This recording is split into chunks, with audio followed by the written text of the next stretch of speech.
Okay, made it up to the top.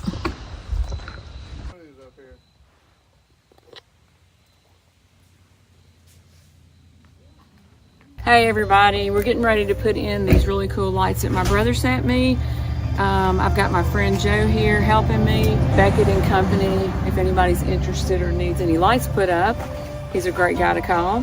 Or anything else you need, home restoration or anything. This is how it came. Looks like a big mess, but we're gonna figure it out. And first thing we're gonna do is lay everything out on the ground to make sure of how far we can go with them. I've already got my power source laid out. What I'm doing is, so here we go. Okay, we're getting ready to start this project. We're starting on the corner where our power supply is. Here, here. Yeah, I think.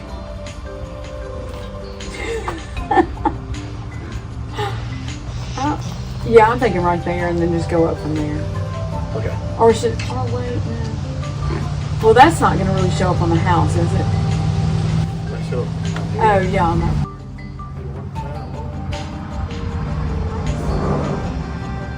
Yeah, let's start right there. See, I'm afraid to go too far around the corner because I don't want to use up too much of it in case we don't have, you know, 150 foot of it. Why not just start right there on the edge? Yeah, let's start on the edge, like what you saying. Right here? No, I'm talking about up on the... Well, it's got to be on that under part, and it's got to be 3 inches from the house. So, I can, yeah, I think that's, yeah, just do that. Yeah. Well, 2 or 3 yeah. inches, that's about 2 inches. Yeah, do about, yeah, right there.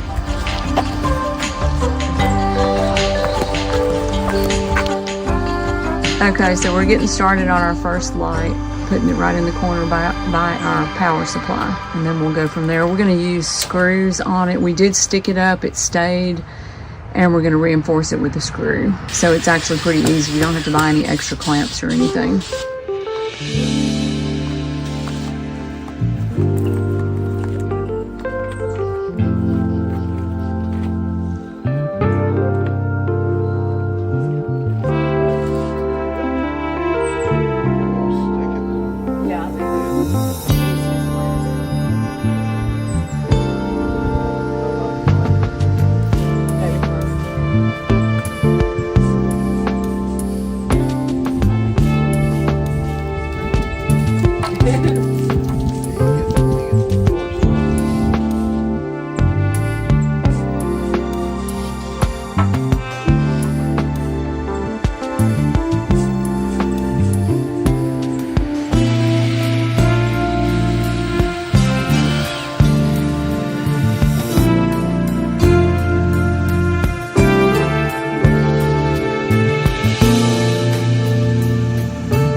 Now we're getting ready to get this awesome piece of equipment out. I'm not sure what you call it, but it's really cool.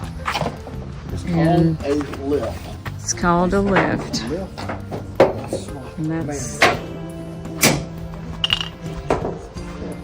it's kind of like a mini crane.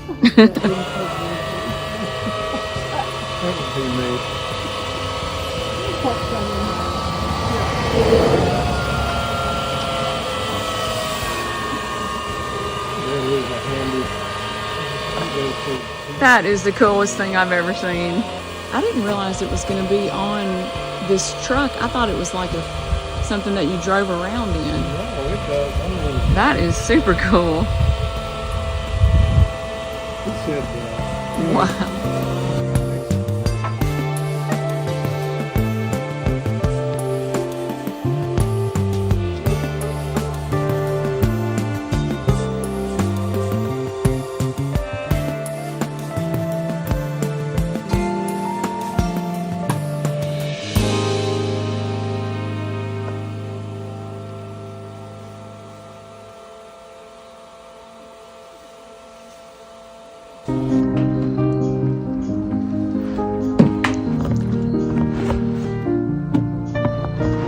Would it help if one of us got on the ladder and pushed that up for you?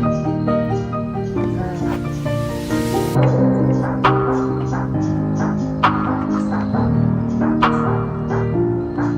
screw's going through. It's got a little tab. Oh, okay. So, yeah, pretty cool.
They're so tiny.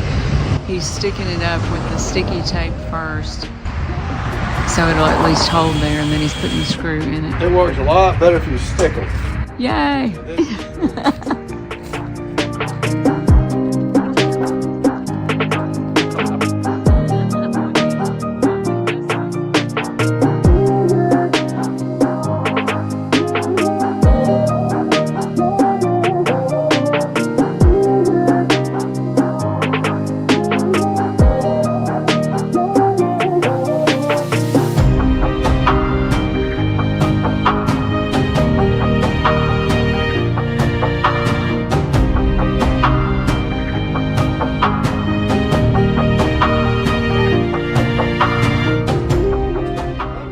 This is the best part of it all. Cal, I can go upstairs and hand them through the window. I can hand them through the window upstairs. You're only getting one more try. Throw it in the plant holder. In the window box. Oh no. Throw it in the window box. Oh no, now it busted open. It busted open. Okay, made it up to the top. Do you need your jacket?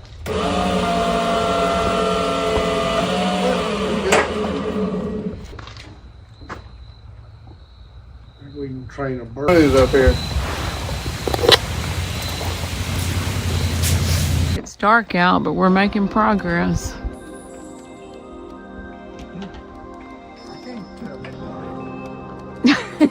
It's light where you are. What color would you like me to put on for you? Pick your poison.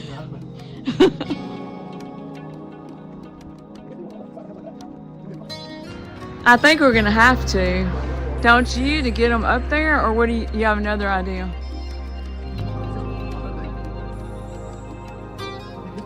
Oh, I see what you're saying.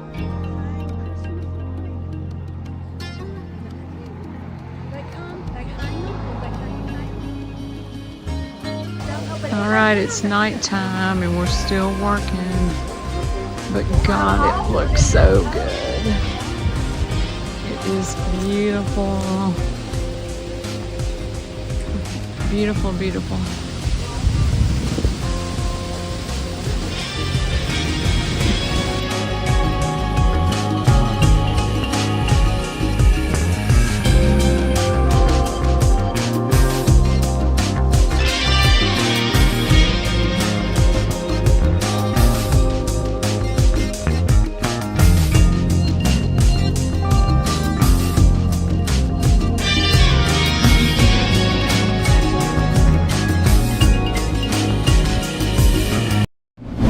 Right here in the Supercar Street Racing kitchen again with Brad. And while we are working on our project, sometimes we need something extra, and that extra is this plant.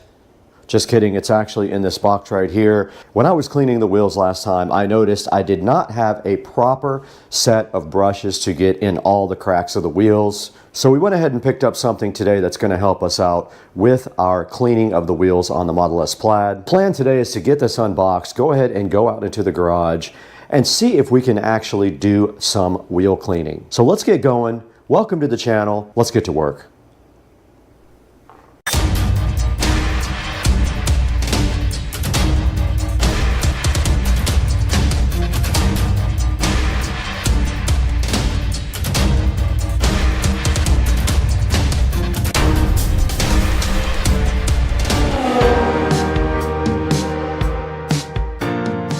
In the Supercar Street Racing awesome kitchen now with Brad. Welcome back to the channel. If you're new to the channel, thank you so much for liking and subscribing while you're here, and welcome. And today we have something for you from Amazon. It is something that sits inside this box that's going to help us clean the Tesla Model S Plaid wheels. So what we're going to do here today is get this thing unboxed, go ahead and take a look at it and see if it actually does everything that they say it's going to do on Amazon. Right in front of me is Don King's lookalike hair and also a box. Let's get that opened up and see what all is inside. And first thing in the box we have is a nice terry cloth towel. Looks like a buffing towel.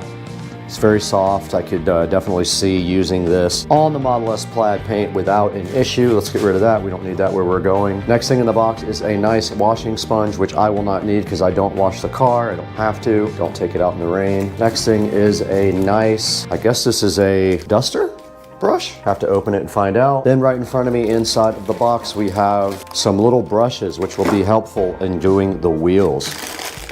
Very nice. 1, 2, 3, 4, 5 sizes of detail brushes. Moving forward into the box, now we have I don't know exactly what that is, but it has some hooks that look like it will definitely do some damage to your paint job. Do not put those on your paint. Not sure what those are for yet. We also in the box have another smaller, I think this is a duster. I'm not 100% sure what that is. We'll have to look. And then we have a nice bag to carry all your stuff in, guys.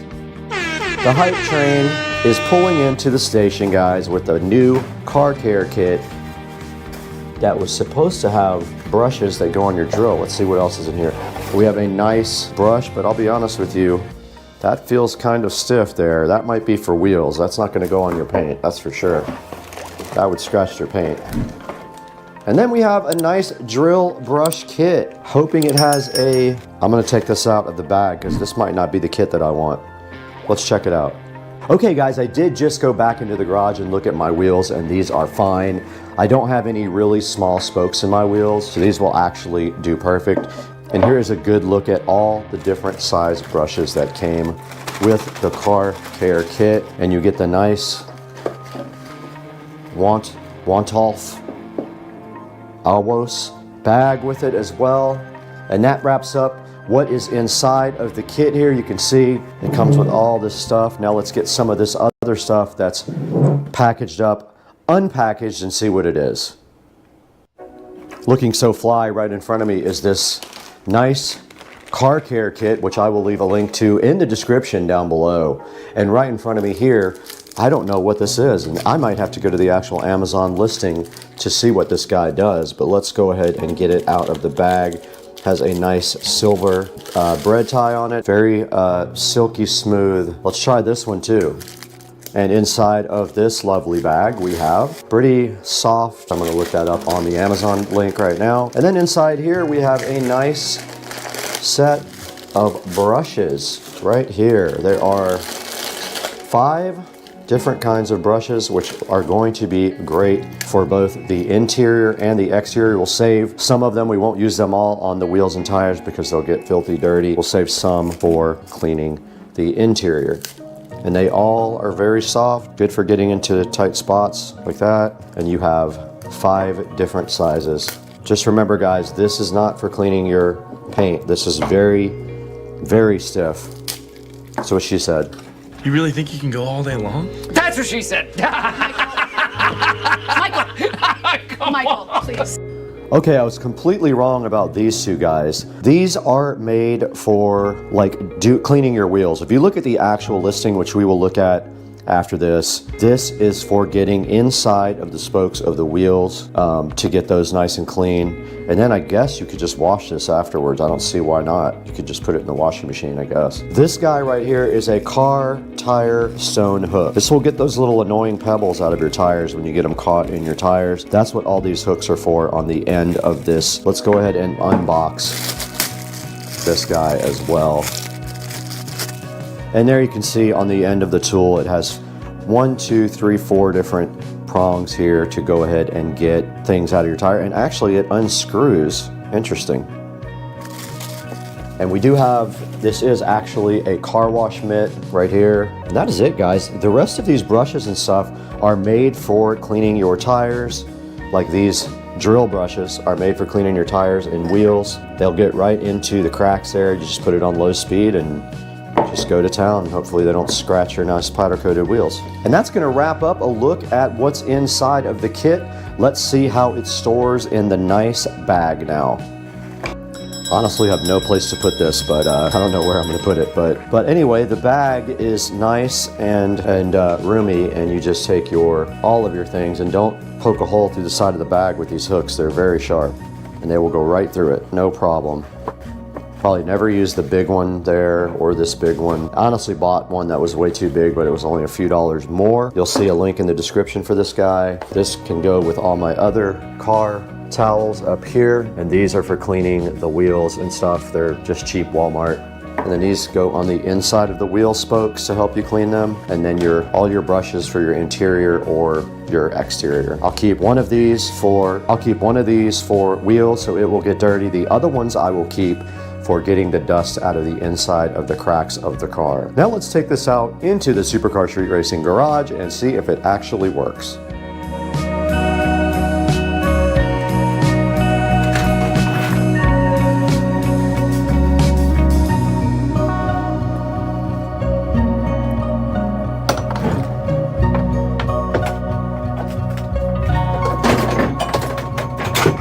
Alrighty then. These nuts.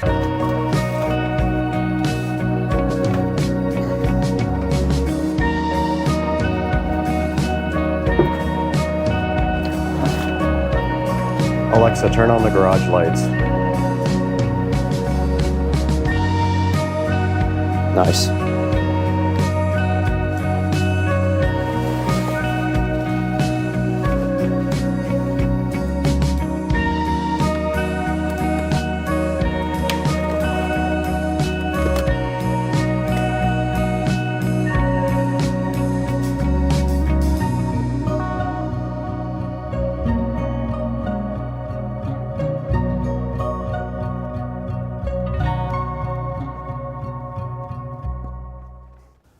All right, guys, we're out here in front of the Tesla Model S Plaid now, and right in front of me you can see my BC forged wheels, and of course they do get dirty because it does get driven. There's a lot of sand and stuff in the cracks here. Now we have our new brush kit to go ahead and deal with that.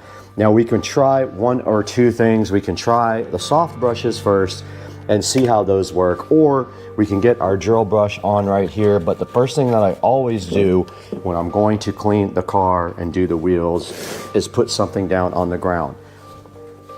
So I have this old towel here that I put literally right under the wheel here, so that if anything drips off, it does drip right down onto this towel and not onto the actual ground. Remember, when you're working with these chemicals, they will tear your hands up, so your hands will get very dry. Get yourself some of these automotive gloves, and if they have powder, they're easier to slide on. These I don't think have any powder in them. They're really hard to get on. Today we are using this is actually from Turtle Wax. It is a hybrid solution hyperfoam wheel cleaner. We also have our Hybrid Solutions graphene acrylic tire shine here. We have some soft cloths to go ahead and clean most part of the wheels. We have these brushes here that can also get in the bigger parts here And then we will proceed to clean the face with our rag. So what I usually do is start with the brake caliper, which is very difficult to get to. So I'm hoping that some of these brushes will help that out. If we can get this in there and just work it around like that, maybe we can get some of that off. So let's go ahead and spray the caliper down. I don't put a whole lot. You don't need a lot. It's just gonna drip anyway. And then we can use this brush to get in there. And the reason we're not using these brushes is because they don't actually absorb anything. They just brush dirt off, and then the dirt has to be wiped off. So these are okay for this. They're not great. Yeah, they're not really doing it for me on that. It's still too difficult to get into.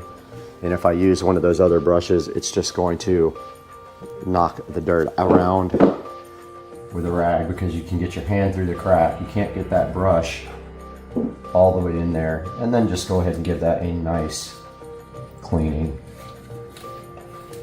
And that caliper is done. So this was not great for that. Doesn't have a lot of absorption is what I'm guessing. Now let's go ahead and try some of the other stuff. So I'm just gonna do the spokes like that. I'm not gonna put a lot on it. I don't want it dripping everywhere, and I don't need it at the bottom yet. So I'm just gonna start there. And this brush is designed to go like this and break up the brake dust. And you can get in the cracks there with it. It looks like you're also gonna have to use your rag for this, because this will not absorb everything. If that knocks the dirt loose, come back through and just wipe it off. So the spokes part, these brushes work very well for. This will break loose the dirt. Like there's a bunch of dirt inside the spokes that I can never get to, especially over here. You can't see it, but there's dirt inside the spokes like sand. I'm gonna knock it off with these after I spray it, and then take my rag. So let's do that now. Now when you use this brush for the drill, you want to make sure your drill is on low speed.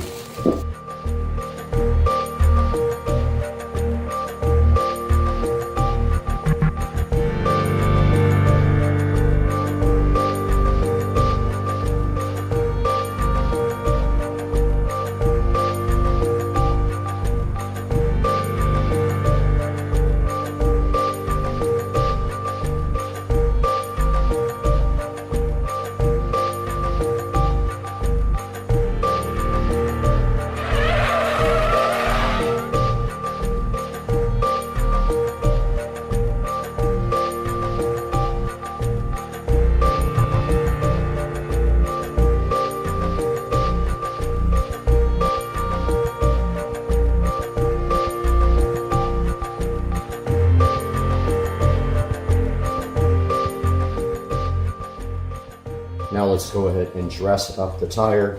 You have my tire dressing here, but it doesn't get inside of that crack really well, so I use a rag for that, and I use the dirty rag.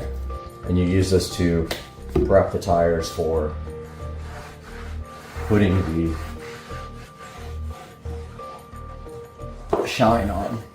That preps the tires really nice and gets all the old stuff off. And then you take your same rag and go to the back, get your tire shine.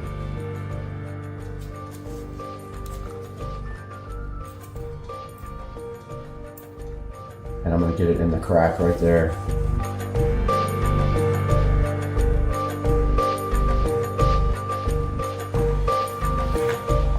Of course, you can't get to the bottom of the tire because it's not in sight.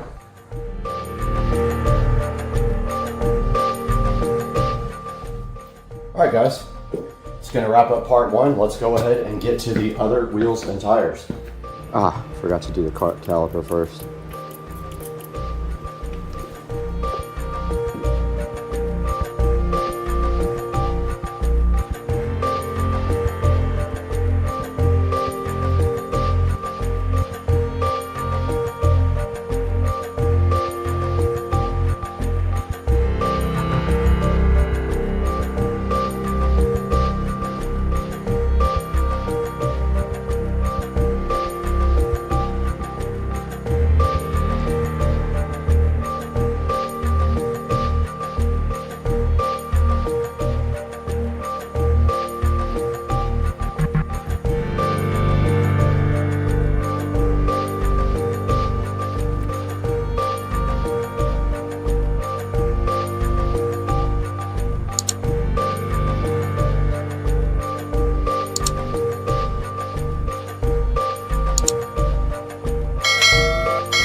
All right, guys, we just finished this project with the wheel and tire cleaning on the Tesla Model S Plaid.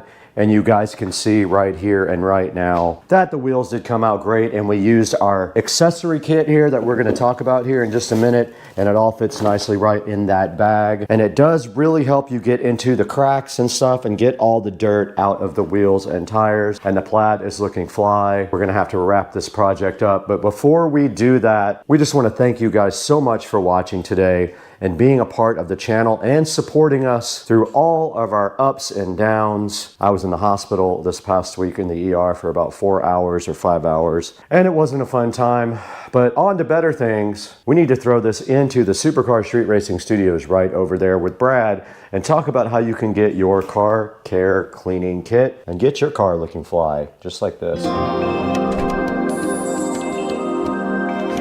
Guys, it's Supercar Street Racing on a Saturday night edit session. It's hard to believe that I literally have nothing to do tonight except hang out with you guys, but that's fine because I love it. So let's get it going and talk about this 16-piece wheel and tire brush kit. I bought this because the wheels on the car are hard to detail. They are 3-piece wheels, so they have the hardware inside. It's really hard to get to, and dirt does build up on them. So this brush kit will help you get into all the cracks, and it also has brush attachment for drills. So that helps you get in all the tight spaces automatically, and it can get those parts cleaner than you can just with a regular rag. Now, you did see in the video we were working on the BC forged wheels with the brush kit, and my most useful tool was the small soft brushes. I use those a lot. They got all in the crevices, and I did use the drill a little bit too, but mostly the little small brushes are going to be my go-to brushes. Now, this is $24.99 on Amazon right now. It does have a 4.3 star review. And taking a look at what's in the kit right here, you can see you get these 2 spoke cleaners, and what those are for is getting in all the curves on the wheel. You can see they're curved. Now, the only thing is they'll loosen up the dirt, but they are not going to absorb any of the brake dust. They're just not made of cloth. They're just kind of like fluffy.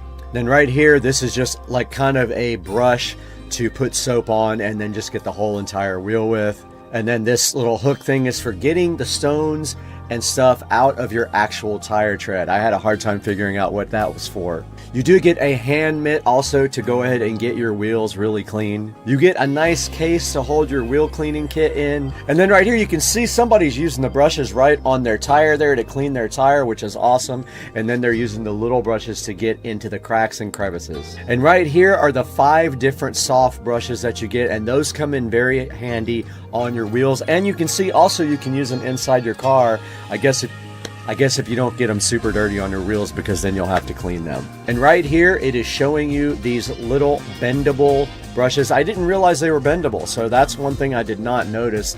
The handle does bend on these to get in between like your spokes and stuff, and they are curved to do that. And then right here, it shows you the 1 piece of the microfiber, and it is supposed to be scratch free, and you can see them washing their car with it right there. And right below that, the car tire stone hook, and you use that to pull rocks and stuff out of the tread of your tires. And then in the lower left there's your car wash mitt again to go ahead and wash your car with, or your wheels if you'd like to.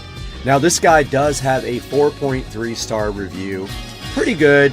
And I liked it myself. I'm going to end up not using a lot of it unless I actually one day wash the car. But I've never actually washed it. I've never even had it in the rain but one time in its entire life. So please go ahead and support us by buying all your Amazon products through any of our links in the description. It gives us a little bit of commission and keeps Supercar Street Racing going, so I can keep bringing you great videos. But it's Saturday night. We got to get out of here and we got to go have some fun. Not really. I'm just going to go inside and watch a movie.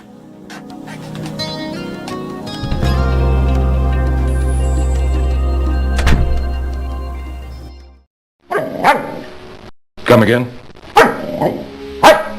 You know I don't speak Spanish. In English, please. Huh? You pooped in the refrigerator. Who let the dogs out? I need NOS. I need NOS. No. My car topped out at 140 miles per hour this morning.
are so blessed to have the company Lumery sponsoring the channel, and they sent us an 8-pack of their retaining wall lights to look at. We're going to get these opened up today, take a look, and install them over at Rich's house on his bar.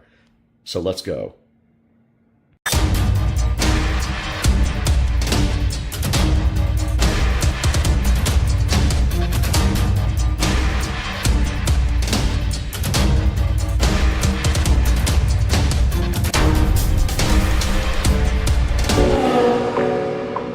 Inside of the actual carton, we can see right here and right now that they do look like this. And that is a good look at how they look, and they have a jumper wire on them, and the light is at the bottom, and they just go on the wall underneath the lip just like that. Or it looks like you can flip them over so that they can use the other way like that. So they can mount either way, and then this is hidden up underneath the wall, just like that. Okay, so it makes it so you can light up a wall and you don't see the bracket. As indicated right here on the front in the picture, the bracket is hidden by this little ledge on top of the wall. So that is what one looks like. Let's get them all unboxed now and see if they gave us a power supply. I don't think they did. These are the rest of the lights, but there is no power supply. You will need a 12-volt power supply with these to get them working.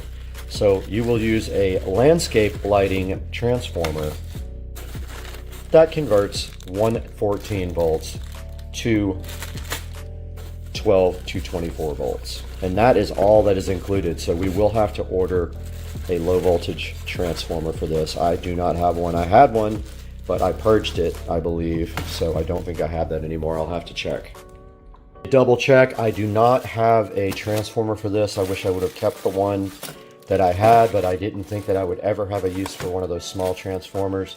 So I do not have a transformer to put these in with for Rich. I will have to order one for him, and I will get on the horn to Amazon right now and get that ordered so that we can continue this project. Because yeah, you cannot do this without a transformer. It is not the type of kit that comes with its own power. You must provide power for it. So I will show you guys at the end of the video what transformer I did order for the Lumery retaining wall light kit.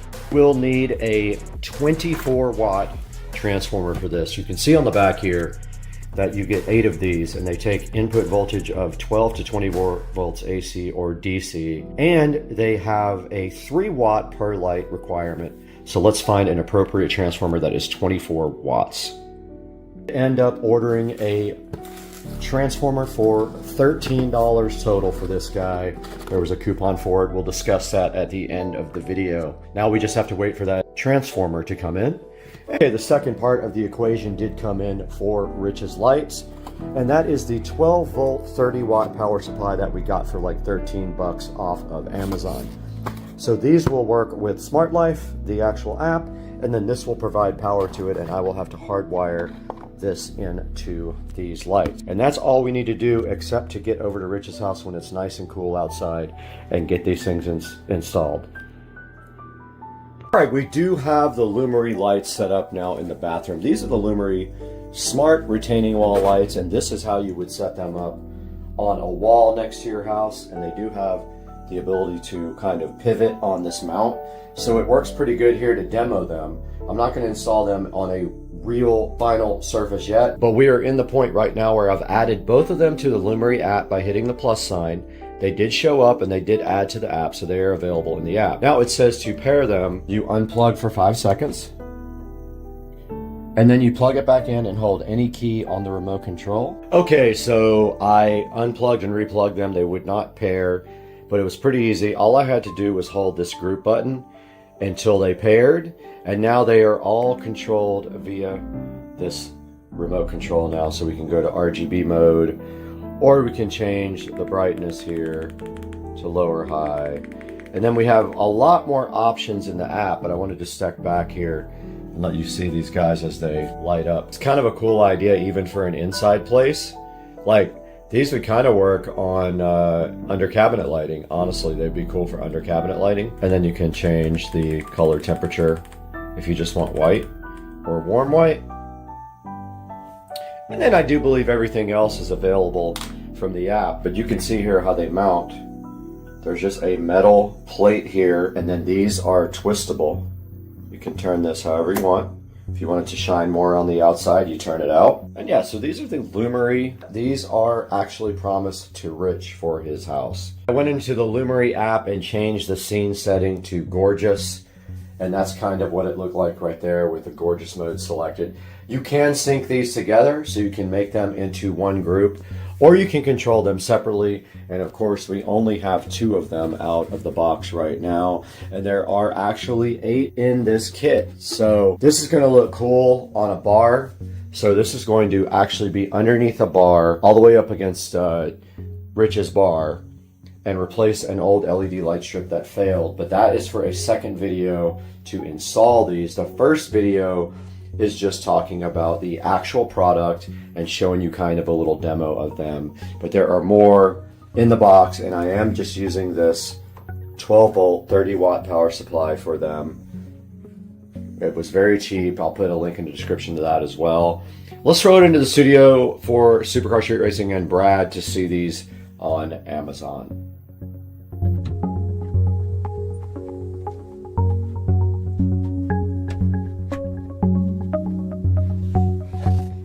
Hey guys, you just saw us check out the Lumery retaining wall lights, and Lumery was so generous to send these to Supercar Street Racing. Now let's take a look at Lumery showing you how to use the app to operate the lights.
Alright, you just saw Lumery showing you how to use their app. Now let's take a look at them showing you how waterproof these awesome retaining wall lights are.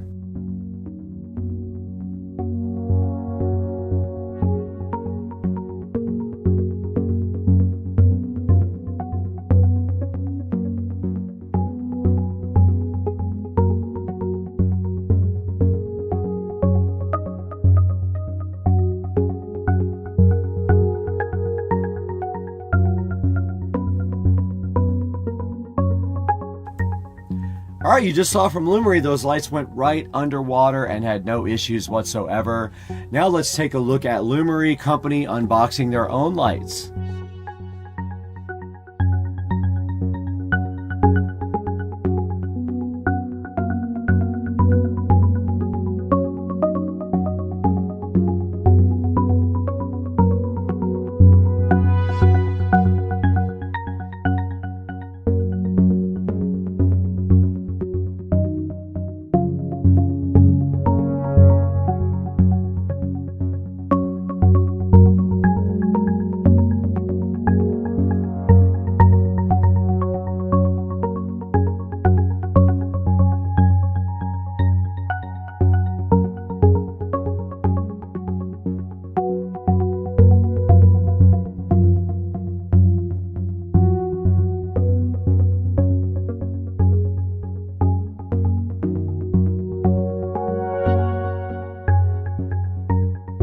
Guys, thank you so much for watching the video, and I hope you buy through our links in the description.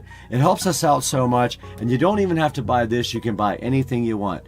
Go ahead and check out the Lumery 7-inch smart LED hardscape lights, and we'll see you next time on the channel. We got a lot of stuff to do. We have 7 million projects going at the same time, and it's mind-numbing.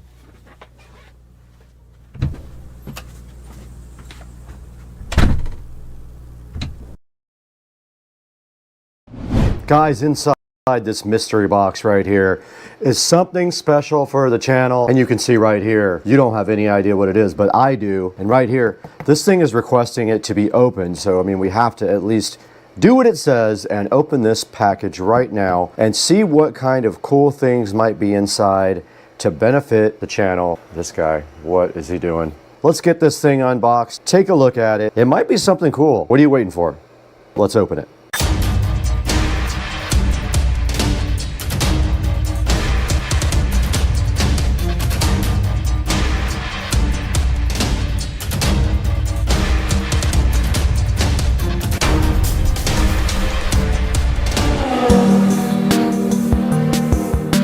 Supercar Street Racing back, guys. We are in the Supercar Street Racing office. This Mac is loud, this box is not, and today on Supercar Street Racing, we have something special for the studio. This is going to improve my life so much with the Supercar Street Racing 4K studio. We have needed this. We've been suffering without this. There's one more upgrade after this we have to do, but we got to get this thing open because there's some other things inside here we need to do to this particular product. Let's get this box opened up right now and see what's inside. All right, we got this box in front of us right now, ready to be opened up so freshly. Let's go ahead and get inside this thing and see what is happening here. Yes, this is very loud. I don't know why this does that. And here is the ASUS store, or ASUSter, I'm not sure of the pronunciation, FS6706T NAS. Network attached storage, right here, looking so fresh and so fly. Also a RAM upgrade for the NAS storage. Let's get this out of the box. Here is the ASUS store NAS. You can see it has HDMI. It uses M.2 NVMe SSDs. It has a 2.5 gigabit network port, actually 2 of them. A quad-core processor, optical audio outs, tons of cool stuff in this box. And on the back, you can see all of the features of the FS6706T right here. Enthusiast grade network attached storage with cloud security. It's got apps. It does a lot of cool stuff. But the best part about having this NAS is this is going to back up all my workflow for Supercar Street Racing. And this is going to all go on here, and it will be attached to the network via hardwired. Now let's get this thing out of the box here. There is the label on the top for you guys to check out. Let's get this thing opened. And it has a protective piece of foam right on top of it, and it's in a nice bag there. Let's see what's inside of the box here. What did they give us? Aha, standard power adapter here for the NAS. And then inside here, we do see the actual device in a very cool protective bag. And look how cool this thing is. Guys, you can see on the back there is a USB 3.0 for putting a USB drive, assumably, or a hard drive into it to serve it. You've got your HDMI ports suspiciously upside down, 2 2.5 gig Ethernet ports, USB 2.0 ports, and your SPDIF, so you can do optical audio out to a receiver. Then on the front, that peel sat. Oh, I blew it. These nuts. That peel sat. It's got some lights on the front here. It looks like maybe power, network, hard drive lights, maybe a power button right there, I think. Pretty cool, guys. All right, let's see what else is in the box. And we do have, oh, okay, I was hoping they gave us a network cable. We do have an Ethernet cable. We got 2 of them, actually. And we do have this is a cable tie, little cable tie there. Okay, we're back in front of the ASUS store NAS now.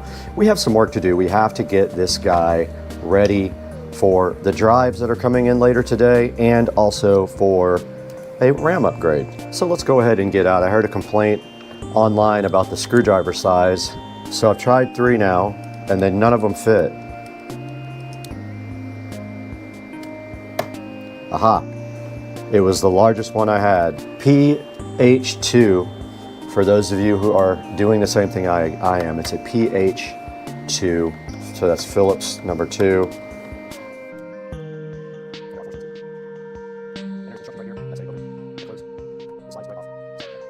The RAM appears to be under here.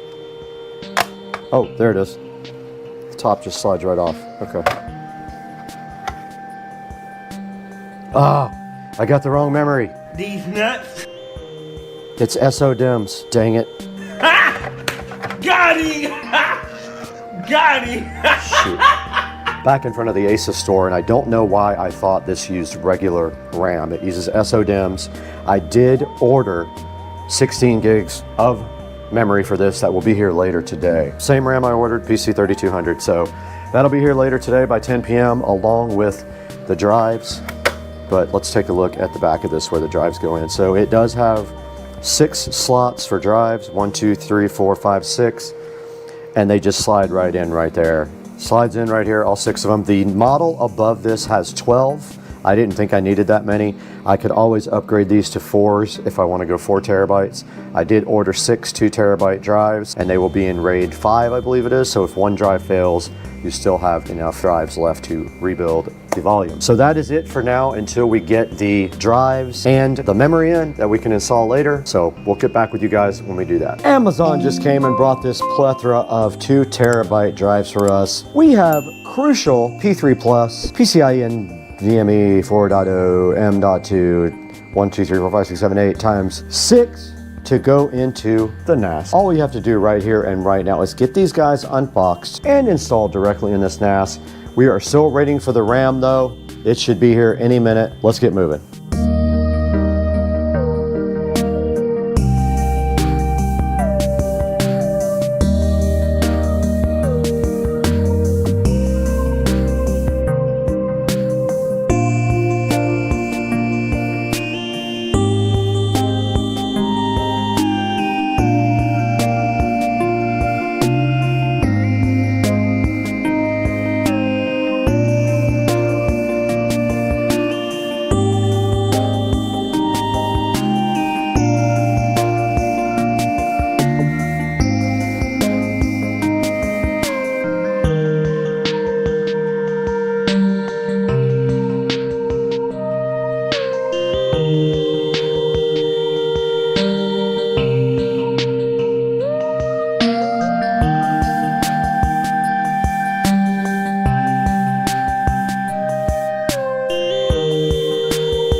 SSDs are installed, so now we were able to initialize the console. Let's get this thing hooked up and get it going.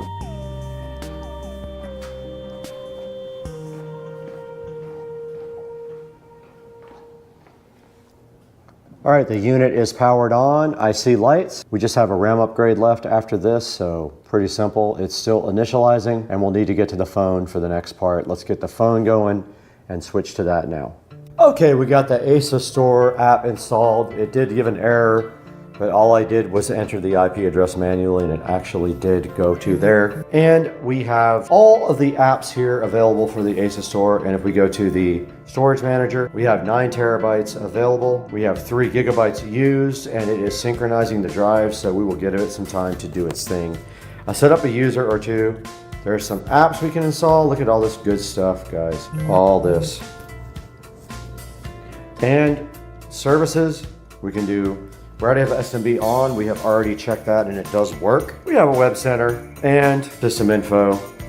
There's all our information for our drive and stuff. Processor, memory, system temp's good. And yeah, guys, next thing we have to do is copy some data to this. All right, got to create a new account. All right, guys, we're back in the studio with our new ASUS Store NAS. And we have the page called up here. And you can see that right here and right now. We have all the apps available here, the file explorer, everything else to do all the settings on the NAS. But what I want to do real quick is go ahead and back up my editing stuff. So if we want to get to the NAS, we got to do 2 backslashes, 192.168.0.210. And it wants my credentials. I'm going to pull those over here. You guys can't see this. And here we have our folders on our brand new NAS. We're going to do editing old NAS. Let's go ahead and drag it and see how long it takes. Now this is coming from a really slow device to a really fast device. So let's see. All right, so that's about as fast as the old device is capable of going. And that says 6 hours. All right, so we're getting about 90 megabytes per second, 110, 112. And I want to see how much.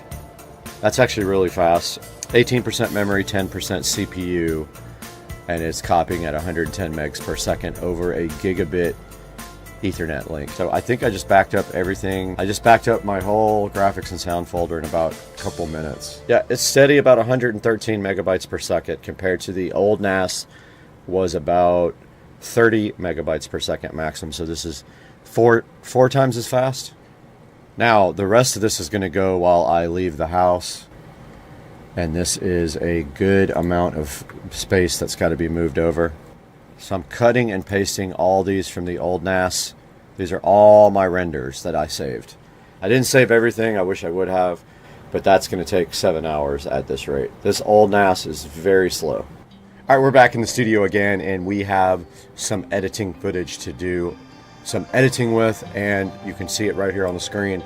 Now what you're looking at now is there is a USB 3.0 slot on the front of the NAS. I have the micro SD card plugged into an adapter, and it's plugged right into the front of the NAS, and you're seeing that right here. All this is GoPro footage. Now at the same time, we're copying from the old NAS, which is right here, to the new NAS, and it is limited by the speed of the old NAS read speed, which is 39 megabytes per second. So now we're going to try copying all this footage to the local drive we're going to actually copy this to the NAS drive so that we can try to edit off of it. We'll see. So let's select it all. Whoops, one more. We're going to cut from the USB drive. We're going to go to the editing drive. We're going to make a folder on the NAS, raw footage, and we'll paste it right here. Let's see how long this takes. So that's getting 94 megabytes per second from USB 3, dropping down to 88, while the other one is writing at 40 plus megabytes. So that is definitely as fast as the computer copies it from the USB stick. So no speed slowdown going from USB 3 on the front of the NAS to inside of the NAS on the actual NAS drives. And now if we pop our activity monitor up, we have 20% CPU, and we are using all of the memory, but we ordered 16 gigs of RAM, and it will be here today. I'm just waiting for it to get here to pop it in. But meanwhile, this is going at 90 megabytes per second, and the old NAS, my Book Live Western Digital, is copying all its backup files. So all the renders that I ever did are coming off of the old MyBook Live and going over to the new ASUS store with 12 terabytes. And if we look right here at the drive, you can individually select each drive here and see which one you want to look at activity-wise. But here is the usage. We have used, now remember it's RAID 5, so it's going to use one whole drive for RAID, so that if it fails, it has a one drive tolerance and we won't lose any data. So we only have 9 terabytes after we have a 6 by 2 terabyte array here. We lose 3 terabytes for RAID, so we have 9 terabytes total. We've used 650 gigabytes already, and we're still copying. So here's the homepage of the ASUS store, and you can see there's a bunch of different things you can do, and you can add apps to the ASUS store as well.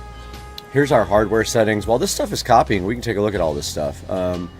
General settings is the ports with auto logout. We're set on DHCP. We can change this to the ASUS store. The status, power, LAN, and drive indicators that are on the front of the actual drive. You can disable all the warning buzzers, which is cool. Got an infrared receiver on it, which is also pretty awesome. And direct routing access to the NAS. There you can factory reset it. This is for transcoding, like if you're using Plex, which I am not. So this thing has an HDMI port in the back. I have not hooked it up to the television yet. So I'm going to try to edit off of the NAS and see if I can. Not that I need to do that. I have enough storage, but it'd be interesting. All right. Here's DaVinci Resolve, and here's all of our footage right here, and we go in order. Thing special for playing no problem right off the NAS. 5K 2398 drag, the first one. Now, this is directly from the NAS. Guys, inside this mystery box, no problem, is something special for the channel. Flawless. No problem at all with the video on. Right here. This thing is requesting it to be open, so I mean we have to at least do what it says and open this package right. Thing is request.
Okay, we are back in front of the ASUS Store app, and you can see that now if we go to the system information, we have 16 gigs of RAM installed, which should help a lot on the caching.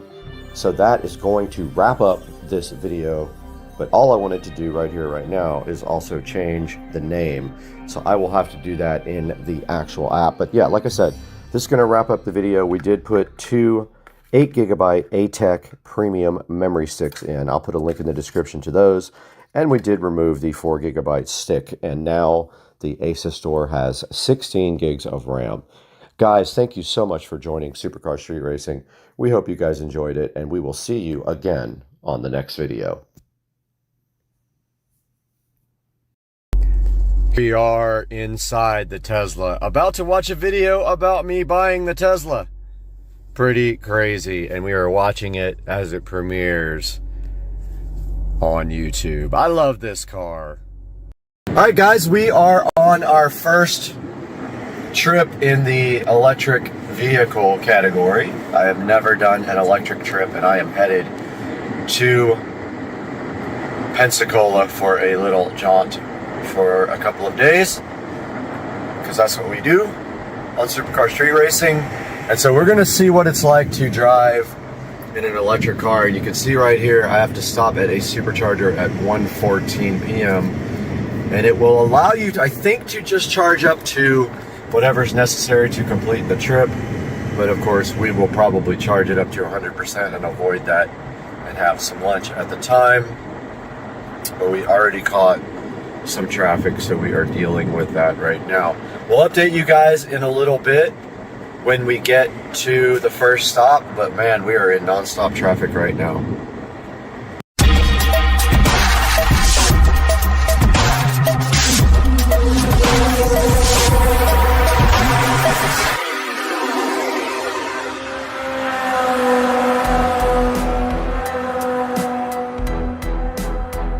Guys, welcome to Supercar Street Racing. Today on the channel, we are going on our first ever trip in an electric vehicle, which will require charging on the way. Stay tuned, this should be fun. Alright, so I figured out how to enable full self-driving. It was not enabled. There was a button that said request full self-driving beta, and I turned that on, and now the car is driving itself. I don't know if it's going to warn me about grabbing the wheel or not. I'm going to find out real quick, but it was doing that with autopilot.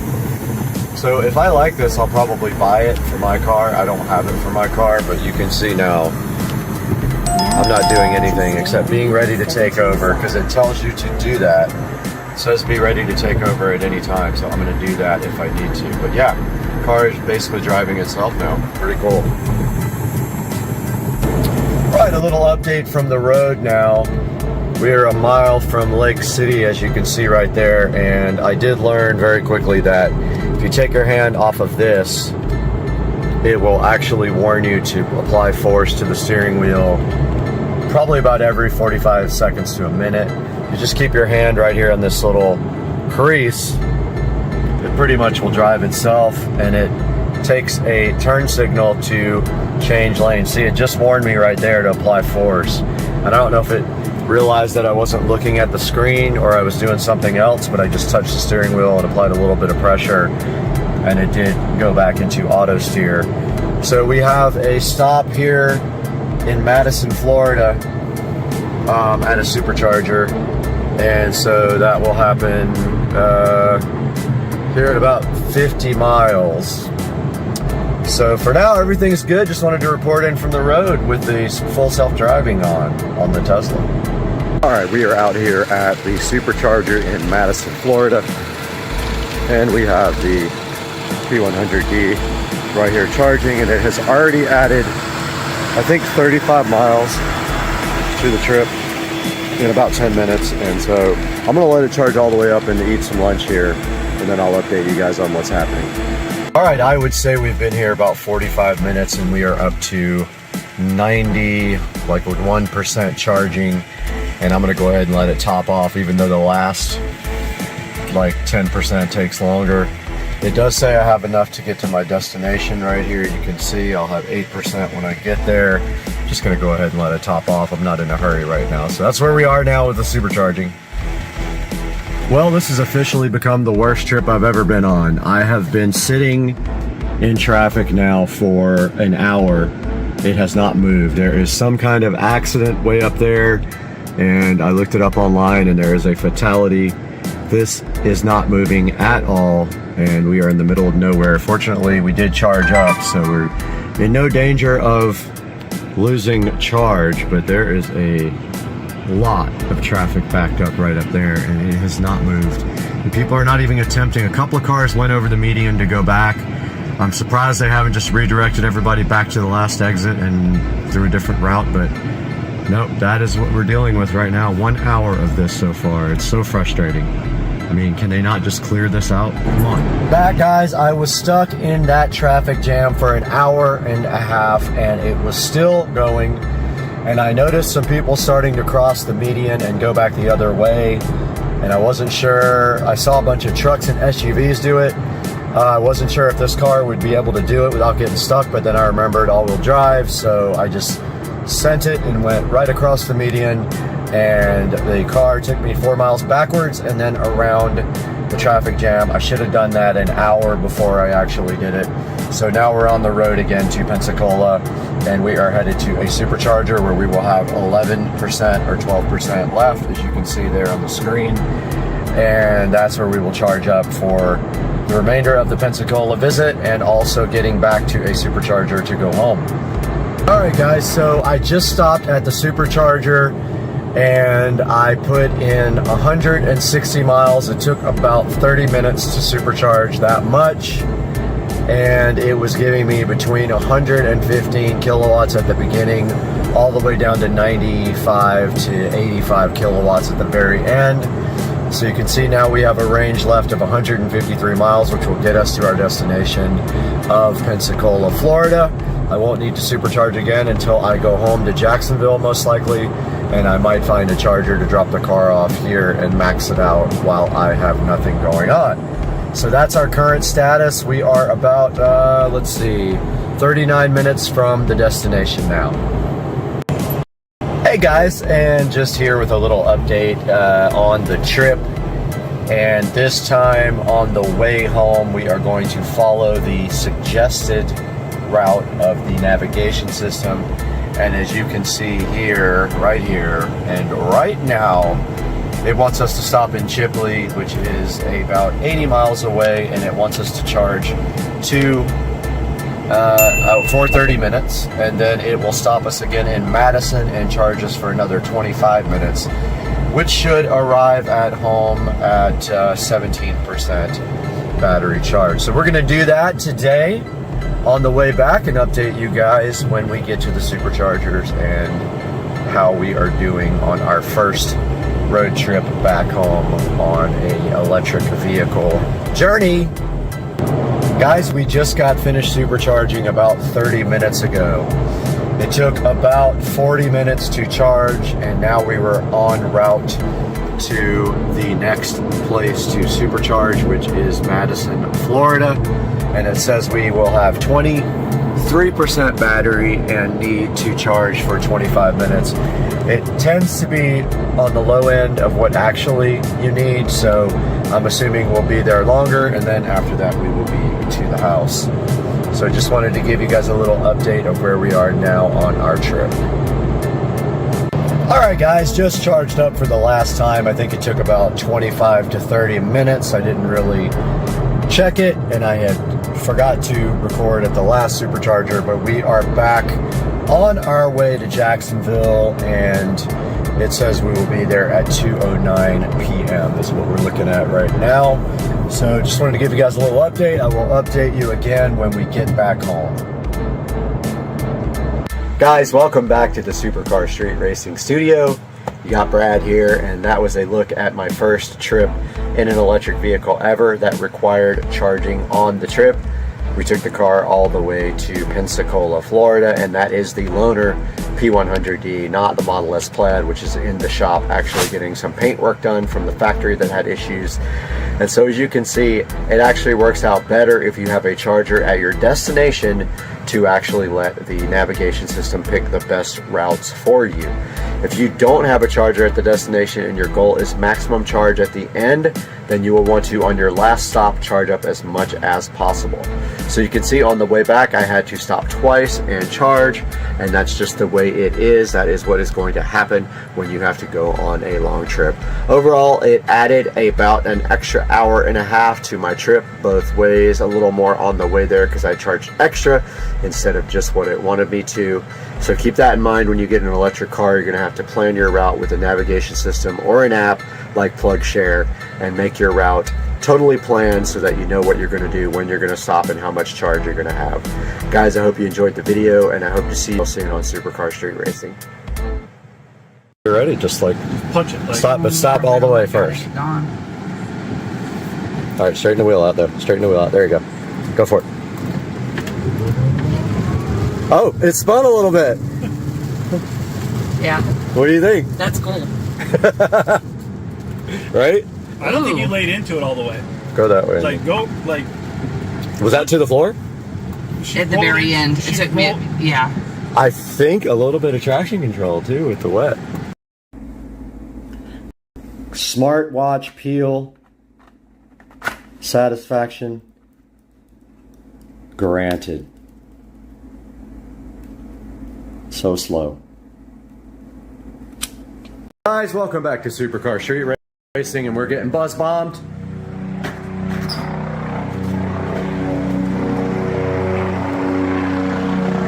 This dude won't stop.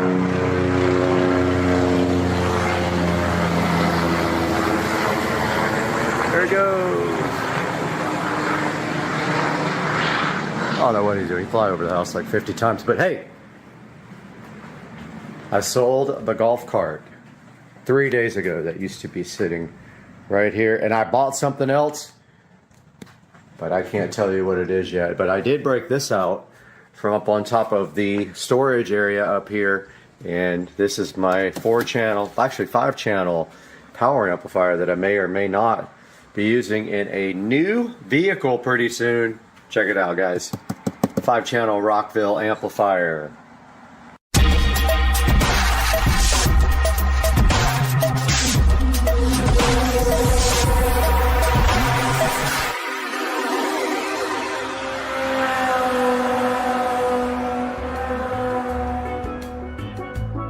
Alright guys, so we just got a visit from the golf cart Santa Claus, and he brought my club car. This is a 2014 club car Precedent with at least an aftermarket motor, and it might have a controller too, I'm not sure. But my buddy Joe, who knows all about these guys, is coming over after work, and we're gonna break into it. But it's got a plumb quick motor for sure, and it may or may not have a controller in it. So yeah, so 2014 has some wood grain stuff which will come out. It has some seats that are alligator skinned with brown, which that's some people's taste, it's not mine. But the first thing coming out is this weird golf thing, this sticker here. So we're gonna get out our Goo Gone. There's also some sticker leftovers on the body itself. It has the LED light kit, so it has everything. We're gonna get rid of that club car logo and put a Supercar Street Racing logo on there. And it has aftermarket wheel and tire. Nice street tires, 215, 40, 12. And this is my club car Precedent, ready to do some modifications to it and make it good. But the first thing we are going to do right here, right now, is get this ugly sticker off of the dash right here.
All right, here we are in the new club car with the annoying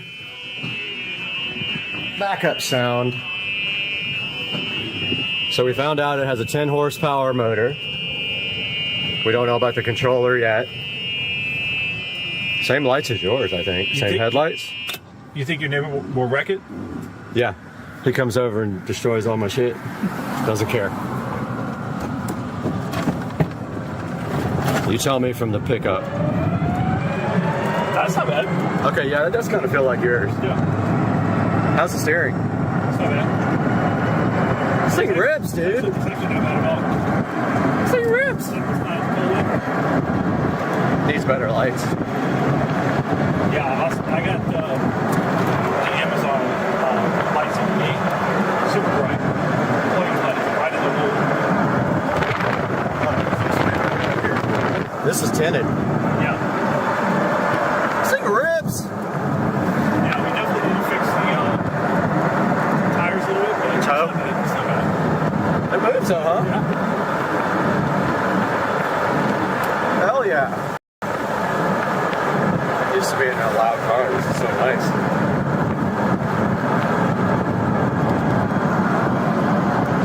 Yeah, I think the first thing's going to be, I don't know, maybe a matte. Maybe rip these side things off, paint them satin black, or they have powder coated on mine for like $70 black. Rips. And then like if there's any suspension parts that we can replace easily, like bushings or anything, let's just fucking do it. I mean,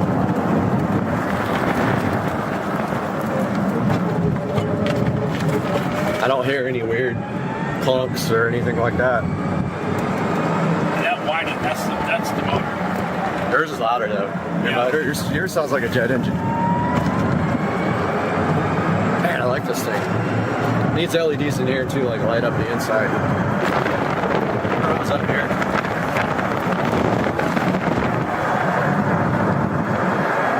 Yeah, those lights are not. One thing you always want to make sure is check the air pressure on the tires.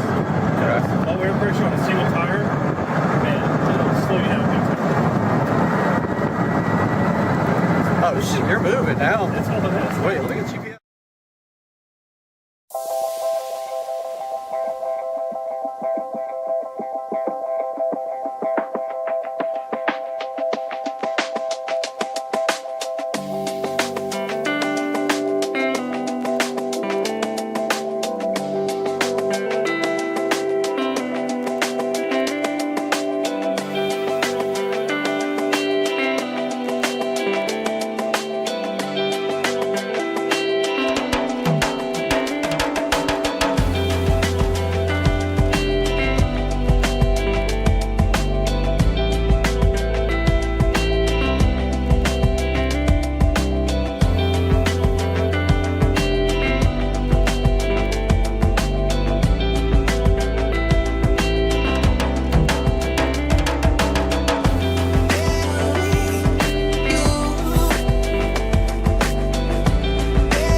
the screen now. All right, here we go.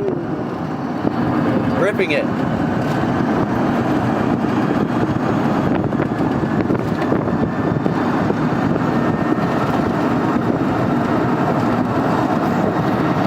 Well, 28.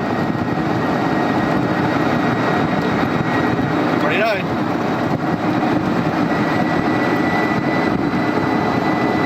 There's 30. That's what I wanted. 30. That's what I wanted. Nice, you got your 30. Sick. All right, Rich is driving the car. Like a And bad he's hell. ripping it. And so 78 miles an hour. 78. Double the speed. No, it does good, man. It's fun. It's plenty fast enough now. And it's clean.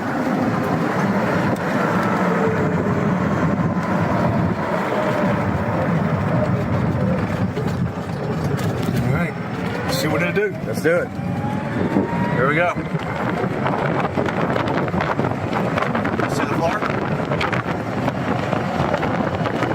Alright. I don't got no GPS while I'm recording, so I'll go GPS. Alright guys, welcome back to the channel, and you saw me detail this entire cart, and wow, what can I say? It came out. I know it's hard to see in here. I'll get some better pictures during the day, but I detailed the entire cart from top to bottom. Took me about 3 hours, and it came out absolutely great. I did the wheels and tires as well. I want to get that diamond plate either painted black or get the powder coated ones for it. I don't like the chrome. Want to get new wheels and tires. There is definitely some paint issues. I was thinking about maybe doing a wrap as well. So yeah, the cart came out absolutely fantastic. And I know you guys can't see all that, but like, I went through this whole thing and I just saw something I missed under here. Right here. I missed all this underneath the gas pedal. Live cleaning happening now. That's better. All right, now it's good. I had sprayed some Armor All back there and didn't get it up, but I want to get the mat. I want to start modding this thing for the channel, and they make a really nice mat that goes right there for like 150 bucks. We took off the ugly we took off the steering wheel thing, but we didn't clean that. Let's get that polished up real quick. All right, now it is nice and polished up, looks much better, and this cart is ready to start being modified. But I hope you guys enjoyed the brand new addition to the channel, and we'll see you guys next time on Supercar Street Racing. Check out this dude, Alligator Ridge, getting a suntan. Alligator Ridge, I hope you put sunblock on because you can really burn your skin. Oh, don't go in the water, Alligator Ridge.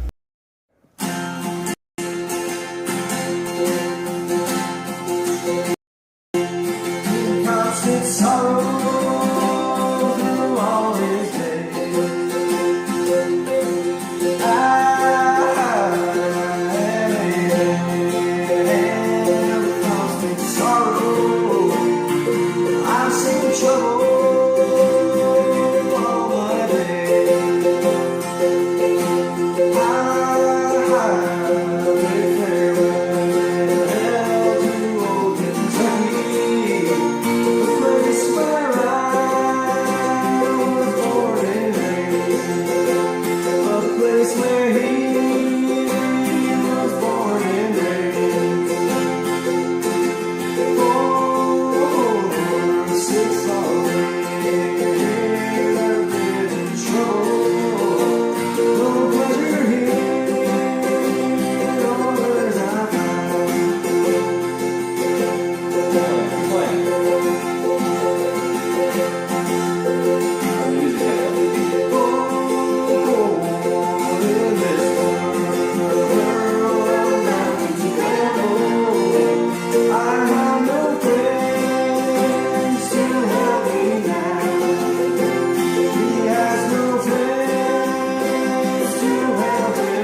This is bad.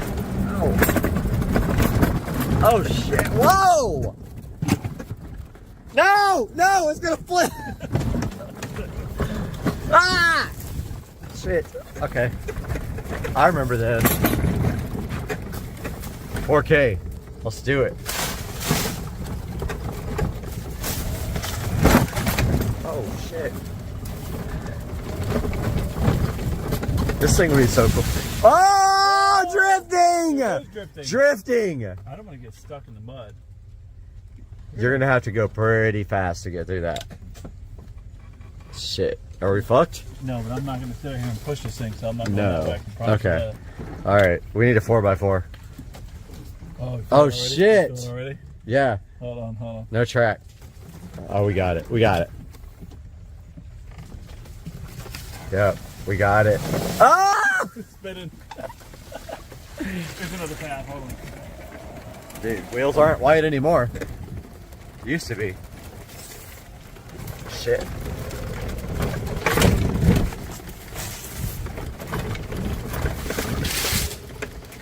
Yes. Oh my god. You feel every little. Yeah. Ow! Ah! Oh! Ah! You're good. Fuck. You're good. Dude. More views.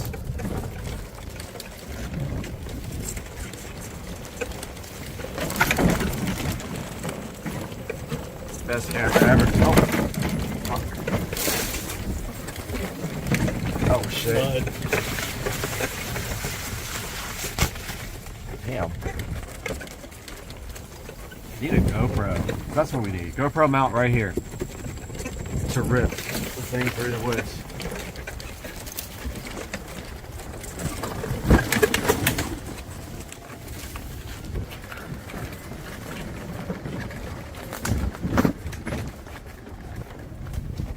Okay.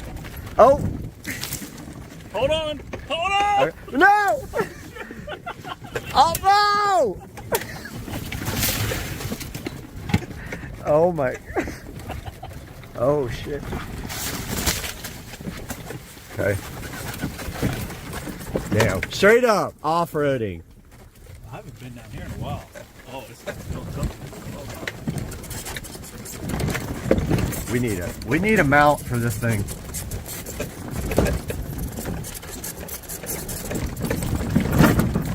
Oh! Oh, Tire swing! Tire pump! you want to swing on it? I'll Tire take pump. videos. Dude, tire pump. That guy. What are you crazy? Dude, I saw him the other day at the gas station getting Bud Light. No joke. Him and his buddy. Ow! Fuck. This thing is, there's no forgiveness at all in the suspension work.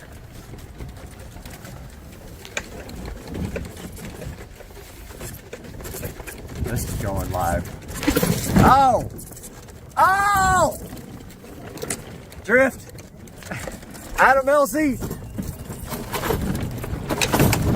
Damn, this thing has got. Oh! Oh! So close. Dude, this is sick. This is sick. I'm never taking my cart back here, ever. You should. No! That's Dude, cool. they Get got- away my pedal. Dude, a side-by-side back here would be so fun. Oh, Surfboard. you better hurry up. We got to move this thing because here comes the yellow flies. Okay. You hear them coming? No. Oh, there they are! Why are they coming after us? Why are they chasing us? Fuck. Shit. Ow! No! Shit! Ah! Okay, that was not drama. That was real. Shit. Hell yeah. Rip it. Rip. Oh, Oh, it's just a fucking circle. shit! Why don't we go down this fucking... This thing's fucking cool, man. This thing gets down. I love. Ow! I love it. My spine is like. Oh fuck! Oh shit! I need it. Ow! Dude! Holy shit! This. I thought you were going. Ow! I'm gonna try. God camera. Oh, fuck. Dude, that one drop off was a ravine. We hit that thing hard. Go that way. No. Oh, whoa, there's water down there. Yeah. Shit. That's the best video. This could get 1 million. Shit. Oh! God damn. Oh, shit. Oh, this is going straight on the chin. Whose house is that? God.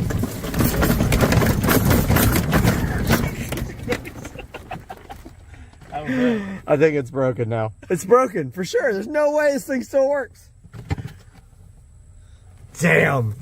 That was sick. Now we just launched in the river.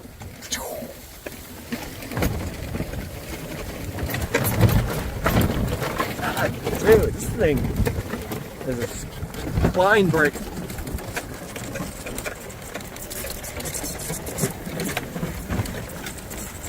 We definitely need like one of those fucking like, what is it?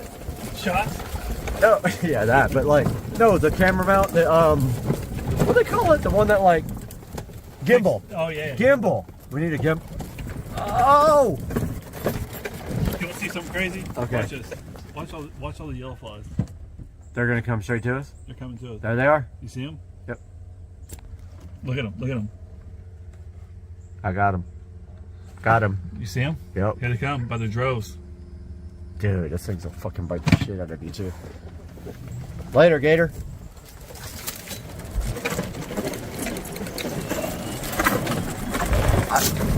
It's a turbo sound.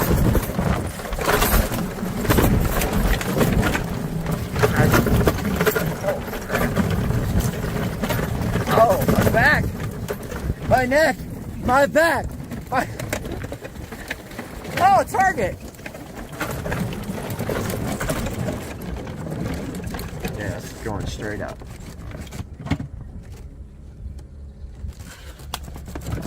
Dude, the flies are crazy out here.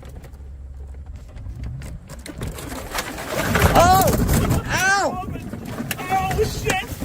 Shit! We're gonna flip this bitch. This is so cool. I remember we came up here last time. Oh, shit. Somebody left their fucking container out here.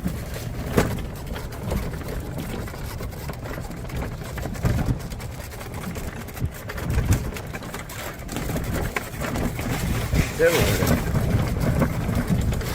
You can't even tell on camera. Like when we upload this, it's gonna look tame, but like in real life, yeah, you're feeling the shit. Like that hits your spinal cord. Whoa! Drift! Oh. Tail out! Drift!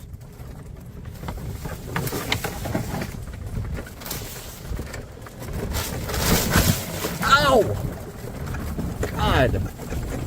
What's in here though? Here, you want one? Yes. Uh-oh. Yep. I'm gonna get stuck. That one's empty, that one's empty, that one's empty. There's like 2 left. All the ultras are gone. Oh. Oh, fuck. That thing hit me in the face. What's gonna be? Oh, shit. Everything's... It's all shook up. Oh.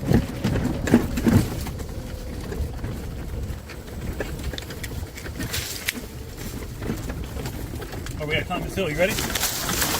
I mean, not really.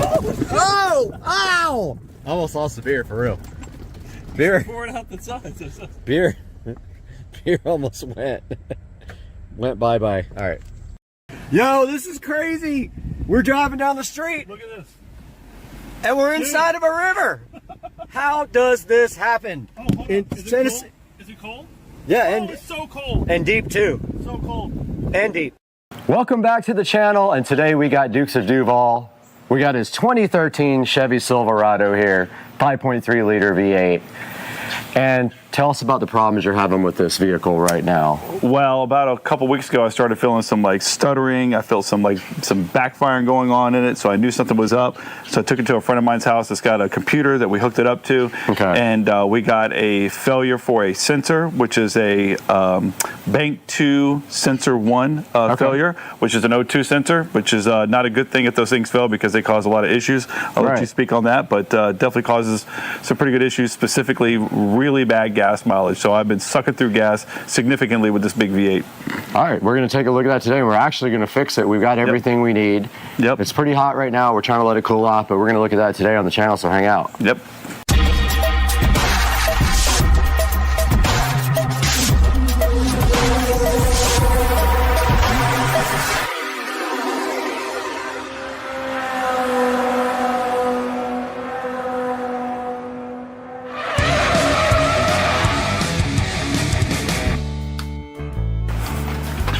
All right, we're here in front of the 2013 Chevy Silverado. We got our wrench here. This is a 7/8. This is going around the O2 sensor. And we've got the brand new O2 sensor right here. And which one is this? That is Bank 2 Sensor 1. So that is what they consider an upstream. So it's before the catalytic converter as opposed to being behind it. I did look under there. There is one behind it. Now, how many total do you have in this truck? 4 total. So you have 2 sides of exhaust. So you have 2 in the front of the Cadillac, 2 in the back. So how much was this replacement Catalytic, part? not Cadillac. That one costs about $50. It's an off-brand, but it's got a 1-year warranty on it. So if it doesn't work, then I'll be able to take it back. But fingers crossed it does work. All right. So if you get this directly from Chevy, how much would this cost you from Probably $100 or so. $100. Okay, yeah, if I had to guess. So I looked underneath the truck, and there's a frame rail there, and the catalytic converter sits right above that, and then right above that, or right on the catalytic converter, actually above it, is the O2 sensor. I'm gonna get under there with my lights and stuff and try to get the old one out. But here's the tricky part. You can see right here, there's a clip on that. I have to get under there and clip that off. And so we're going to see if I can actually do that or if it's going to break. A lot of times these are so brittle from getting heated up and cooled down so much they just break right off, which that's fine too. As long as we can get this thing off, right? And then the other fun thing about this is that typically you wouldn't use a wrench like this, a box end wrench. They have like a they have a specialized socket that has like a slit in it that will allow the wire goes through. The wire goes through it, right? So in this case, we're not going to do that because I don't want to go buy a specialized tool just for this. And you can see I got the anti-seize compound. And this one, exactly, came with the factory with anti-seize on it. So if yours does not have anti-seize, because it is going directly into the exhaust, I would apply some on there, but this one already had it on there. Because if you ever try to get that off, sometimes you need heat and other things to get that off. It'll be like welded on there if you try to get it off later down the road for sure. So. All right, well, hey, I'm up for a challenge. Let's get underneath the truck and see if we can get this thing out of here. Let's do it. Let's do it. All right. All right, so I'm underneath Dukes of Duval 2013 Chevy Silverado. And as you guys can see, I got my light right here, so I've got a pretty clear shot of the catalytic converter here. Now you can see the rear O2 sensor behind the cat. So that's the post-cat O2 right there. Super easy to get to that one and the clip as well with the wire. But as you can see up in here, this guy up here is pre-cat, and the actual wire, I'll try to get the GoPro right way up in there. The actual wire goes, had my hand up there before. All right, so I got my hand on the wire. All right, I got the wire now, and that goes, oh, no problem. So the wire actually is right here in my face. So I'm gonna go ahead now and get that wire unclipped. It actually has a safety, it almost looks like a zip tie on it. It's a green safety thing. You have to pull that out first before you can unclip it. So I'm gonna get my GoPro clipped up here somehow and then show you guys this.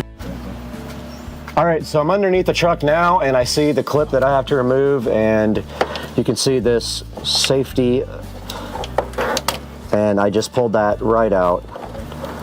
And then now we have to do right here, right now, is pull this plug, and there you go, it's completely off. And also it has a Christmas tree on the side that's holding it to the wiring harness, so that also has to come off before it will come out. The actual oxygen sensor end though looks like it might be free. Let's see. Let me see if that's the right end. Okay. No, the end with the oxygen sensor is on a Christmas tree. And that is hooked to the wiring harness. So that is not going to come out until we figure out how to get this off.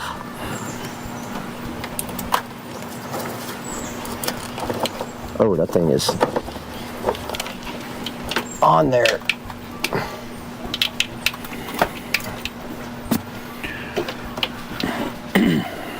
Yeah, there's like a clip hooked to the harness, the body harness, the wiring harness, and it is on there, brother. Brothers and sisters, I'm getting this thing off.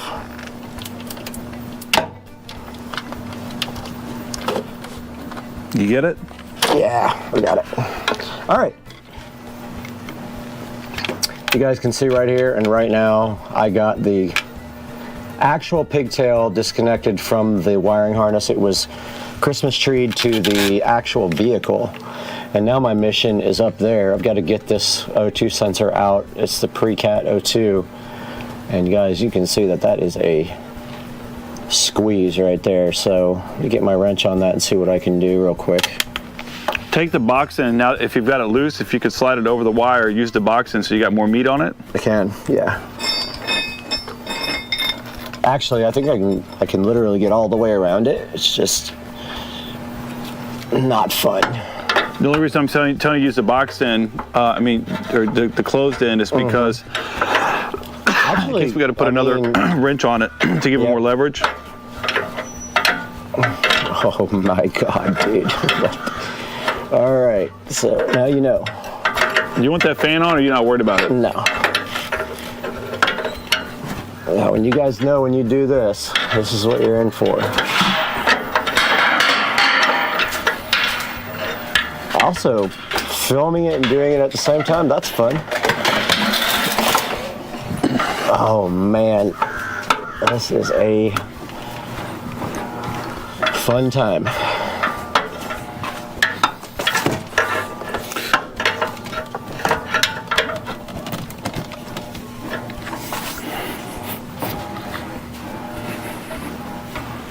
Oh, wow.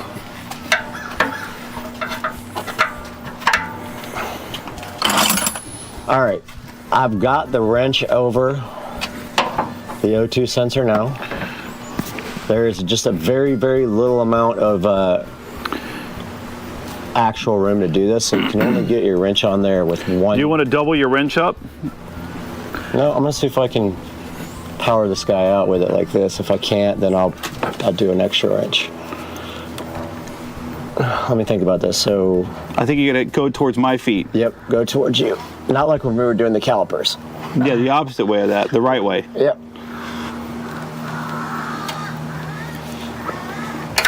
Yeah, I got it. Nice. Yep, good to go. Oh, I love it when the dirt goes directly into your eyes. That's usually a good sign. That's all the hot rust going in my eyes. You have to break it some more, huh? No, it's just like my eyes are, I got like stuff in them. What is that noise? Some bird. I don't even know what kind of bird. Kill it. Erase from channel. There's a crow. Do not kill birds. Okay, so I'm getting out from underneath this because it's putting dirt and dust all in my eyes. Fuck. That's turning? Yeah. Well, it was. Oh man. It's my pellet gun. More just dropped right in my eyeballs. Probably should have been wearing glasses for this. That sounds like a wild bird. Kill it. Guys, if you do this at home, wear safety glasses because I just got hot, molten lead rust in my eyeball. Every time I go up there, more drops in my face. You want safety goggles? No.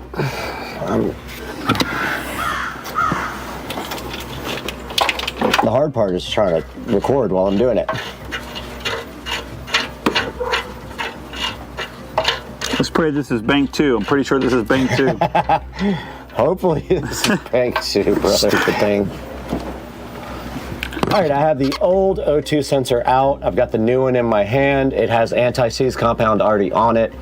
So if you guys don't get one with that, go ahead and get the anti-seize compound and put it on the end here and screw that guy back in. I'm gonna do that now.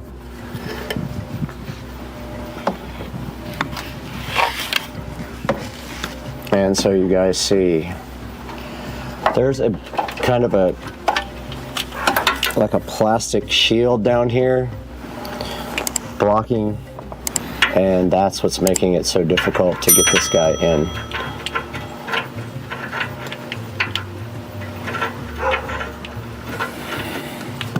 All right, so I got the new O2 sensor threading in at this point.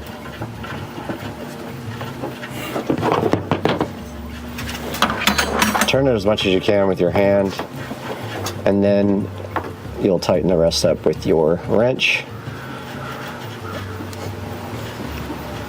It's not really, it's an awkward position, and I'm gonna go ahead now and tighten this up off camera because I can't hold the camera and tighten. All right guys, so I got the O2 sensor replaced now, and I got the little pigtail plug back in, and now we are going to go ahead and start the truck. After this, I'm going to get out of here first, and we're going to see if that was the culprit of all these issues. But yeah, it looks like everything is good to go now. Just going to stuff this back up in here, and we'll go test the wire. All right, cool. All right, well, Brad just finished up putting everything back together, so I'm going to check to see if my sensor turns off and everything starts running normal again. Fingers crossed. All right, still showing a sensor. I do have a low tire pressure that I got to fix. Still feels pretty rough right now. I don't know if that will correct itself after a minute. Do we have to reset the codes? I can't imagine we would. The only way we do that, I guess, is just pull the OBD2 reader. Yeah.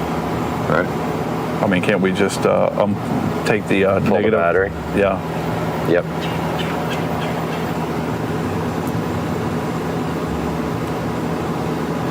Hood open.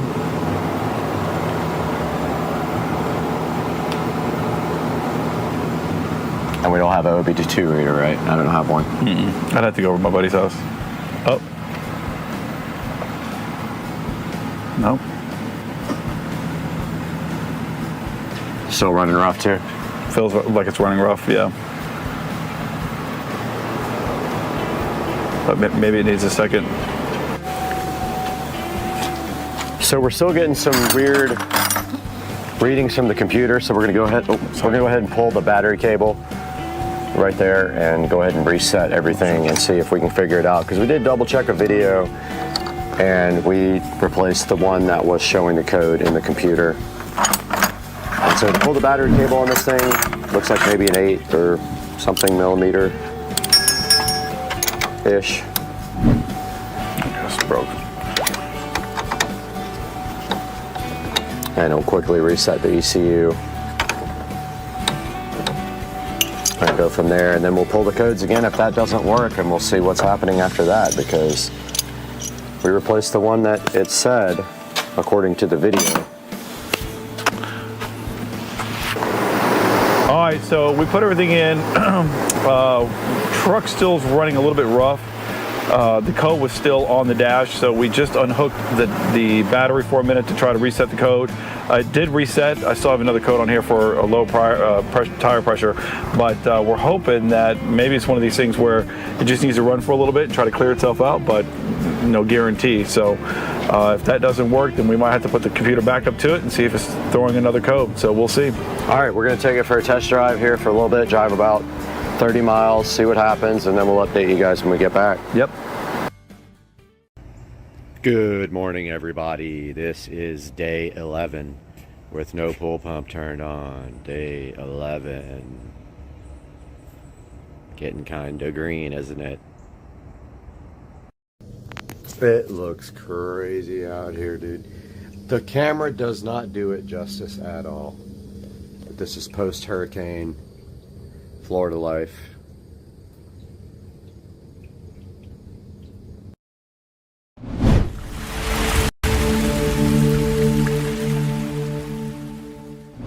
We can see here that it is kind of a mess coming out of the wall, all the audio. Okay, we are left with this stuff, and pull my wire over to where I'm gonna repair a bad splice over there.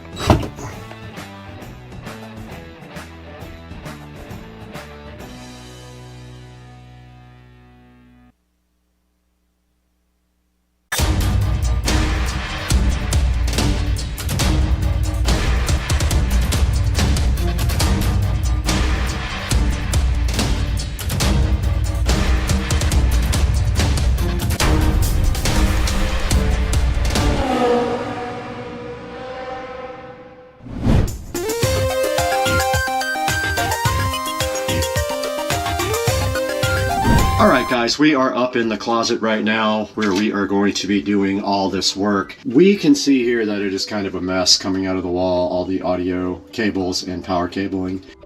Alright, we're back in the closet here with our audio setup. We got some labels, refills for my label maker. Now we are going to go ahead and start testing all the wiring. I see some of it is actually disconnected. And then labeling everything. And notice a long time ago I put pins on these so you don't have to use the bare wire on it. And we're going to test all these other ones. So on the front 8 says utility. I don't know what that actually is. Let's see if I can pop it with the battery.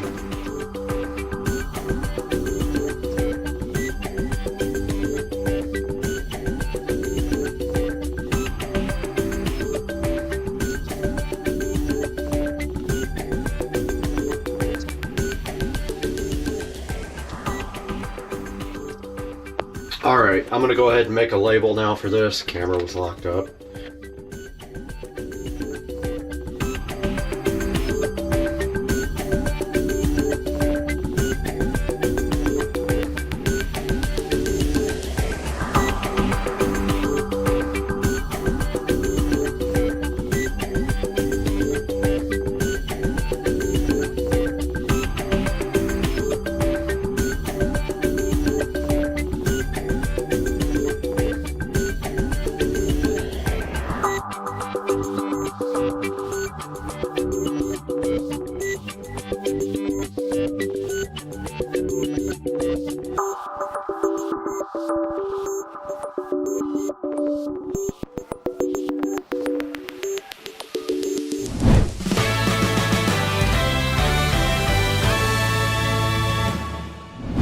Okay, we are left with this wonderful stuff. What now? We got all of our wires all labeled up, except for 2 sets, which we will have to do when we have another person to help us. All right, we need to take this door off. This is coming off for good.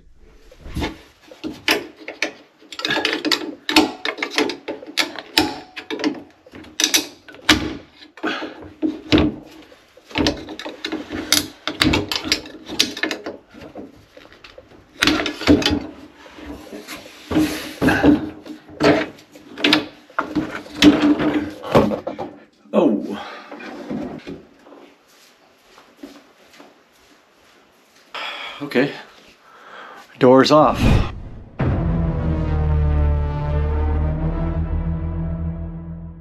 Okay, welcome back this morning. It's Sunday and we are going to work on this closet because we have a lot of electrical to figure out. There's a bunch of places where we need to get power in here and fix some old power problems. Going to try to see where the studs are in here. Let's see.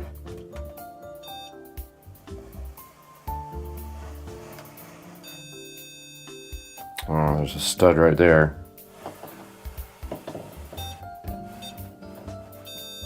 There's a stud here. That also sucks. All right.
All right, this first trip is just recon. I won't suit up for this.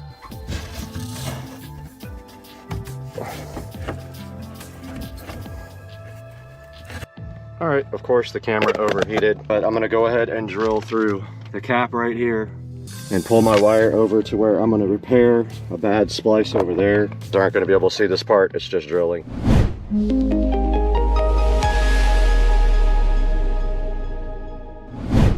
All right, a little update from the audio closet. I did get all of the wiring ran. I ran one Romex there and one down there. Up here to power everything in the bathroom, and that's kind of a good place for it. Also, if I need power up top somewhere, and down there, obviously, because regular power at the bottom. Now I'm gonna go ahead and install the wall boxes and the receptacles for both of these guys right now. Let's get busy. One of the wall boxes right there, it's just a standard 2-gang. And we have some nice USB receptacles for this thing right here. But I'm gonna go ahead and bust out one of these protective things so I can get my wire through. They're really hard to do once the box is in the wall. But you just literally push this in, just like that. Your wire goes right through there. And if you do it ahead of time, it makes it way easier. But yeah, we have a mess down here. We probably need to clean first before we start doing anything. I'm gonna grab the shop vac.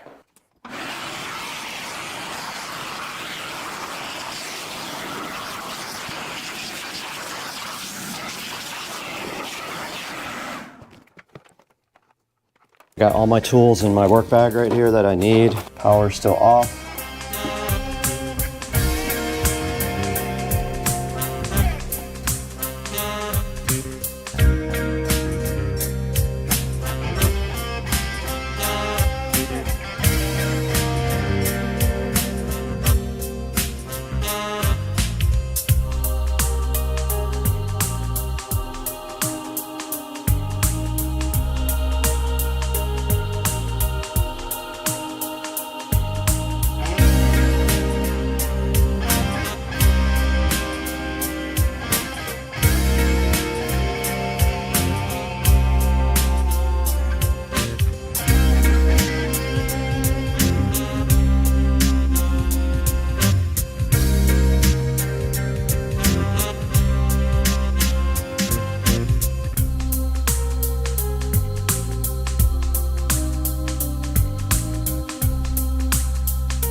That's it.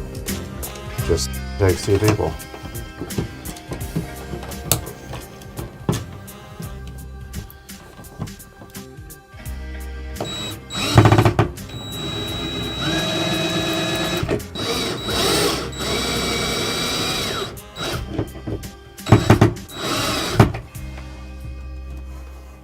Oh yeah, look at that.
All right guys, a little update. We got a lot of work done today. We got our electrical run up here. We got our electrical run down here. Pay no attention to that one thing. You didn't see that. We cut out our wall for our LED strip that's gonna run along this edge right here. We got everything cleaned up and we're ready for the next step, and that is our shelf will be delivered tomorrow. Our audio shelf is like a tiered audio rack, and I need to know if it's gonna fit or if I have to take off. Well, it'll be this trim. There's no trim over here. Oh yeah, I might not even be able to get it past that. So we got a task at hand tomorrow. We might have to take off this trim, then this trim to get this thing in there, but we will see tomorrow because it's literally 23.6 and this is 24, so it's going to be really close. That's all tomorrow though. We have to take off trim. We take off trim. It's just the way it is, dude. Yeah, we got all this done today. Look, we got the nice USB plus power outlets there. We got 4 power outlets there in case we need power up high. We got our Cat 6 RAN down there. We got the wall cut so we could run our LED strip power to right here. It's going to go along this frame right here, and everything came out great. And we also took an hour to clean up the entire house afterwards. So guys, we're probably going to have to move our subwoofer for the whole house down.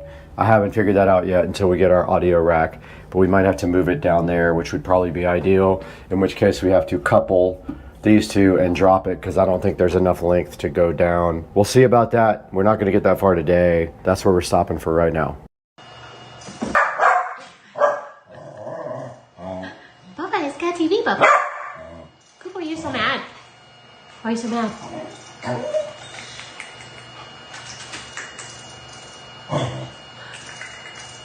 Get it, Papa.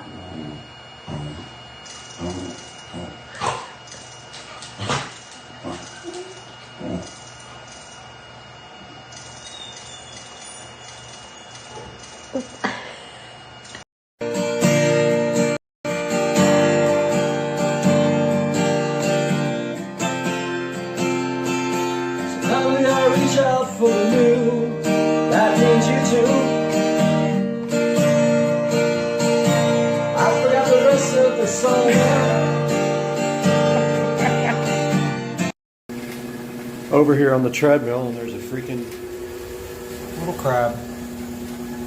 It's the second one I've seen in 2 days in the sun. Little crab. Hey, crab.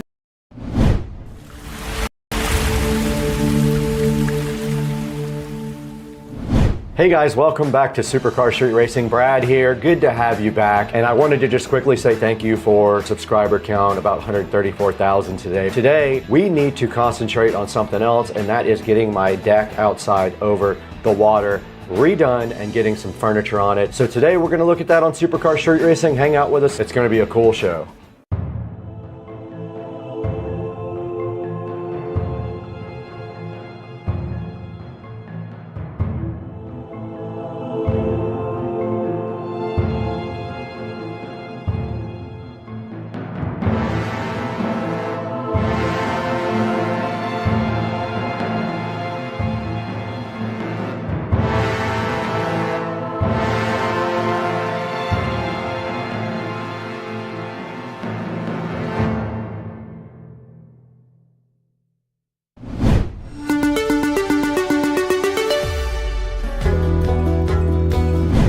Guys, welcome back to Supercar Street Racing. Today we have a few things to talk about. One of them being getting my deck outside over the water, my dock, redone completely because I noticed in the last couple of months some of the boards were getting kind of soft on it. So what I did was I went ahead and found someone to do the work. I was not wanting to actually go do it, and since I don't have a truck, it's difficult for me to get wood from the store. So what I did was I used the same guy who did my gates. His name is Ray. Him and his buddy went and checked out the dock. They measured it out, and at the same time, one of my big goals was to see if I could get this enlarged at the same time. Now they were able to do that, so you're gonna see here when we take a look outside what exactly they did to replace all the wood on the dock and then also expand it. Let's go take a look.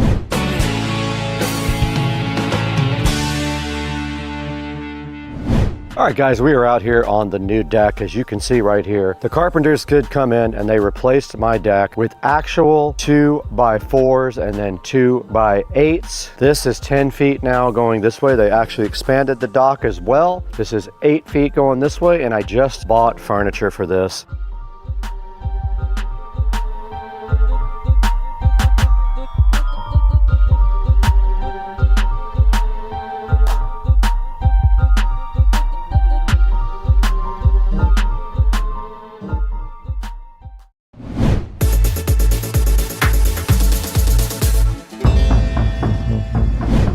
right, guys, you just saw my new dock outside. Now, basically, when those guys came to replace my dock, they took all the boards off the top. Those were just deck boards originally. They took them all off. They looked at all the stringers underneath. They inspected the posts. They did find that the stringers all needed to be replaced. They went ahead and replaced those. And so that means everything underneath the deck boards, the long 2x6 boards that connect the posts all the way back to the bulkhead, were all replaced underneath there. And a few things were added on each side also so that it could be expanded. Now, they did expand the dock by 1 foot on each side. That's pretty good. Like, I needed a lot more room out there. So now the next step is to show you guys what we have to do to go ahead and protect that deck from the sun, the water, and the wind in Florida. Let's take it outside and show you what we used on the wood to protect it.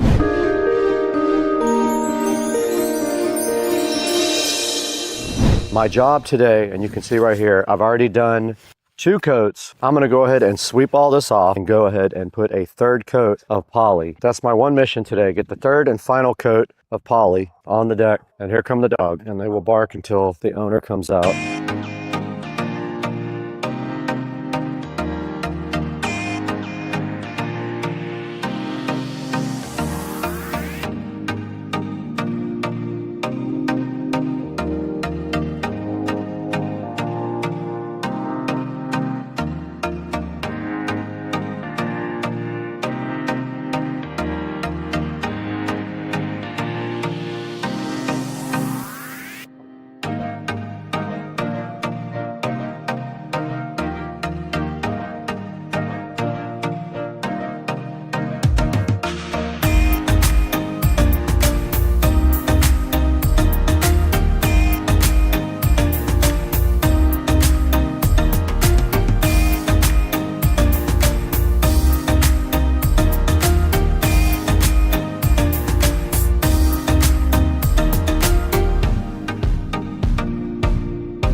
Guys, you just saw what we used on the dock to go ahead and protect it from the sun, the wind, and the rain in Florida. We used the Bare polyurethane protector in matte. It is a water-based finish designed for outside, and we did put 3 coats on it. The 3rd coat just went on today. That is going to dry for about 24 hours before we go ahead and put our rug and our furniture out on the dock. Now let's take a look at the furniture we decided to get. We did go out to Florida Backyard to look at furniture. It is a higher quality store, so you know the furniture will last longer. Let's see what we found when we went out to Florida Backyard to look for new furniture for the dock.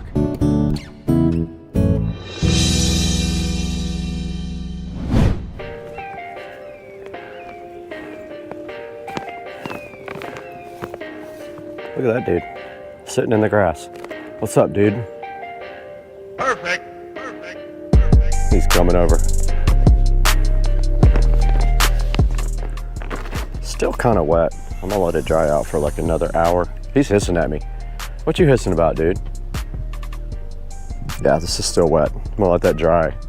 All right, we got our new rug right here. I haven't measured it or anything. I just went by eye. That's gonna go right out here on the dock, but I'm letting the dock dry out for like another hour before I put it down. I'll do it right after lunch, right after I eat, because they're gonna be here between 12 and 2 o'clock. That's the new rug right there. Okay, now that everything has dried out sufficiently, it's nice and warm out here. Let's go out here and see if we can get this rug put in place. There is a fence post.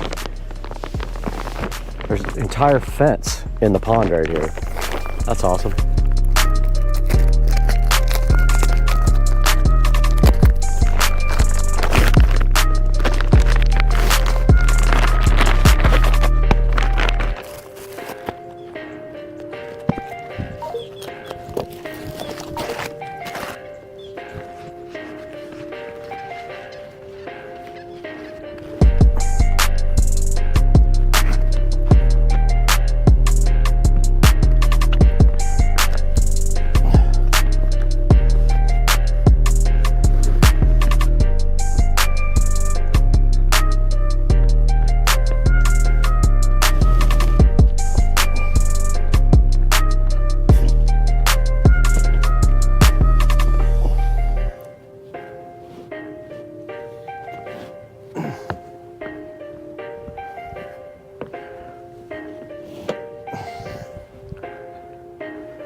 All right, guys, welcome back to the channel.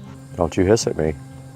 Now, we got this stuff from Florida Backyard. We replaced the old furniture, we replaced the dock, and we replaced this outdoor rug right here. I'm gonna step back because this lens is very close, but you can see right here, we got the chair, we got the love seat, and we got two 18-inch tables, and they are looking so fly and so fresh. I love them. Came out so good. But guys, I'm gonna put a link in the description. I got the upgraded material on the cushions as well. I did do the polyurethane coating on the dock as well. I did 3 coats. This guy's mad.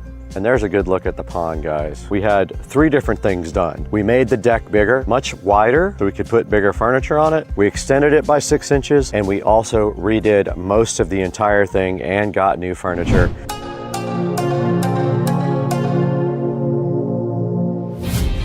Hey guys, and welcome back to Supercar Street Racing once again. We're here in Studio B, and right in front of me, you can see the Pollywood Lakeside Deep seating set. Now, Pollywood has a bunch of different choices for you on colors and also different choices for you on the cushions themselves. You can see right here, this is gray with textured linen is that color. I did go ahead and get the white on mine, and my cushions were actually made by Florida Backyard. They made those for me, and I got the upgraded fabric so that I could get a good waterproof, bleach-proof fabric. You can see right here, this set is only $1,049. I paid around $2,300 for my set with the upgraded fabric. So expect to pay about $2,300 for what I have, which is like a 4-piece set with 2 small tables, a love seat, and a chair. And they look awesome and they'll last forever. When the fabric gets dirty or moldy, you literally can spray it with bleach and hose it off, and it does not affect the color on the fabric. We would have to pull everything off the dock though and get that rug out from under it, so we didn't ruin that first. But it's good to know that you can clean those without having to actually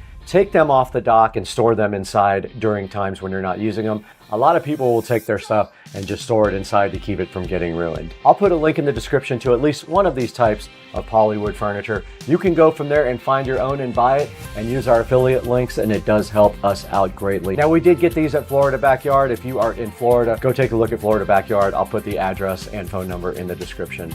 They did set everything up for us as well. Now, at the time of this recording, we have 150,897 subscribers. We thank you so much for your support. If you're new here, go ahead and click subscribe and like the video. It helps us out tremendously. Buy everything through our Amazon affiliate links, and we'll see you guys on the next one. We got to get out of here.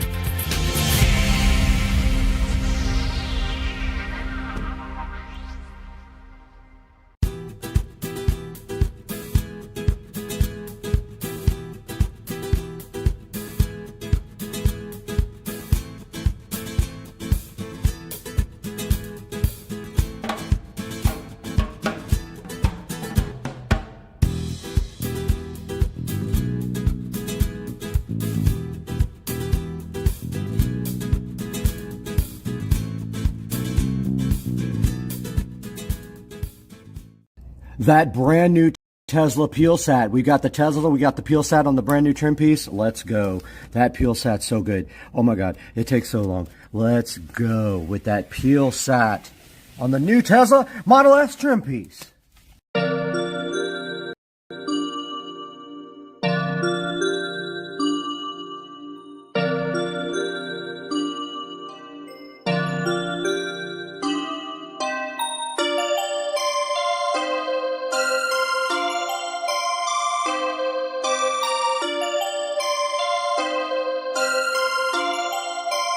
Perfect, perfect.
much like myself, the eagle is injured, and he just lost another toe, and the time has come for the channel mascot to be hung.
The injured eagle, Supercar Street Racing injured eagle is done.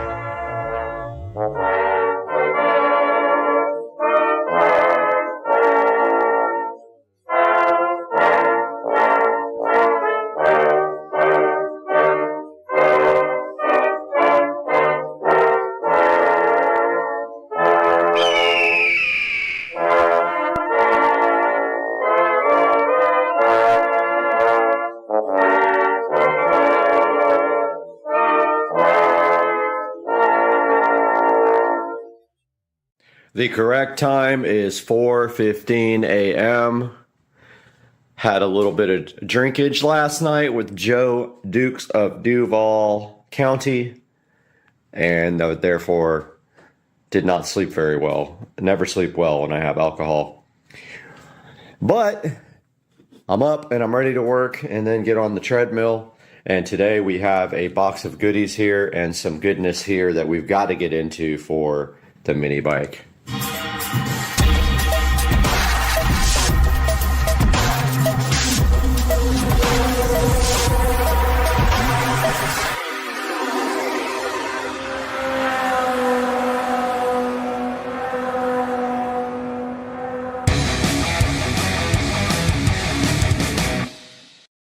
What's up, guys? It is 4 o'clock in the morning with Supercar Street Racing. I'm out here in the garage. I know you hardly ever see me do a selfie shot, but I wanted to show you what's going on with my injuries from the mini bike. So my knee looks like that. And this part here still bothers me when I sit down for a while and get up.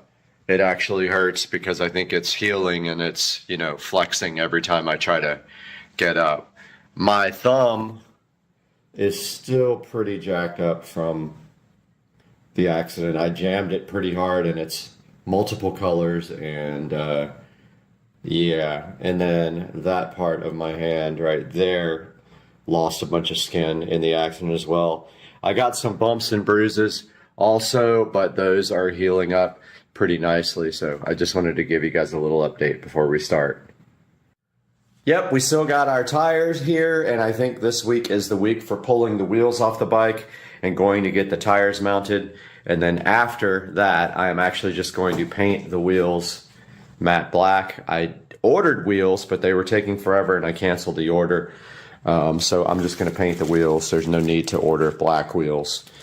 But in the box, we have a replacement for the accident. Here's a new brake cable. Not brake cable. A new brake handle. Can't talk this morning. It's too early. Here is a new grip, because I destroyed the other grip. And this has nothing to do with the accident, even though they did get kind of messed up. Here is 2 shiny, new, brand new foot pegs.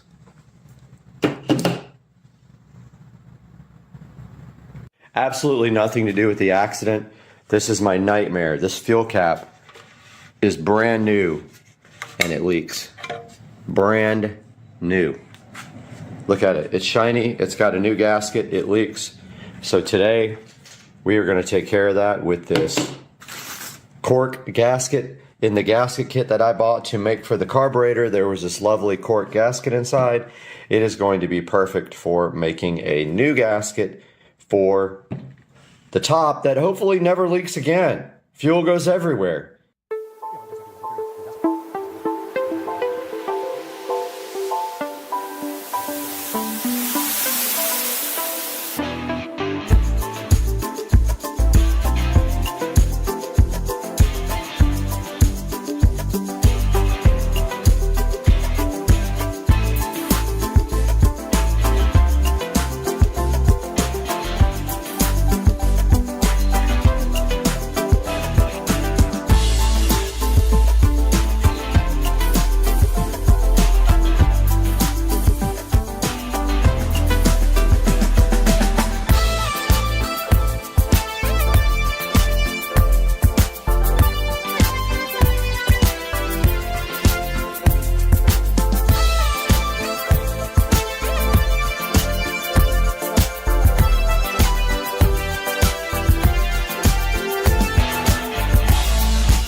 We're back in black to replace the handle.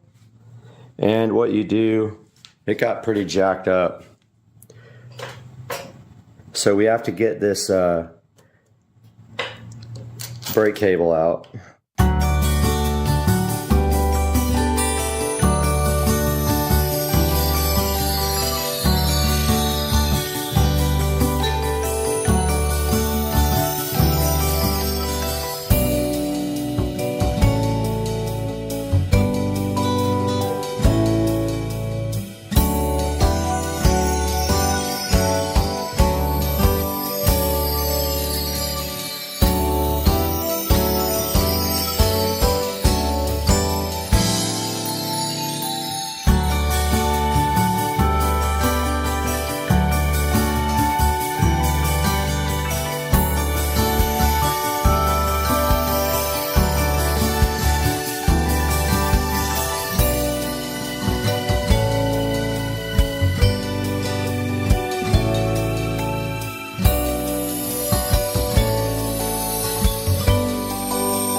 All right, we got some brand new foot pegs here.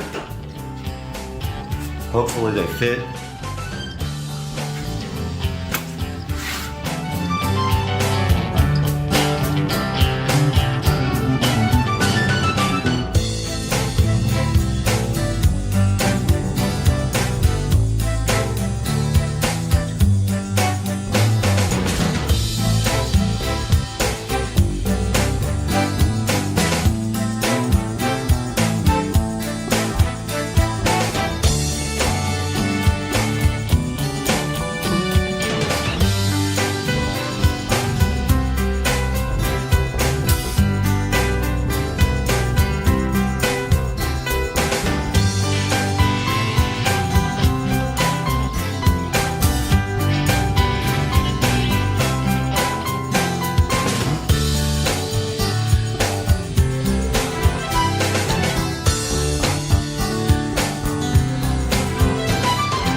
Current status, the foot pegs are both replaced.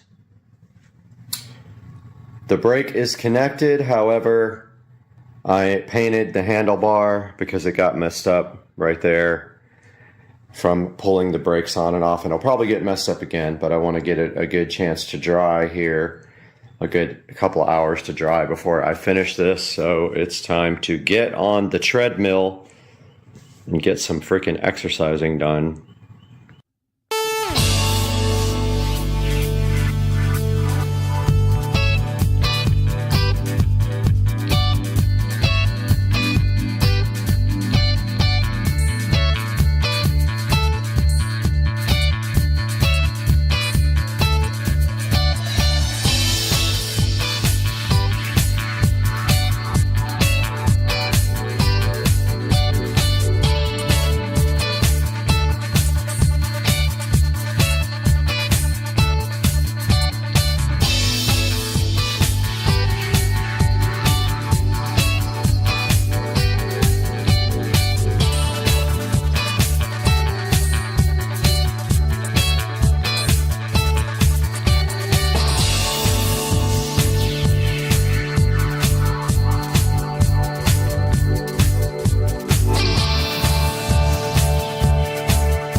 Alright guys, so that is going to do it for today's video.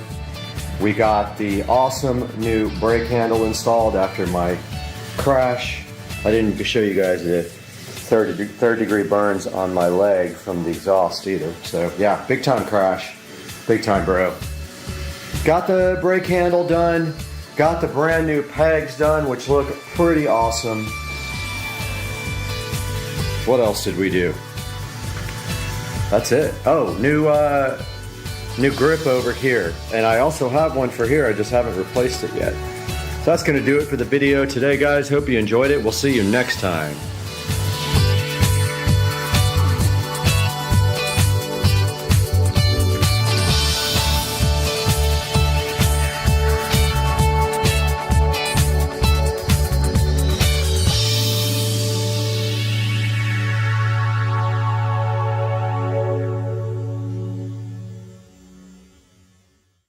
Hey guys, welcome back to Supercar Street Racing. We have something special for you today. I thought I would come on camera on the intro and talk to you guys a little bit about getting my garage floor shark coated. You can see right here in this first clip, we are trying to get the washer and dryer out. But before that, I did a lot of organizing and stuff. Let's get this started. I'm so hyped for you guys to see this. Let's go.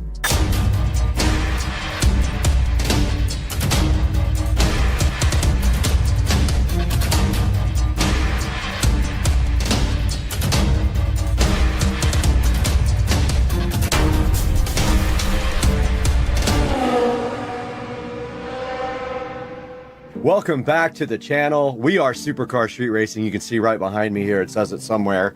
And today we have something special for you on the channel. And that is we got the garage shark coated, and you'll see what that means in just a little bit. But first we had a lot of organizing to do, so let's get straight to that. We had to get a lot of stuff out of the garage. And so we did it, and we moved stuff around, and we made it happen. Let's watch.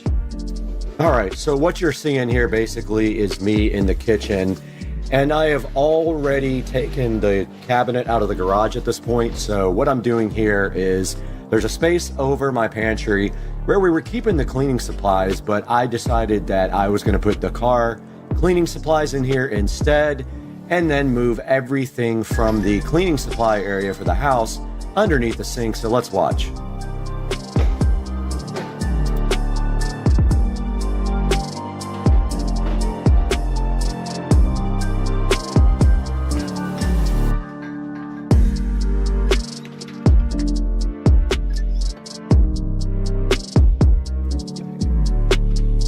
So right here, basically what I'm doing is putting everything for the stove cleaning above the microwave, but actually I ran out of space under the sink later, you'll see.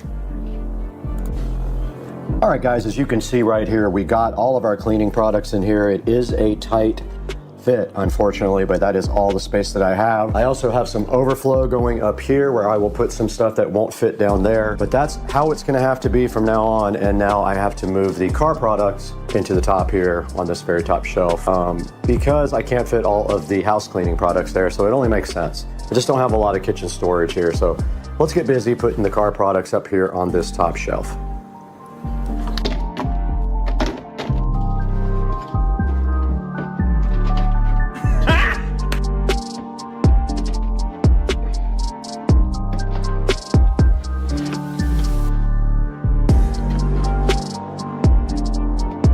Okay, we have finished mostly cleaning up. No, we haven't. We gotta do the rags. We gotta do rags, and then we'll be done with this automotive area. Now, this is just temporary until we get some real nice garage cabinets installed. This is what I have so far. A lot of this stuff is really just in here for the moment. So things like that aren't needed can go up top. Then all my supplies for my car cleaning go right here. Now let's get all the towels folded up and inside of here as well.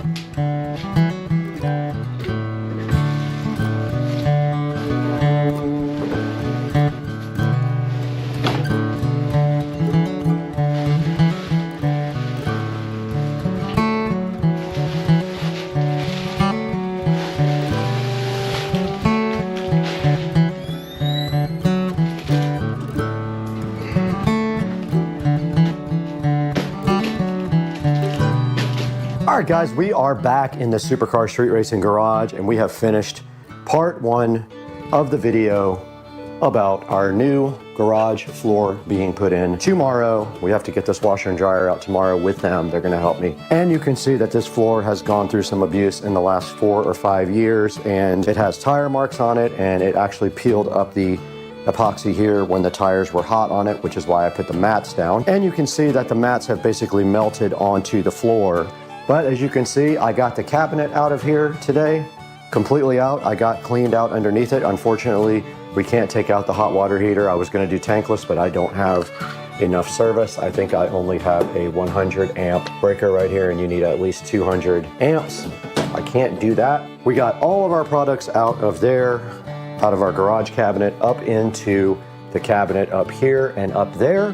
We got all of our cleaning products out of there and moved them down underneath the sink right here. And then we put the rest of the overflow right up here on top of the stove.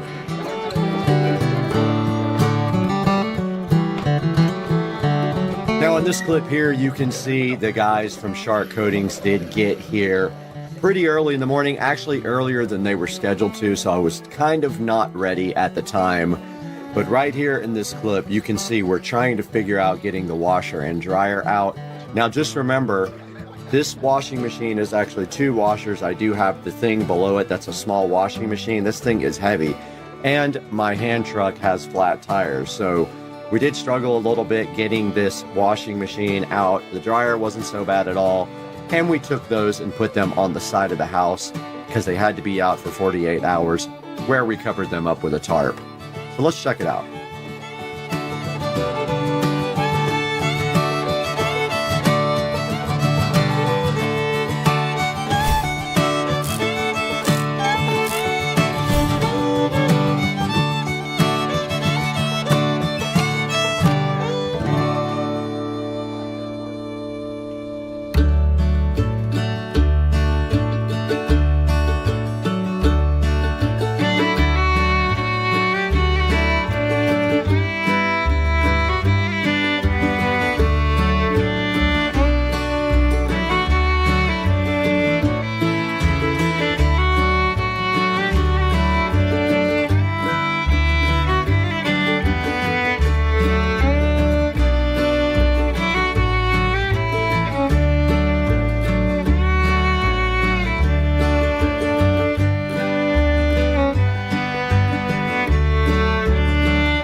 All right, guys, you saw my garage floor get shark coated. Such a cool process.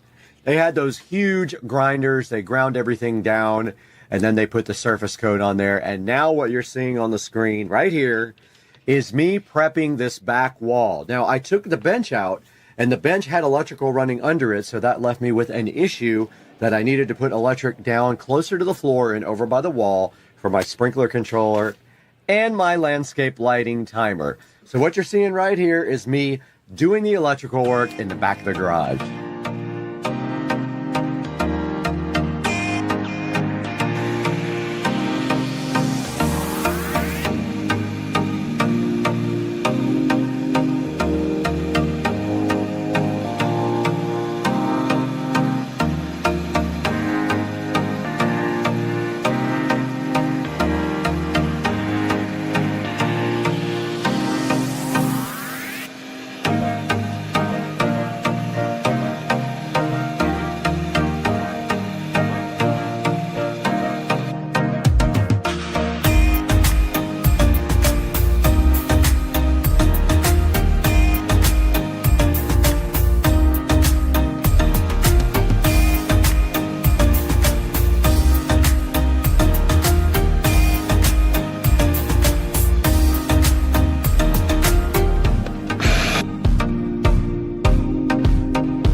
All right, we are out in the supercar street racing garage, and you can see right here and right now that the floor has been sharp coated completely. They did that yesterday, and I let it dry overnight, and it is safe to walk on, but not safe to put the car on yet. It will be later tonight, and then tomorrow we can move the washer and dryer back. But as you can see over here, I'm already working on electrical for this wall, which you guys saw me doing a minute ago. I basically cut holes so that I could run power down to the corner for my landscape timer and for my sprinkler controller.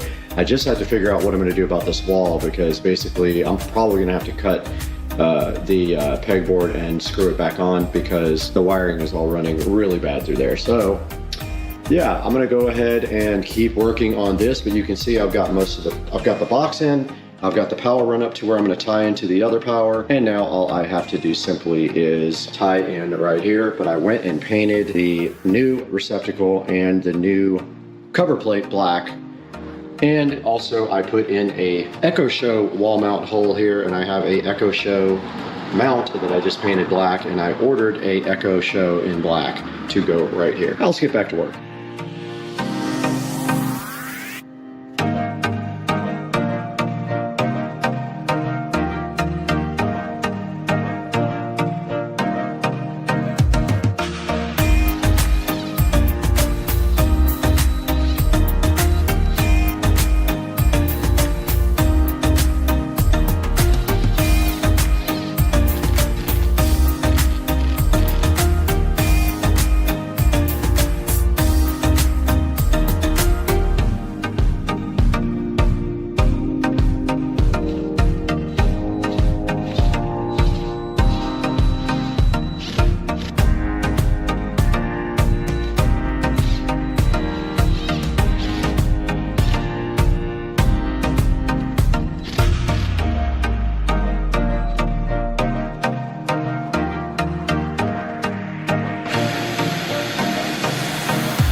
All right, guys, you just saw the last scene where I was doing electrical work. And basically what I had to do was tap into the existing electrical outlet so that I could get power for my Echo Show 5.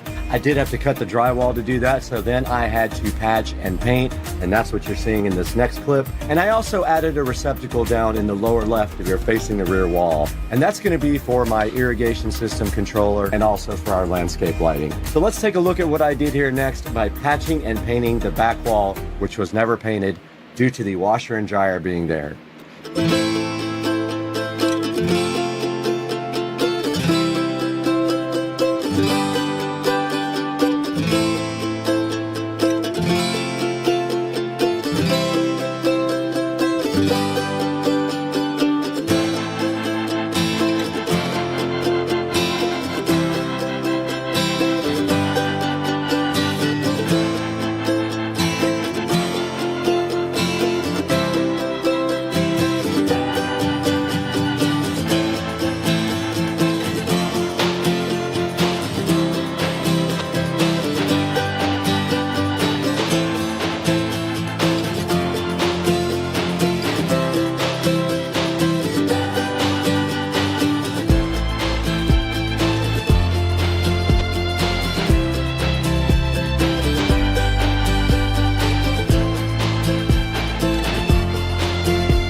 All right, a little update from the garage, and I have finished the paint project. And let's take a look as we step back, and I'll go through everything that we did. Yeah, that peel satisfaction. We did have the floors sharp coated, and then we put the washer and dryer back up against the wall here on the newly sharp coated floors. We also removed the workbench, added an Echo Show 5 there, and ran power down to this brand new receptacle, which is also a USB-A and USB-C charger. We moved our landscape light controller over here. We had to cut the wall, so I have to repair that somehow. I haven't done that yet. And I did a terrible job patching the wall. Probably one of the worst times I've ever done. However, there is a banner going right here that hopefully will cover most of that. So it's 4 feet by 3 feet. It'll cover a lot of it. And so taking a step back, you can see right here and right now how everything looks after the garage project. Now, I am considering getting a cabinet for right here. A really nice cabinet that covers up this ugly breaker box. We'll see if I can get one found, and it would just be as tall as I can possibly get it and then cover from about here to here, or all the way across here to cover up this hot water heater. Eventually I would like to go tankless, but for now I don't have enough electrical service. Let's get the car pulled in here and see how it looks. All right, we did get the car all pulled in now, and we have the golf cart in as well. And stepping back, you can see how much space we have now. And I did pull the car in kind of sideways, but you can see there is a footer down here that you have to be careful of. I could go back more and over maybe another 6 or 8 inches, but now we have much more room in the back because the workbench is now gone. I could come back another foot easy there. And you can see I moved the charger cable to the wall here as well, and there is our Echo Show looking so fly in the wall. And so we have the Echo Show ready to go there as well. And stepping around, we have plenty of room here now to detail the car. And we have plenty of room for the golf cart as well. And I did keep this thing that was found in my yard randomly to put my car cover in. But yeah, guys, this is going to wrap up this part of the project. The only thing left to do, I have black blinds for that window. That's the last part of this project. And now let's take a look at it with the brand new garage door closed. And there you have it, guys. That is the garage project that I have been working on for months and months and months, coming to a close. And I do say it looks fly. Don't forget we have the hex lights. We have colored lights up here that we can change. And there they go, looking so fresh and fly. And guys, I hope you enjoyed the video, and I hope you enjoy all this hard work I do for you guys. Guys, welcome back to the Supercar Street Racing 4K production studio. I'm Brad, and you just saw my whole garage project come mostly to a close, besides getting the blinds up on the wall. And now I want to take a look at this Shark Coating website with you guys. Go ahead and go online to sharkcoatings.com and check out the website. And you can see they did a great job on my garage floor, and I would trust them with yours as well. Guys, thank you for liking and subscribing, and we will see you on the next video. I'm so happy to have you guys with us. We got to get out of here. We spent way too much time sniffing paint fumes.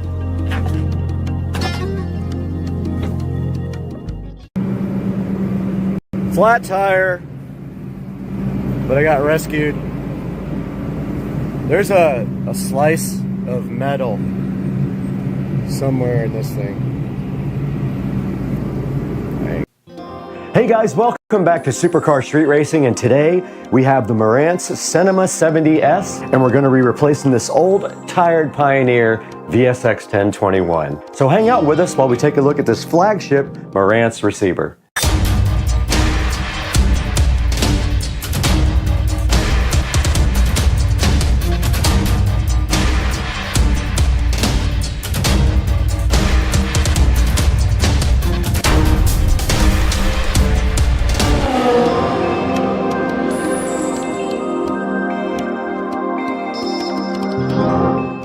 Now, about 1 year ago, we did create this nice 5.1 surround sound system in the Supercar Street Racing bedroom, and we also added this nice big Fire TV from Amazon.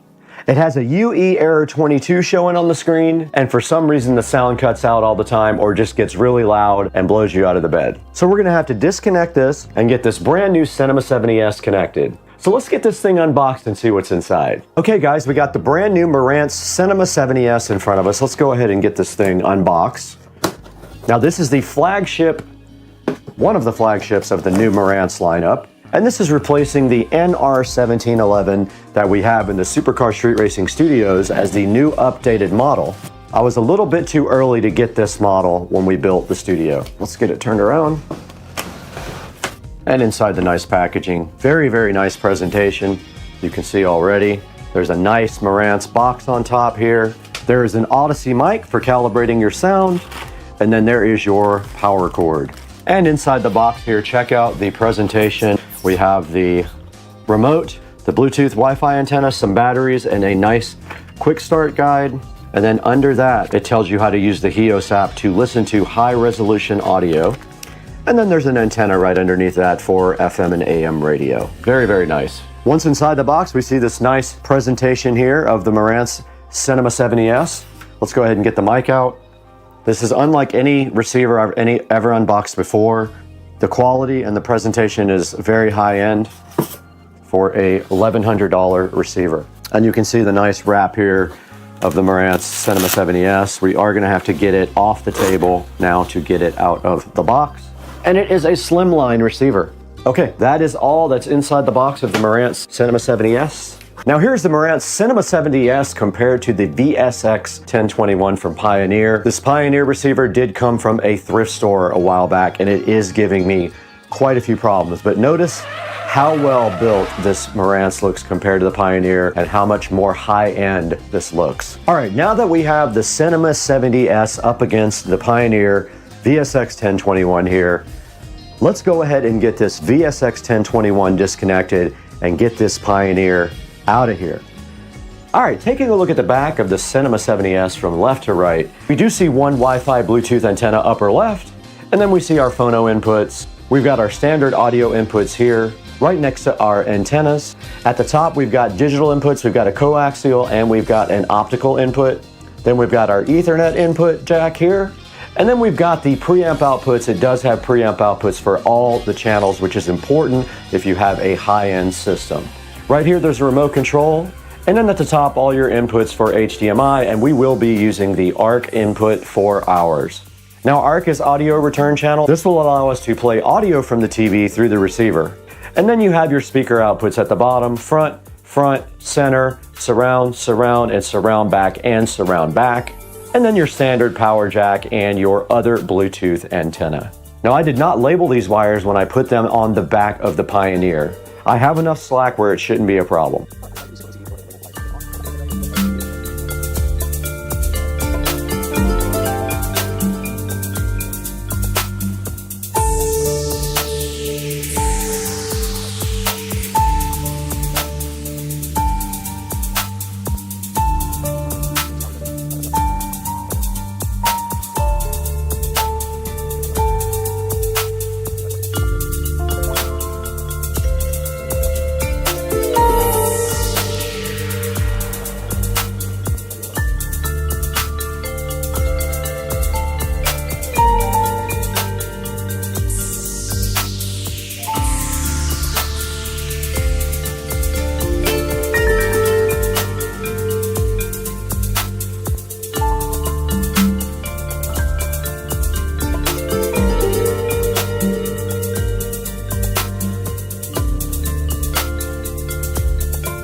All right, we got the Marantz out, we got it plugged in. We have the audio return HDMI going to the television. And so this is what it looks like here in front of me. Looks so good, so much better than the old one. And I have the remote control right here as well. And I decided to go ahead and just use Wi-Fi because I was using a power line adapter before, and it is very slow. To do anything fast, we're gonna need better network. I would like to run Ethernet to this room eventually. And here is the remote control for the Cinema 70S. All right, so we have the receiver plugged in. We have power to the remote control. Let's go ahead and power it on. It did come on, and on the front it does say Marantz here. Really cool looking display. Input. We should see the setup for this. We do. Okay, we have the setup on the screen now for the receiver. All right, now you guys can see the AV receiver setup assistant here. I'm gonna go ahead and click English. I'm gonna click next. Already got all that stuff done. Okay, is this the speaker setup? Yes, okay. No height speakers, no front, top, no that. No, I don't have Dolby Atmos. Yes, that's already connected. We're gonna play a test tone, so let's see.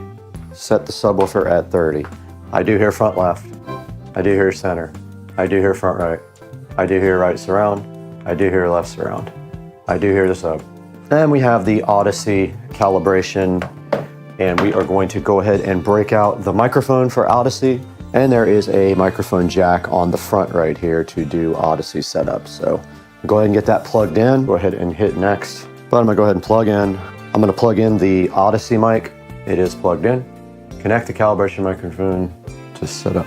Main listening position is gonna go in the center of the bed back here. Main listening position is going to be with a pillow, just like that. And let's go back to the front. Okay, it's ready to test. Main listening position.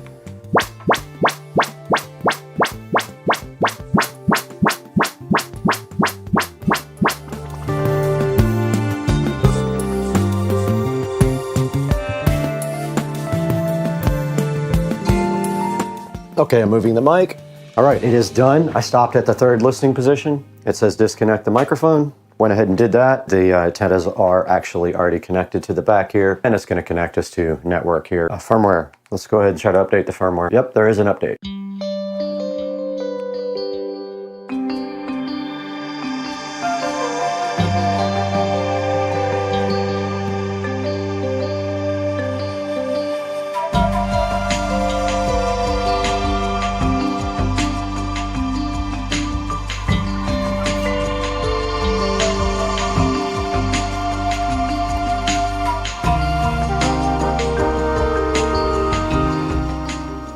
Okay, it does say 1 minute left on the update here. And you can see the TV went into screensaver because the receiver has switched off the HDMI signal.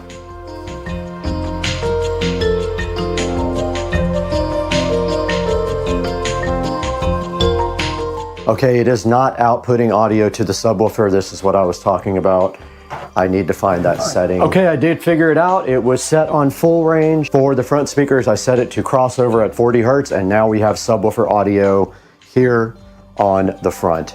And I don't know what surround sound mode we are in right now. I'm gonna go ahead and get the app opened up, and I'm going to record it when I do that. And let's find the app now. Marantz. Go ahead and open the app. Now don't forget we have 2 Marantz AVRs now. Now it's detecting. It found master bedroom and it found studio. I'm gonna select master bedroom, and it is loading. Now it is on Dolby Audio, Dolby Digital plus Dolby Surround, so it's on auto.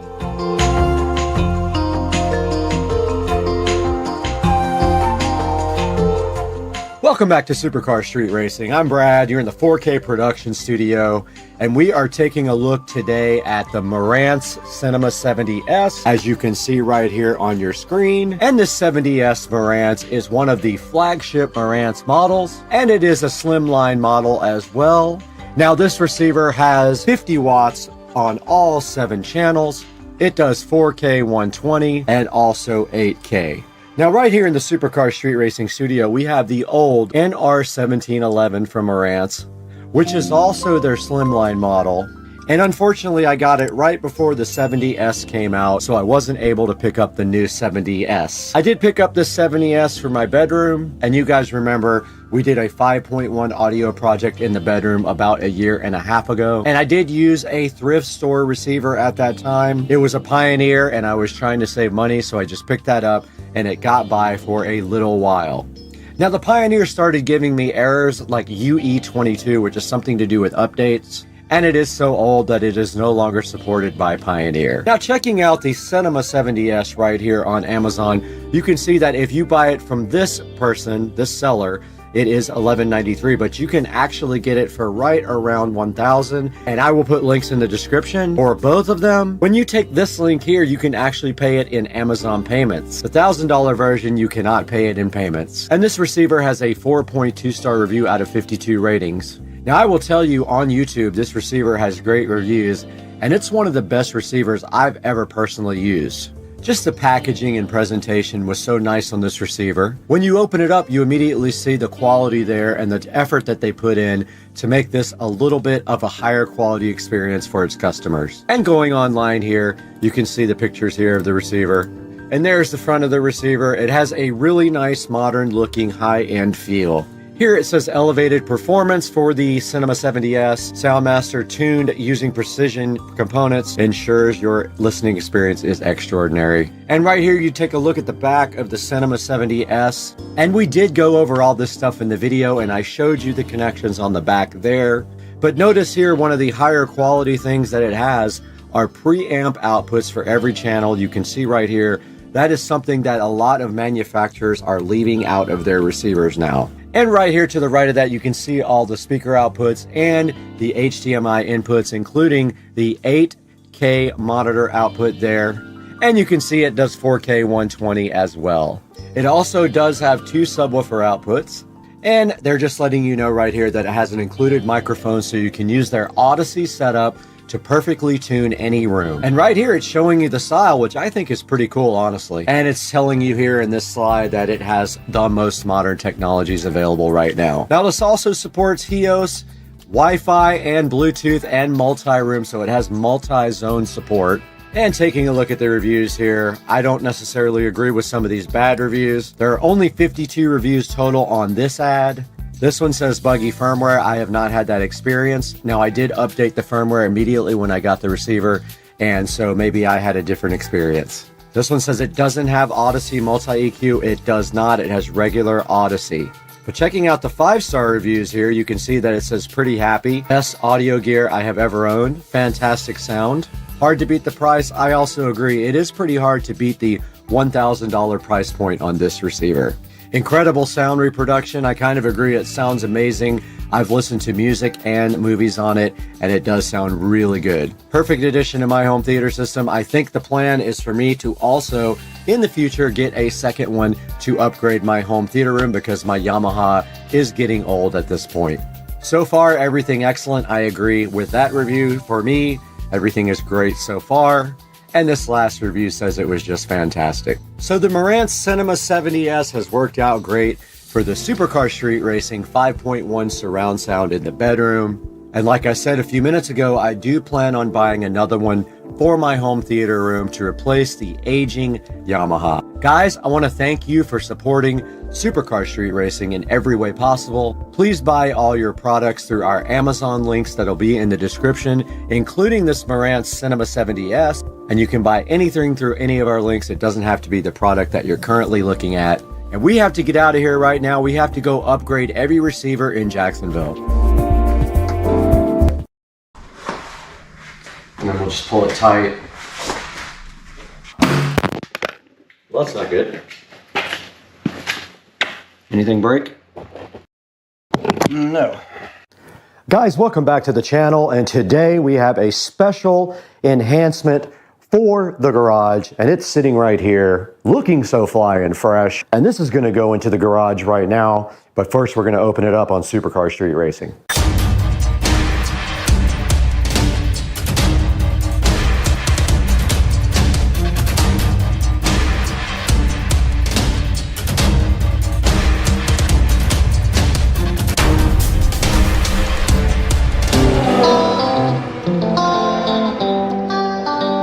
All right, guys, sitting right in front of me is an LED picture light for the garage to go over our Supercar Street Racing banner. And let's get this thing unboxed. And inside here, and right now, you can see the LED light looking so fresh. And basically, this light just uses USB power. It is very light. It probably won't need anything except drywall screws to hold it in. We will see. Does come with drywall inserts though, if you need them, and this little telescoping arm. And here is the mount. So basically you put this on the wall. It's almost got like a hot shoe mount. This comes out over and you can redirect your light any way you want. And it does come with this remote control as well, but you now shall not receive batteries with this.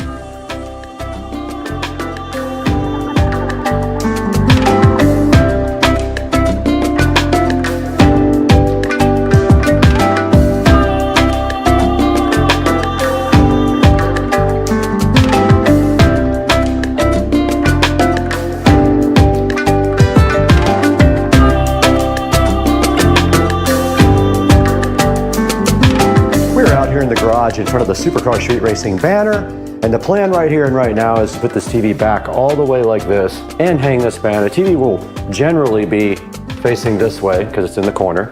Now all we want to do right here and right now is mount this TV. Now all we want to do right here and right now is mount this light so that it shines down on our banner like so. And then the wire will simply run behind the TV to this USB receptacle that I have. We have power available, a USB-A right behind it. It's super convenient. And I believe this thing works like this. Well, no, it would have to be like that. Screws on like that, so that's how you do that. And then we will just mount this up here and we will zip tie our wire. I wish the wire wasn't running, wasn't right on the tip of this. I wish it was like, but actually that's not bad, you can't see it. So that's as high as we want it because it's going to be hidden right under the TV and we want it dead centered. So somewhere we probably need to get we need to get our measuring tape and measure dead center. Grabbing the measuring tape, and it is 4 feet. So we're gonna go at 2 feet. 2 feet is right above this little graphic. So what we wanna do is go as high up as we can without interfering with the TV right there, and at 2 feet right at the center, and just throw our screws in right there, as high as we can go. Hopefully we don't need inserts for this, it's very light.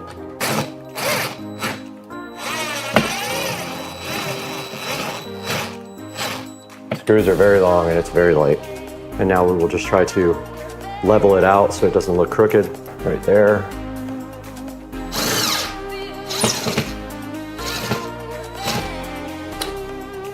There is that. This thing is fine. It's not going anywhere.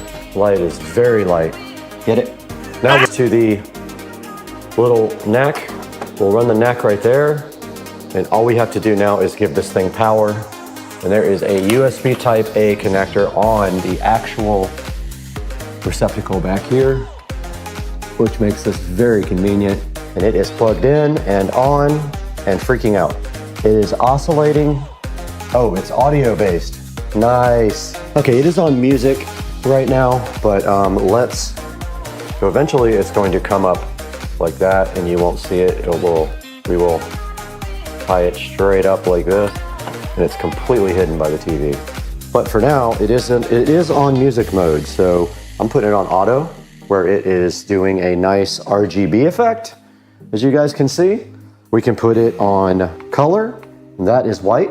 That's as white as it's gonna get. It's sort of a cool white, but you can see how it lights up the Supercar Street Racing banner right there. Pretty cool. And then back on, and that is the brightness level. You can do dim or bright with the remote. That is full brightness. Now back on auto is where it oscillates through the colors. Looks pretty cool, guys.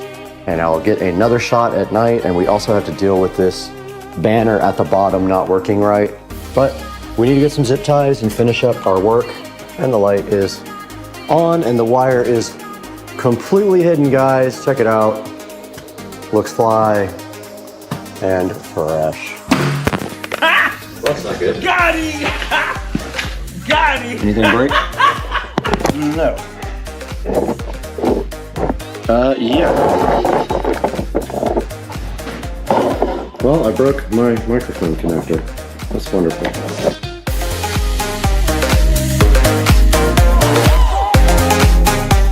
Hey guys, and welcome back to the 4K production studio. My name is Brad, and today we're taking a look at this RGB picture light. Now this RGB picture light is pretty cool, and what we wanted to do is also show you our custom vinyl banner. Now this banner was made specifically by me, and I designed it on uprinting.com. But first, let's take a look at this RGB picture light. Now basically what this light is for right here is for hanging on top of a piece of art, and it can light up your art in multiple different ways. Now we are using it for our Supercar Street Racing banner out in the garage, and you can see it right here on the screen where it says RGB picture light with remote, and this thing does work with USB, so it does have a USB type A on the end of the plug.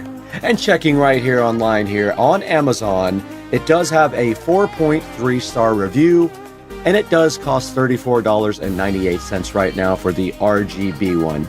And that's the one we have out here in the garage right now. And let's take a look at some of the reviews here. It has 69% 5-star reviews, easy to install, and so nice. Satisfied and perfect fit. And the 1-star reviews say it's supposed to be wireless, but that is not true. It is not chargeable. And this guy says doesn't work with the timer. And the other guy says just cheap, which yes, it is very cheap, but it does work fine. And now taking a look at some of the pictures here, you can see there is an app for this as well. I didn't use it. And here we have the different colors that you can switch it to over your artwork. And right here, right now, you can see on the app where you can control the music as well. And right here is what's in the package. Basically, it comes in pieces. It has some drywall inserts and screws, the neck, and it has a small remote control on the actual wire so you don't have to use the app. And you can see a picture of it right here in someone's living room with the RGB effect. And that's what I had turned on, as you guys could see in the video, out in the Supercar Street Racing garage. And right here, it has the remote control feature, the button control feature, and also you can control it with an app on your phone.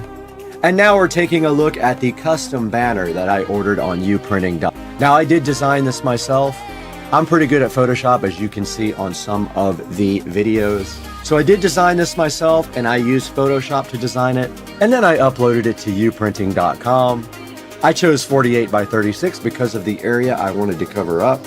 And you can see right here, right now, it was $29 for the subtotal here for my custom banner, which is not bad. Now, the other two banners I ordered were very large and they were much more expensive. Now you can see the other order was almost $250 for the two large banners out in the garage, but the 48 by 36 banner was only $53 with everything included. So please check out uprinting.com. And back here on this Supercar Street Racing channel here, And we want to encourage you to please help out the channel by buying all your Amazon products through the links in the description. And you don't have to buy the actual product. You can buy anything you want through any of our links in our description. It does give us a small amount of money and you help support the channel. And please like and subscribe. That's very important for the channel as well. A lot of people watch but aren't subscribed, and we could really use your support. And we want to thank you guys for the shark coating video support. That video has over 200,000 views and it did very well. And we're so excited to be growing with the community and have you here on Supercar Street Racing. So go ahead and hit that like and subscribe button. And we'd love to hear from you in the comments as well. What do you think about the channel? What needs to be improved? What are we doing right? And what are we doing wrong? And we're going to be back soon with the Marantz Cinema 70S review. We have that all set up and ready to go. I just need to put that video together and get it out to you guys. But for now, I got to bounce. I got to get over here and edit.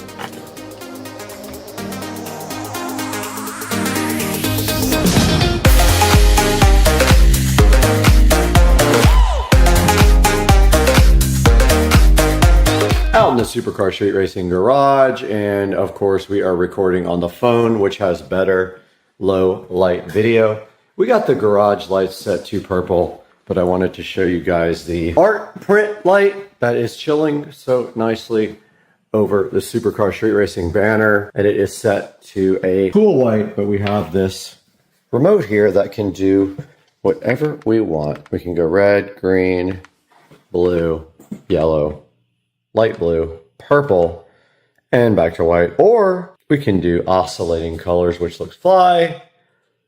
Guys, I hope you like this video. Please like and subscribe. Oh my God, this thing is so freaking cool. Guys, welcome back to Supercar Street Racing again, and you got Brad here. We just got through a minor hurricane which has just moved out of the area, and so now we have time to come back and show you guys a new review of something sent to us by a company. They wanted us to check it out, asked if we were interested, and of course we want to get this stuff out to you guys to try. So let's get out here in the SCSR garage and take a look at what we got out here. And we have the Jet Fan Max by Kika. We're going to be taking a look at that today, and they also sent us the portable fan as well to take a look at. All that coming up today on Supercar Street Racing. Hang out.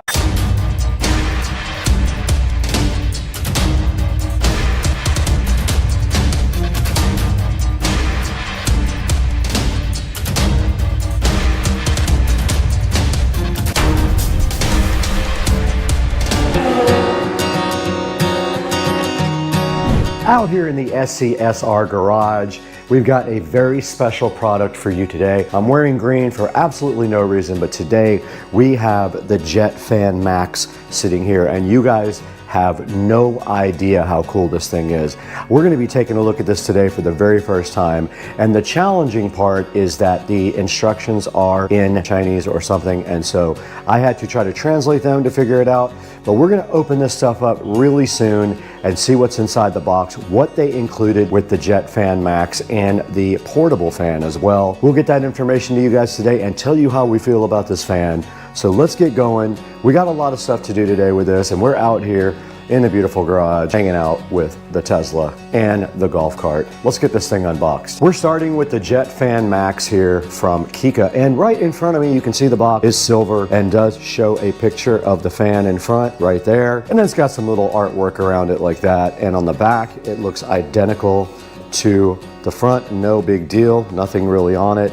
And then on the side right here it does have the actual label right there, which we will take a look at in a little bit. And then just the company information. They are from China, so the information inside is in Chinese. Now the Jet Fan Max is supposed to be a super powerful portable rechargeable fan that could work in any circumstance where you don't have a lot of breeze going, let's say like a sporting event or camping or something like that. This would almost be perfect for that, but we have yet to see if this thing can rip or not. Now, I did cheat and I charged it ahead of time, so it is completely charged up. So let's go ahead and open the little one first and see what that's all about. You guys can see the Kika cute little portable fan sitting right in front of you.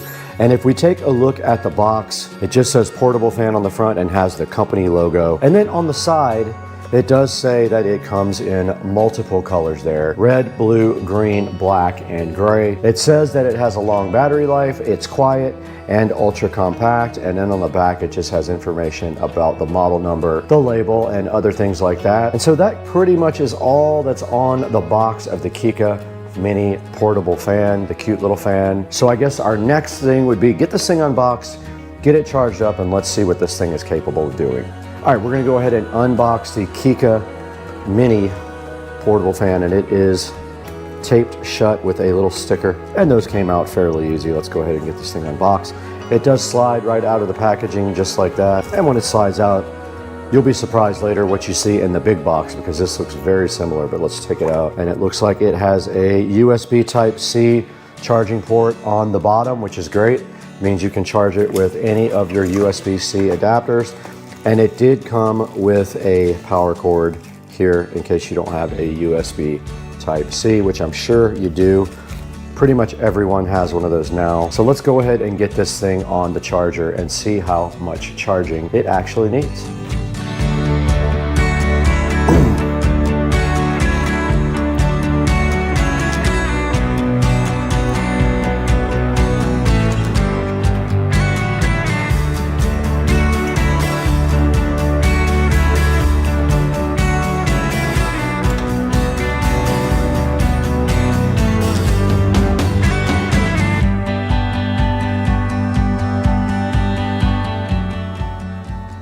All right, you saw right there that we turned on the Eco battery inside the golf cart. We did switch on the 12-volt system, and now we have plugged in the mini portable fan to the club car precedent on the 12-volt system here, and it is charging with this USB Type-C cable. It is on a single LED, so we're gonna go ahead and let this guy charge up until it is fully charged. And while that's charging, we can go ahead and open the big one. Let's get over here and open the big monster size fan from Kika, which is chilling on the golf cart. Right in front of the Kika Jet Fan Max now, while we got the little guy charging over there off of the golf cart battery, we can go ahead and take a look at this guy. So let's go ahead and get it opened up. It actually opens up backwards like that. And as you can see on the inside here, we have the Kika fan. We have a nice instruction manual right here as well. We've got this add-on device right here, which kind of looks like a filter. We've got this tube right here, like an extension. We've got a charging cable right here. We've got this little brush add-on. And then we got the Jet Fan Max, which weighs about, I would say, 5 pounds at least. All right, we're sitting in front of the Jet Fan Max packaging content, and unfortunately, the entire manual is in Chinese, so I did have to translate the few things that I could figure out. But obviously there is a type of filter here that you can put on it with a screw on this thing. So that means you probably screw it onto the end right here. You can see the Jet Fan Max is threaded, and on the other side we see the controls here. So this is the power button. You long press this button here to go ahead and start the Jet Fan Max, and then this is a slider that does control the power level. Now this button, not sure what that does because I am not able to translate that part of the manual. We can give it a shot and see if we can figure out exactly what that does.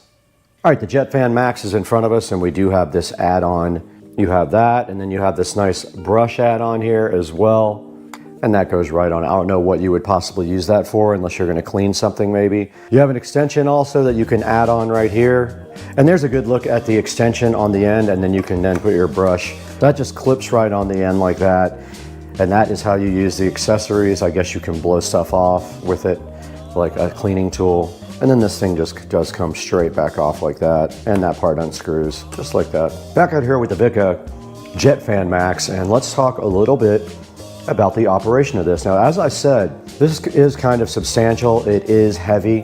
5 or 6 pounds should tell you that it is a quality product, and a lot of that might be the battery on the bottom. Not sure, but the battery does slide out just like that. So if you have an extra battery, you can go ahead and have that charged up and ready. But that just slides right back into the VESA, and then it is ready to go.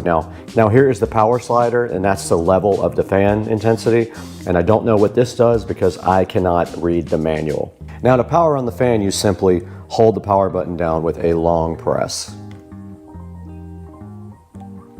And you can see right here, it does say 95% on the charge indicator, and it is at 0% power. Now we're turning it up and it is going to blow the camera over. It will blow. That's only 36% on the thing and it will blow this. Absolutely rips, and you can see how much power it had at only 50%. It will blow the camera over easily.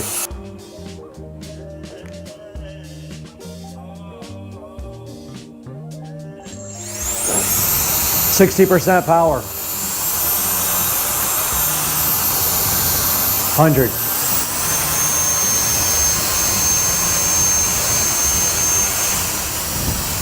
So strong. Wow. All right, I don't know if you guys can see the dust on the car. We're gonna give this a shot to get the dust off of the car. Let's see, there's plenty of dust on the car. Here we go. Blew it right off.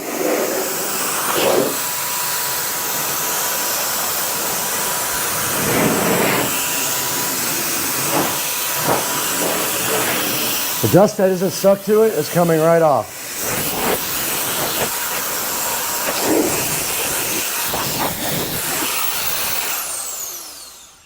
Now here's a look at the indicator from 0 to 100% on power is what you see right there. It's on 0 right now.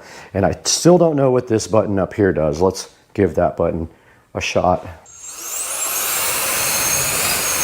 Oh, it's a turbo button. 100 and this is turbo. Oh, it won't let me do any more turbo. Oh, there it goes. All right, it would not let me go on turbo the second time. I don't know why. Maybe the fan will overheat the motor. Let's see. That time it did. That's the turbo button right there, the top button. All right, we determined that the top button here is the turbo button, and it will not let you keep that on for long, and I suppose it is because the fan motor will probably overheat. Now we were on 95% power. Let's go ahead and plug this in again and see where we are after using it briefly. 77% charge after using it for about 2 or 3 minutes. So you're not gonna get a whole lot of power time out of this, it looks like. That went from 95 to 77 in not too long a period, but also we used the turbo button 5 or 6 times, so that probably sucks down extra battery. I would say you probably could get a good 10 minutes out of this if you really needed to, but we would have to test that completely. Once it gets fully charged up, we'll see how long we can get this thing going for. But we can get 10 minutes out of it. In the Supercar Street Racing kitchen, over an hour and a half has gone by, and you can see that the fan has now charged up to 100% on a standard USB outlet right here. It is a 20-watt USB outlet, and we use regular USB Type-C. Now this thing was down at 77% after around 3 or 4 minutes of usage and also using the turbo button. Now, that is probably going to be tested here very quickly because we are going to turn this thing on and see how long it takes to go all the way down to 0%. But first, we need to head on out to the Supercar Street Racing garage and check on the other fan, the mini fan. So let's go. The mini fan has also been charging for an hour and a half, and it is on the 4th dot of charging, so it is not quite done yet. Let's let that fan get all the way done, and then we will test the power of it to go all the way to 0. The Kika Jet Fan Max is fully charged at 100%, so the next step is to turn this fan on and see how long it takes it to go down to 0. Set a stopwatch. Okay, stopwatch started. Now we have started, we are 2 seconds in. We're gonna go ahead and power this fan on at the bottom. You hold down the button, it is on, and then what we're gonna do is just turn it on high and see how long it takes. It is. The only way we could get it to stay was with a 2-liter bottle of Coke and our tequila. So we're gonna let the battery run down now. I can't see the battery, unfortunately. Let me turn it where we can see it. We've got 1 minute, 18 seconds.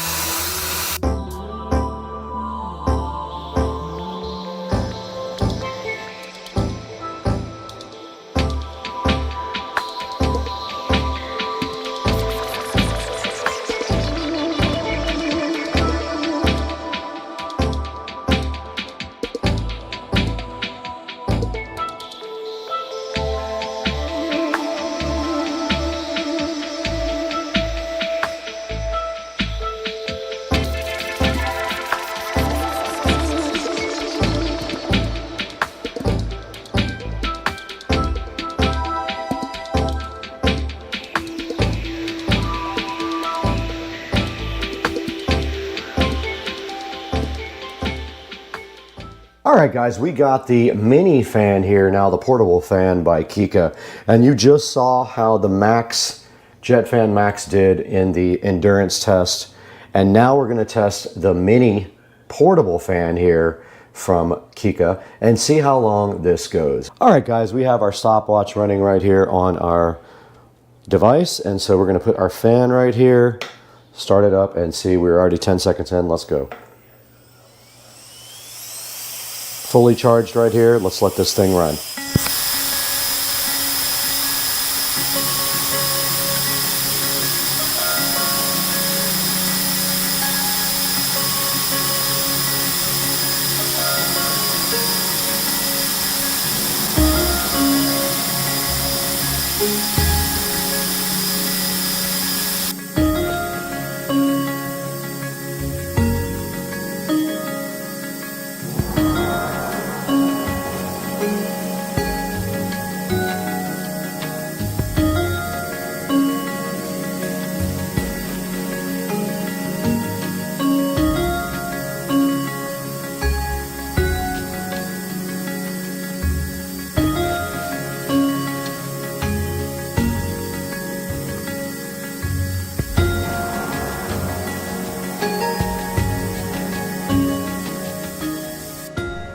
Okay guys, so you just saw we ran the mini portable fan down to nothing. You saw how much time that took, and we ran the big JetFan Max down to nothing, and it is at 96% after 3 hours, so it is almost recharged to 100%.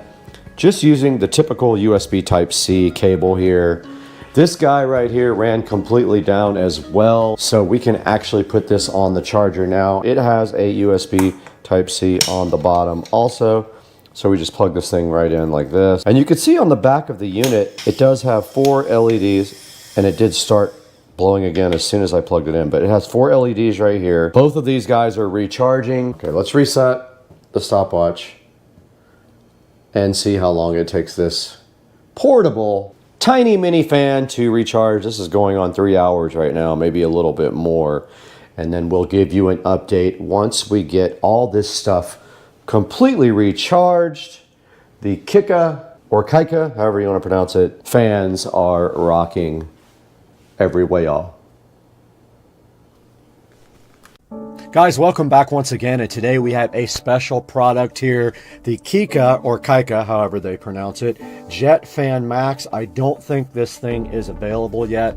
I've been looking for it online, but they did send me this and their portable fan to go ahead and check out, and I can highly recommend both. These things actually, I never even thought about it this way, but they're designed to be dusters, or, I mean, you could use it for a portable fan as well for yourself, like I thought, but these are for doing dusting and things on computers. And this thing really rips. If you just hold down the button here, it has 100% charge now, and you just turn it on and it will literally blow the camera off of the entire computer. So that's the JetFan Max, and this is the portable fan.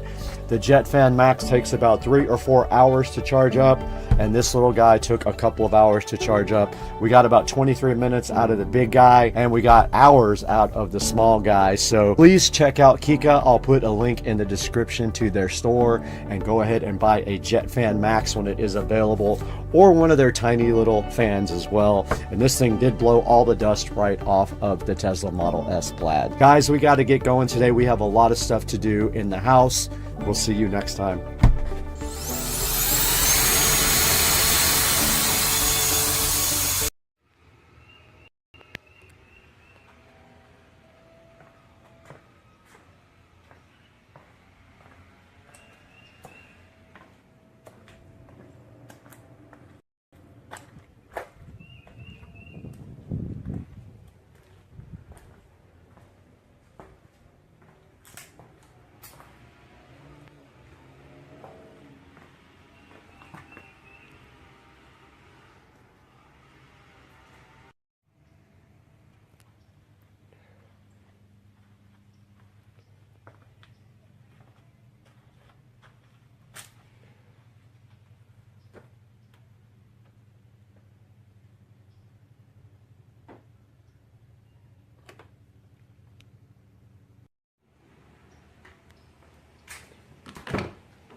All right, we got Joe here with the bone-in ribeye. What's the secret? You got 5 seconds. Can't tell him. That's it. I can't tell him. Look at that goodness right there. Bone-in ribeye. You guys don't know how to make it. Pan.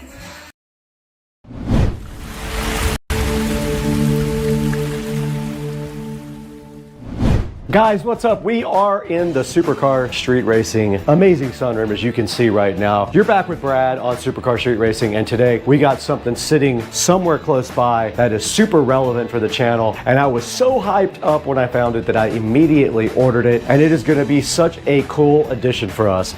I cannot wait to get this out of the box and show it to you guys. It's something I've been waiting for a while, and I finally got it. Let's dig in.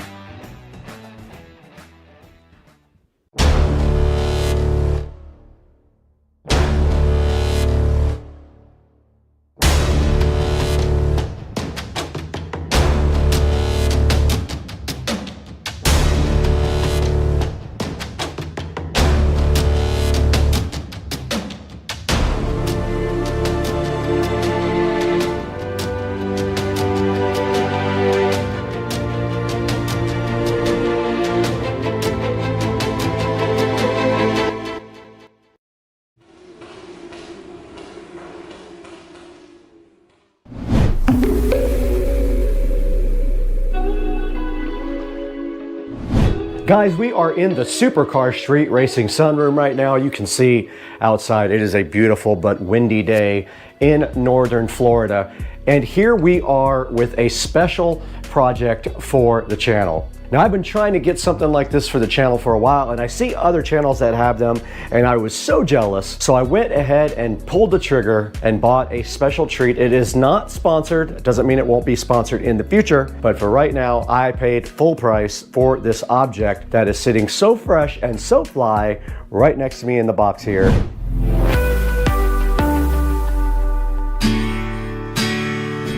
I couldn't think of a better place to show you this next product from Nopal than right next to this beautiful lamp in the Supercar Street Racing office. So let's take a look at our sponsor for today, Nopal. Nopal did send us some of their brand new rechargeable light bulbs. They are called the Nopal Blaze Max. And what we're gonna do today is take a quick look at these and get them out and set them up. Okay, the outside of the box on the Nopal Blaze Max. It says it is 5 times brighter and ideal for large spaces. So this is perfect if you have a big area you need to light up. They are remote controlled. They are USB and charging in the lamp. So the lamp can actually charge them. They have adjustable color and brightness, a touch control, a timing function, a premium battery, a E26 and E27 base. And they do come with a hook. So that way when you don't have anything to screw them in, you can still use your bulbs. On the side, it says, for the best control, just make sure the remote receiver faces the remote. If it's too bright, try dimming them down for a more relaxed glow, and for best experience, avoid using with other infrared devices nearby. That is, these are a infrared remote control device, not RF. This thing says it can light up 270 square feet, 7 hours on bright, perfect for any room, and it has a little portable hook inside as well. Let's get these out of the box. We do have a little user manual right here as well, and then you can see the actual hooks. Ah, they gave you multiple USB-C charging cables. Look at them go. One for each bulb. Way to go, Nopal. Then here is the bulb itself. We will get one of those unboxed and plugged into our lamp here shortly. And there is the remote control. You get a remote control for every single light. Way to go, Naporal. Stepping it up. We're gonna go ahead and unscrew our Govee. We're gonna go ahead and screw in our Naporal. And it did come on, and it is a shade of bluish. I did push warm white on the remote and it turned warm white. That is a combination there, and then that is cool white. Now let's go for the brightness. There is 100% brightness. Okay, this is just with the Naporal bulb. Let's go ahead and turn on the warm white function. There it is. Let's go ahead and turn this off and see if it is charged enough to work without the base being inserted. It does work. So let's put one of these nifty hooks on the end of the Naporal and try it in a dark area. Now remember, you have to point it at the infrared receiver, and this is with the Naporal on and on full brightness. Now it may not be charged up all the way either, so it's still very bright. It lights up this whole entire closet. So very cool for like if you're going camping or something like that. Now let's take a look at this on Amazon. All right, we're right in front of the Naporal website here for Amazon, and it is called the Naporal must-haves online here, but they are called Naporal Blaze Max if you go to the actual box. Now, just remember these are compatible with hardwired fixtures. When you're using a hardwired lamp, the bulb is controlled by the switch, except you cannot use a dimmer switch on it. Now this stands out because this is an exceptionally bright bulb for a wireless bulb. So keep that in mind and buy one out of the link in the description. And thanks for supporting the channel. Let's get back to the video.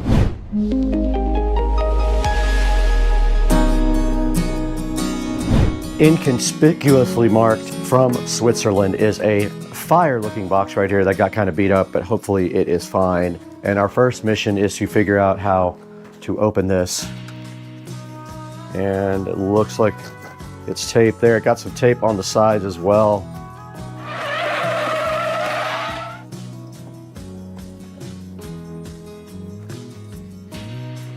And looking inside the box, here is my order details. And right on top of the box right here, it says VESA Projects, which is the company that I did order this from. And inside some nice packing stuff. Nice label there for VESA Projects, I like it. And it did just come off without even ripping, so I will keep that. Nice packaging, great looking packaging. All right, let's get this thing right out of the box.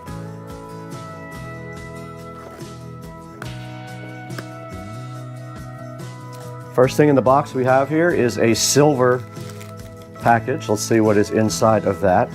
This is a bunny rabbit of some kind. Don't know what that's about. This is a USB cable. Yes, we did get a VESA sticker. We got some, looks like chocolates. That's really nice. Nice gifts from VESA. And then inside the box a little bit further, we will see exactly what we have. We have a thank you card from VESA Projects right there with a little URL there to go to set up your device. And then all the way inside we have our nice, there is what we bought. There is our device there. And if you're wondering what it is for, you will have to wait till I plug it in so I show you. It's about the right size that I was hoping for as well. And if we look on the back, all it does have is a USB. So this will require USB power from somewhere, just like that. So that is the device. Now let us go see exactly what happens when we plug this guy directly into power.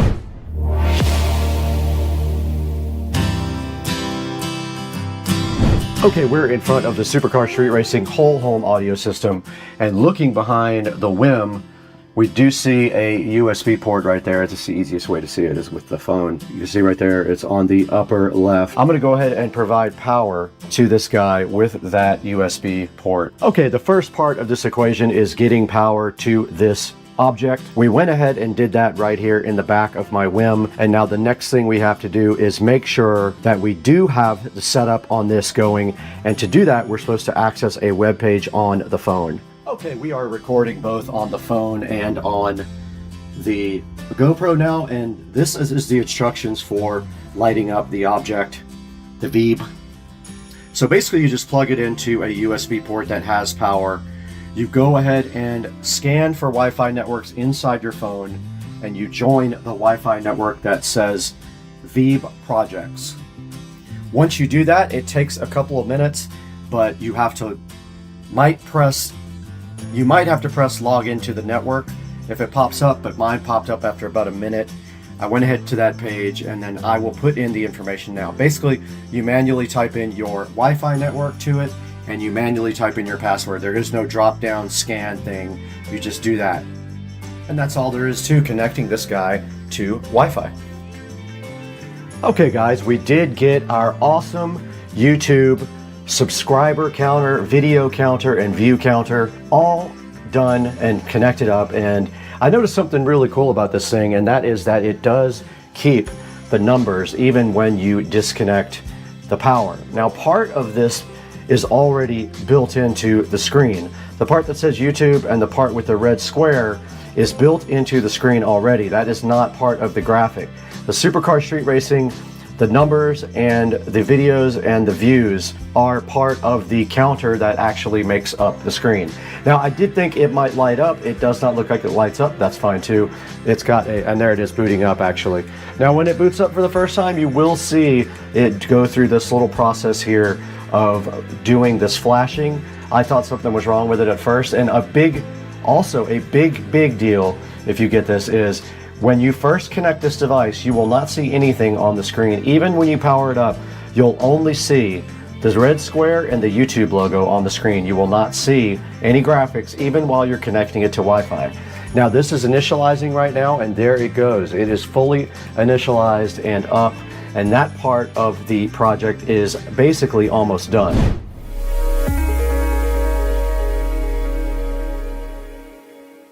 All right, guys, we are back in the Supercar Street Racing Studio A editing facility looking at the Veeb projects right here on Etsy. Let's go ahead and take a look at what they got. They got a lot of cool things, a lot of things like clock and more YouTube channel counters, a mechanical keyboard customizable thing, some Bitcoin ticker readers, a lot of really cool stuff like Dow Jones readers and everything like that. Show these guys your support. I'm hoping to work with them again in the future and maybe get another device for Studio A. I'm gonna go ahead and leave a nice review for their product right here as well. And I want to thank you guys for getting Supercar Street Racing up to 69,919 subscribers. We are being featured different places, which is bumping up our view counts and also our subscriber levels. And we really appreciate you guys tuning in and buying through our official product links. There will be a link to this Veeb project's website down in the description. So go ahead and pick up a YouTube channel subscription counter if you need one. This is the one that I got right here. It is $273 plus tax and shipping. Came out to around, I think, $350 with shipping and tax and everything. Grab one while you can. They only have 3 of those left, I saw in stock when I checked. Thanks again for subscribing.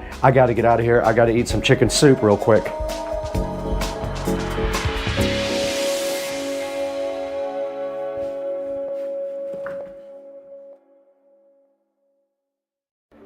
Hey guys, Supercar Street Racing here with an off-topic rant. I just wanted to talk to you guys about the absolutely ridiculous state of waste pickup in Jacksonville, Florida. Duval County should be ashamed of themselves because they are ridiculous. This is what I come home to. All my neighbors as well. So they have a new contract for waste pickup. They don't pick up recycling anymore, which is bad enough. But now they have this new company that a person actually does it. There's no truck.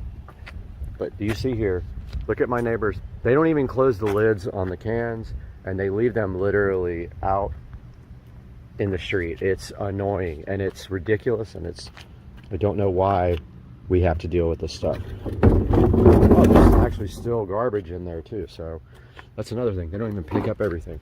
So Jacksonville, Florida, Duval County takes your tax money, and they decided to stop doing recycles.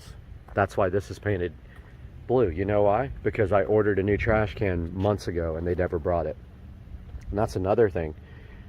That trash can has been ordered for probably 4 months now, and the lid is broken and everything else. But look at the neighbors. Theirs is all in the street, like opened. And Duval County does not care. They're not doing anything about this. It's only getting worse. We got this new company. I forgot the name of it. I wish I knew off the top of my head. They're absolutely terrible. Look at this. That's how you get your trash cans. They're out in the street. They throw them on the ground. They break them, and then they never bring you another trash can. But hey, that's my rant. Poor neighbor here, Chris. I mean, look at this. It's just literally out in the street. Somebody's gonna run over it. But hey, guys, call the city if you're in Jacksonville. Call Duval County, whoever it is. It's Duval. Let them know you don't like the way that they are handling your tax money. Let's get this thing installed.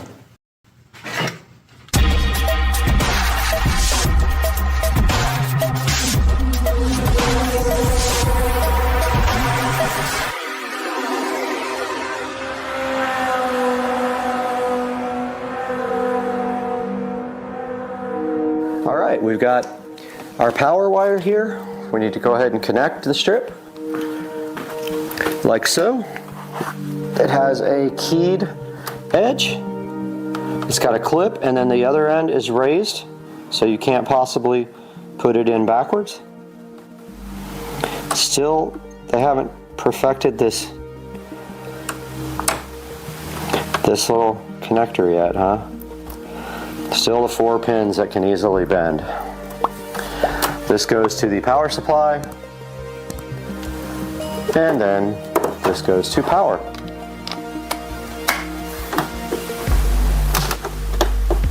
And there they are.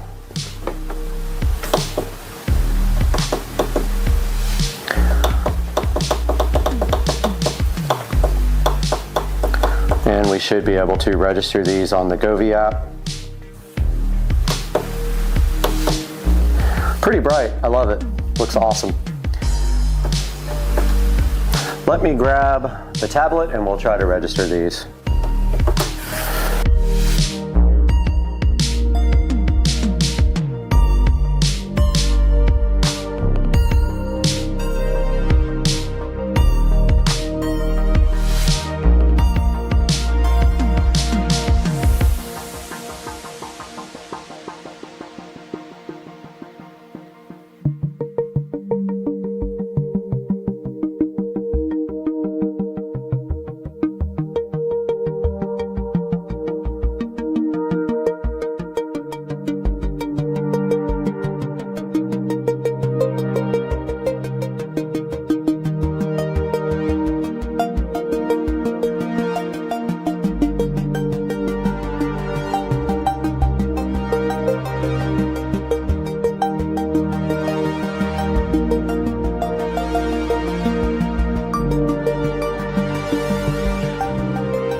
Okay, so the goal is to hit this right here. If I can't get it, I'm gonna have to call Rich to help me. But the TV is not that heavy. Actually, it is kind of heavy. I probably can't do this alone. Nah, not happening. I don't think.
All right, I got the Fire TV. I've got the power for the TV as well.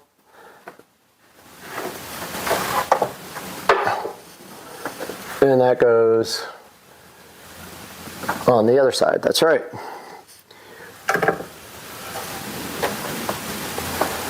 Very cool mount, I love it. Works really well.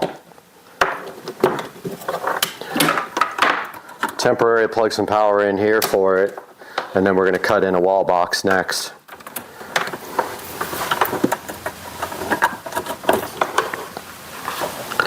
So the Fire TV input is actually on this side. Power is on this side.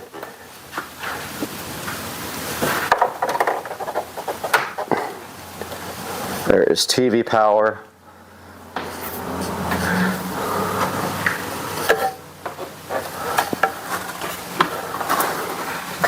This guy was plugged in on the side, even though we'll probably use a different input next time.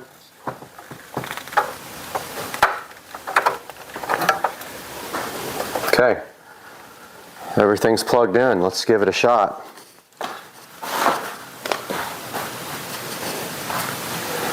It is on. Let me kill these lights.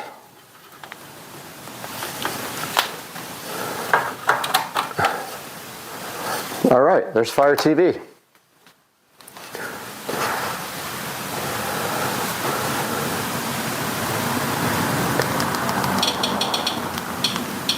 Find our channel.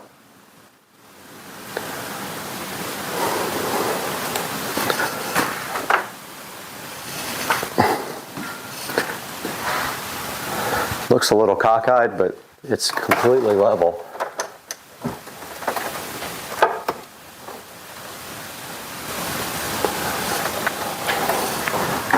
I think it's just the way it's mounted. Probably can tilt back some too.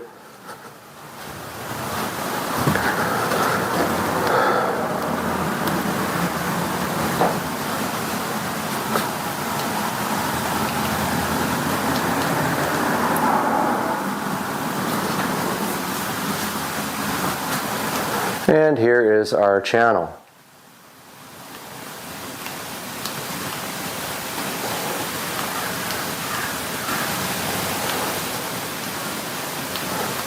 And let's check out a video by Supercar Street Racing.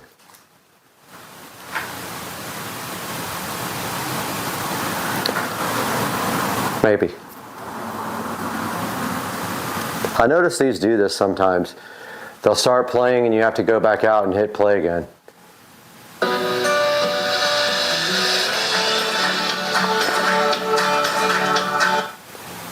Hey guys, welcome back to the channel. It is a beautiful but chilly. There we have it. The TV's installed. Now we got to cut an electrical box and run power straight up. Hopefully there's nothing in the way, like a stud or anything across, or that will suck. This is our new work template. This is the size we need to cut the hole for the new work box. We're actually cutting two. We're cutting one for power and one for audio, even though this can actually run off the home audio system, which I'll show you guys in a little bit. What we need to do now is get behind the TV and cut this. So we're going to measure how far. Oh, we forgot to test the LED strip. Let's do that first.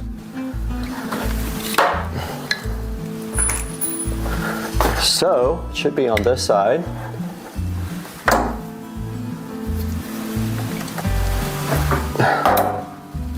Guy needs power,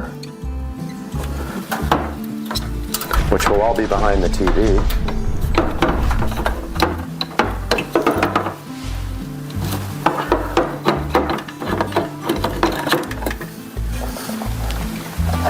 And there is our beautiful Govee light strip.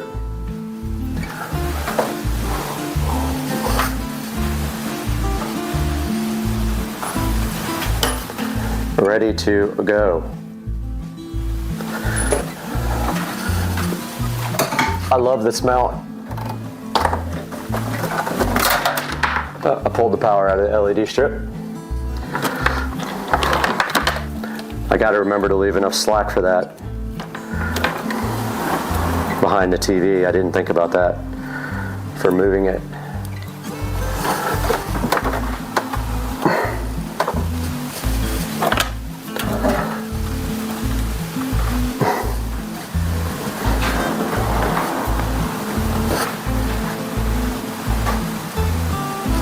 And that is how it looks with the LED light strip installed.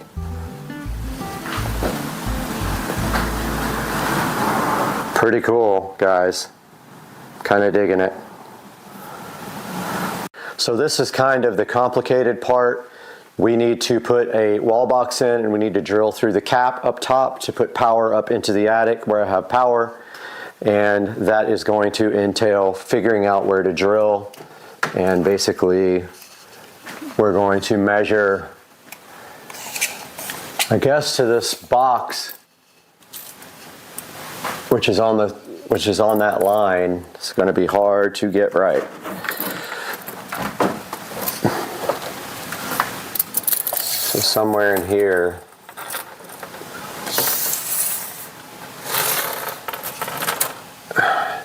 $58 over, maybe 57.5 is where we need to drill from this wall box on the cap.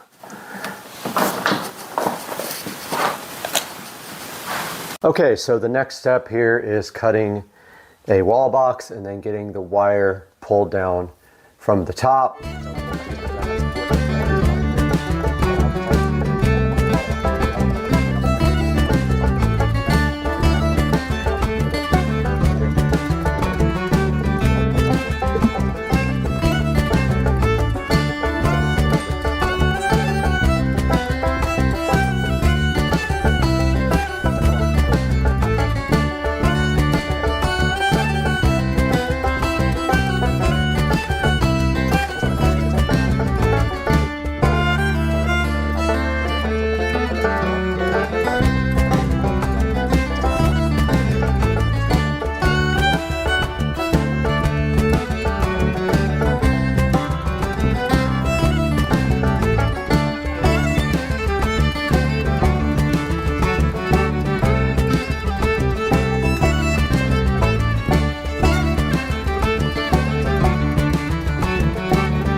Alright guys, so I went up in the attic, drilled through the cap, ran a coat hanger down through, used my hands in the insulation without gloves because it's easier to feel everything, and then I pulled our wires through. Now I've got to go back up in the attic and pull the coat hanger out.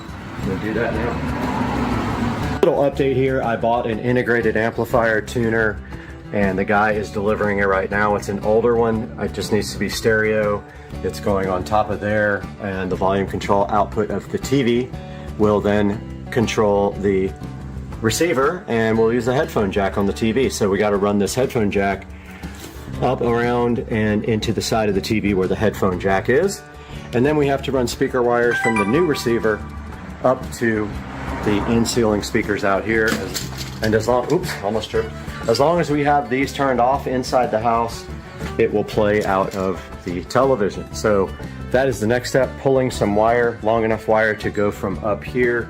We're gonna mount the receiver right on top of the shelf right there. So we're gonna pull wire all the way to each speaker there and there next. And a sub is going on top of that as well. Got my JBL ARC sub out.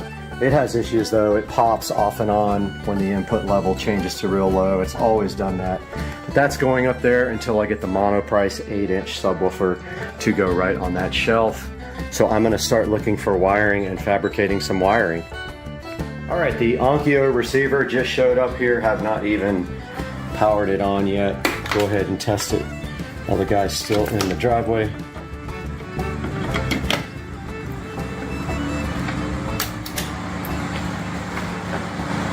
And it does come on. So there is our power for the speakers in the garage.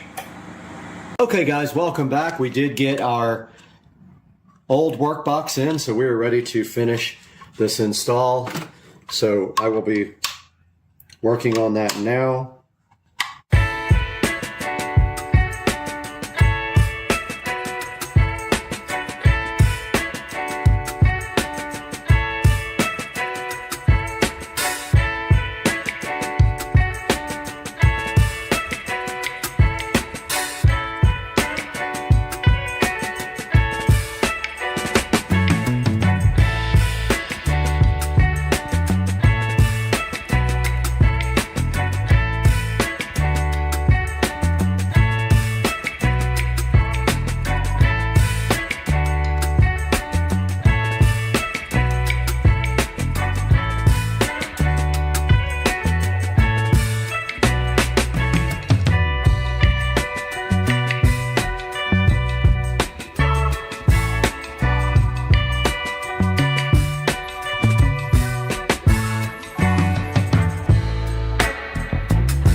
As you can see, we had an Uber fail and the phone fell, but I did get it was super frustrating, this type of screw that falls back into the device.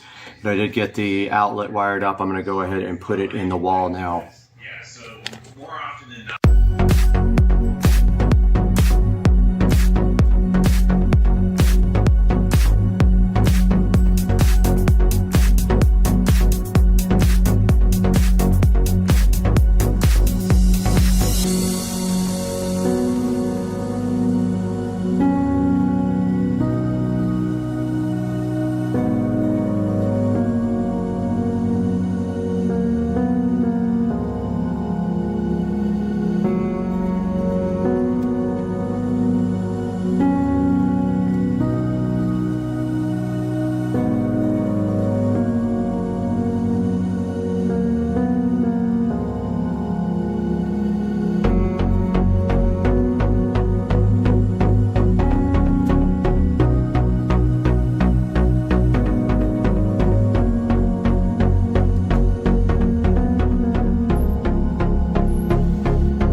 I see blue on the outside. Now, it means it's working.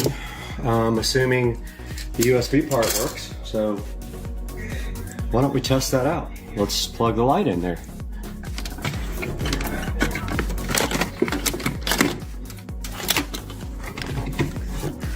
I see power on the light. And it works. Okay, so I now have to get this cable somehow through the faceplate. So I'm thinking of drilling out the side big enough for this guy to fit through. So it's just like, if I can, drill right through both of these plates on the corner.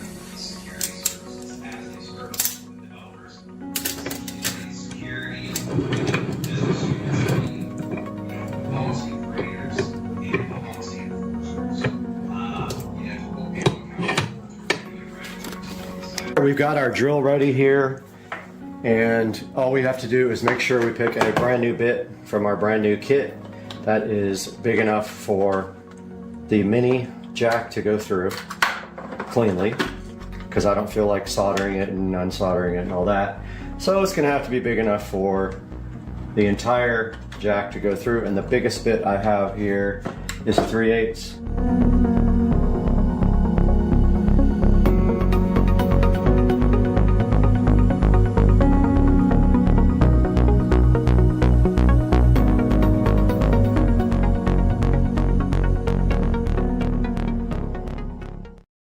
All right, I have to eat pickles, cornbread, strawberry syrup, chocolate syrup, and what else?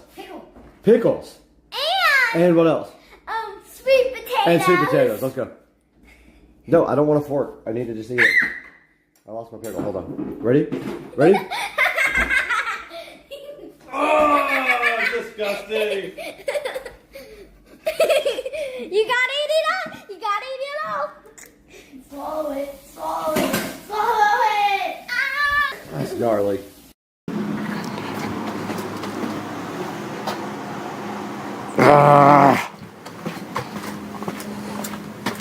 Not again.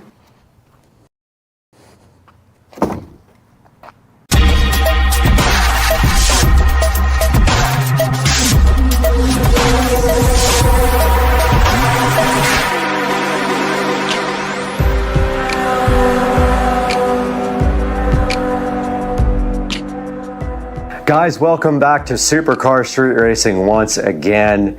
and we are here with this high yard doormat that we're going to be opening and taking a look at today. Now, as you could see outside earlier, that doormat that we had before on the outside not only got really dirty from all the construction with the door, but also it was so lightweight and thin that every time my yard people came around, they blew the thing into oblivion. So today, we've got a better alternative with this high yard doormat.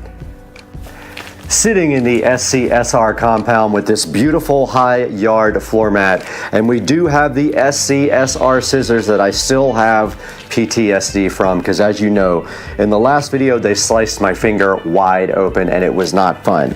So what we're going to do right now is open this carefully and hopefully not destroy our fingers in the process like we did last time. So no touching the actual blade. And we open up this high yard floor mat so we can take a look at the inside of this packaging. And right here it just says doormat MAT. Keep your home away from mess and be clean and tidy. Keep your home away from mess. Trap dust, easy to clean, absorb water, widely use. So another hilarious, badly translated thing there inside the package. And getting this thing completely opened up, it is pretty heavy. This weighs about, I would say about 10 pounds. And then the rest of this is going to involve taking this outside and getting it all laid out in front of the SCSR studio. So let's take it out there right now. All right, guys, we are out here in front of the Supercar Street Racing Studios, and we have the brand new floor mat right here. Let's go ahead and get that installed and see if that prevents our yard people from blowing my floor mat away every single time they come. Now this will take a few days to kind of settle and flatten, but it's much heavier than the old one. You can see here it just kind of unrolls. I have the same one inside the studio door.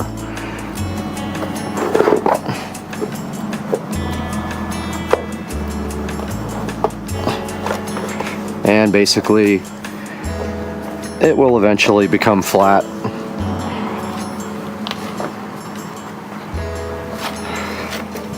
And let's get this thing straight and lined up in front of the door. Just like that. Goes nicely all the way up against it and hides the ugly bottom of the door. And there we have the floor mat installed outside of the Supercar Street Racing Studios. It is just not the right. There we go. Now it's kind of perfect.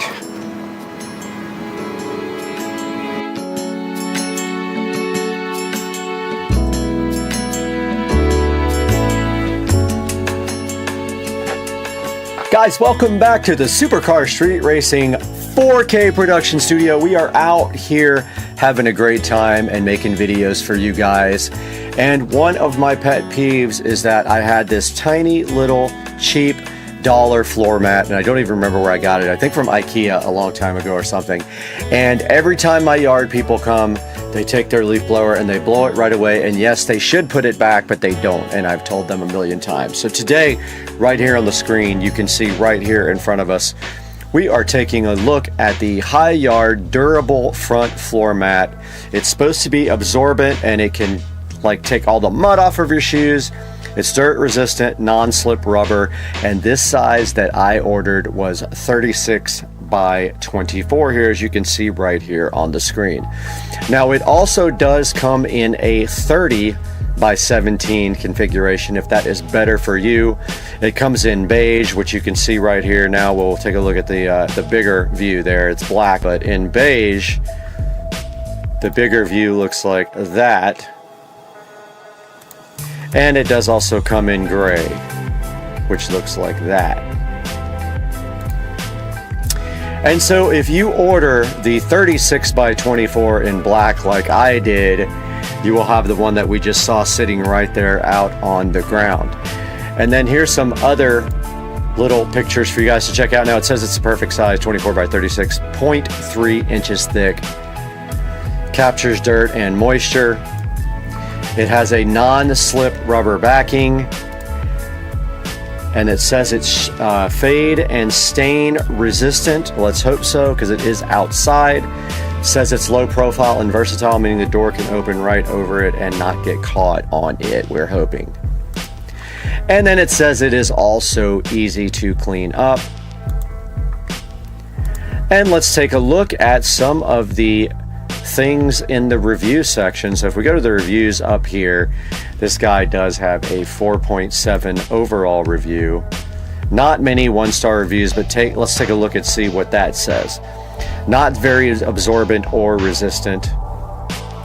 So it says that the dirt won't come off and it doesn't absorb as well as it claims to on the one-star review. Now, some of the 5-star reviews say that it's a good doormat, decent quality, good price, nice weight.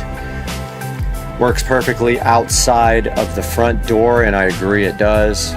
Looks nice, matches well, and this is a very nice doormat. Dependable and stylish entryway essential.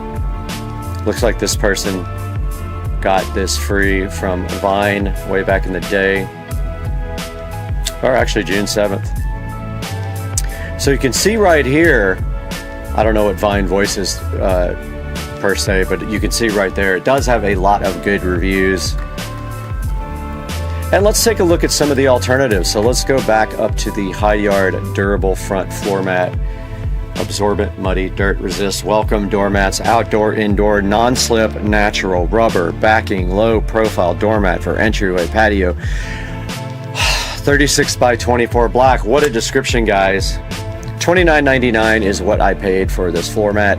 It is 2-day where I am, 2-day shipping, not 2-day, 2-day shipping. And here's some of the alternatives. There is one for $37. There is another Gorilla Grip Ultra Absorbent here for $24.99. There is a Gorilla Grip Waterproof for $17.94. There is a Yamorba Durable Front, almost looks the same, but it's a 29 by 17, so you have to take that into account on the price right here. And it is $9 right now. And we do have this Home Ideas 24 by 36 for $21.99, that if you want to give that a little comparison. And then we have some 4 stars and above down here in the reviews. This Mabeo, which actually looks like a completely different type of material with a rubber backing there. We have this Pure Rugs Dust Trapper Doormat, non-slip entry for $31.99 as well. Another couple of High Yards, a Dexy and a doormat there. And no one did any video reviews at the bottom, so I don't have any video to show you guys. And then there is some down here that also have a word printed on it, like hello, that if you like those, you can take a pic out of those. There's some down here with actual designs on it that say things like freedom, if you're into that kind of thing. Here's a multi-stripe one, the Kit Enjoy Indoor Floor Mat Only. That's an indoor, so it may not work for what you need. We need it also outdoor. And here are some of the reviews with images. You can see it right outside. That looks like that's inside of somebody's front door there. This one right here, also inside the front door. They're using that for indoor. And there's a good close-up picture of it right there. Another good close-up of the gray. And one sitting, looks like outdoor on a deck. People were using it outside. And yeah, guys, so the High Yard outdoor floor mat, I do have 2. There is one sitting on the inside of the Supercar Street Racing Studios right here in front of the door, and then I added the second one outside the door there for when you come in from the outside, because it's sometimes wet out there, because this is a directly outdoor studio room with no connection inside of the house. Guys, let's take a minute to talk about the Supercar Street Racing channel. We bring you high quality reviews in 4K, and we do actually lose money from the channel. So we would love it if you would click for the description down below, click in the description down below, and order things through our official affiliate link. Now, that doesn't mean you have to order this exact product. Any of our videos that you see affiliate links in, you can click that affiliate link and order anything you want on Amazon. It gives me a small credit to help pay for the Supercar Street Racing station, because we do lose money on the station. Now, coming up tomorrow, we do have a review of a portable blender. It is a rechargeable blender, and I'm pretty hyped about this. It's a pretty cool little product, so hopefully you guys come back tomorrow, and we thank you for your support. Please like and subscribe down below as well, and we will see you next time, because you know what's up now. Peace.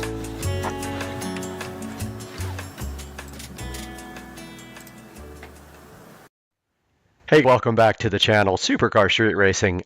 I'm Brad, and I'm so happy that you guys are here with us today to take a look at this project for the Garage Find 10-year-old mini bike. So a little bit of backstory, because I shot some footage and ended up deleting it because I didn't think this project was going to actually happen.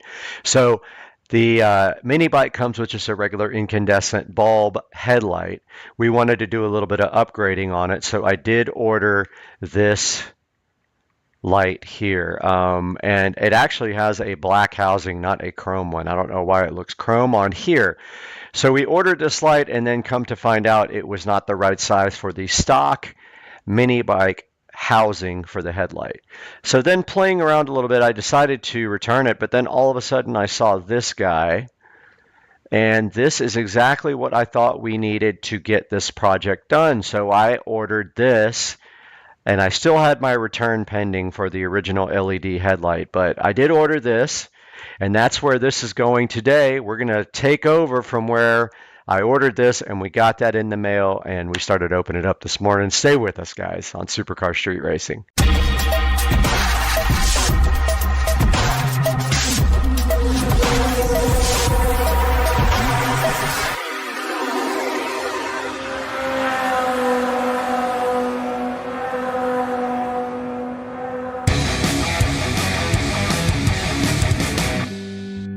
Okay, we got our brand new housing for our light, and did I already lose the nut that goes with it? I might have already, oh there it is. I ordered this new housing because this light wouldn't work with the stock housing. It works with this housing. We have our very dangerous, and do not try this at home, power supply, 12 volt power supply. We have our connector here, and I know that when it's like this, from the pictures, that's negative over here, and that is positive. So we're going to turn on our very dangerous, do not try this at home, 12 volt power supply, if it will reach. Never do this. This is, I don't have a real 12 volt power supply, so we're using battery charger.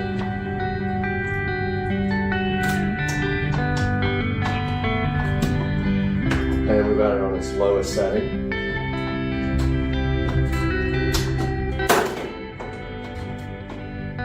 So now we just, that did nothing. That did nothing. That did nothing. Why?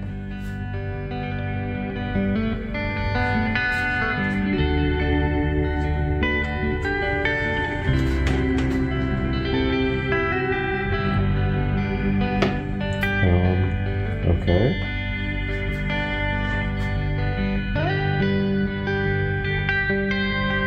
Okay. So that works. They're very bright. Okay, so that's negative. There. Okay.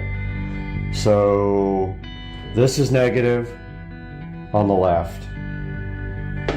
Make sure. Yeah, this is positive, so this is negative. All right. Very bright, and then those are the running lights. So our goal is to get all three going at one time. If we can't, we'll just do the high beams. Let's go ahead and unplug this. So we got our battery charger unplugged now, everything's safe. And then we can mark negative and positive on this connector. So let's just go ahead and put a minus there. And now we need to test this on the actual motorcycle. Let's do that. I'm not putting this back on, so I'm just going to go ahead and cut this here. That's the old bulb connector there. And we don't need the bulb sheath condom. And now we just need to kind of strip off this outer.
All right, so I'm gonna start it up just long enough to see if this works.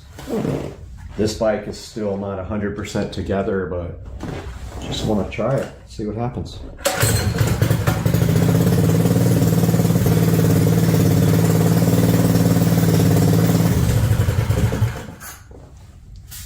All right, it does work. It's not a solid light, but it probably gets brighter when you move, so that is totally fine with me. I don't care. It's going to be better than the stock one.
So I wish I could explain to you guys what's going on here. There's absolutely no way to get a nut on the end of a bolt right there. It's just not happening.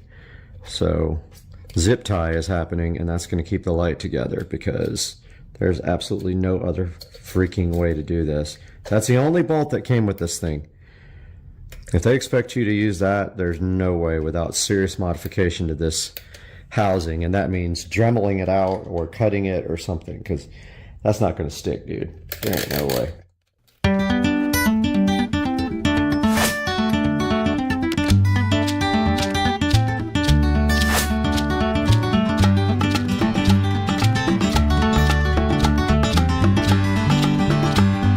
All right, time to try to install this headlight for the first time. I've not looked at if it's possible or not.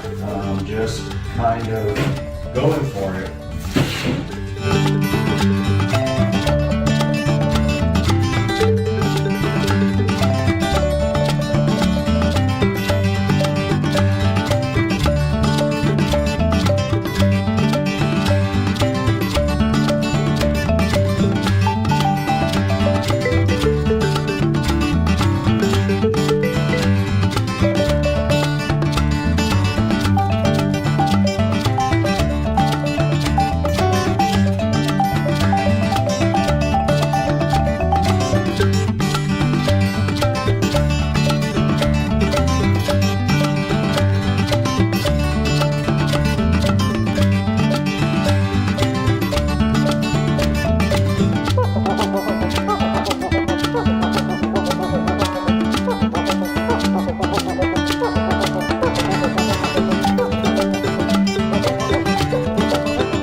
Guys, the paint has dried for a while on our bolt, so let us go ahead and try to mount our brand new LED headlight. And I just realized it goes this way, right? Okay, so it looks weird on the top bracket. I'm going to mount it on the bottom bracket.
Alright guys, I got the LED headlight mounted on the bike. I used some spacers and some washers. It's going to be difficult to see, but basically I spaced out the bracket so that it would work. There's a good shot of it. I used spacers and washers and it came out absolutely perfect. Now I am going to run some tubing for the wiring and secure that up here really nice. So you guys are going to see that next.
Hey guys, how's it going? Supercar Street Racing here again, and it's Saturday, and it's time to talk about the LG Signature washer and the LG Signature dryer we got here. So these are probably two of the more expensive, if not the most expensive, home line of washers and dryers made, and there is a reason, because these are the top of the line that LG offers you.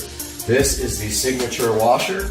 As you see inside here, it is the WM9500 HKA right there. It is a 8.5 cubic feet washing machine, so it holds a lot of laundry, and trust me, that comes in handy. You can do an entire comforter, sheets, pillows from a bed set in one load is what they promise. Now I'm going to go ahead and turn the dryer back on here. This is the dryer, and before we do that, this is a DLEX 9500K. Alright, so the dryer is going there. We have some laundry in here. We have the comforter in here that I just washed. And I did wash the comforter and sheets separately for a different reason. But the most exciting thing about this whole setup, besides being the fact that this whole setup is Wi-Fi enabled, if you look right here, you will see that it has the Wi-Fi indicator right there. This is Wi-Fi enabled, and it will report back to the ThinQ app on your phone, the LG ThinQ app. Now, if you guys watch my videos, you know that all my devices are smart enabled. So all my LG appliances are smart enabled. They all report back in one app. So we'll have some live video of that from the phone a little bit later in the video. But for now, this is the washing machine. Some of the features on the front, steam cycles. It has a steam washer and a steam dryer. It's got a normal heavy-duty bedding, permanent press, and towels under the general steam cycles. Then it's got under caring, it's got sanitary, allergen, bright whites, tub clean, and jumbo wash. And then under special, it's got delicate, sportswear, speed wash, rinse and spin, and downloaded. So the one that I wanted to particularly highlight here was the speed wash app, or not app, speed wash setting on the washer and dryer. It is around 15 or 20 minutes and it works amazing. I use it all the time and it works great when you're in a hurry. For example, this comforter that I just had in there was speed washed. Now for the other cool thing, so like I said, it has the steam setting here. It's got the smart grid technology. It's got a delay wash. So when you're connected to Wi-Fi, you can add garments if it's locked by pressing this button. Here's your typical temperature settings: extra hot, hot, warm, cold, and tap cold. It's got extra high, high, medium, low, and no spin. It's got a soil, heavy, normal, or light mode. And then it has a grid mode with signals. It's got a turbo wash feature, a cold wash feature, an extra rinse feature, and of course, if you hold this, it's supposed to put the drum light on. Let's see.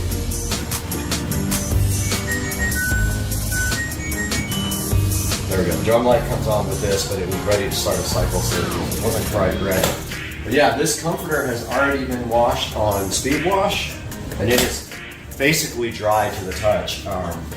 This thing washes and dries, and you know, when it spins, it dries and flows almost all the way, so that means less stress on your dryer. It's a high efficiency washing machine. It does have a direct drive motor with a 10-year warranty on the motor, so right here on the front.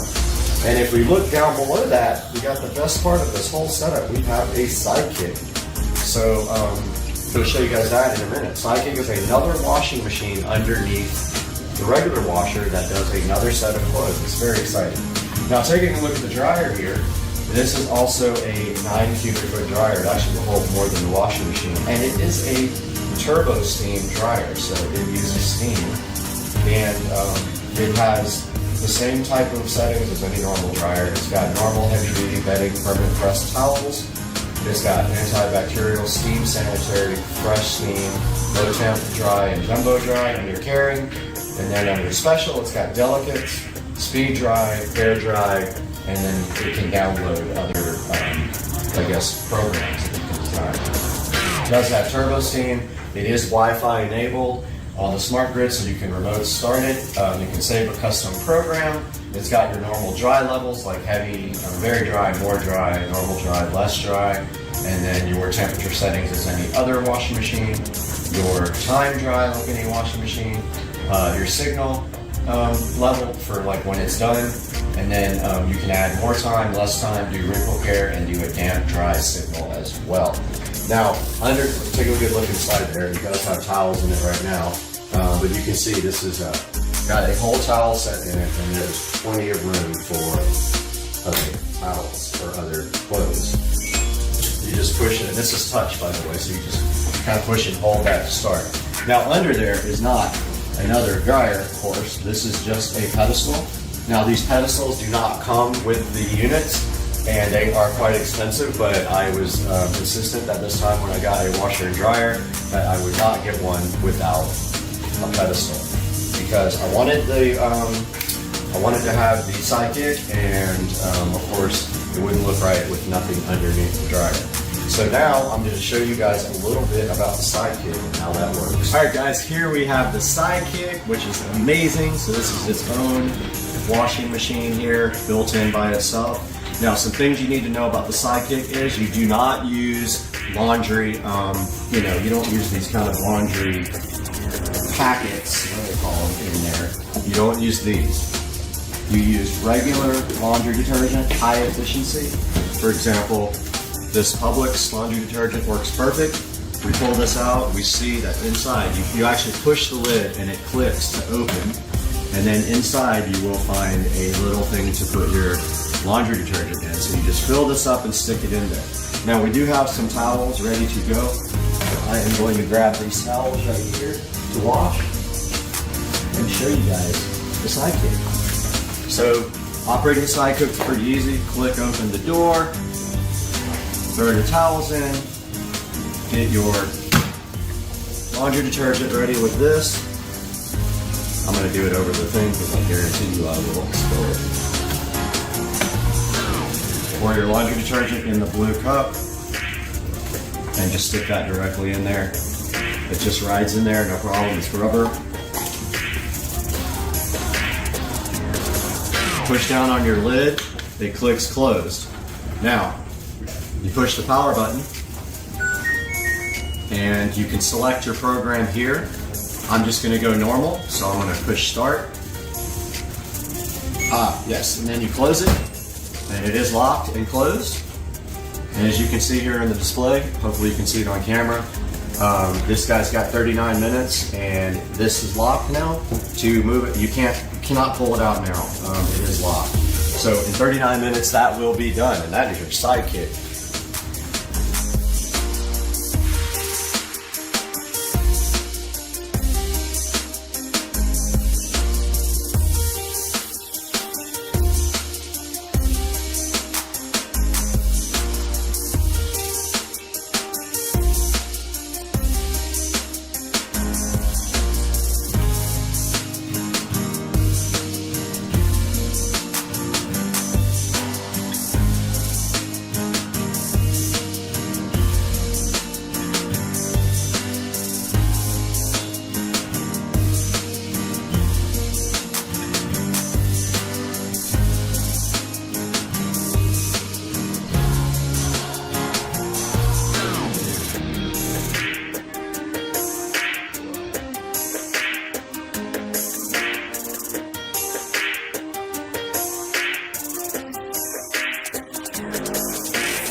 Alright guys, taking a look at the ThinkQ app here. Now as you can see, this app has all of my LG devices on it.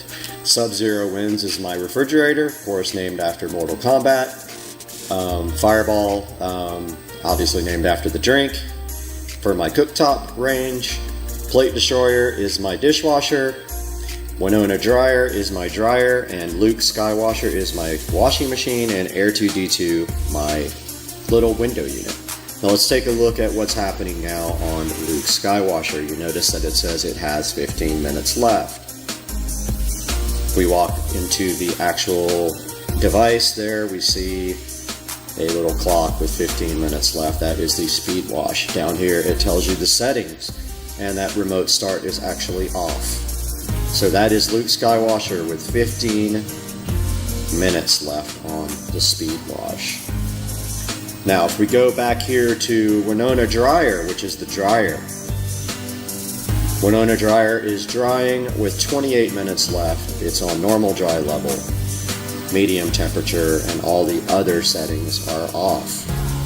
Now, adding a device to this ThinkQ is easy. You just click Add Device, and you can scan the QR code, or you can manually select device.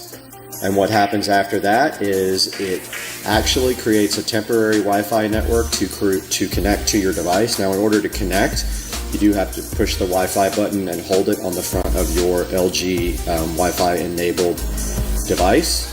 It will go ahead and connect to your Wi-Fi network, and then you will see all your devices here. Now, you do need a LG account to use this guy, so make sure you sign up for an LG account if you buy any of the LG smart appliances.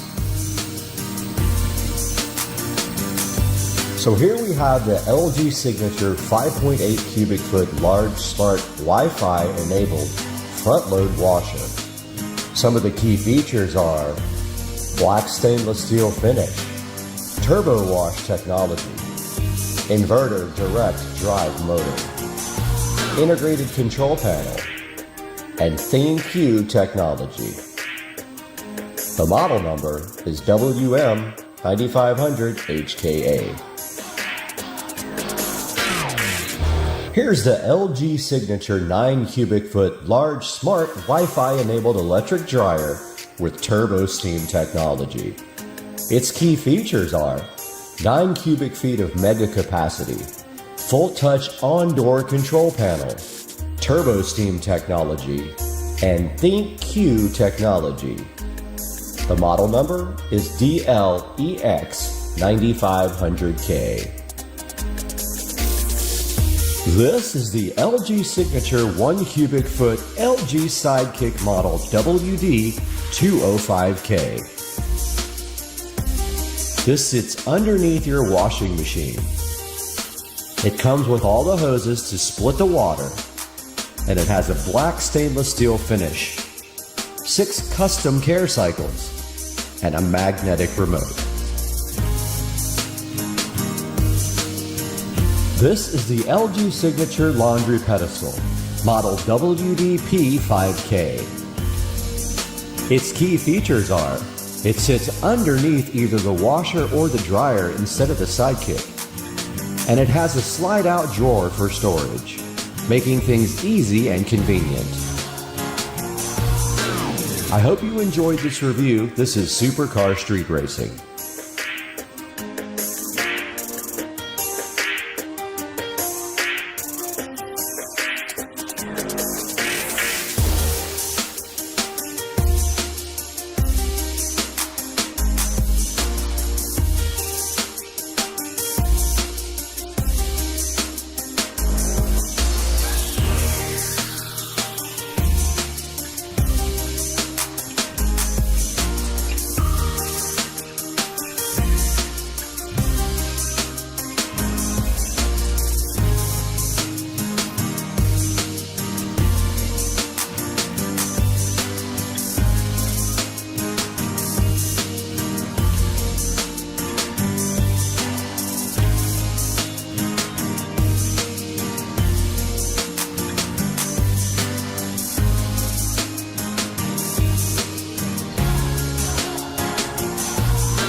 The other camera. Let's rotate.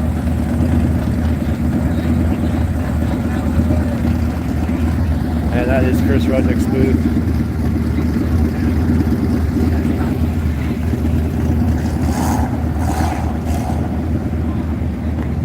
There's a lot of action going on here. There's Motion Auto. There's everybody else in the world is here. And I was going to say hi to Chris, but it's really busy, so probably leave him alone for now and go walk around and check out some of the car show.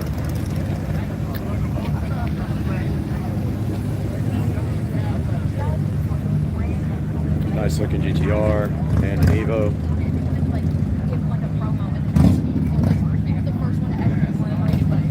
That guy has so much money because he's shitting it out. Cool GTR.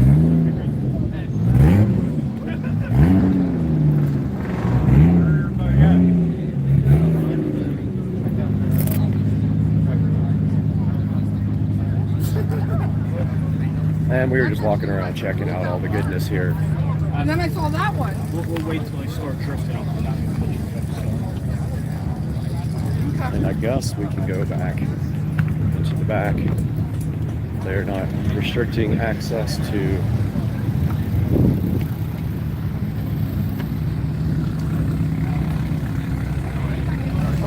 there's Samet and Chris.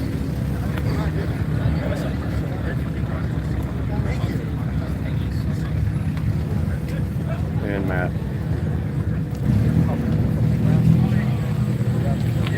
Doing photo ops, not going to bother them.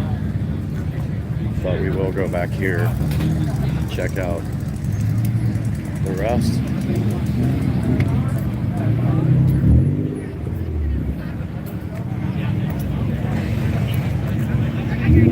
Trevor's drift car.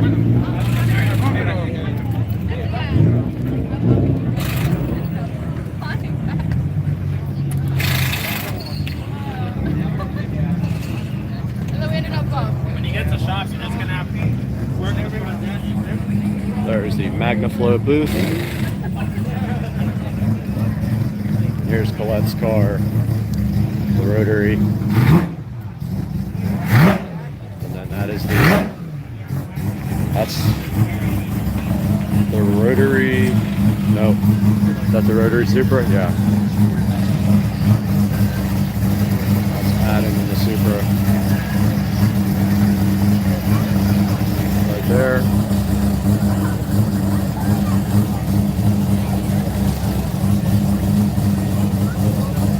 Doing a little bit of texting and tuning.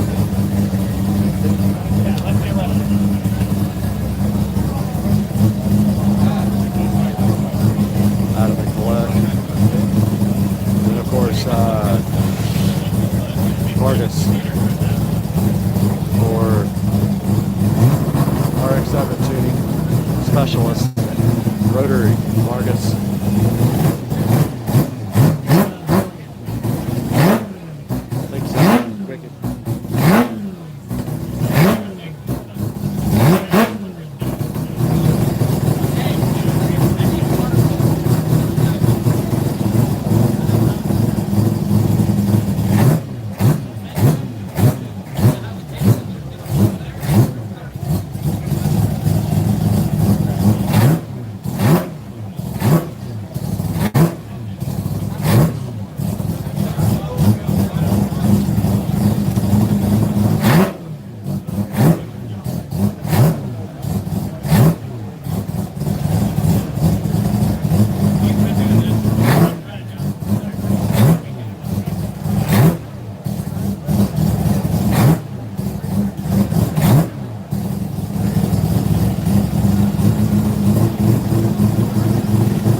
in the middle of a boring training class, but I got a knock on the door. Got this. These 2 packages I gotta bring inside right now. I was in training all day, just got done, headed to the gym now. But a little bit of information on what's going on in those packages.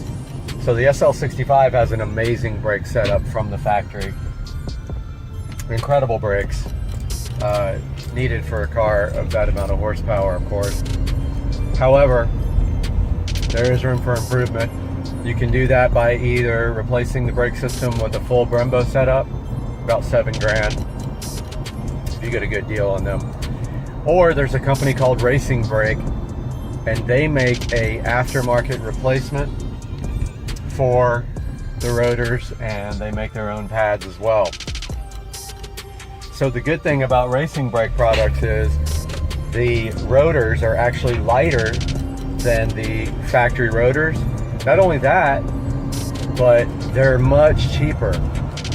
You can't buy the rings from Mercedes-Benz, but you can buy the ring replacements from Racing Brake.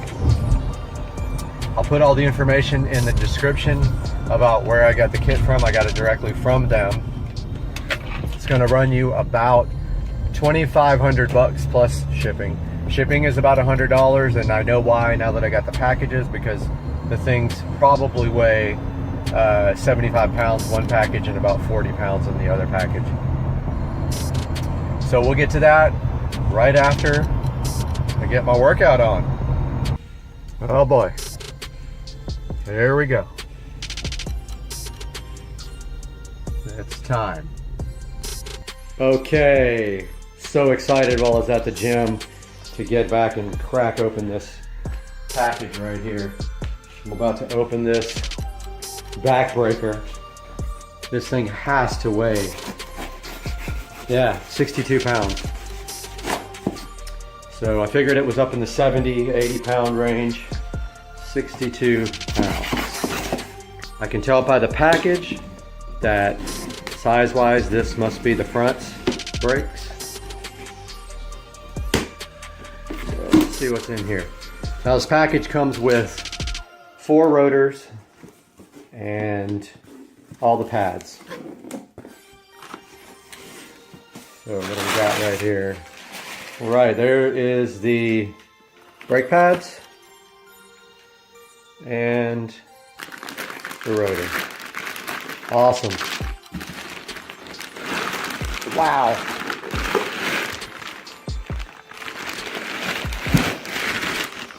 Things look so sweet. And these things are 2 or 3 pounds lighter than the factory rotors, which is huge, as you know, for unsprung weight. That is the biggest performance gain that you can get. So those are the fronts. The rears are in that box. Tomorrow morning,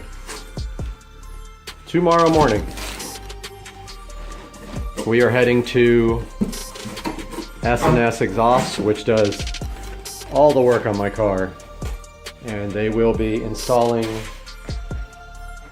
these brakes and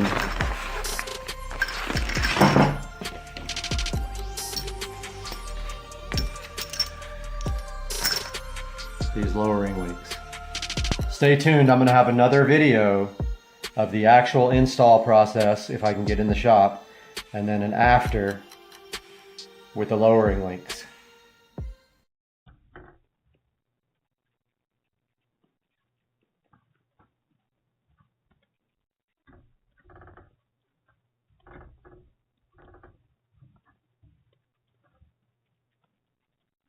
We're back here at Supercar Street Racing Studios once again in beautiful Jacksonville, Florida. And today we have this mini camera sitting here so fresh and fly right in front of us, ready to do some detection of some shady characters around your house or my house.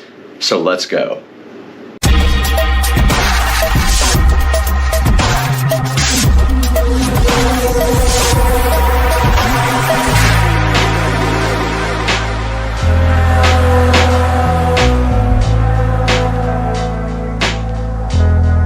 We're sitting in the beautiful supercar street racing compound now with this mini spy camera that was so graciously provided to us from the manufacturer to check out.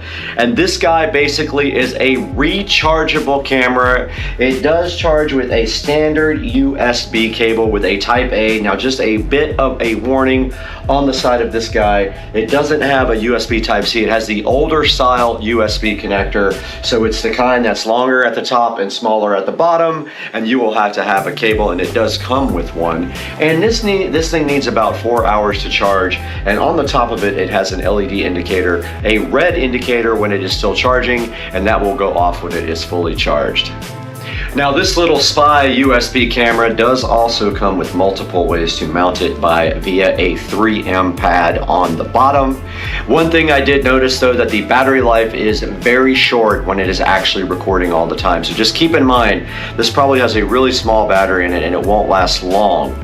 So it either needs to be plugged in full time or set on a mode where it just captures when it detects motion, and then it will probably last you longer. Now if it is running constantly at full time, you can literally watch the battery indicator drop. Now to charge this guy, we simply have this USB cable here. It does have a USB Type A on one end, and on the other end it has whatever type of USB that is called, and I can't remember the name, but it's the one where it has a long on top and a short on the bottom here. We'll plug our cable in right here, our other end into our charging stand here that has a USB Type A. Thanks to whoever invented USB Type A that you always get the wrong end. And you can see right here and right now there is a solid green LED on top. Now it is no LED on top. And that red indicator light will come on here when it starts charging here momentarily. There is the red indicator light. And then it is flashing blue as if it is trying to connect. And I don't want it to be on, so I'm going to hold the power off.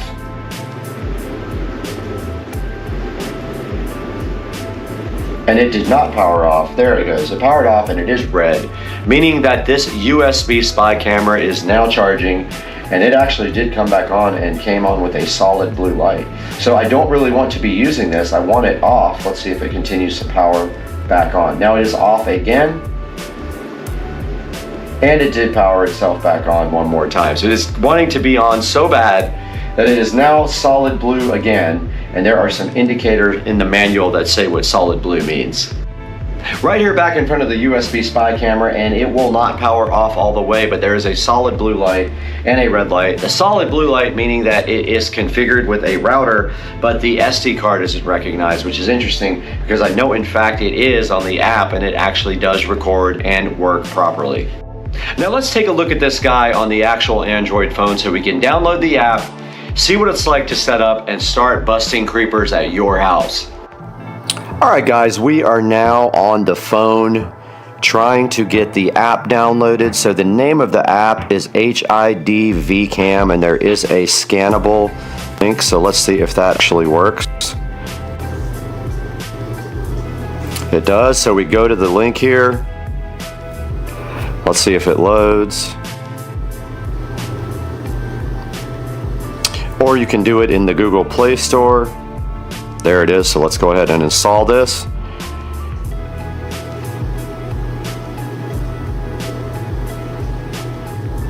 And it is downloading now and ready to go to the install shortly, in which case the next step is to set permissions for the app.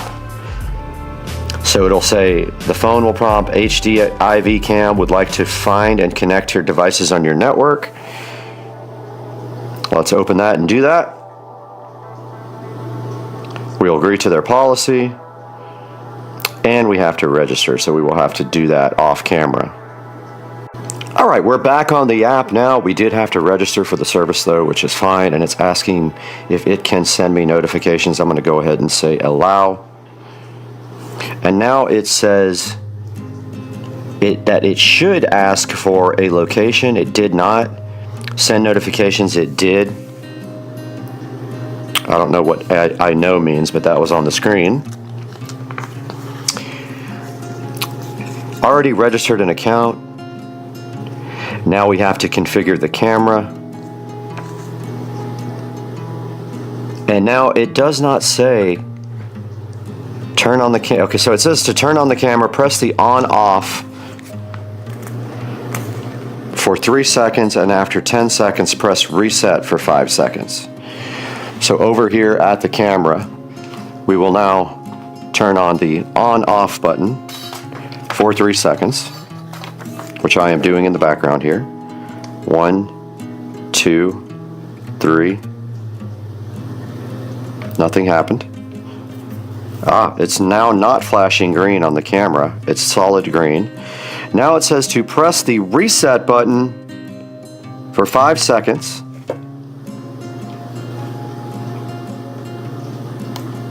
One, 2, 3, 4. We did hear a beep at the camera. Okay. Open the Hdmi Cam app and click plus. Add device by scanning QR code. Add device by scanning QR code. Next.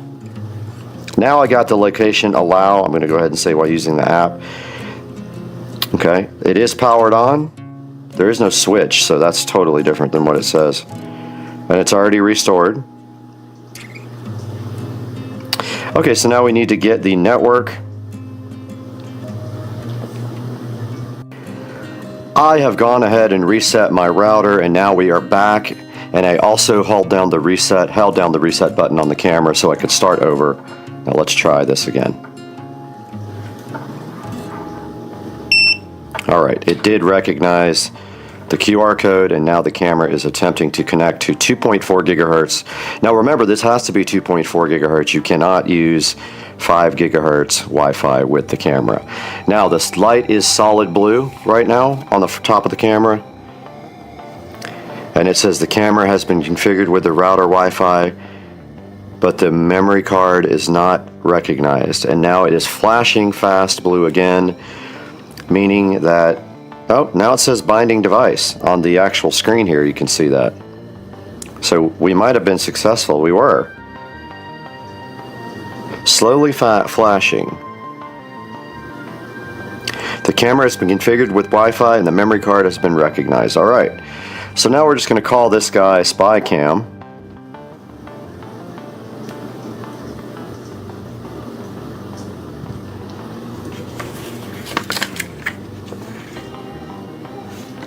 And we're in the part of the manual. Device has been accessed. Confirm. Place the device and mobile phone close to the location where the camera is installed, and then click Next. Okay, we're close to it already. Now we're supposed to be looking at a real-time preview here, and there we have it. We do have video from the spy camera, which is pretty cool. You guys can see it right here on the screen. There's the lights and everything. Okay, so that says completed. And now we should just be able to hit play here.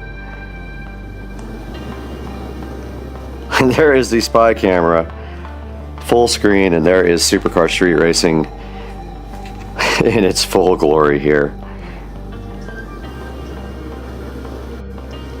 Okay, we can see the camera is plugged in and charging. We can see that in the upper right-hand corner of the video here where it says 70%. I will continue to let that charge, but we're going to take a look at some other settings on the camera. You can do multi-phone sharing if you click Settings and go to Share Device. So let's go back out.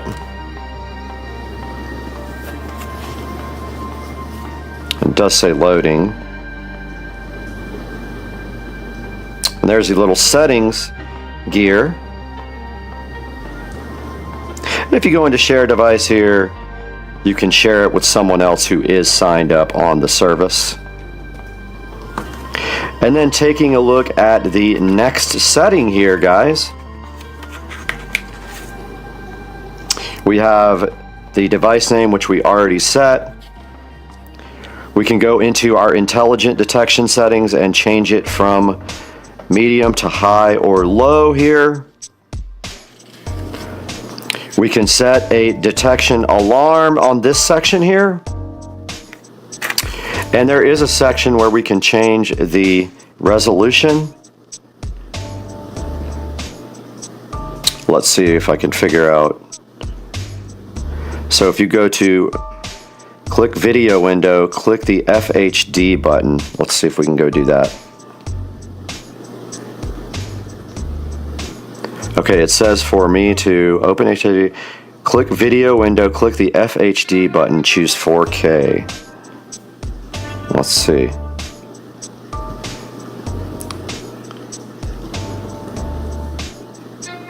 Alright, we did choose UHD and now our video is supposedly in 4K. It is probably highly compressed and laggy, and you can see my charging indicator going up, but the video did stop. Network is unreachable. Let's see what that's all about. Probably too far from the router, but there it is again. In 4K with that setting, and it says network is unreachable. Interesting.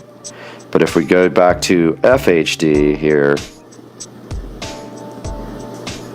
I bet it'll let us do some smooth video. Alright, I changed to FHD and now the video quality, the timeouts are not happening anymore, but let's go back to the last page. Go into settings. And here's where you can change your video, your SD card resolution to UHD, Full HD. It tells you how much capacity. You can format your SD card. It can be motion activated. And those are the SD card settings. Here's your network set. Here's your setup instructions. You do have an IP address here, the camera. I don't know if you can actually browse to that. And then here's where you set up the firmware. It doesn't look like you can upgrade the firmware, which is interesting. There may not be a newer version available. But that's a good look at the settings, guys, on this camera. And you can actually use the cloud.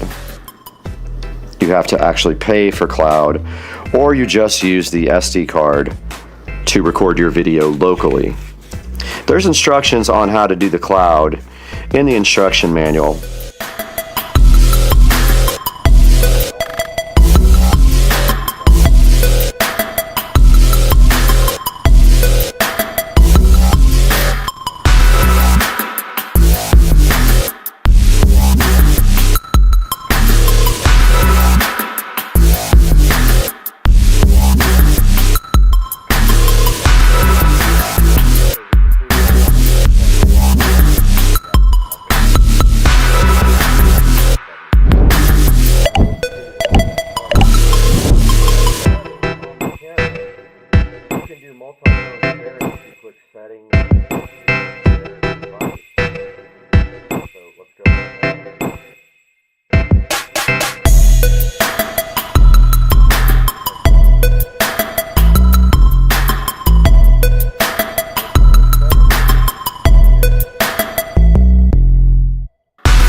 Hey guys, and welcome back to Supercar Street Racing.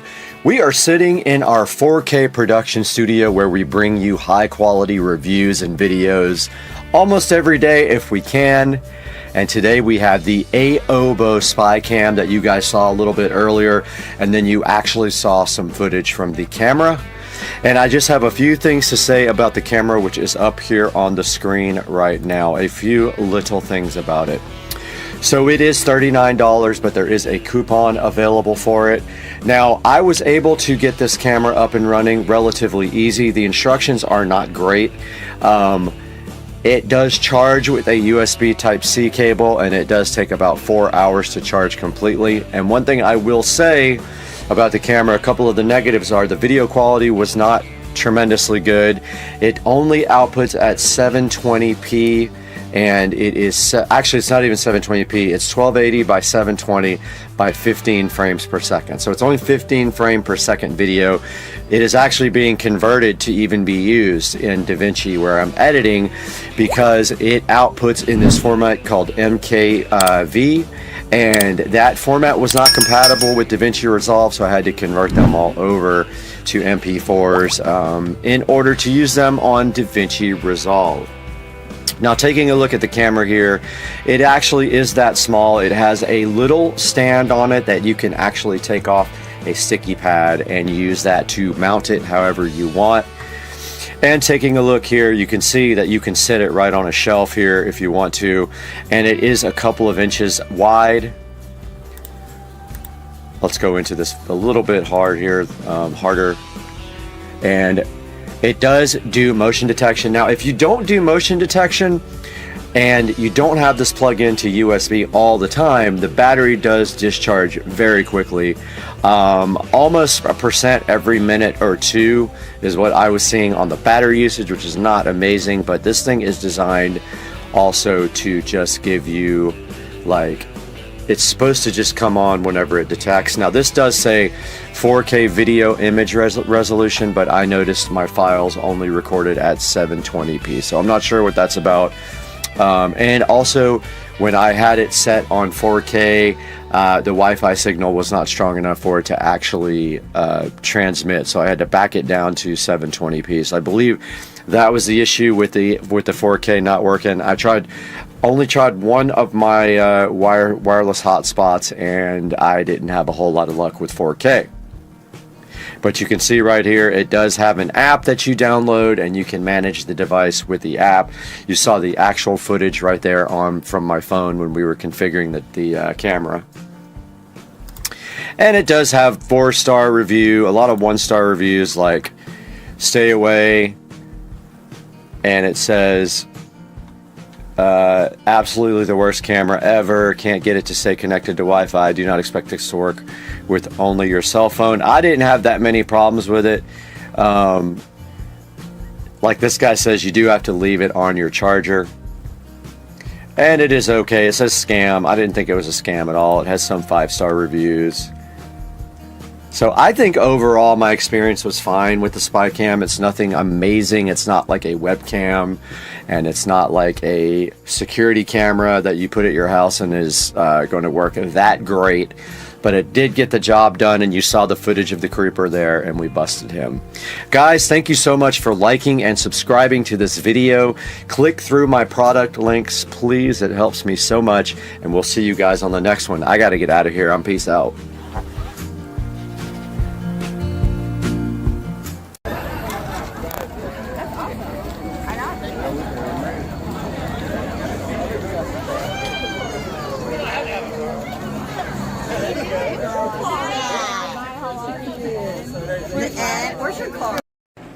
I'm out here filling up my brand new decanter that BTO gave me. So awesome. I'm hyped. Today we are starting on the garage door project, and the first step of this is we have to have power run over to the new garage door opener area before Monday. So we're going to go ahead and do that now on Supercar Street Racing. And here's the parts we're going to use. All we're basically going to do today is start off by prepping these parts.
back in the SCSR kitchen now with the receptacle for the new jack shaft garage door opener. Now, as you can see, yesterday we did get the receptacle and the cover plate painted black. It does have a little tiny little white spot, no big deal. You won't be able to see that. But these are going up on the ceiling where we cut the hole yesterday and got super lucky, and we're like a billionth of a millimeter from the joist up in the ceiling. So first things first, all we have to do right here and right now is to get this pre-wired. And so to do that, we're going to go ahead and open up the back of the receptacle, whatever this is called, the wall box. And this is a type that screws in from like that. And then the tab goes around and holds it to the drywall. It's for just cutting a hole in the drywall. And now we just simply feed our brand new Romex wire. We got 25 feet of 14/2, which is 14 gauge Romex. We feed it right through the box like that, and the rest of which will go in the ceiling before we seal the hole up with the receptacle box. But first,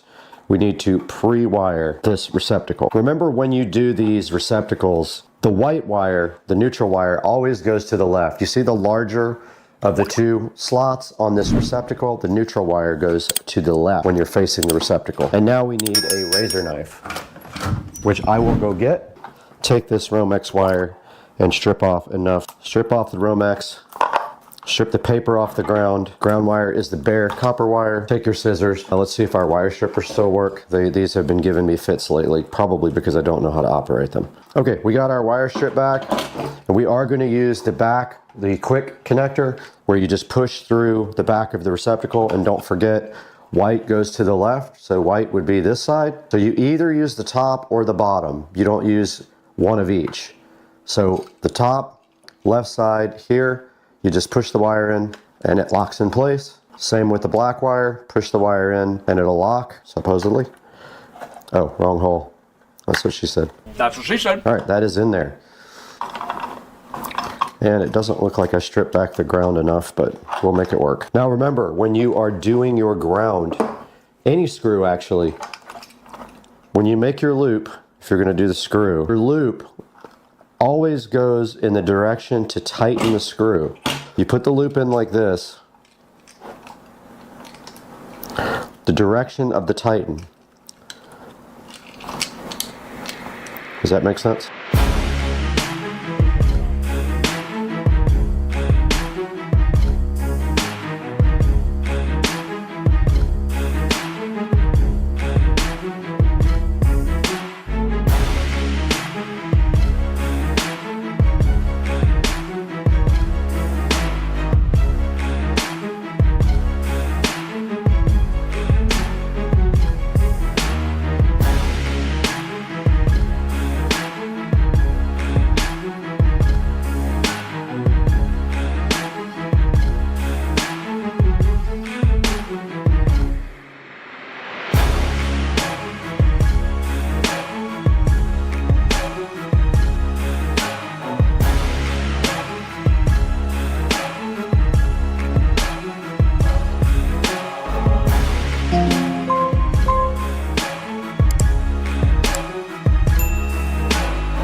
All right, we have successfully finished the first part of getting our new garage door and garage door opener installed. This is the new Chamberlain RJ101, I believe is the model number, jack shaft opener.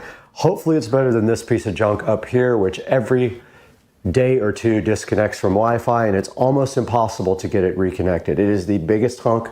It will not go into Wi-Fi setup mode no matter what. I have to play with it for 10 or 15 minutes to get it to reconnect to Wi-Fi. And then over here, we did install this electrical outlet and tested it, and it does work. That will be for the opener that will go right here on the wall, and they will just run the plug directly up to the ceiling right there. The garage door will be here on Monday. It is an Amar Vista garage door to replace this. It has frosted glass, and then they will also install the opener for me. And all this up here will go away. All right, welcome back to the channel. We are currently out here in the garage waiting for the garage door to be delivered, and they said they are about 10 or 15 minutes away. So we are just gonna set up the camera and put video up of them installing the garage door and this jack shaft opener here. So let's do this.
All right, guys, we're back in the Supercar Street Racing garage, and you can see right here and right now, the garage door company just left and installed the Amar Vista garage door into the garage and the jack shaft opener. And you can see that up here, it eliminated all of this track. And all we have to do now is just shorten this cord from my extension right here and paint that ceiling black. And then over here on the side, you can see they did install the jack shaft opener where I put the power, and you can see it right there, and it looks so good. And you can see it right there. It looks so different, and it is a Chamberlain jack shaft opener. I had no problems with it like I've had with this garage door opener up above. It joined straight to Wi-Fi and was fine. I just have to tie up the wiring right there. And if you see right here and right now, This garage door looks awesome. Let's take it outside now where we can see the outside. All right, we are outside Supercar Street Racing compound, and you can see the AMAR Vista garage door installed from the outside with the frosted glass. And of course, you cannot see through this, but it is letting some light through, and you can see the hexagon lights here looking so fly and so fresh. And the sprinklers are going off, and I did tie the sprinklers into the city water so that it would not ruin my pavers with the rust. But stepping back, the house looks absolutely cool now with the new driveway and the new AMAR garage door with frosted glass. It's a Vista. I'll put a link in the description to this right now, but I'll step back here now. That is how the house looks from the street now. And you can see all of the fun things that we have done, wrapping up to be a pretty cool looking place. And walking back up right here and right now, we did the mailbox, the tree delete, new sod, tied the sprinklers in, redid all the sprinklers for the new setup. And now all we have to do is finish our gardens, edging, and same thing over here. Gonna re-edge this. And that should do it. And oh, also the new lounge area right here looking fly as heck. Guys, I just wanted to make one final video here of the outside of the house. And you can see right here that we have the house lights set on light blue. And we have the garage lights set on red, and this is what it looks like from the street. And we can change the internal colors of the garage as well, but this is what it looks like from the street the way it is right now. It looks insane and just a crazy cool looking exterior now. A million times improvement over what it was before. And I hope that you guys like this video, and if you're interested in any of this stuff, drop me a comment or an email, supercarstreetracing@gmail.com, and I can talk to you guys about how I did it. One more video here of the light blue, and this looks insane. Level 1000, guys. I love it.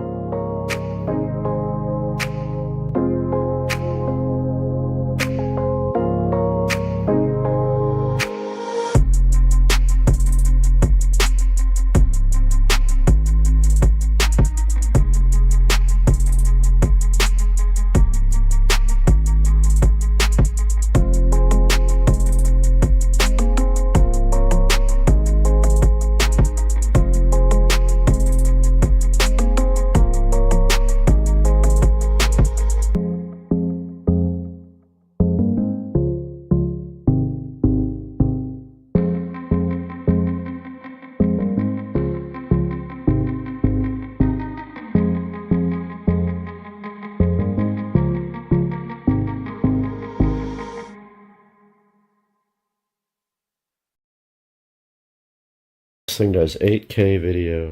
Whoa. What? Oh, so where you scrolling out of the attic? I thought we was going in there.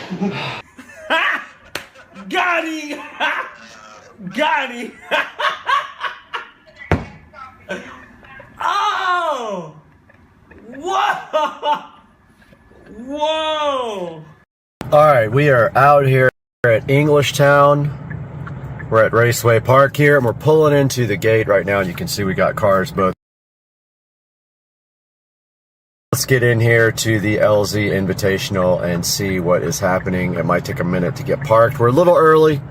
The event starts at noon. We didn't get VIP because they were sold out, but let's see what's up in here. I see a lot of cool cars.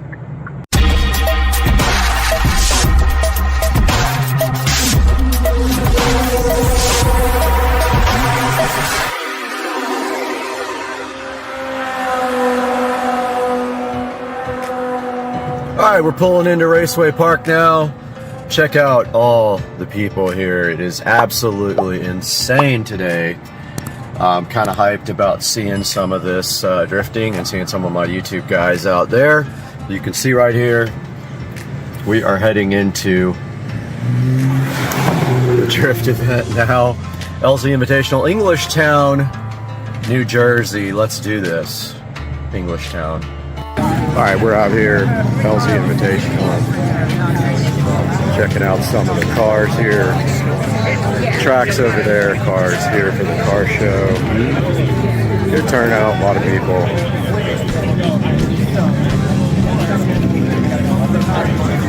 And this is the car show area. I think there is a lot of people here right now. Still people rolling in for the car show, parking. There are like thousands here. We're gonna go over here and check out all the booths. I see the Motion Auto booth. I see LZ MFG over there. Let's go check it out. All right. I think I see Rudnick over here.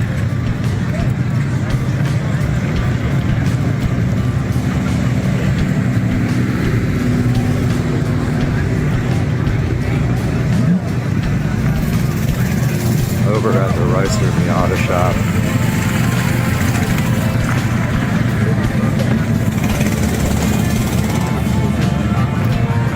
Yeah, here we go. There's Chris and the gang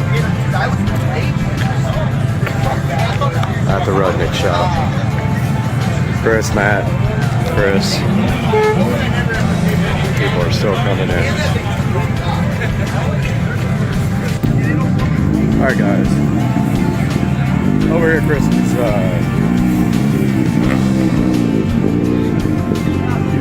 fellow YouTubers. Out here with Chris. Chris, stop by and say hi. Alright, here's a look at the Clean Culture car show. And maybe we'll do a little live segment here. Briefly, but there's tons of cars out here. Tons. All right, here's Chris's Z.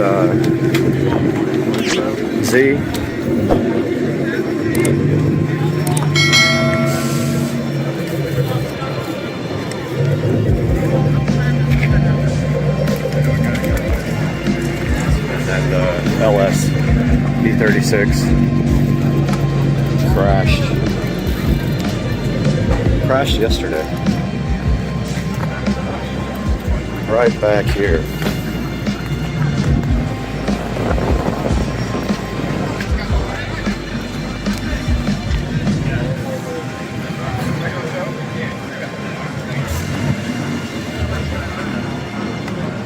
You're a fucking weirdo.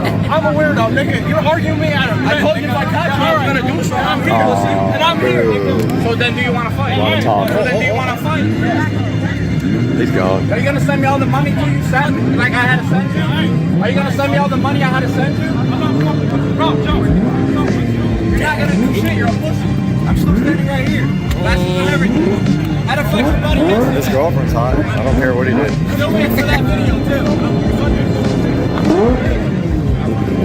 And on everything, if you guys just want to see it, like I said, I have full receipts. I really just had to fight your We had our popcorn, that's all. We were just watching. I suspect I have the video on. You don't, like, you really don't understand, like, everything I'm saying, like, I want her to say something. She wanted to yell fucking bitch to me the other day at Sheets when I was leaving. Coming back. There was a cop there. Coming back. No, he's out of here. They're gone. Gotta fight his man. I've still been left on scene for the last day and a half. All right, they have started drifting out here. It is the loudest thing I've ever heard. It's like drag racing. You guys got no mufflers at all. Let's see who comes out.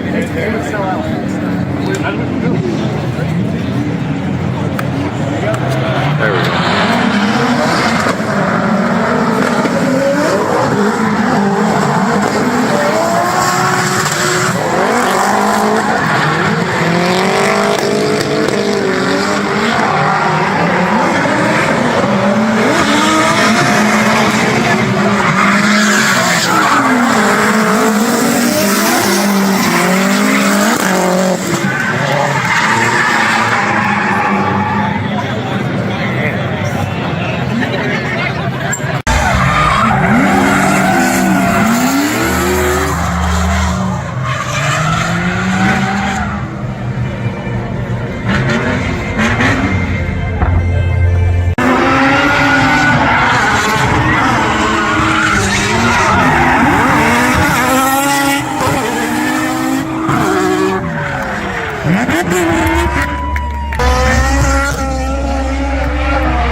We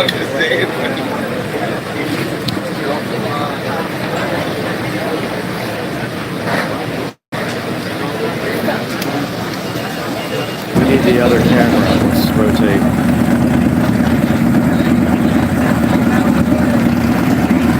And that is Chris Rudnick's booth.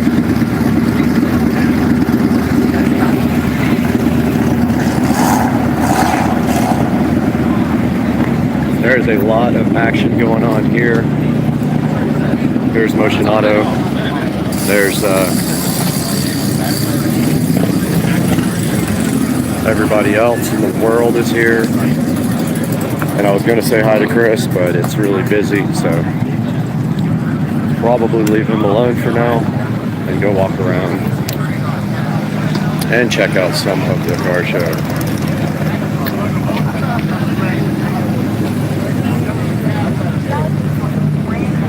Nice looking GTR and an Evo.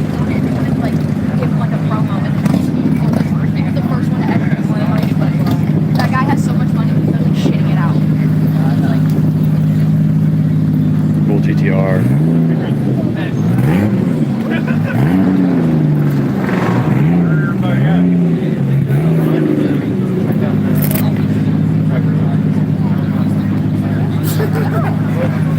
And we were just walking around checking out all the goodness here. And then I saw that one. We'll wait till I start drifting off the And I guess we can go back to the back. They're not restricting access to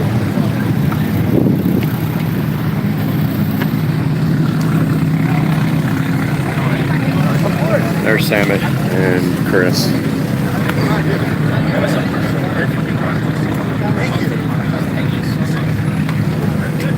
And Matt.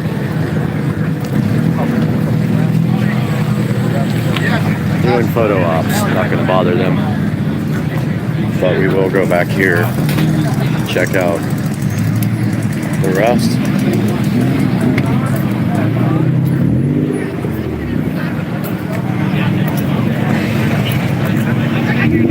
Driver's drift car.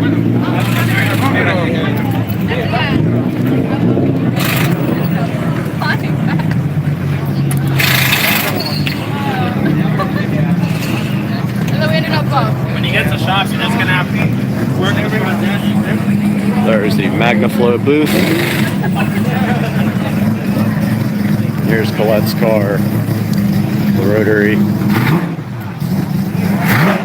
And then that is that's the rotary, no, that's the rotary Supra, yeah. That's Adam in the Supra. Right there.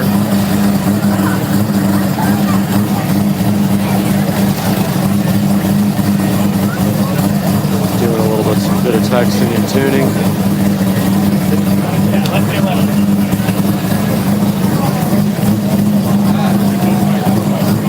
Out of the Colette. And of course, Vargas for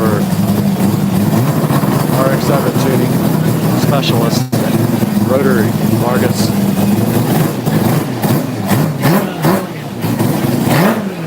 Thanks, wicked.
Alright guys, so that was a look at my trip to Englishtown, New Jersey. Sorry, I do have COVID right now, tested positive yesterday, and I've been sick since Friday. So that was a look at my trip to Englishtown, where I probably got this that I have right now. I hope you guys enjoyed it. As you can see, I didn't do a whole lot of video there because there was a lot of live streaming I was doing as well, but I did get to go up and check out all the booths of the YouTubers that I watch all the time, and it was pretty cool.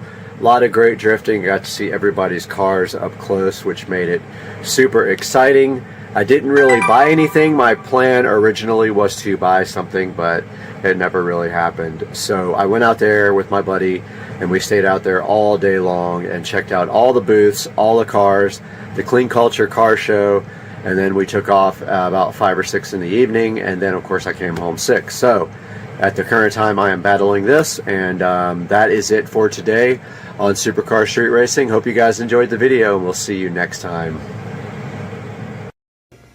But loves Cat TV. He can't stop watching it. Right, Bubba?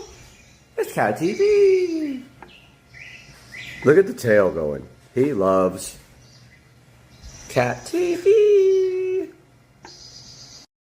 Alright, this is day 55 on keto. I have lost 23 pounds on the keto diet from diet and exercise. I am super hyped, guys. We're going to look at Fortnite on the S22 Ultra 5G.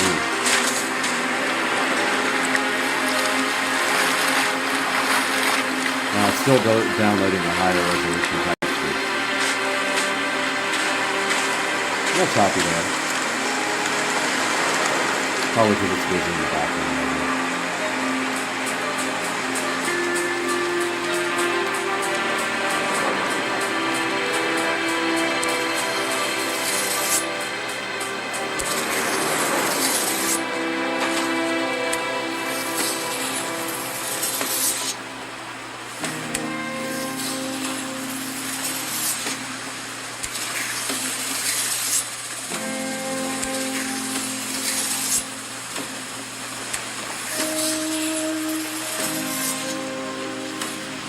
Very playable at this resolution.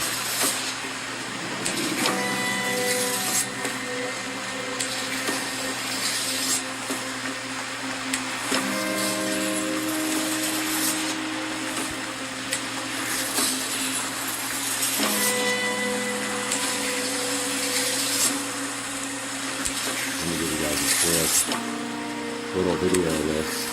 First time we open it.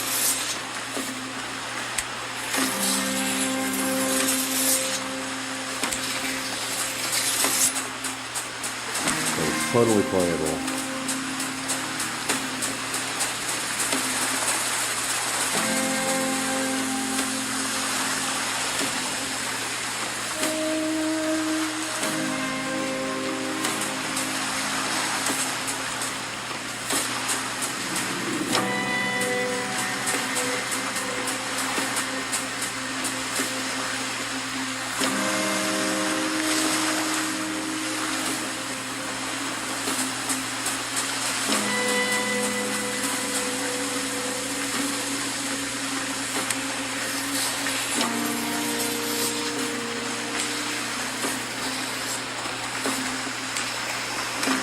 Just getting used to the controls here.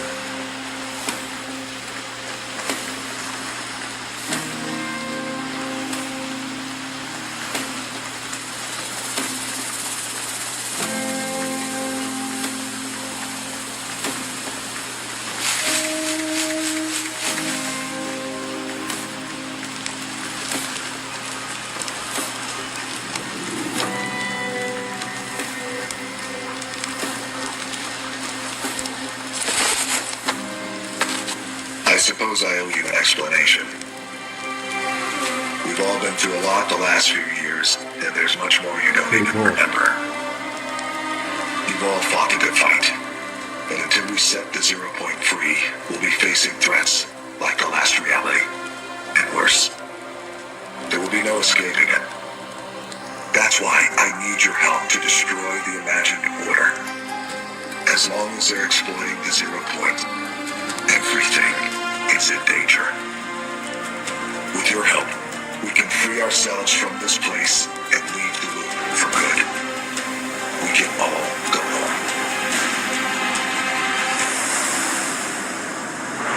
And if it runs worse, the screen recorder on.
Just kidding.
Right, the IKEA fairy did come.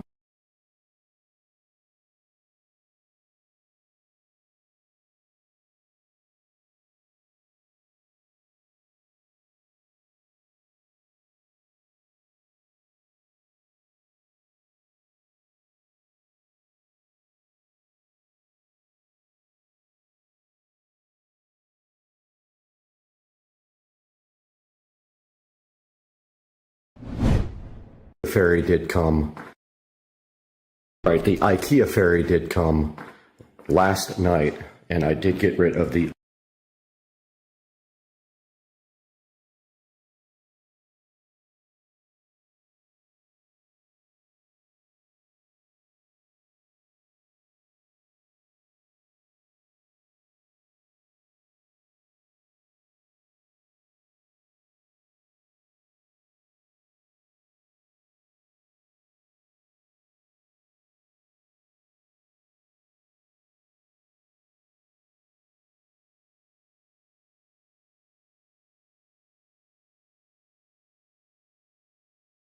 Right, the IKEA fairy did come last night, and I did get rid of the old couches. So our mission today is pretty simple. We are going to unbox all this IKEA stuff and set up my new furniture.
Did get everything unpackaged, and I did get everything unpackaged, and the hardware and instructions were in the last box tucked underneath the springs.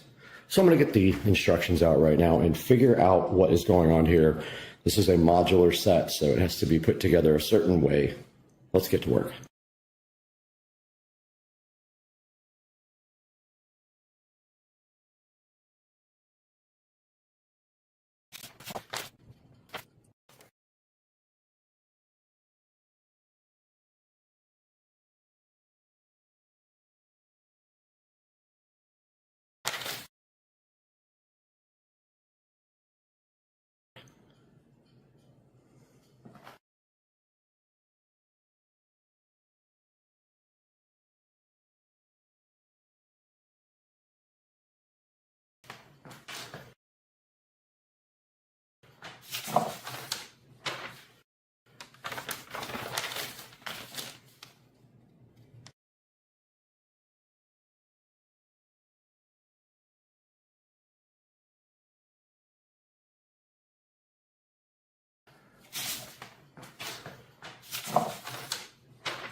I get everything.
Okay, I had to take the ends.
Off of both of these.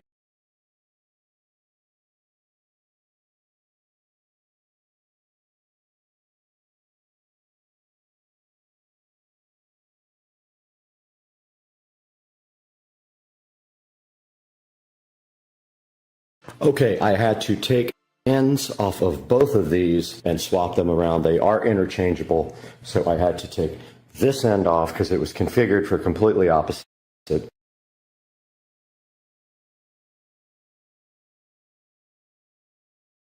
Move it over here and then take this end off and move it.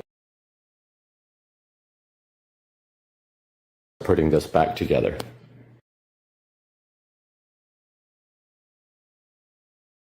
Okay, I had to take the ends off of both of these.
Okay, this part of the project is done, and the couch.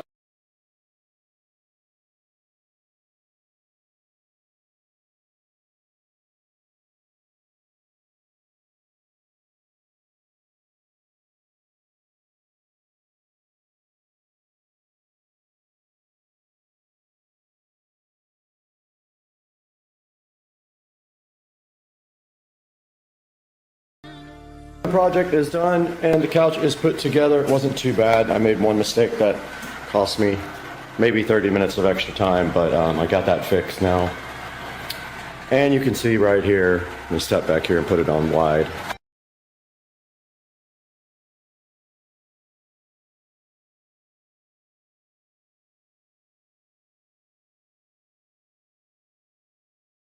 There's a better shot at it, the modular couch. Remember, I had to move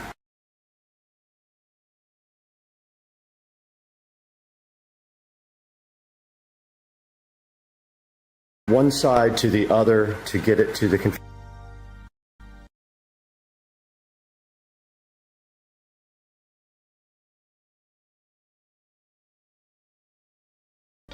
small part over here on this side. So not too bad. I'll put a link in the description to the couch, and watch the video back if you need any help putting it together. We'll see you guys.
All right, we are back in the kitchen as the Roomba goes crazy in there.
Wasn't sure if we're going to hear a little bit more about that. But again, there will be 3 calls coming up on this Starliner readiness poll for terminal count. They will poll the mission support room manager or MSR. After launch, the BMC.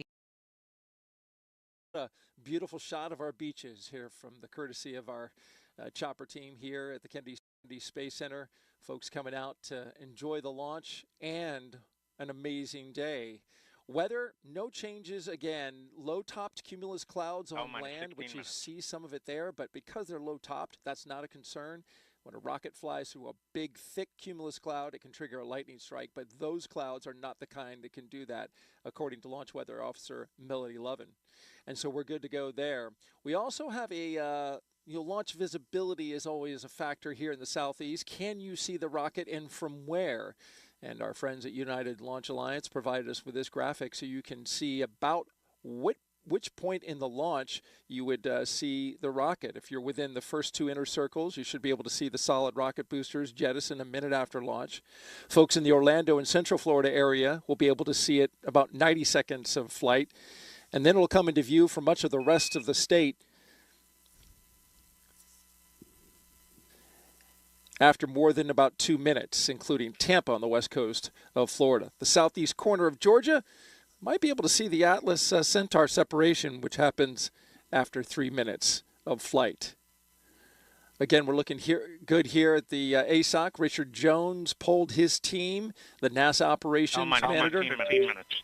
And all of them are go. LC flight, channel 1 and air to ground 1 are now merged, going to air to ground 1. Roger. We'll send it back to the host desk. LC flight, air to ground 1, ready for contact with Starliner on channel 1. Roger.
Houston, contact air to ground 1. Houston. Flight Alan Shepard, May 5th, 1961. Gemini 3 with astronauts Gus Grissom and John Young launched March 23rd, 1965. Apollo 7, October 11th, 1968, with Wally Schirra, Don Isley, and Walt Cunningham. STS-1 launched with astronauts John Young and Robert Crippen, and it launched April 12th, 1981. Starliner Houston, your suit fan Bravo is repowered. It looks good. Please close your visors. Column closed. You saw video there of Demo 2, May 2020, Doug Hurley, Bob Benkin.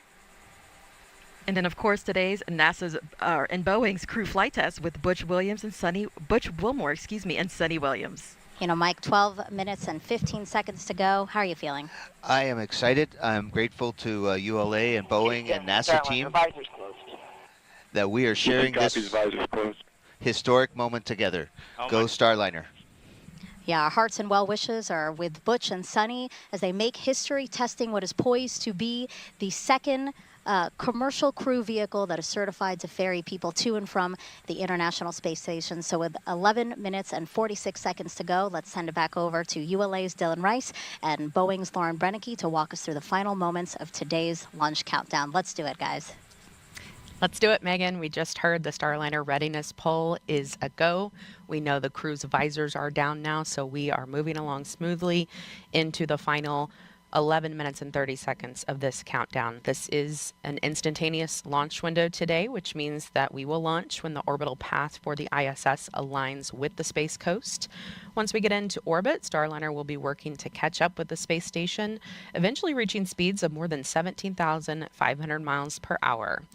It'll take about 25 hours or so to get there. And we are going to be watching here any minute. Minus 11 minutes. For the crew access arm. Control, so the crew access arm for launch. Roger. Right on cue. Crew access arm about to start moving away from the spacecraft.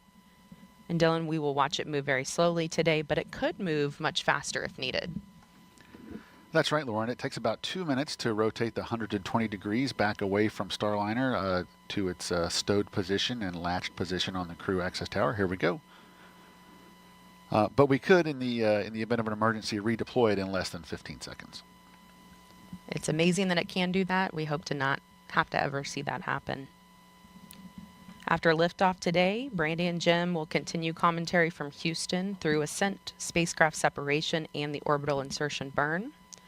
We will have the shot of Butch and Sunny inside Starliner until the moment of launch, and then we will get it again when we get to the ISS. Minus 10 minutes. Flight, verify CST 100 on internal power. Verified. Starliner, configure ordnance for launch. Touch and wait. All right, the spacecraft is running completely on its own now. And they are configuring ordnance for launch. That means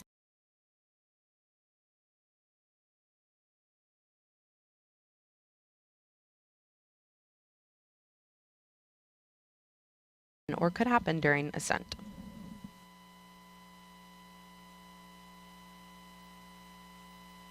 So Lauren, we're just about 2.5 minutes now away from our terminal count status check. The terminal count status check is the final report from each operator indicating that their system, whether it be a ground control system or a launch vehicle system, is ready to execute the final 4 minutes of the countdown to launching the rocket. At this point, if there were an issue, the anomaly team would be discussing it, but nothing like that has happened right now. All's quiet. I am expecting to hear all members of the team report go when pulled by Chief Launch Conductor Doug Lebo. And we're actually hearing on a side channel that they are preparing for the launch vehicle systems poll. This is the long one. A lot of people view this as their favorite poll. It's kind of fun to listen to them list off each system, and then that team will give a final go or no go for launch.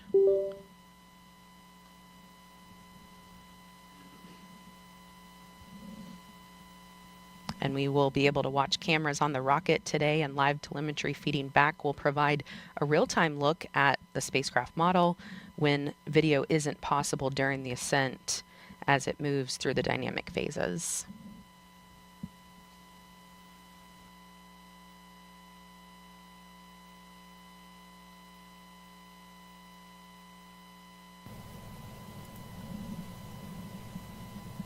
minus 8 minutes. Ah, there we go.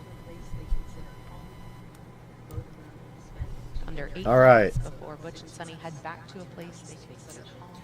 Now we can talk about the launch. About 6 months on the International Space Station, and they are thrilled to be going back for a third time. So we are 9 minutes away from launch of Starliner,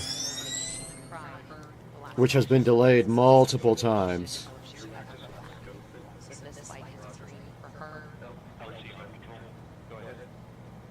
So we are 7 minutes away from launch here, and there's still a possibility of a hold. You don't know yet because it could still hold or scrub, but you can see Starliner at 7 minutes from launch. Let's see if they can get this thing off the ground finally. This is years and years of delays on Starliner, so this is huge if they can get this thing off the ground.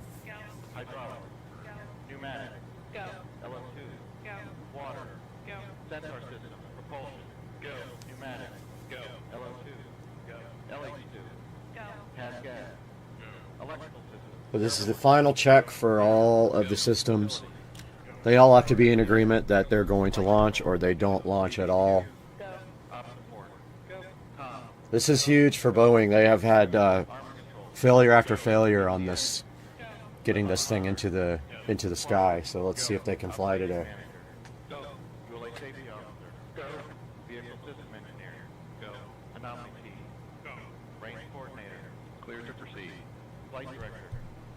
I think there's a...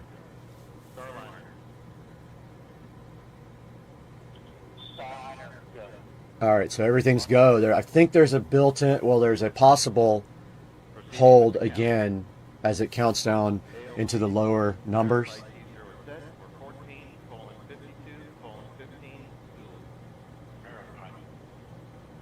Alright, so we're 5 minutes and 45 seconds, and it still could hold.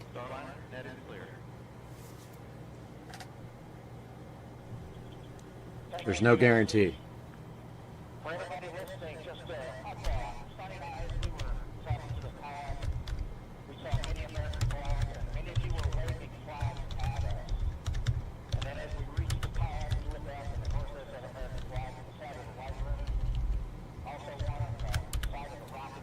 All right, a little over 5 minutes away from launch now of the first launch of crewed astronauts on Boeing Starliner, delayed years and years and years with many, many, many problems.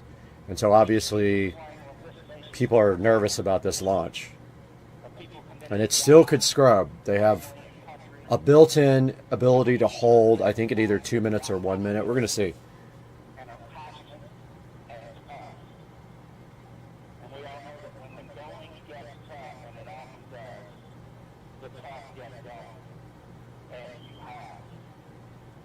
So the astronauts are giving their little pep talk here before they get in the sky and launch, and I think it's pretty cool.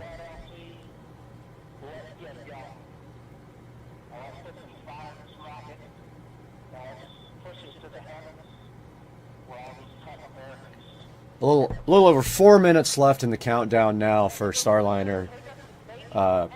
First launch with crewed astronauts.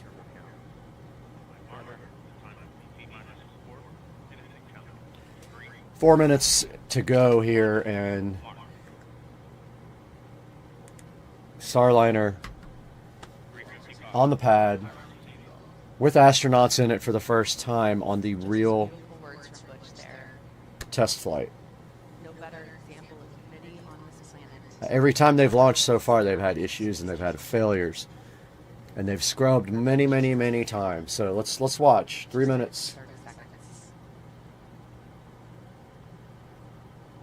And if you notice underneath the capsule, there's like a ring almost. If you look at the very top where the capsule is, that is for aerodynamics. They figured out that helps with I think they said the shock waves over the bottom of the actual rocket when they are, I think, past the speed of sound. 3 minutes until liftoff here. Cape Kennedy there in the background.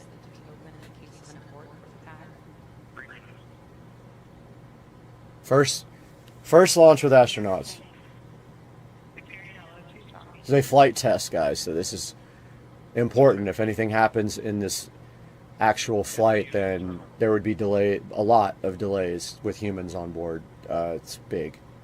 2 minutes and 40 seconds.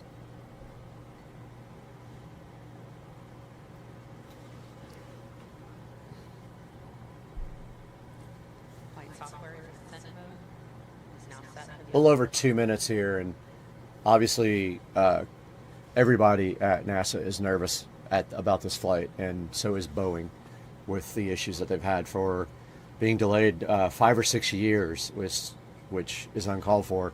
And meanwhile, the whole time, SpaceX was delivering astronauts to the space station, and Boeing even got like almost 3 times the money that SpaceX did to do the same exact job, and there was a lot of controversy about that as well.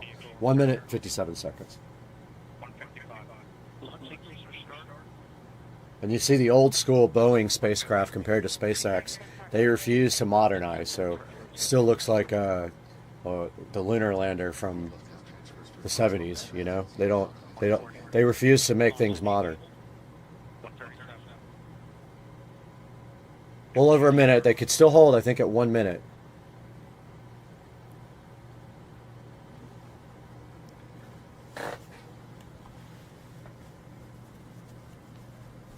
$120 here.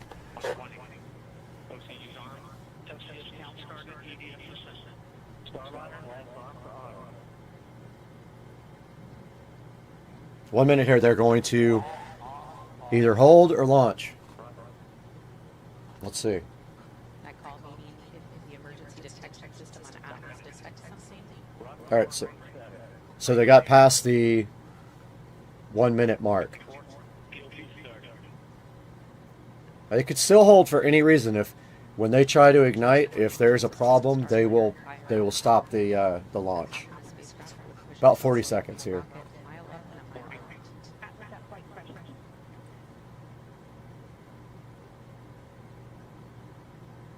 They can abort from the top. They can abort. 28 seconds here. Let's see if we can get Starliner in the sky finally after years of delays. 20 seconds. Looks like they are go. 10 seconds. 10, 9, 8, 7, 6, 5, 4, 3, 2. Back here, it's already launching. We're a little bit behind. And liftoff of Starliner Atlas V. Here are your 2 American heroes drawing a line to the stars of office.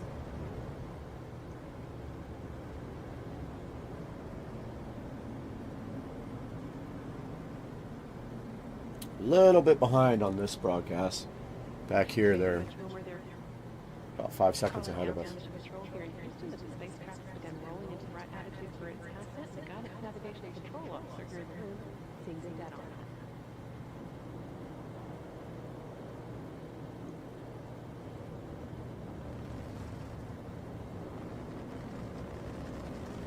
All right, go Starliner. About time.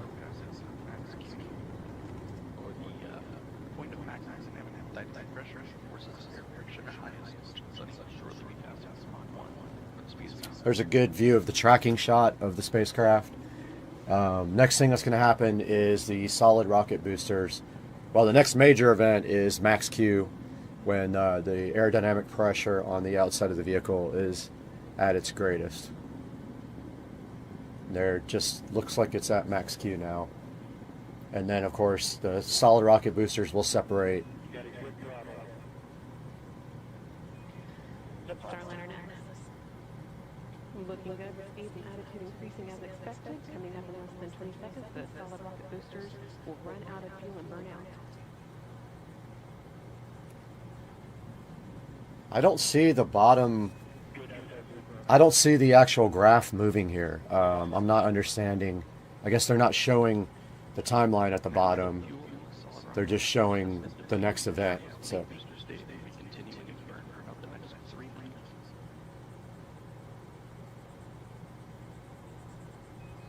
that's what happens when you don't use Starlink. That's what it looks like. That call, good handle from Capcom Joshua Kudrick, indicating its crew now has the ability to initiate an abort manually if needed. All looking good so far. Now 2 minutes into... There goes the solid rocket booster. On the solid rocket booster's jettison at the 2 minute and 40 second mark.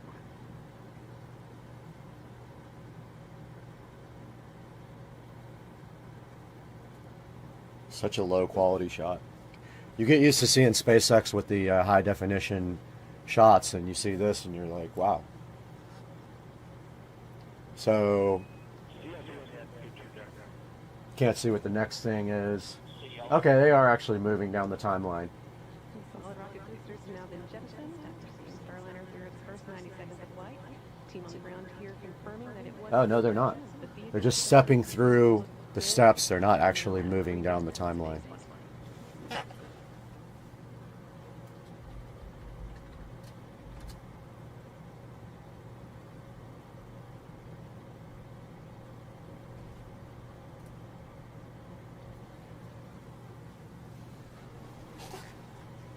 All right, just waiting on MECO here, main engine cutoff, when the main engine is going to stop.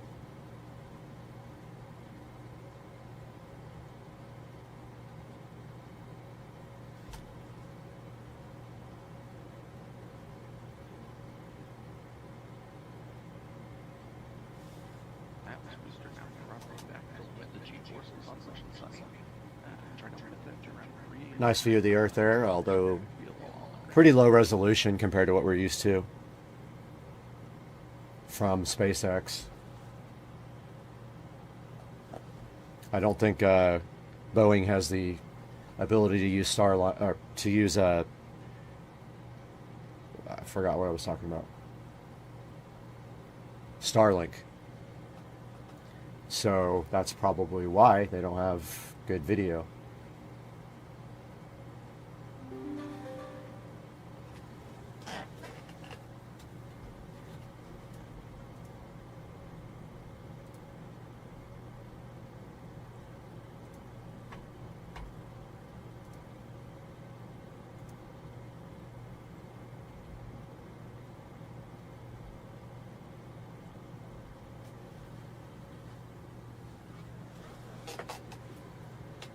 So far, so good for Starliner, as far as I can tell. No issues here.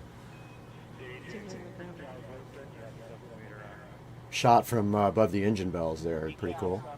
Just very, very, very low quality.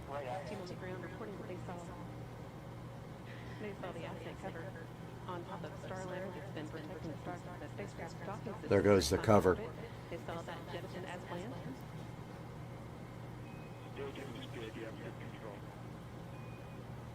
And now the second stage is two three-star engines have ignited to pushing Starliner into space, fueled by liquid hydrogen and liquid. So she just said the Centaur engines have ignited to keep moving Starliner forward.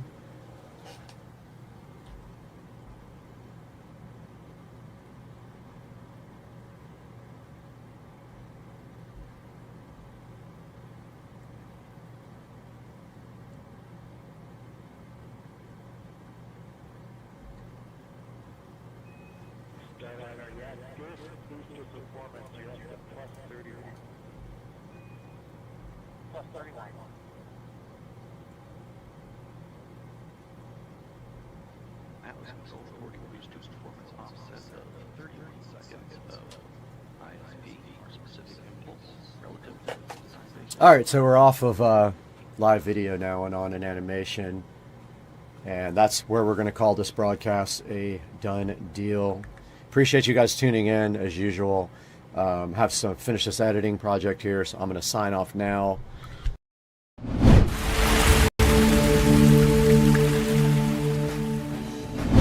Guys, welcome back to Supercar Street Racing. Exciting day today in the Supercar Street Racing living room. We're only in here for one reason, because this box is so heavy I can't move it to the other room. But today Timgo reached out to Supercar Street Racing, wanted to know if we were interested in checking out their 48 volt 100 amp hour lithium battery for golf carts and other applications. This one is going into a golf cart though. So today on the channel we're going to get this thing unboxed right where it sits because it's so heavy. We're going to take a look at it and then install it as well with Joe on Supercar Street Racing.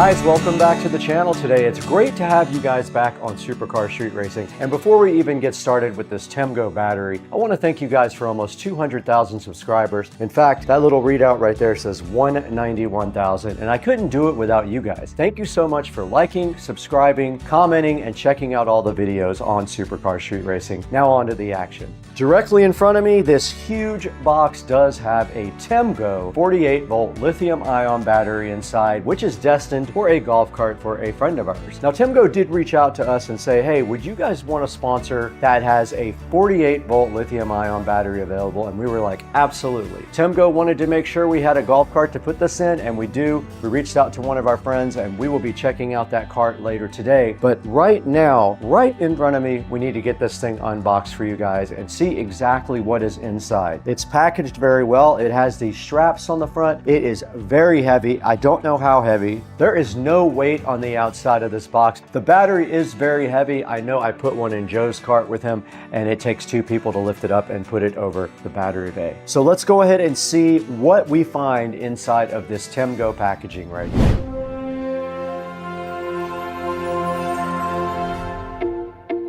We have an interesting box right in front of me. As I told you guys before, this is the Temgo 48-volt lithium-ion battery. This is Temgo's solution for getting your golf cart up to lithium-ion standards. And inside of this box should have something in here that can accomplish just that. We have to get this open though to see what's inside of it. Might be easier to open for you guys to see if we do it this way. And in order to open this, we have the SCSR patented knife that Rich so kindly gave us, which is very cool. Just pops right out right there. And it does do away with straps and any other objects or persons that you want to. As easy as that. We got the first set of nylon straps off here, guys. And one slice on that side, and we'll manhandle the rest. It just did pop right off. Box is a little bit torn up right there. No big deal. I don't see any damage to the inside though. And then inside of the box, we do see Temgo packaging here with something in it. There is a package with some kind of something in here. So we will have to take a look at that and see what that is. And then there's a nice styrofoam condom sitting directly on top, keeping the battery nice and snug. Very nice packaging, as you can see here. We don't need that where we're going.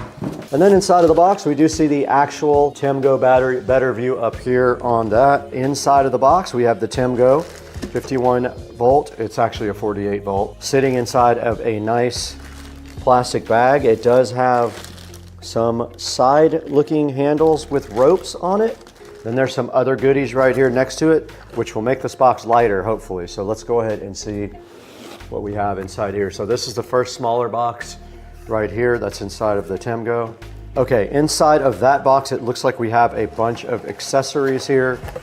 Looks like we have a wire for the readout. We have some nuts and bolts for everything. We have the two ratchet straps to hold down the actual battery. That's what these are for, ratchet straps. And then we also have a few random screws here. So those are probably to hold the display on if you want to screw it to the front of your golf cart. So that's all that's in the first box, and I have a feeling the second box is just going to be the charger. Let's get this opened up on camera. It is the charger. I don't know if you guys can get a good look at that. There is some styrofoam protecting it, but basically the way this works is it does not have a port, so you do have to plug into this female with an extension cord. You'll have to raise the lid. Now, there might be a way to adapt this. I could see maybe drilling a hole and epoxying this into the front of the golf cart. I don't think that would be too difficult. Just a small hole, and they might make a kit for this. So they might have something you can buy on Amazon that you can slip this into. And then of course, this just goes directly into the charger here. And then this is the actual charger. It's very small, just like that. That's the entire charger right there. Pretty cool. This goes to your battery, positive and negative terminals, very easy to connect, and that is it. That's all that is in the charger box too. And that is the full kit of the Temgo. I'm gonna see if I can get it out of the box now by myself. I don't know if I'll be able to. So the problem is it does not want to come out of the styrofoam for me to get it out of the box. The whole styrofoam wants to come out. But there goes the Temgo out of the box.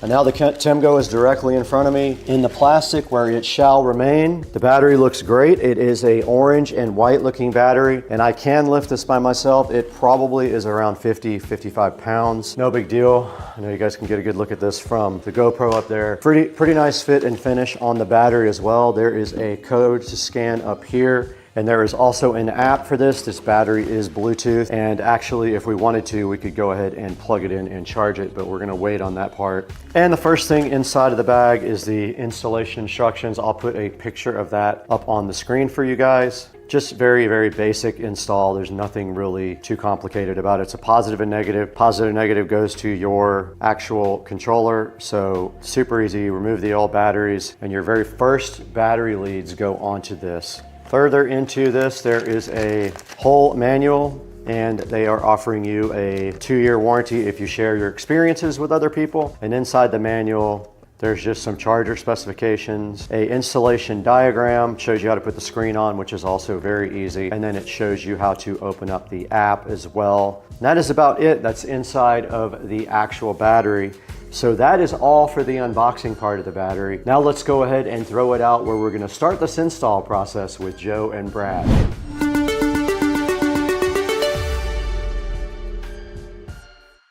What's up, everybody? It's early. I just woke up after partying last night, so I'm probably have the worst eyes and voice ever, but I'm ready to work. I got to get some stuff together here. I got some coffee right here going. So once I get this going, get everything packed for production. I got to pack lights, tools, everything else. Drink this coffee right here, and I'm going to get in that golf cart and go over to Joe's house and start working. Let's get it done. I'm ready to work today. I got nothing to do till later.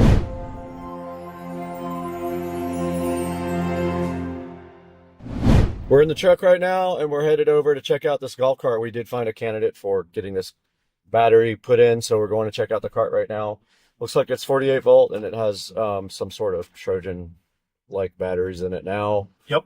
And then tow it back over to your house so we can start the process. Also, while we're here, I want to take a look at his dashboard to see where I think a good spot is to mount that display. Yep. And we'll ask him what his preference is on that. Yep. And that's it.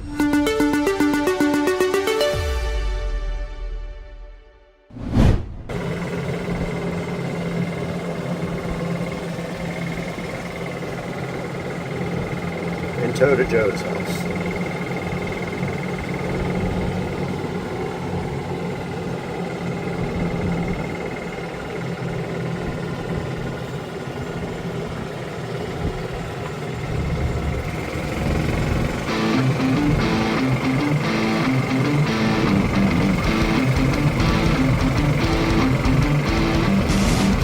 Let's go, baby. We'll Flintstone it.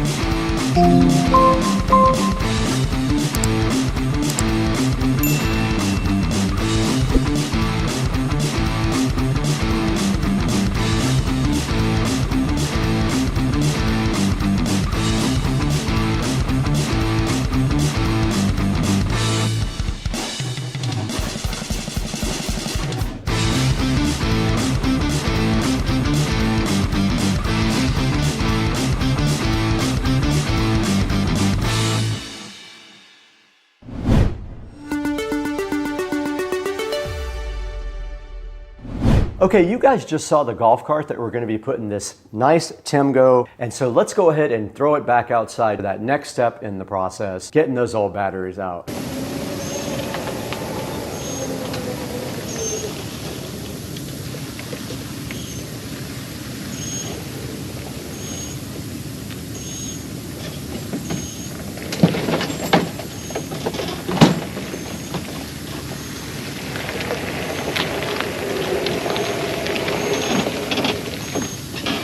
Let's see, B-O-O-B-S.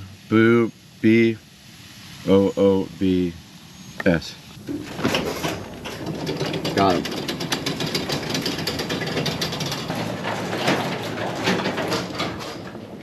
Dude left me a mess. All right, while the garage cools off, I'm gonna raid Joe's fridge for some breakfast. And there are a few eggs in here. I'm gonna steal From Joey. Let's go, son. Let's go. Guess what else I'm gonna steal? Some of this goodness right here. I'm gonna make some egg burritos this morning. 0 carb, right? I'm gonna let that cool off for about 15 or 20 minutes while I eat breakfast and cook.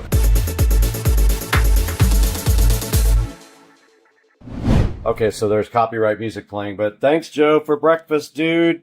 Appreciate it, brother. Look at these egg tacos, buddy. We're out here in Joe's garage now. We just stole all of his breakfast. We ate all his food for free. We broke into his garage with the code boobs because why would it not be? And now we're out here in front of this club car and we're gonna go ahead and get all these batteries out. That is the next step. Getting the batteries out of the club car so we can get the other battery in. Now in the process, there's a lot of corrosion on these batteries as well. What I'm gonna do is I brought my drill brush and I'm gonna go ahead and brush off all this nonsense right here, all this battery acid and everything that has built up, and then take everything off. And if I have to put new terminals on these, I brought everything with me to do it.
All right, we got the battery compartment cleaned out as best I could. It could get better, but to be honest with you, I don't think that it's a big deal. We'll figure it out.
Okay, I got the battery into the bay here, and as you can see, it is a tight fit.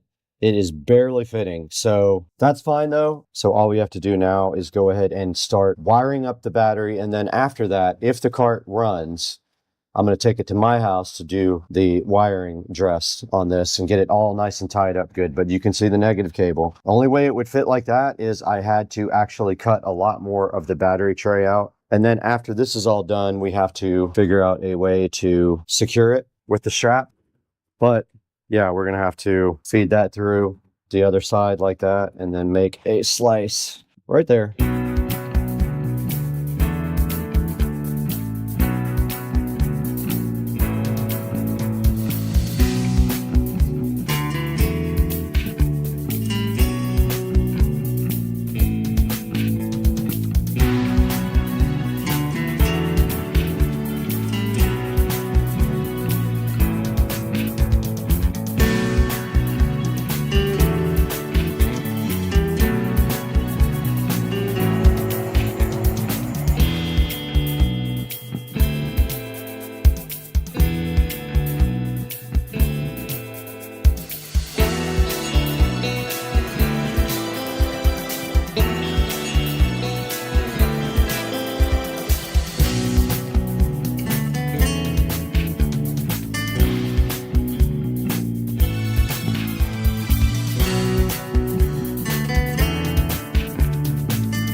All right, the battery is connected now. All I have to do is drill a hole for the display. So it makes sense to go right here. And I have to drill it big enough for this guy to get through. So probably the 4th or 5th, and also that has to go through. So yeah, I'm gonna go ahead and send a hole right through here.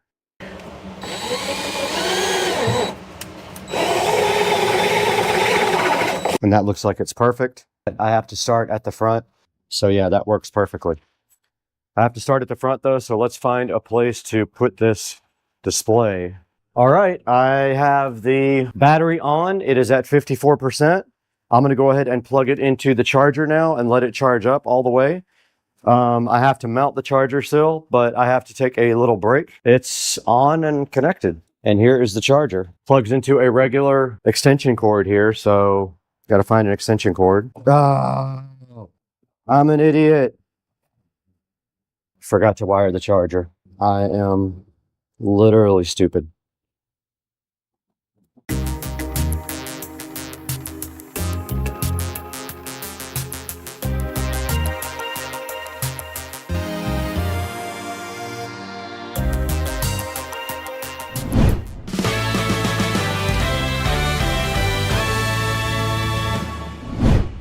Okay, you guys just saw us install the screen and wrap up everything in the bay. that we needed to get this TEMGO battery all installed for this cool golf cart to make it such a better place to be. Now, there's only one thing left to do. We need to take this thing for a drive and make sure it works and test out the display and the battery. I have not tested the cart yet. I just turned the key on. I turned the battery indicator on and it looks like the battery, it was 100% charged. I am going to try to move this cart right now for the first time on lithium. I'm going to put the charger cable in here first. And then if this thing moves, I'm going to drive it home and finish the wiring and all that. So let's throw it in gear. All right, it did complain when I went to reverse, so that's perfect. The alignment is way off on this thing. Let's see if it rolls. It does work. Wow. Okay.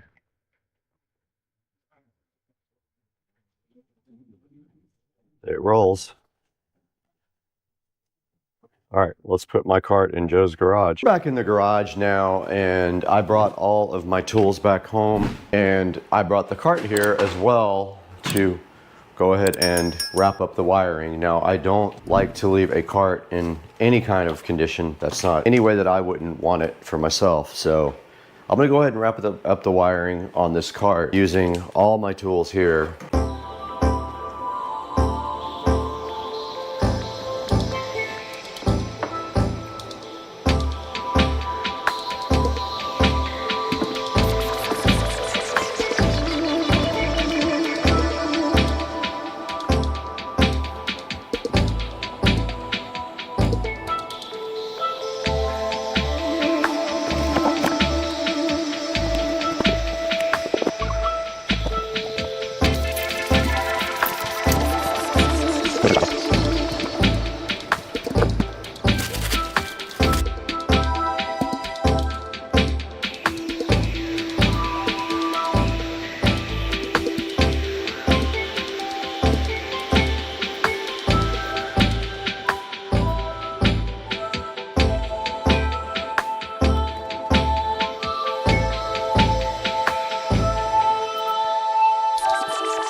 All right, we're going to go ahead and download the app for the TEMGO. So we go TEMGO, looks like it right there, install. It found the battery already. And there is a good look at the battery. We have all of the different cells here available and we can see the battery temperature, but I'm going to go ahead and plug the cart in. I am going to breakfast, so don't have a lot of time, but I wanted to show you guys the app. We are connected via Bluetooth, and then the cool dashboard where we can see everything going on with the battery. That is the TEMGO app.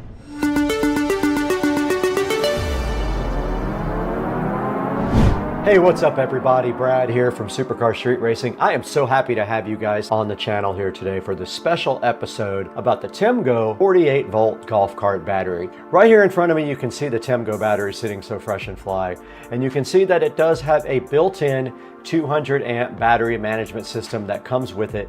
It's a full kit. You get everything you need to go ahead and convert your golf cart over to lithium ion. All you have to do, like you saw in our video, is remove the old golf cart batteries, the old lead acid batteries, or your old lithium ion battery if you have one of those, and go ahead and put in the kit for the TEMGO. Right now it is $7.99. It might be different by the time this video gets aired, but right now it's $7.99. It has 4.9 star reviews out of 45 reviews, which is very good in the review department, almost perfect. And right here in front of me, you can see it comes with the nice display. It does work with the TEMGO app. It has a cable there for your display that goes and mounts up in the front of your dash area to keep you informed about your battery condition and charge. Now this says it's specifically designed for the golf cart. It says it weighs 87 pounds. I believe that. I thought it was more like 50, but 87 sounds reasonable. and it does come with all of the hardware necessary to mount it and connect your battery cables. It's saying ideally you might get 40 to 47 miles. It will vary. It can output up to 200 amps of continuous current. It has a 600 amp peak if your controller and solenoid can handle that. And it is IP65 waterproof rated. Now you can monitor this battery in two different ways. You can go ahead and use the app, or you can use the screen that is mounted so conveniently up in the front of the golf cart. Now this thing does indicate that you can charge this battery in 5 to 6 hours. It will charge at 18 amps if your current will allow it at your house. It has an input voltage abnormal protection, as you can see here, over voltage protection, and short circuit protection, so it is safe. This is your one-stop shop for a battery kit for your golf cart. Check it out, it's got everything you need.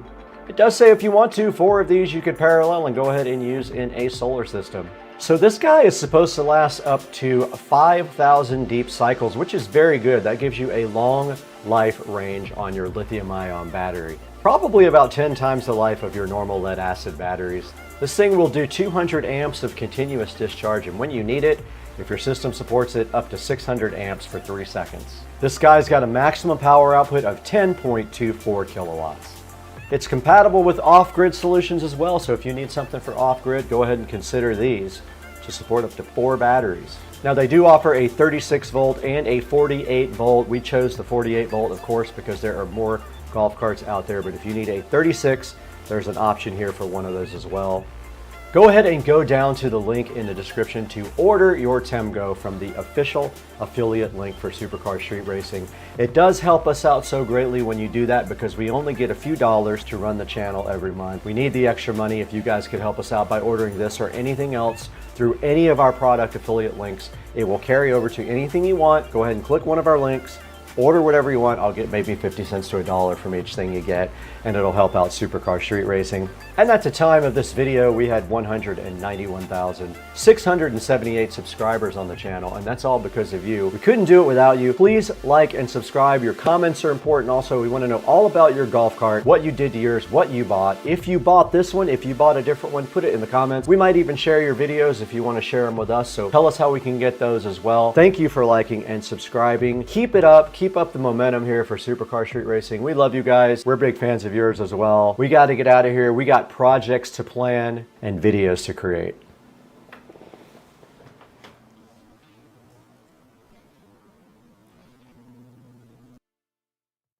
Get me. Bubba. Yep, why are you enjoying the wood? What is so good about it? Bubba. He is in the wood.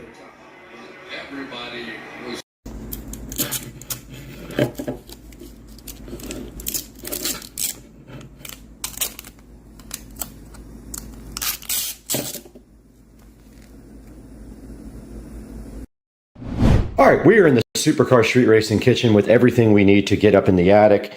We have a flathead screwdriver for the cover for the electrical box. We have our drill here.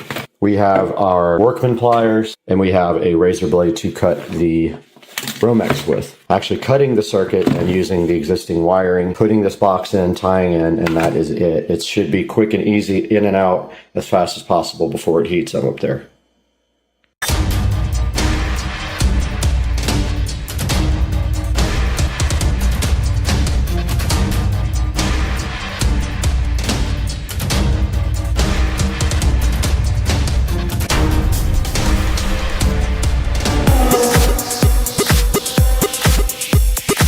Outside from Supercar Street Racing abode, we can see here that we have actually pre-wired for the LED sconce lights that are coming in the next few hours. All right, so the next step of the process is to get this light out. It will no longer be, and we need to take that out right now, so let's get that done. That is a wasp inside of the light. There is a wasp nest in the light that I have to now get rid of. Okay.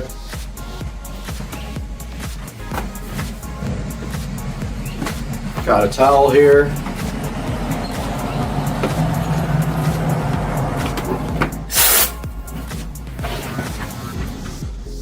Yeah, it looks like they were building a nest inside there.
All right, I did get the light removed and the cover plate put on. It's not perfect because I couldn't get the other screw in, but that's fine too. Clearly see that we need to clean this ceiling and this area up here. So I'm gonna go grab the broom real quick.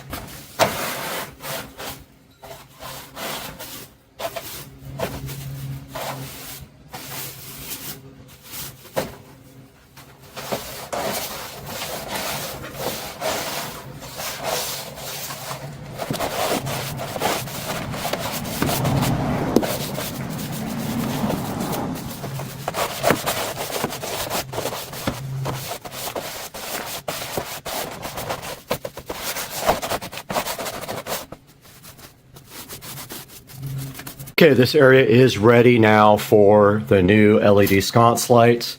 They will go here and here. They will mount directly to this board here. And then we just have to cut these wires and tap right into the existing electrical on the sconce lights. And those guys are expected to be here within the next 2 or 3 hours.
Just looked outside and I noticed a box here, and that is most likely my lights.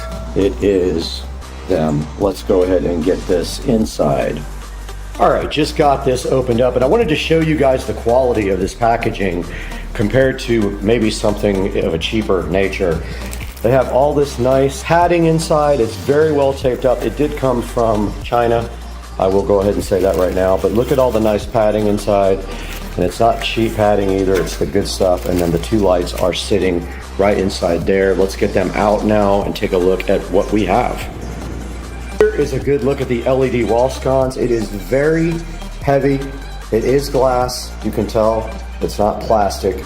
And if we flip the back over, so what you do is you unscrew the mount from the actual sconce, you mount that on the wall, slide the sconce over it, and then you power it up like that. So you take these screws out of the side here. They're already pretty loose. They're not all the way in. So inside of here, you have the remote. You have some screws. So let's get this mount off and see what we're looking at here. That one was drove in sideways.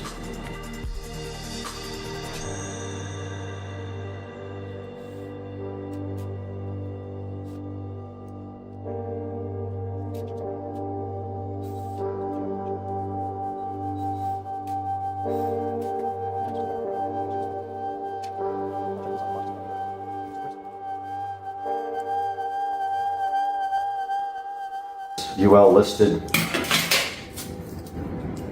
to give us some more room in here. That's it, basically. You have your power here.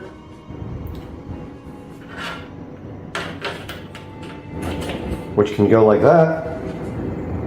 You have your bracket here, which your power wire can run right next to. Put your Romex right next to it, anywhere in there. So what I'll do is I will hook it up outside of, I'll trim the wire up enough, and you have room to stuff some wire in here if you have to. Then you put the wire through here, wire it up, which is going to be kind of difficult. I don't know how they expect you to do that. So I just popped it off the pins. There's no way you can do this without doing that. Wire is not that flexible.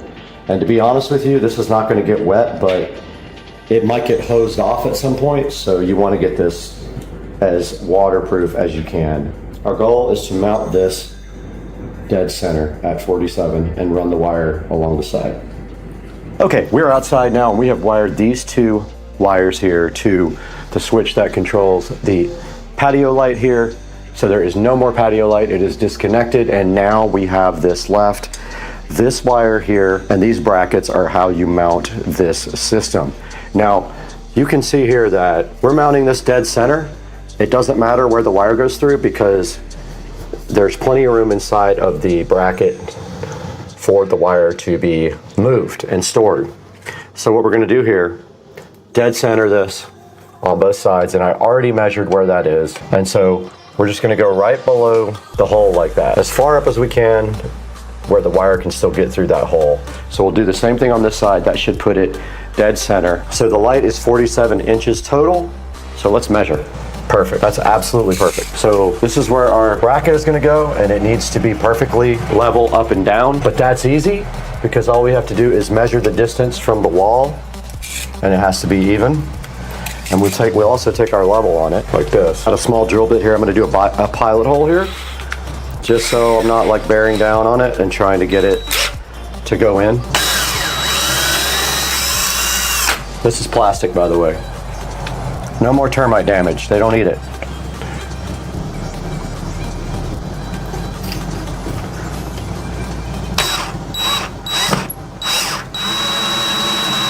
Oh, it moved. We can actually shed any amount of this off we want. This is all going to be covered up. It's not in the wall. Let's go ahead and just strip it all off. So these lights are glass.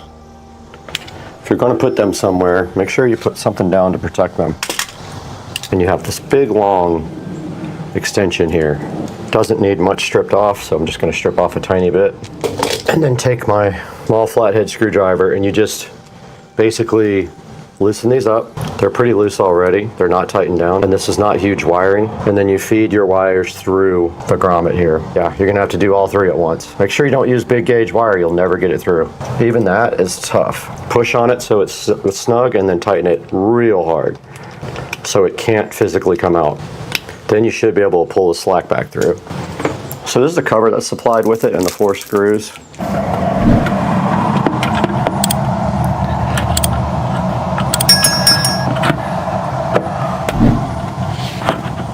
Not gonna get those other sides in.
All right, I remounted everything, but they don't work. So I don't know why. I'm thinking my switch died, but I'm not 100% sure. One of them worked once and never again. That doesn't work.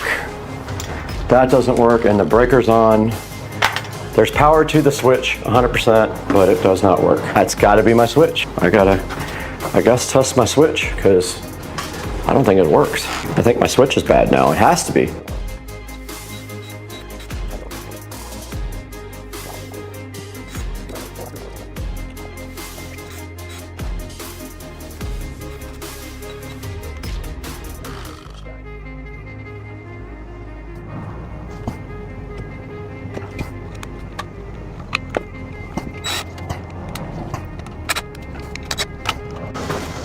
Okay, I did get the lights finally hooked up and on. They look level to me and pretty good. But I'll get a shot for you guys when night comes around. Till then, I'm gonna go ahead and clean up. All right guys, we are outside of the house now at night. Sun has mostly set. You can see there's some daylight, but I wanted to show you guys the sconces here. And you can see right there as we walk up, they are set on warm white along with all the other lights. And I have the garage, kitchen, and foyer on purple. And so as we walk up to the front here, you can see the sconces came out so cool. I think they add such a nice touch to the porch, and we have no more hanging porch light looking like it's from the 50s. And the house just looks so amazing at night, and people always stop by and give compliments on the lighting. And I'm gonna walk you guys back out one more time to check out the entire house. And that is the house.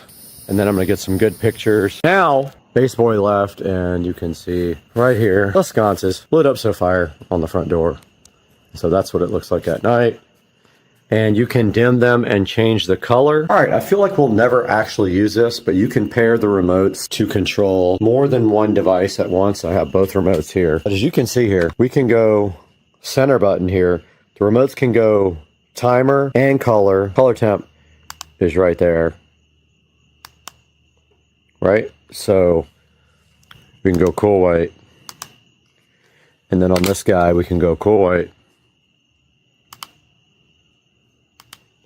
and then we could set the soffits to cool white, and so they did equalize to cool white. All right, so this is cool white on the soffits. Of course, I can't change the sconce lights are both set on cool.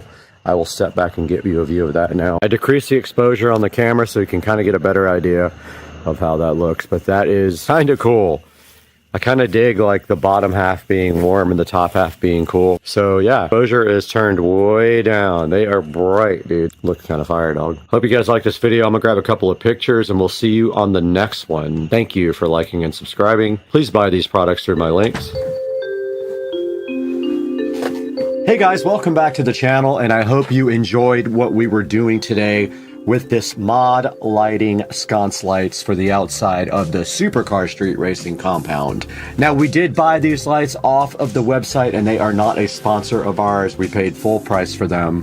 And if we take a look right here on the website, mod-lighting.com, you will see the wall lights here, and they have the sconces right here, and they do offer RGB as well. I just didn't think it would look that good on my house. We already have RGB up around the top, so I just went ahead and got the ones that have the remote control. They are dimmable, and they can do a timer, and you can pair more than one light to one remote control. But as you saw in the video, we went ahead and got a Amazon Smart Switch ordered to put on the lights as well. So scrolling down the page here, they actually have some pretty cool products. Look at this moon.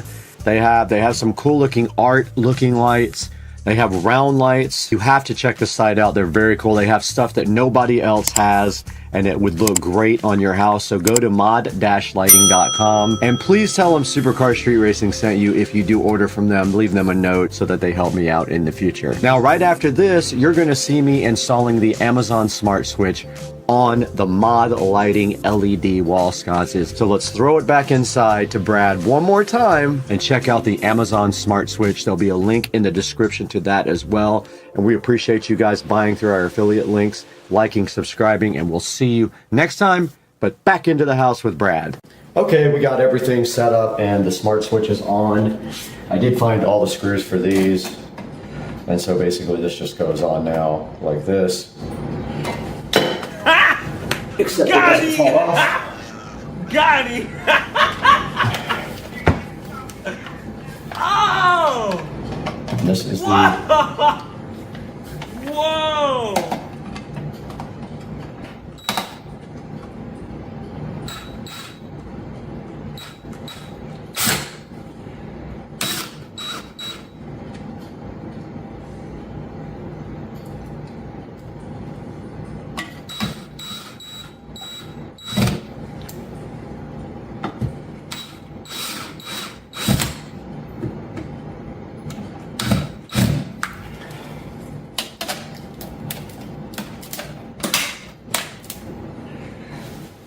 Done.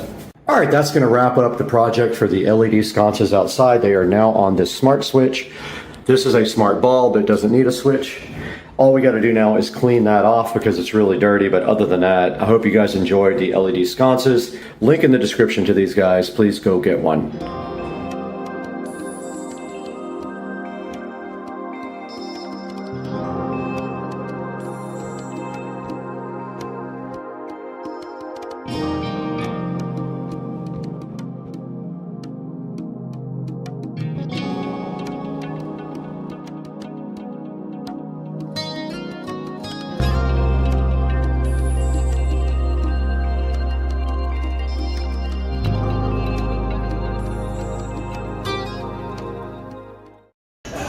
Here we are, Top Golf. Top With Golf. Sam All right, go, Dan. and the whole crew. Top Golf. You gotta go with the big one. Right on YouTube. Hell yeah. You're going on YouTube. What's up, YouTube? Good morning, everybody. Beautiful Sunday morning, but I'm up way too early. Headed to Cars and Coffee over at Vaughn Motorsports. It's an all indoor event. Should be fun. We'll take a little bit of video, document all the cars.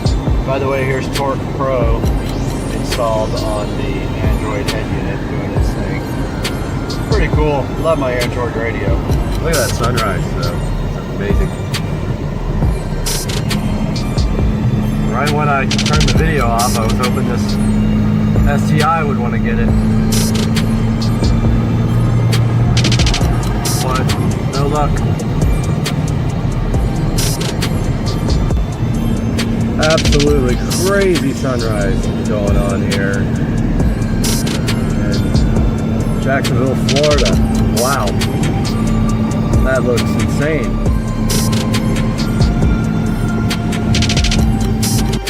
Out here at Cars and Coffee, taking a look at all the cars.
So sick.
All right, we got the Silverado trying to race the other Silverado, and this dude thinks that he's got a 5400 HD, but he's diesel. He doesn't burn regular fuel, he burns diesel. Correct. Right? So is that truck slow? Not as slow as Eat your dinner, man. Before everybody else eats it. He's more worried about that grass. Yep. Turtles are tormenting him.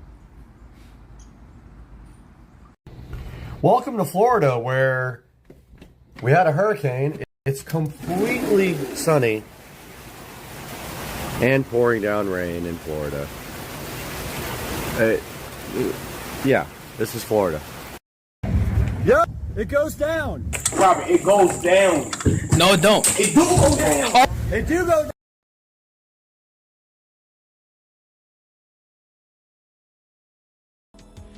Alright guys, welcome to the stream. So today we're taking a look at the Starlink mission, trying to figure out if my audio sounds good or not. So I'm listening to it in headphones here. Oh, it actually does sound good. Okay. Wonderful. Alright, so today we are looking at the Starlink mission, and this is for SpaceX to put another batch of Starlink satellites up. And I don't know if you guys heard or not, but SpaceX actually put Starlink satellites up over the Ukraine so that Ukrainians could have internet access. LWO1 Weathernet, lift up conditions. And here we go, so they are starting the stream now. Lower that volume a little bit there. Make sure that still sounds good on my headphones. Sorry guys, this is my first one, so I'm still trying to fine-tune everything. Yep, still sounds good. We are live. And there is Starman there. 4, 3, 2, 1. Good look at Falcon 9 with the vapor trail coming off the back of the engine there. There's a double landing. Good morning. It's It's Thursday, March 3rd, and you're looking at a live view of the Falcon 9 awaiting its 9:25 a.m. Eastern Time launch from Launch Complex 39. So it looks like we're still go for a launch here in about 10 minutes. And so right now they are fueling the rocket. You can see at the bottom of the screen right here where the RP1 was loaded, and then the LOX loading is still going. They're going to chill the engines around this time at about I can't remember how long it is before the actual liftoff. They retract that strong back right there, and then we should see a timely liftoff here this morning. The weather looks perfect. It's actually I'm actually in Florida. I'm about 2.5 hours away from the launch site. I can't see them usually, unfortunately, but sometimes at night, I suppose you could probably see it from Jacksonville. So he's just talking a little bit about Starlink now and how SpaceX has operational satellites over the Ukraine. Let's listen to see what he's saying here. Similar to our previous Starlink launches this year, or some of them anyway, we won't have ground station coverage during payload deployment, which means that we won't have live audio. Okay, so we're not going to see it. Of payload deployment in real time. We're not going to see the video of the Starlink satellites being deployed. So what happens in the Starlink is that with the deployment process is that the Starlink satellites are stacked up inside of the bay there. The fairing pops off because it's no longer needed once in the vacuum of space. The fairing is just there to protect the payload on the ascent phase of the mission. Once they are in the vacuum of space, they jettison that fairing, which then falls back into the ocean. It's retrieved and reused. Now, SpaceX has been trying to refurbish these fairings now for a little bit because of the expense involved in them. So they are reusing the fairings. This will also be the 11th landing of this particular booster, and not sure which booster it is. But it will be the 11th time that it lands. And so you can always go to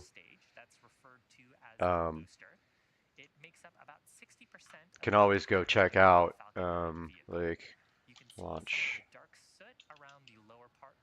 schedule. If you don't know, if you can go to Spaceflight Now and you can go to the launch schedule here, and here we're looking at, so it's Starlink 4.9. And it tells you the exact time. So this is supposed to go off in 7 minutes. And then we're going to launch 47 satellites. And so we're going to get to see a drone ship landing, hopefully for the 11th time. But yeah, we are live now. We're 7 minutes away. Depending on the payload that we're flying. Above the first stage, we have our black carbon fiber inner stage. It's got that distinct color from the unpainted thermal protection system on the surface. This structure connects the first and second stages and houses our pneumatic pushers that are used during stage separation in flight, as well as the Merlin vacuum or MVAC engine on the second stage. Notice this condensation coming off the rocket is normal. So what happens when the cold surface of the rocket meets the warm Florida air? It's probably about, I don't know, it's in the low 60s here in Jacksonville. Maybe a little bit warmer down south. Payload into its destined orbit. The first stage will then return to planet Earth. So there's a good look at, just read the instructions. 11th time on our drone ship named Just Read the Instructions. And they're pre-watering that deck for the heat that's going to be generated when that landing burn is activated there. The Starlink satellites until we get to space. About 3 minutes into the flight, once we've exited. Good look at the fairing right there that they actually do recover. So this is reused. You can actually tell here that they refurbished this one. So that fairing is to protect the payload, the Starlink satellites on the way up to space. Looks like we're about 5 minutes away. Some pops, some hissing, and some callouts on the net about propellant loading. That started at the T-minus 35-minute mark. Falcon 9 uses two propellants, a refined form of kerosene called RP1 or rocket propellant 1 as its fuel. The RP1 and then the LOX as its oxidizer. The liquid oxygen is chilled well below its boiling point. Yeah, so what SpaceX does to increase the performance of the engines is that they actually load propellant all the way up until the launch time, even with astronauts on board, which is unprecedented in spaceflight. And what this does is that gives the higher performance on the engines, because the fuel is super chilled, and that produces more performance. We're about 4 minutes away now, guys, from liftoff down at Kennedy Space Center. And they are at LC-39A, Launch Complex 39A, as you see right there. About 4 minutes away, guys. We're still adding fuel here. About 1 minute into when we're going to launch here, 1 minute before launch, the vehicle is going to go into startup mode where the flight computers are going to take over. And at that point, if the computer sense anything wrong, it will automatically scrub the launch. To pull away from the rocket slightly, and then he's talking about the strong back here. That's going to fall back and allow the rocket to lift off. Fully retract away, clearing the way for Falcon 9 to lift off from the pad. Now, the TE is a structure that provides liquids, gases, and electrical connections to the second stage. It also make sure that we're actually broadcasting here. Yep. Okay. You can see on your screen that it's starting to retract away from the second stage. Look at the strong back here. It's actually moving backwards. At this point in the mission, the first and second stages are almost completely loaded with propellants. Fuel loading is complete. Coming up in about 10 seconds, we'll hear a call out for liquid oxygen loading complete on the first stage, followed about a minute after by liquid oxygen loading complete on the second stage. So they're almost done with fueling now. We're just waiting to hear that call out. Speaking of that liquid oxygen, you're seeing some gassy clouds around the vehicle. There. Those are actually caused by that liquid oxygen. We periodically vent some of the gaseous liquid oxygen in the tanks to maintain the pressure as we top it up. And once that cold, some of that you're seeing is venting, some of it is just the rocket reacting with the warm Florida air. And forms literal clouds around the vehicle. The payload, the Starlink payload, continues to look healthy. We're not tracking any issues with this. Coming up on about 2 minutes to launch here, so these launches are so common now that it's really easy to zip down. If you guys haven't been down to KSC to see a launch, you should definitely go down there. I saw the in-flight abort test from Kennedy Space Center, and although the weather was not great, we did get to see it go up, but we did not see it come back down. Coming up on 2 minutes here, fueling should be pretty much done here momentarily. Now, shortly after LOX loading completes on the second stage, we will also see venting from the transporter erector. Call it there, indicating that propellant loading is complete in preparation. So propellant loading is done. So we're about to get a go for launch here. As I mentioned earlier, it provides the fluids and gases to the vehicle. So as we're preparing for launch, we clear out those gases from the transporter erector. In about 15 seconds, Falcon 9 will transition to internal control. This is what I was talking about a little bit earlier. The flight computers are going to take over here in about 7 seconds, and we should see that on the screen. Through the rest of the mission. And then shortly after, Falcon 9 is in startup. So it's in startup now. Then we see right here, flight computers are taking control. Let's listen to this amazing set of sequences here. From the launch director. We should hear go for launch here momentarily and see some exciting lighting of a candle.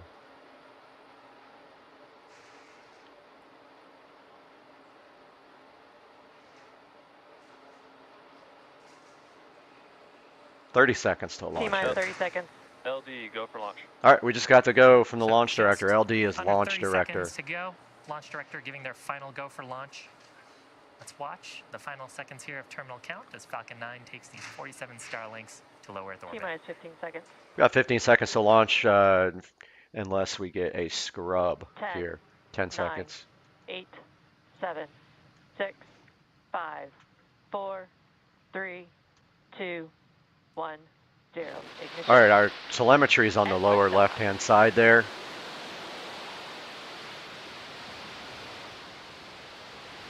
And there we go. What a beautiful shot this morning at Kennedy Space Center. You can see your speed on the lower left-hand side and your altitude. Now here, coming up here shortly, we are going to see this vehicle reach max Q, which is the maximum stress and aerodynamic pressure that are exhibited on the vehicle.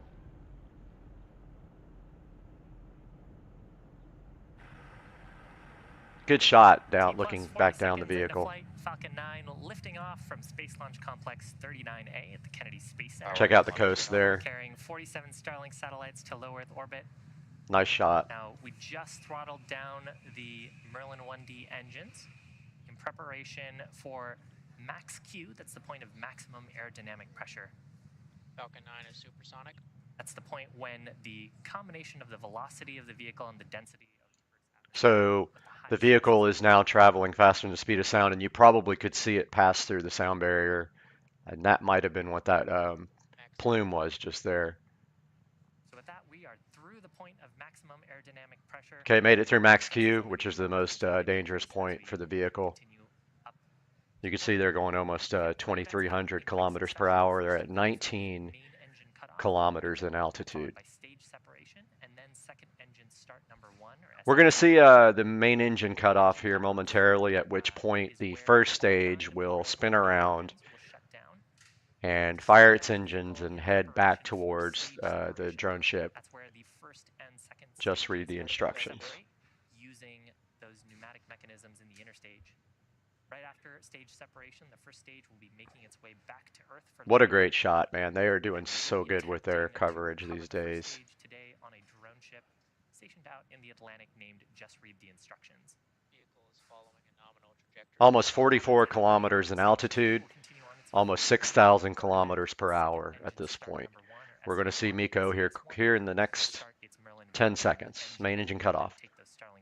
And hopefully we'll see that first stage flip around and head back towards the drone ship. Cut off, followed by stage SEP, and then SES1.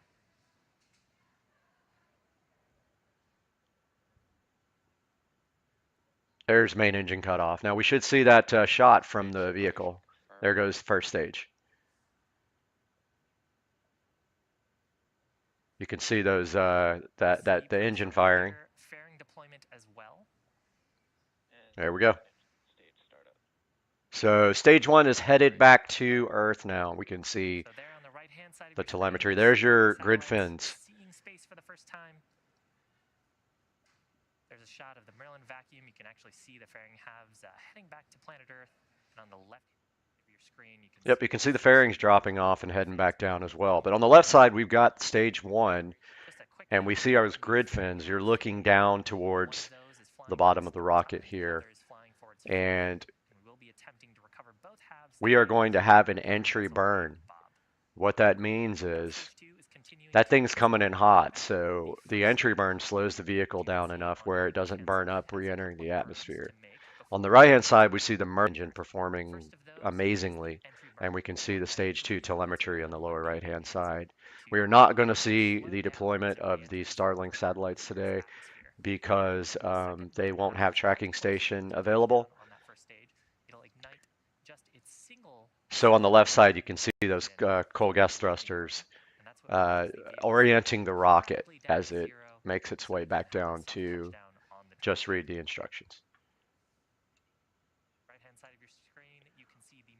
So those grid fins, basically what those are for, those are to steer the rocket when it gets more into the denser part of the atmosphere. Those things are worthless in space, obviously, because they are air-based fins. So until the rocket gets into a place where there's more atmosphere, they're kind of worthless. On the right side, we can see almost 10,000 kilometers in speed as this thing makes its way up to a final speed of, I don't know, 25,000-ish miles per hour or something like that. And it's 165 miles up. Left side, we see stage 1 headed back down towards just read the instructions, and we do see the ocean there underneath. Still traveling at 6,800 miles per hour, and it will have to have an entry burn here shortly to slow the rocket down substantially. You can see our altitude's dropping though. We're at 129 kilometers now on the stage 1 on the left-hand side.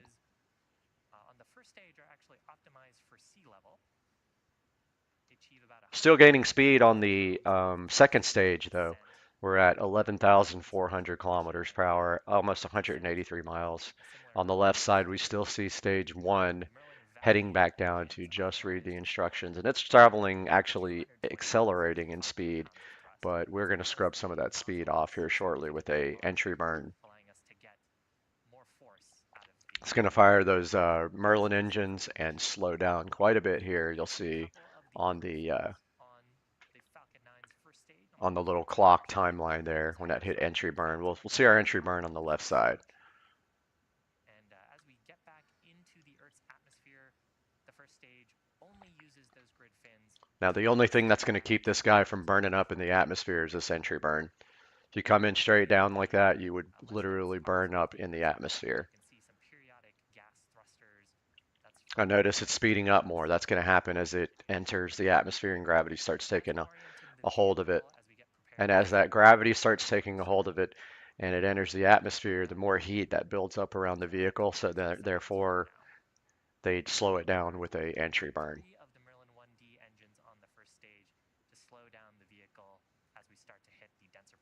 All right, we're at 70 kilometers in altitude for stage 1 now. And we should see those rockets fire, those engines fire right now on stage 1 on the left. Right in here somewhere. There we go. So there's the entry burn. Notice the speed dropping substantially there. So that's what the entry burn does. It brings that speed down enough so that this vehicle can withstand the heat and the atmosphere coming in. And notice we're still at 39 miles, or 39 kilometers, sorry, in altitude there. And the right side's almost 17,000 miles per hour, getting up to 25, 26,000. I'm saying miles per hour, it's kilometers per hour, sorry. Used to the standard system. Okay, we're at 5,000 kilometers per hour. The exhaust plume from that entry burn, we actually deposited a layer of soot on the rocket. Notice those grid fins starting to steer the vehicle now. Well, we lost our feed on the left, but as that vehicle gets closer and closer to the atmosphere, those grid fins can have more of an effect, and so you'll see those actually working more. And it's too bad we may not see stage 1 at this point because we lost our feed. Deposited onto the vehicle. Coming up about 20 seconds from now, we'll have landing burn on the. So 20 seconds away from the landing burn, as you see right here. And then Seco's second engine cut off. Now we should, hopefully we can see this, but it looks like we're going to miss the landing burn. So it's going to be an uneventful feed here. We may just get video of when it's actually landed. We may not have live video from just read the instructions here, which is a bummer. All right, it says that we have landed. Well, actually the speed's still scrubbing off here on the telemetry. So we should see that landing.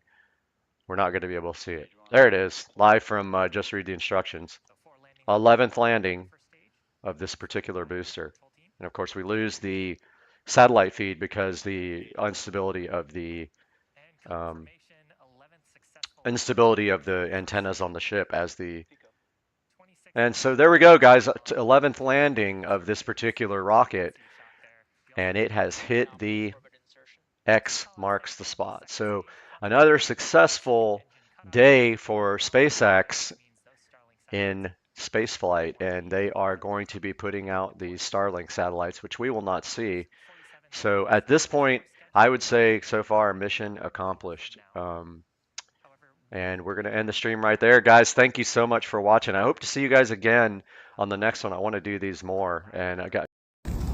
Guys, we are in beautiful Little Falls, New Jersey. and we are heading to the Adam LZ Invitational this morning. Shortly, we're gonna have some videos from there. I'm super hyped. Headed to Adam LZ Invitational.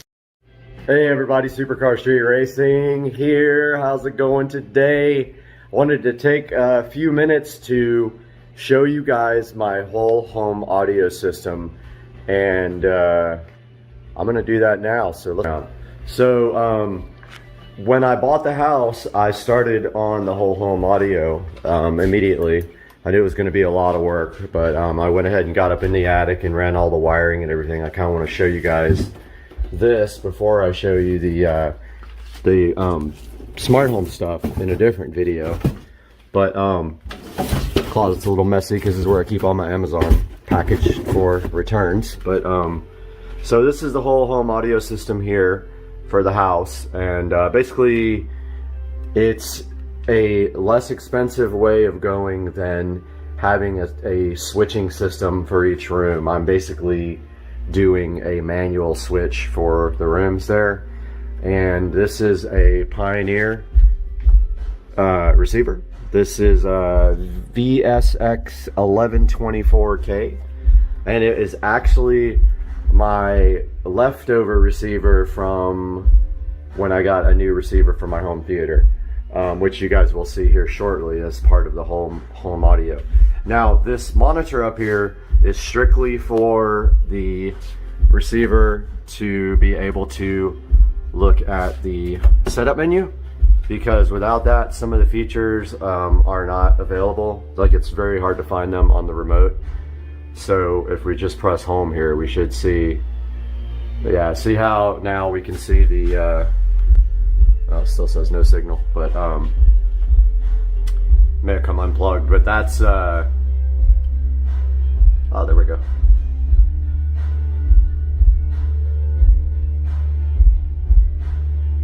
Well, I'm not sure, but that's supposed to be the menu for the receiver there, like when you press that home button. Oh, there it goes, okay. So that's how you set up the receiver, all the speaker modes and everything on it. So that's why I have this monitor here.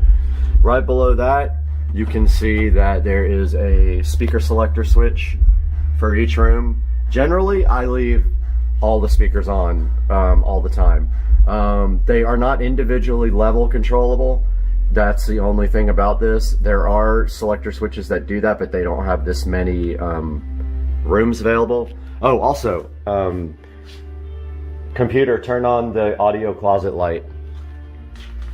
So I probably should have done that first, huh? So I have a smart home plug in here with the with a fluorescent light back in the back. All my wiring goes up through the walls into the attic, up through there behind the speaker selector box. And this is my Behringer Ultra Bass Pro. So this is a sub-harmonic synthesizer, or what this does is it enhances bass. It actually creates lower, fuller bass, and it has several settings. There's a DBX unit that's similar. I think it's the 120 or something like that. But basically you can adjust the amount of, you know, synthesized bass you want. It's got a frequency adjustment for how low you want the bass to be. The frequency wise, a dynamic punch, and then it's got a subharmonic or an ultra bass. Then you can select ultra low or punch. You can adjust. I've got it right in the center. And then, sorry, the camera wasn't even on there the whole time. You've got a bass limiter if you want it, and then this section over here is to send bass to your satellite speakers, which I do not use that part. I've got my satellites in the ceilings all running full range because some rooms don't have subwoofers. Most do, but some don't. There is a JBL 10-inch subwoofer here in the closet as well that handles bass for this side of the house very well. And the main source of music here is this Audio Echo Dot. See, the music just stopped, but there's some more playing now.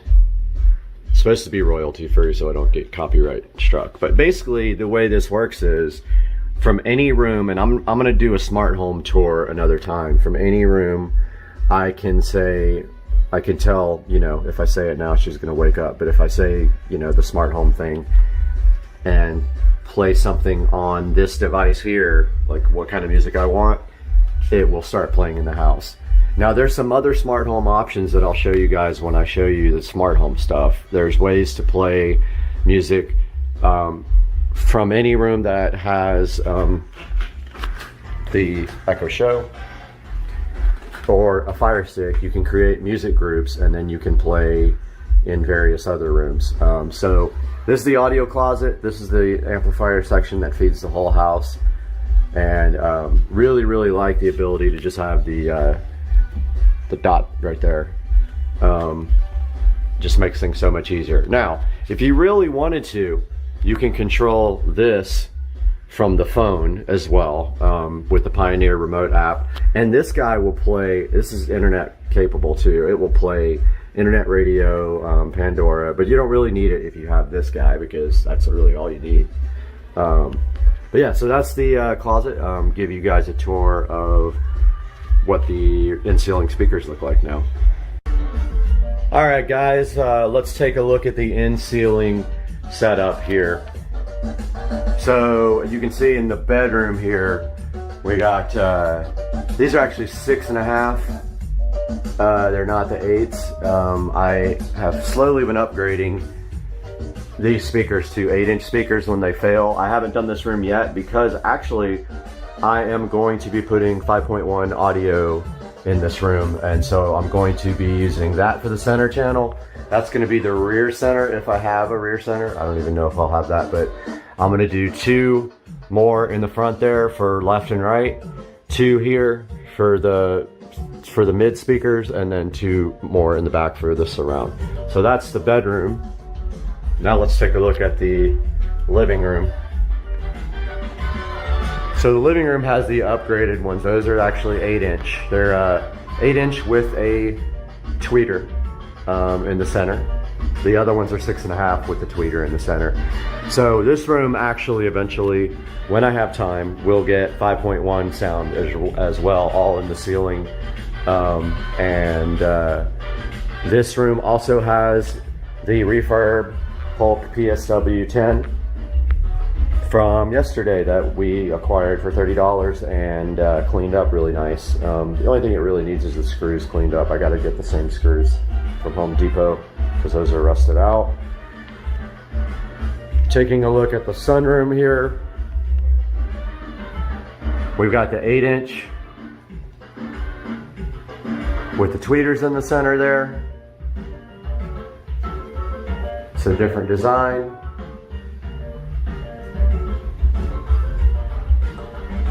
See how those, you can't see the tweeter? The ones on the sunroom you can. Kitchen. Got the 8-inch there with the tweeter in the middle that's covered with the grills.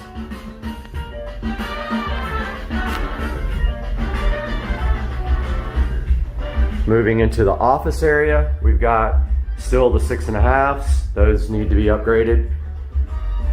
I noticed these speakers will start cutting out after a while. I think the wires on the voice coil come loose a little bit and then they stop playing, because if you like tap them, they'll come back on. Then moving into the bathroom area, we've got, since this is a small room here, I did 1 8-inch there and one 8-inch there. I noticed this one up here is actually starting to do that weird thing with the voice coil wire, I believe, because you literally tap it with a broom and it comes back on, and I believe that's a short. All right, so moving on to the patio. So the patio is a kind of an interesting story here, because it had a cabinet there that literally fell apart, and it had its own amplifier powering those speakers, and then I had a powered subwoofer in the cabinet as well, and then there's a 50-inch television there. So when that cabinet failed, I decided, I haven't decided what I'm going to do yet, because I'm going to be redoing my pool here pretty quickly, but these can actually run off of the zone 2 of the amplifier in the closet inside. So for now, you can still do Fire Stick here and listen to it on this through the whole house audio thing with the Echo devices. All the rooms have, most of the rooms have either monitors or televisions and Fire Sticks. I will show that on my smart home video tour, which will be quite extensive, as my house is completely smart home, everything. Moving out to the garage, we've got the 8-inch in ceiling out here as well. The only thing that I'm lacking in the garage is a subwoofer, and I'm going to do that as soon as I find another PSW10. I'm going to throw it out here, and then of course run the prerequisite wires. I don't know where I'm going to do that. Probably that up in that corner there. Come down, since you can't see that up there. That's probably the easiest way to get the wires from the back of these guys. I'll just take speaker level out of these guys and then run them to a subwoofer. So guys, that's my whole home audio tour. Now, I did want to show you guys my home theater, which died last night, literally died. I think the bulb in my projector finally gave out after about 7 years, but this is my theater room, which I will do a full tour on as soon as I get a new bulb for my projector. I think that's what happened. Now, the bulb lasted a long time because I run it in eco mode, and like ever since I got the projector, I've run it in eco mode, and I've just got it strapped up on a glass shelf up there underneath, and it's a 120-inch screen. We have a Pioneer receiver, JBL front speakers, and then I did the surround sound 6.5s for the surround sound, and I have a Advent center channel. The screen is made by me. It is paint. It's called home theater screen paint. You can get it at Lowe's. I framed out the screen myself and painted and sanded the wall, and it came out amazing. I ran all the wire. I did pretty much everything in this room myself. I did the paint, I did all the electrical work, I did the audio cabling. So the cables go to wall plates behind the receiver. They go up through the ceiling there to the speakers, and also HDMI to the projector, which is a really, really nice Epson. It's not 4K. Don't think I'm going to be doing that anytime soon because they're really expensive for a true 4K. But it does do 1080p, and it's very bright. And I highly recommend it. I don't remember the model number. I'll have to get it and put it in the description. But yeah, so this is the home theater room. Of course, that light's usually off. I got my art there, my projector up there, and reclining couch there, and a futon there. 120-inch screen. It's actually capable of going wider. That's just as far back as I can go without the door. If you want to get an idea of how big the screen is, there's the door. So that's as big as it can go without taking the door off, literally, which I thought about doing that, but I did not do it. But anyway, that's going to do it for today's video. Wanted to do a quick tour and show you guys the home audio system. I hope you guys liked it. If you have any questions or need advice on anything home audio related, please don't hesitate to put it down in the comment section. Have a good day. What do we got? Hill satisfaction. Let's go. You do it. It's your radio. Hillside, let's go. Oh, look how so crispified it is. Oh, hold on. I got a little more. Checking out the video from last night. Of course, I'm so critical. I see some spelling mistakes, which are just careless, but I was editing it late at night and was getting close to bedtime, and you know, things happen. But today we're going to be taking a look at how you wire up a regular receptacle in the wall. But remember, I'm not an electrical, I'm not an electrician, I'm not certified. But I'm going to try to show you guys how to do it anyway. Car is acting weird at low RPM. It's like surging. Anyway, add it to the list of things that are going to break on this car, probably. We are headed to the best place on earth, Wally World, Walmart, to pick up some vital groceries for tonight. And then we'll be working on the how-to video, how to wire a standard home receptacle in 4K. Nevertheless, first we got to hit Wally World. And you know, if you're going to Wally World, you're going to Walmart Liquors, which is right on the end there. So you get your food, then you get your drink on right at the corner there. Yeah, this is Walmart, where sometimes you can't even find a freaking parking place. It's so busy. But I parked right here in front of the grocery area. Building all these new apartments around it. Wouldn't you like to live right next door to Walmart? That'd be amazing. All right, we're gonna park and go up in this guy and see what we got.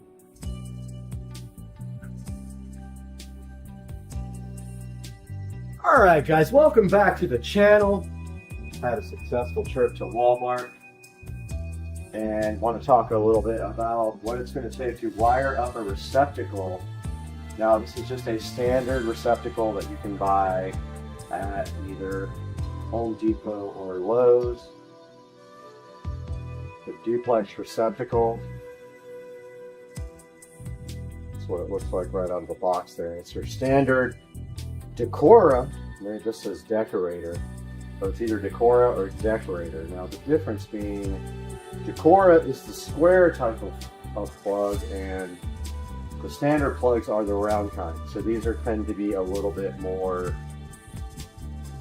I guess you would say, decorative like it says on here. Now these are generally about, I don't know, $1-ish. They're cheaper if you want ivory, but nobody wants, I mean, if you want off-white, I guess that's called ivory. But the white ones are a little bit more expensive, not by much. Here's what you get in the package. So let's open this guy up and take a look at it. This is a cheap receptacle from either bought at Walmart or on Amazon, but I will link in the description to where you can get this guy. Before we take a look at how these guys work, you're going to have to know a little bit about how AC current works. All right, so let's talk a little bit about what the difference is between AC current and DC current. And most of you who took electricity in high school, you are already familiar with what's known as DC current, which is basically electricity flowing in a constant direction and possessing a voltage with constant polarity. So the plus is always plus, the minus is always minus. Now, DC is the kind of electricity made by a battery, so that has a definitive positive and a negative terminal there. Or it's the kind that's generated by certain materials rubbing against each other. Now, let's talk about AC versus DC. So as useful and easy as to understand as DC is, it's not the only kind of electricity in use. There are certain types of electricity, most notably rotary electromechanical generators, produce voltages alternating in polarity, reversing positive and negative over time. Now, either as a voltage switching polarity or as a current switching direction back and forth, this kind of voltage is known as alternating current. Okay, so let's talk about the difference. So an AC alternator is constructed to rotate a magnetic field around a stationary set of coils, and that's how that works. And the magnet is basically the voltage across the wire sees the magnet as opposite poles as it passes by them. So that's the difference between AC and DC. And then when you have your AC wiring versus your DC wiring. So your AC wiring generally will have a white and a black wire. Now, so of course the AC stands for alternating current. And this is super essential for you to understand when you have a home that you want to do electrical wiring in. But the way this works is there's 3 wires inside of the wire. the main bundle of wires. There's a hot wire, a neutral wire, and a ground wire. So they are color-coded for safety. The colors indicate the function of each wire, and the black is always going to be your hot wire. So when you're doing AC current, that is the wire that goes up to, that is going through your switch and goes up to your light. The white wire is known as the neutral wire. And so the electricity is always going to flow through the hot wire into the device you want to power or to a receptacle. And then the electricity flows back through the neutral wire, and that completes the circuit. Now the ground wire is there to remove extra power in case you have any, and it sends the signal back to the breaker, and that can actually throw the breaker and stop the actual power from going. So the bare wire, it's either green or it has just bare wire. They always connect to other green ground wires, so remember that when you're actually doing your wiring. You don't want to bypass the ground if you can help it at all.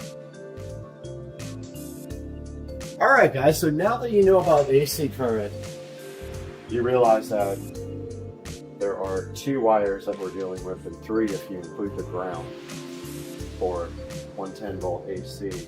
Now this is Molex. This wire is approved National Electrical Code for inside the walls. It gets stapled to your studs there inside the wall. This is what electricians use, and there's different gauges of wire depending on how much amperage that these guys are going to hold. This guy doesn't have it marked clear enough so that I can read it, but this is a lower gauge wire. Now, the higher the number in gauge, the smaller the wire is. This is probably 16, so it's not going to be running some high amperage level. It's probably just designed for a low amperage circuit, which is fine. You just need to know how many devices you're going to be, or how many receptacles you're going to be having, and how much your actual circuit breaker is designed to handle. And this comes in big rolls, so you can buy this stuff off of Amazon, and I'll have a link in the description. So this is called Romex, R-O-M-E-X wire. It's been around for a really long time, and it's got that, shielding on here, and inside of there is a paper around the wire, and there is a white, a black, and a ground inside there. So that's your Romex wire. That's the first thing you need to wire up a receptacle, and hopefully your electrician left this stuffed out of a wall box for you long enough where you can install this guy. Some of the other tools you might need. This is an electrical tester here. So this is designed to test whether there's electricity. You see that it responded with a beep. It also has a nice little light on it. But, oh, the lights went out here. Let me go and grab that light so we have a little bit extra. All right, now we got good lighting again. So here is the electrical tester. I will put a link in the description to this guy. Super helpful. And then I also have this electrical tester, which you can tell if you wired up a receptacle wrong. So if you put it in the receptacle, it shows you lights, and this one just lit 2 orange lights, and there's a code right here saying that that is correctly wired on that one. You probably couldn't see it because the camera's a little bit out of the way. Electrical testers right here. Receptacle from any hardware store or Walmart. Romex wire. These are workman pliers. These guys are designed to deal with cutting Romex. So they're thick, they can cut through this no problem. Workman's pliers, you gotta have those, link in the description. Standard Phillips screwdriver, gotta have that, or a fan head for these. Don't rely on a power tool. That last little crank is what gets you your accurate and your reliable connections here. Wire strippers. Now these are hit and miss with solid copper wire. These things work great with braided wire. I don't think I have any around here. But with copper wire, they tend to fail. I don't know if it's just this exact brand or this one, but it tends to pull, it doesn't actually grab the insulation well enough, and so it tends to strip those insulations off raw. It works awesome with speaker wires though. So that's a automated stripper, one of the audio installers' favorite friends of all time. Electrical tape, high volume bulk.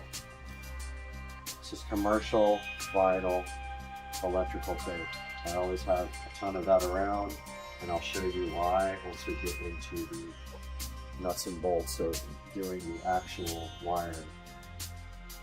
Now the way this receptacle is designed, there are two ways that you can hook this receptacle up. Well, there's probably more than two ways, but the two basic ways that you can make this whole circuit one is either with the screw terminals on the sides or with the push-in terminals on the back. So, what are the differences? Well, a lot of electricians refuse to use these push-in terminals, but yet when I go into a lot of wall receptacles, I see these guys occupied. So somebody's using them. Now the only drawback to these guys are, depending on the receptacle, this hole might not be big enough to accommodate the wire that you have. Now this is smaller wire, I feel confident that I can get it in there.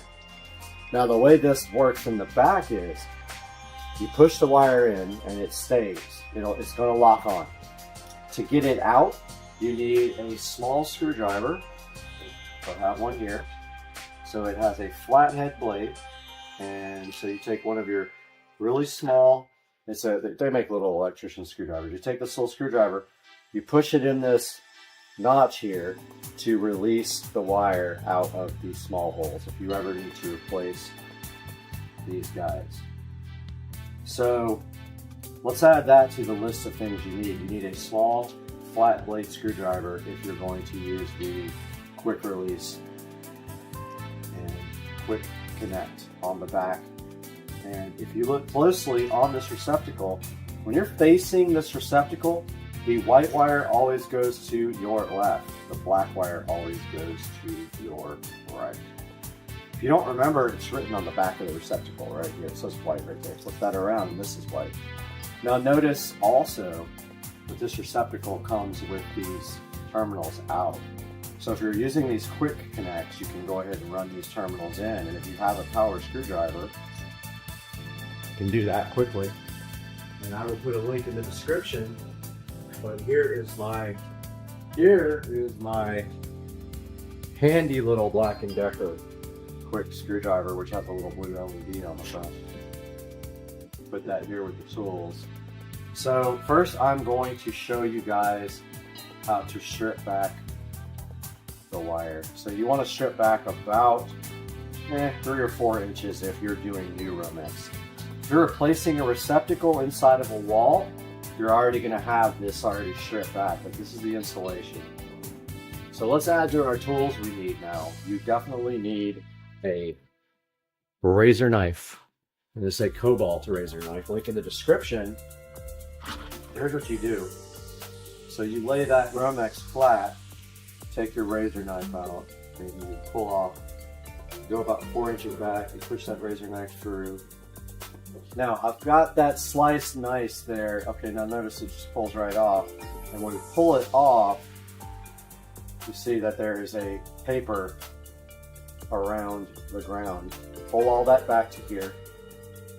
Take your razor knife here and go ahead and cut that off. Don't need that anymore. Throw that in the trash, and here's what you have left.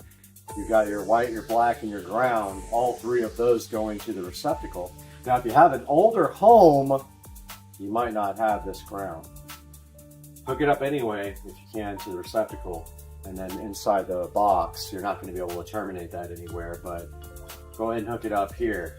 Now what you want to do for stripping the wire back is take off about 1/4 of an inch of wire. These handy auto strippers don't work well with this solid copper. So a real electrician will use this. They will just run it around squeeze it around the edge. Now this is really thin wire. You can cut through it really easy.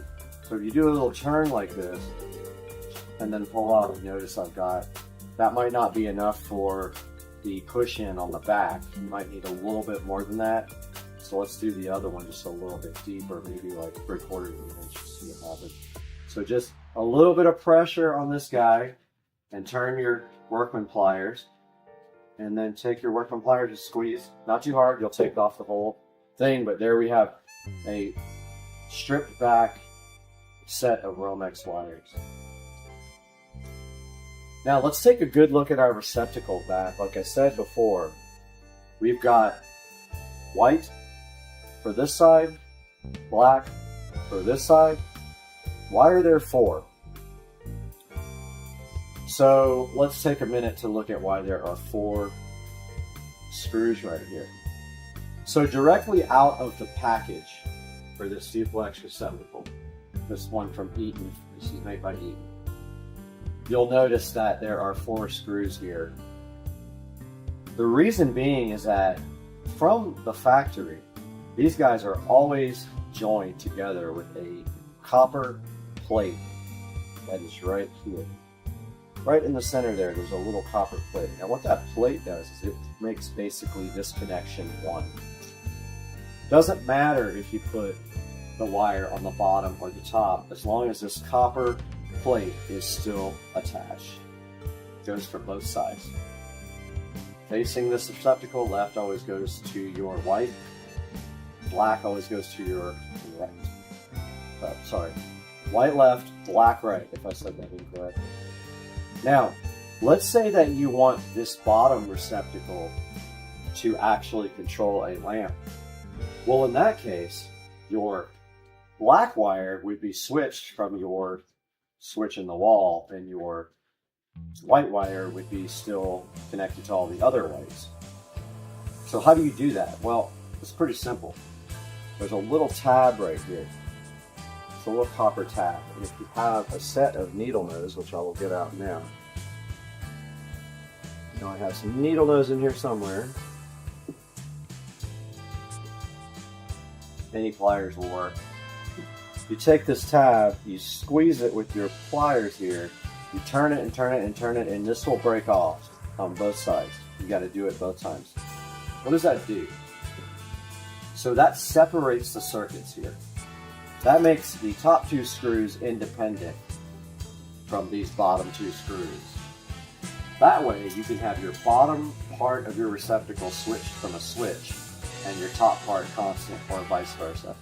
So in that case, if you're not familiar with electrical wiring, you would need assistance from an electrician, but basically the output of your black wire from your switch would go to here, and your white wires would all combine together inside the box, and that would go to here, and then this bottom would be switched, or the top if you do these top 2 screws. It doesn't matter if you do top or bottom. So if you separate this little tab here, this becomes a separate circuit. But let's concentrate now on how you do the wiring. And I can tell already this is a little bit too short, so I'm going to take off some more of this guy. So you just squeeze and turn, not too hard, you'll clip right through the Romex sheath, but okay, that didn't do it all the way. So if it doesn't, just try again, and next time I got it, notice I made a little notch by pressing too hard. And now that we have our bare wires, let's look at the back of the quick connects. There's 2 holes right here where you push in. All you do is push. Clearly labeled white right here. So take your white Romex wire, push that in. Now look at this. It went in. Look at that. I want to show you guys up close, but it went in and that guy is not going anywhere. See how I can't take it out now?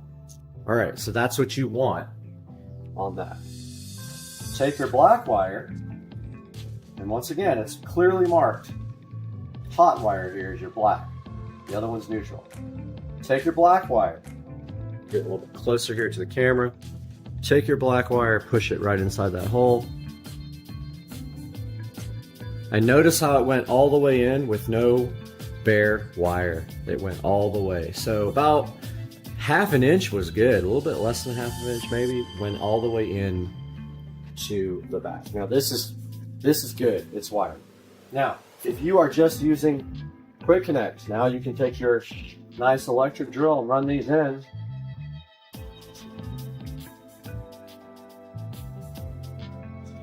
Run the other side in like this.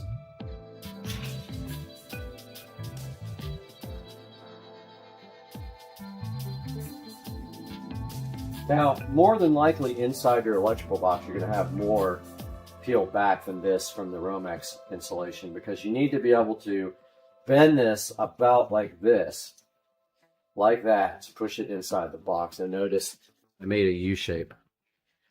That's how you push it inside your electrical box, to then use these two screws to screw it into the box. Okay, and then your wall plate goes over the top of that.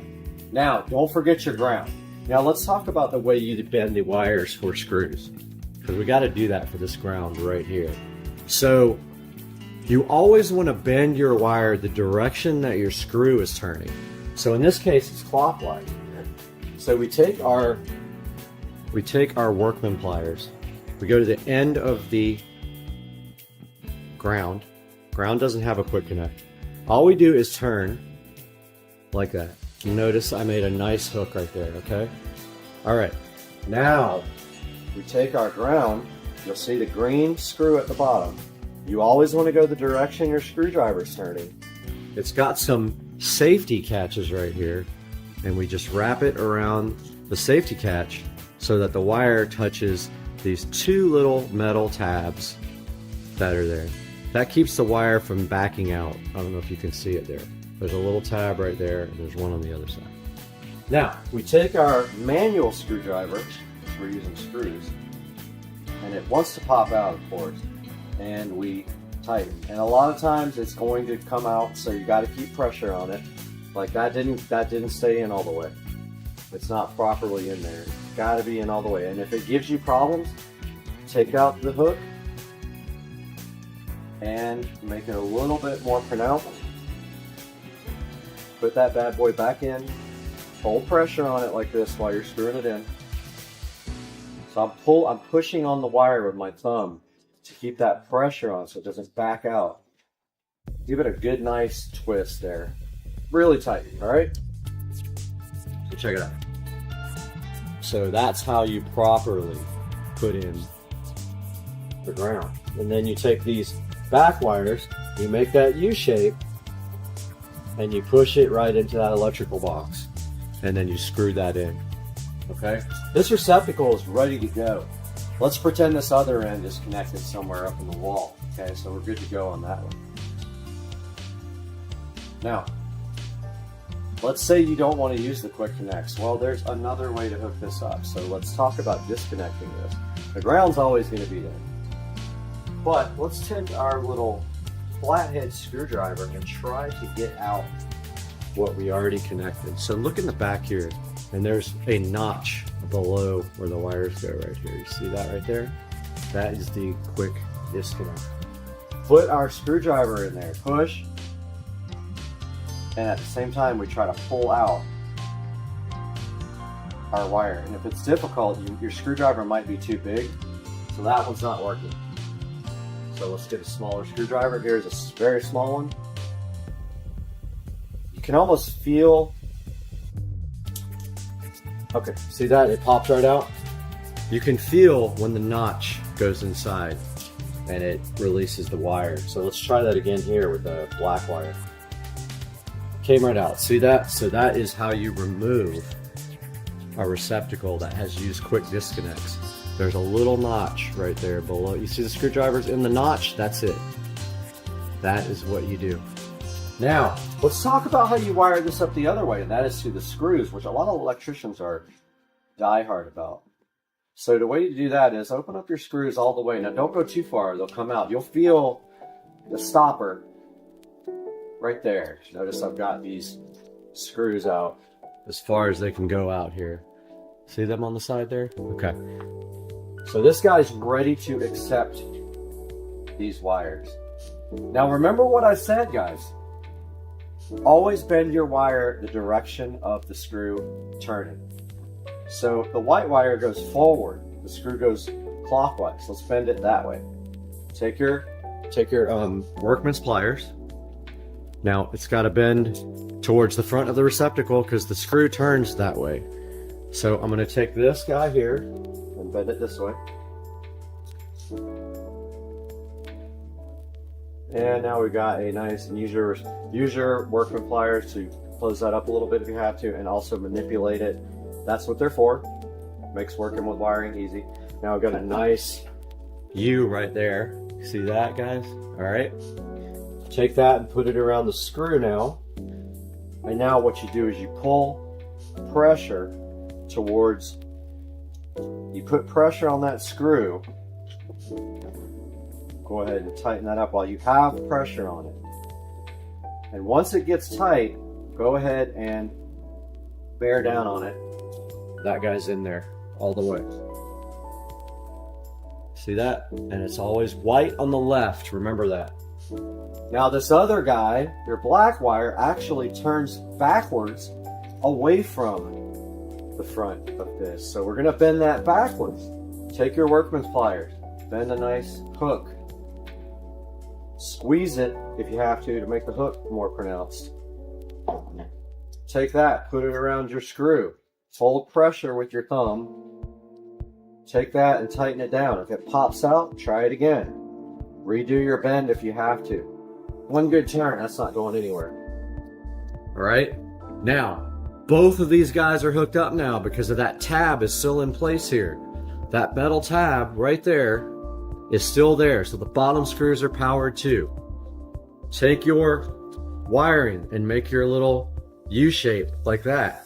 Push it in the box, and then take your screwdriver and screw it into the box with these two screws. Then your roll plate goes into these two holes right there. So this receptacle is properly wired now. Now, can you run another receptacle off of this? Absolutely you can. That's what these bottom screws are for.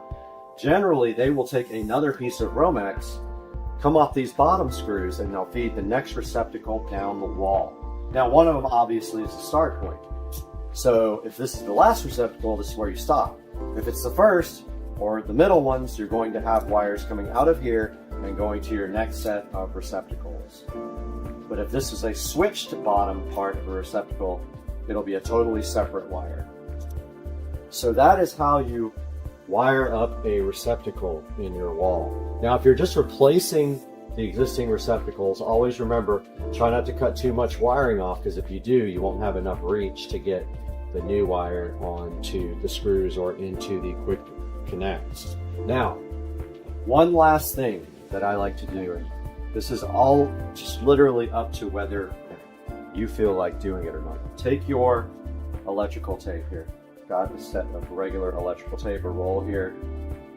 Of course, it's annoying, you can't find the end, but take that electrical tape here and take that out like this. And the screws are kind of in the way here, but put it under the screw and wrap that guy like this. Again, you got to get it under the screw here, so when you go to the bottom, kind of go underneath the screws that hold in the receptacle to the wall, and wrap that guy like this, and bingo, pull that tape off. All right, now, so what does that do? So basically that prevents any kind of short when you are working on these receptacles, and it just really is just an added measure of insulation and protection for these guys. So see how I wrapped, and you have to go underneath the screw there.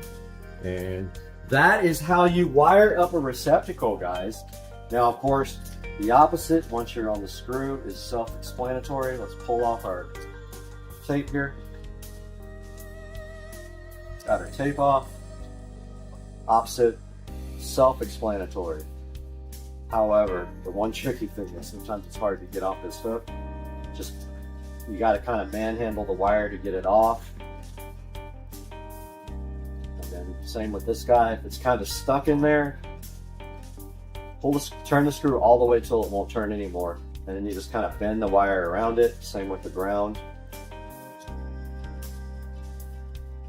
And then take that wire and bend it around it, and then you have uninstalled your receptacle.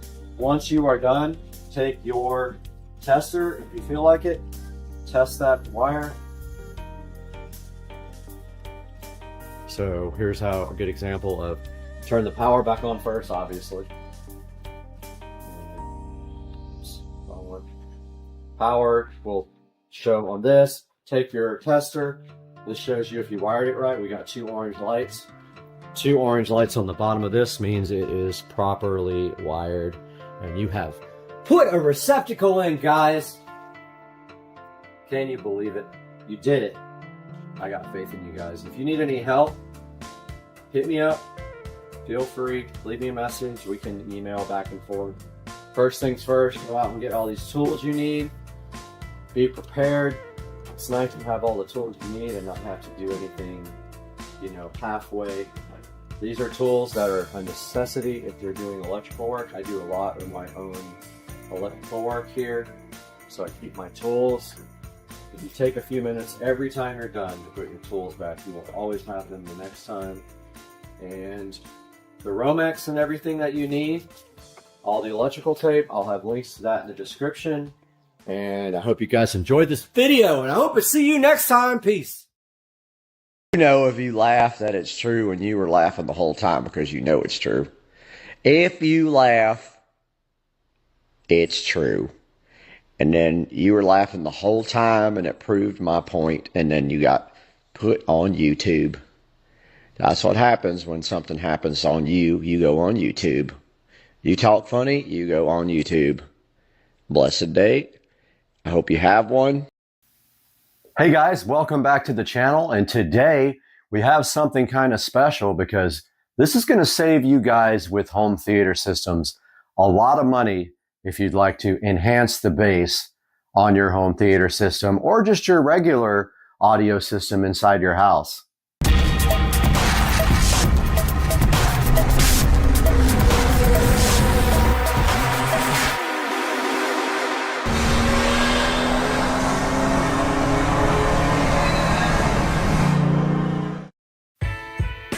Supercar Street Racing here, and today we have the Blaupunkt digital bass processor.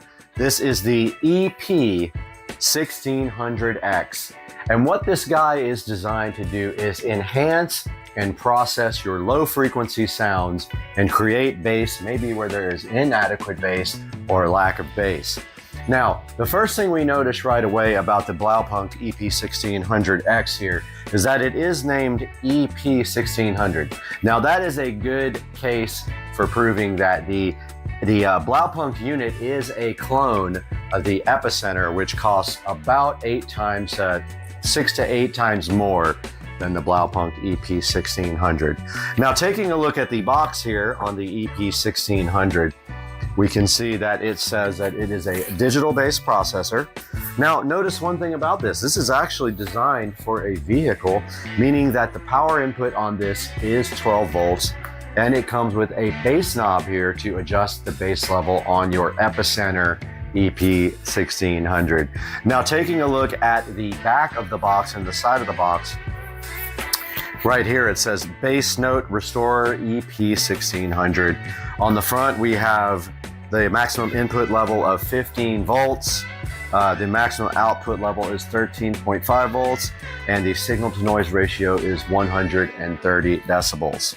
On the back, it has some of the same information, tells you the total THD, total harmonic distortion. It sits at 0.003%. Less than 60 dB of balanced input noise rejection. It tells you that it's got 10,000 ohms of impedance, and it tells you that it needs a 150 amp power draw, and that would be at 12 volts. However, it recommends a 1 amp fuse. The house units are 4 to 5 times more expensive than this car unit.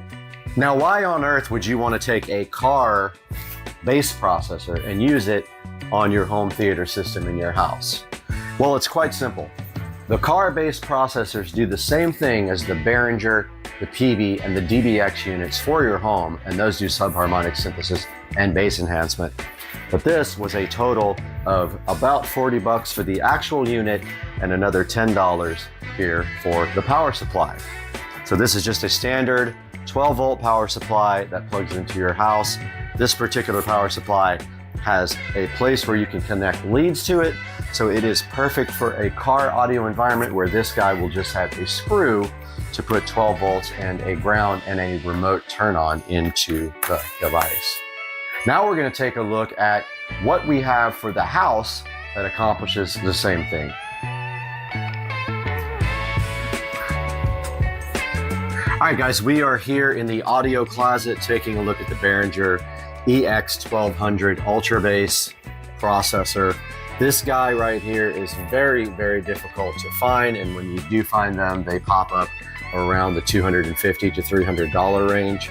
I do have 2 of these in the house. I have one in my home theater room, my legit home theater room, and I have one here feeding the whole home audio subwoofer system, which consists of 3 subwoofers and is growing by the day. So what this guy does is it does a digital subharmonic processing, and it actually enhances the bass just as the Epicenter and the Blaupunkt will do. However, this is designed for the home, so it has the 120 volt input. It has a number of adjustments here under the digital harmonic processor. It has frequency, dynamic punch. It has a bass mode between ultra low and punch, a bass level, and then also it has a limiter here, a bass limiter, and then it has a adjustment for satellite speakers if you actually want to power your satellite speakers with this guy. Not power, but process your satellite speakers. You can do that as well. So that's the Behringer Ultra Bass Pro EX1200 subharmonic bass processor. Will pop up online every once in a rare while. If you really want to do a home unit, this one is cheaper than the DBX, like 120, I think is the model number on the DBX, and does the same, if not better, processing. And then your third choice would be the PV unit, which I have had a hard time finding at all online. Now that we've taken a look at our home subharmonic synthesizer, we're going to take a look into the box of the EP1600 by Blaupunkt and see exactly what's inside and how we're going to be making our connection. Ladies and gentlemen, we've got the Blaupunkt EP1600X here, and here's a good look at the box. Look at the back of the box, the side, and the front of the box. This has not been opened yet, but you can see this is called the Digital Bass Note Restorer, and the EP is a good homage to the Epicenter, which is what the original manufacturer was who designed this type of technology for the car. However, the Epicenter is over $150, so we opted for the Blaupunkt so that we could test a lower model unit. And going right in here, see if you can talk to Blaupunkt, you can get a free car charger and USB cable. So they want you to do a review to do that. So we do have that review here, and also we will make one on Amazon and get our free charger.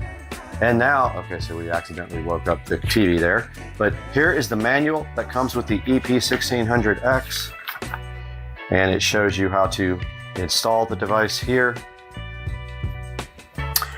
Shows you setting your voltage for the size of the speaker. We have a 10-inch Polk subwoofer. Shows you signal connections here from your head unit. We are actually connecting it from our receiver there. And then it shows you the functions. Shows you the input, the output, the dash remote control, the power connector, and the para bass controls. And that is how you actually set up the device there. And then on the next page here, we have what's inside of it. And then we have connections and wiring once again for showing you how to do the power part. So this will require 12 volts and a ground, which we will provide with this power supply here. And then also it will require a turn-on wire, so that will be also 12 volts. And then it has your troubleshooting steps on the back. Next here, it looks like we've got a base knob here.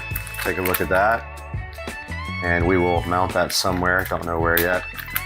Somewhere convenient, or just set it and forget it. But there is the included base knob, and it looks like it has an LED as well. And it looks like it works off of a phone style connector. Then we have a little power block adapter here. Looks like for doing the power, it looks like it pushes in the side, and then you put your wiring in there. And yes, we have a phone cable. I think they're called RJ11s. Pretty lengthy phone cable. If you were in your car, you would run this from the unit in the back of the car all the way up to your dash, and then mount this control here, and you would plug each end into your your EP1600X. I wanted to call it a DBX, but yeah, it just plugs in just like that and then runs to the actual unit in the back of the car. We're gonna go ahead and unbox the EP1600X from Blaupunkt. And we're gonna use this box for a nice stand for it as we open up this box and take a look at this fresh, never been opened device here. And you are saving around $100+ by doing it this way rather than going with an epicenter. You're saving maybe $200+ from going with a Behringer, which are very hard to find, the Ultra Bass. And you can find the DBX subharmonic synthesizers, but they're up in the $300 or $400 range, and we're talking about for your home. Inside the bag here, we have our EP1600X, looking all beautiful and brand new. Came in a nice EP1600X condom, and hopefully this lights up. And if we see here, we got our wide and our sweep. Those are the bass adjustments. That's actually how you adjust for the subharmonic synthesis right here. These two guys right here. And on the side here, looks like we have our balanced inputs, and it looks like you output here to your subwoofer. So you need a stereo input to drive this. And I believe we have that, and we will need an RCA cable to go out of this to our actual Polk subwoofer down there in the corner. And we will end up mounting this somewhere, maybe behind the dresser. Maybe we can mount it up nice and screw it onto the back of the dresser, as it is a permanent fixture here. And then what we do here is we have our power supply that I purchased, and I will give all the specs for this in the description, but this has a nice adapter on the end where you can actually connect wiring here. So we'll have to get a little wire to run from here to the box here, the Blaupunkt. And it looks like here, our little power plate thing, plug, goes on. And they do give you a bunch of screws and stuff to mount the device with. So this is how this actually connects. So this pushes in the side right here.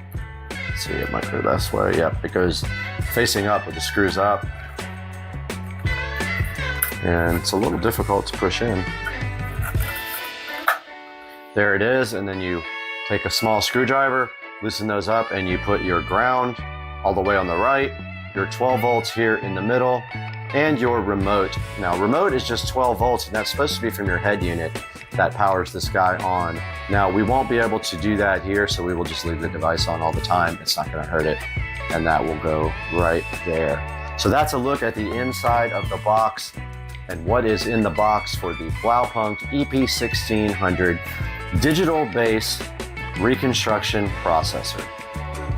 So now we've had a good look at what's included with the EP1600. We took a look at all the accessories, how all the connections are made, and how we're going to actually interface this with the 5.1 setup here in the bedroom from the project a few months ago.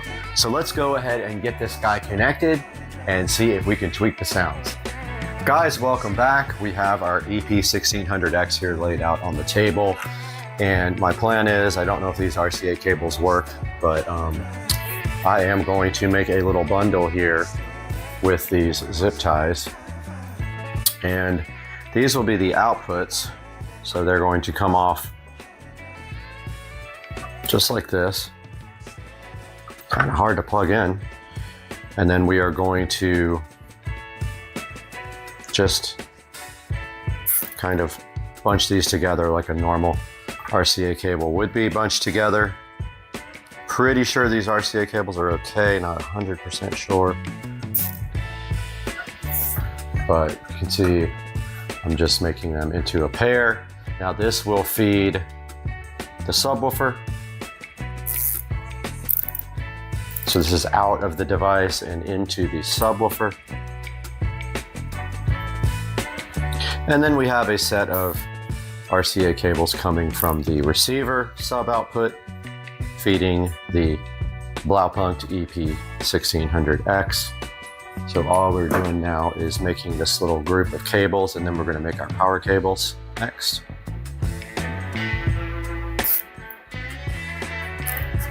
After we're done with this, we will cut these little tabs off of the zip ties. I'm really big about wire management, so this is why I'm doing this now. And grab my scissors over here that make it easier to cut these guys off, and we will have our finished signal wire.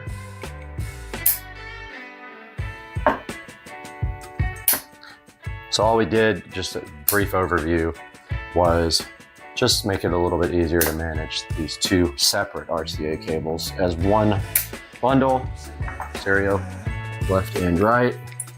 And now we need power, ground, and turn on. So we have quite a long cable on the end of this power adapter. We have our power cable I just robbed. And we will go ahead and cut the end off of this guy because one end goes to the power adapter, the other end goes to the Blaupunkt.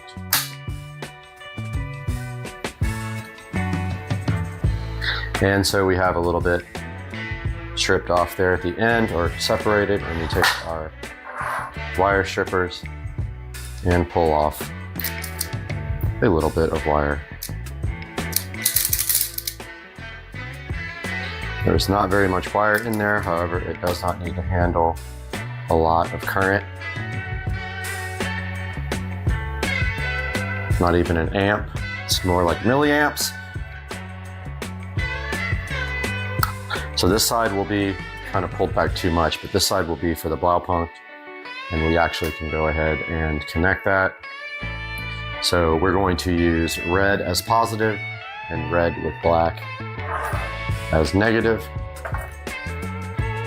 And I don't like that we have to put the wire directly in here without any kind of like pin, but I'm going to double up the wire.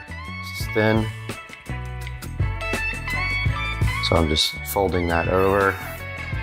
And we have ground on the very left, but I'm going to do the 12 volts first, so we just need a little screwdriver in there. And we got the power wire in there, and then we tighten down the screw. The screwdriver is stripped, so it won't really tighten that much.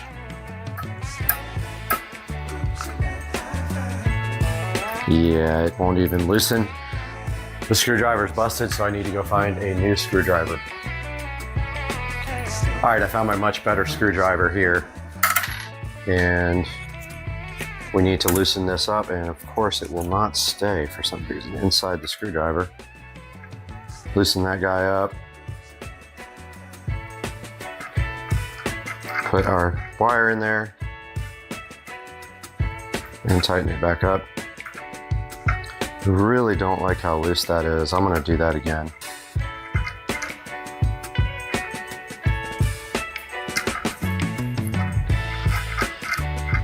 I don't know if you can see that, but there's a little bit of wire hanging out. I guess there's no chance of those shorting out at this point. Now the other side, we have to be mindful of positive and negative connection on the power adapter. So let's go ahead and strip a little bit back for that side.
All right, I'm just wrapping this end up with some electrical tape just to kind of give me some self-assurance that this is not going to short. So I already wrapped one inside between the wires. Now I'm just taking one over those exposed terminals. And that is good enough. Let's power it on one more time. Make sure it works. Immediately we have power here. And so now all that is left to do is test it. All right, gentlemen, we have, and ladies, we have our EP1600X powered up, and we have connected actually have not connected anything to anything, but here's the output of the receiver. We're plugging it into balanced input there. And then the cable that we created goes to the back of our subwoofer. Usually should power out the sub because it will probably hum. Okay, it didn't really make that much of a complaint. Now I don't know that these RCA cables are good. That is going to be part of the testing here. And now we can get our TV on and maybe see if we can create some bass here. And we're going to put on something on Prime Video, which probably something with good low frequencies. We can go ahead and test the Blaupunkt EP1600X. So I'm looking for a movie here. And here is Tomorrow War, which has bass in it. Let's see if this does anything.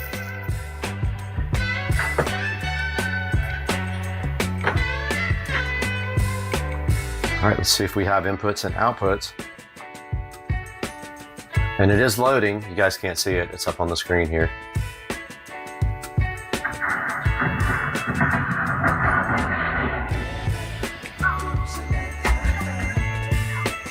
Okay, do hear bass coming out of the sub. Let me see if I can find something here with actual bass in it.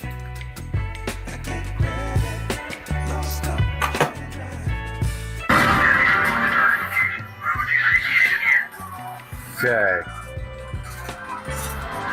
We have our adjustment here.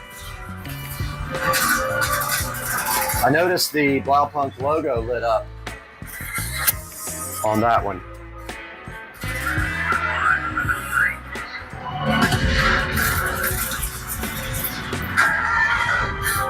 Yeah, it looks like the more level we have, the more the logo lights up.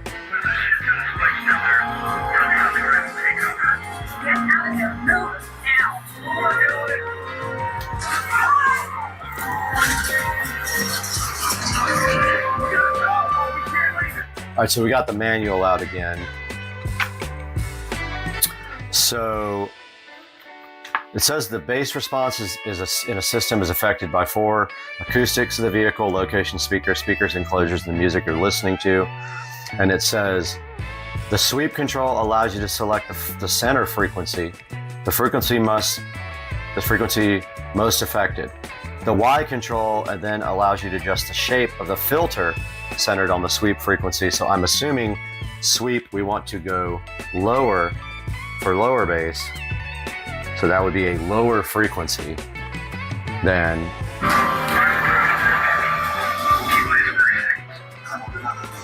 what's your status?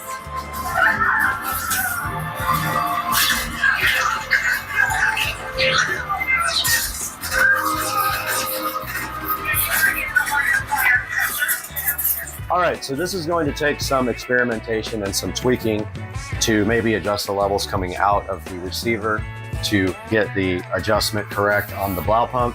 But as you can see here, we have our subharmonic synthesizer connected and working in harmony with our Polk audio subwoofer down there, our 10-inch sub. It is working properly. I highly recommend this already. I love the difference in the sound quality. Guys, I completely forgot to update on the bass control. We did not hook up the bass control, so we're going to do that now. Here we've got the phone wire, for the bass control, and it goes right on the side here, and then it connects to this little potentiometer here, which we can mount wherever we want in the room, and it just plugs straight in, and it has a nice blue LED, pretty bright though. So let me go back to a section with bass here, and we will play with this. Now we got this on minimum. That's max.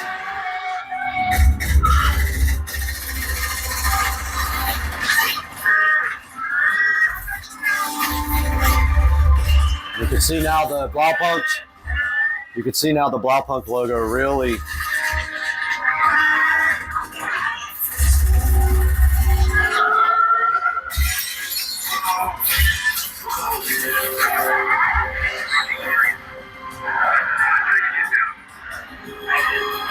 That is your bass control knob.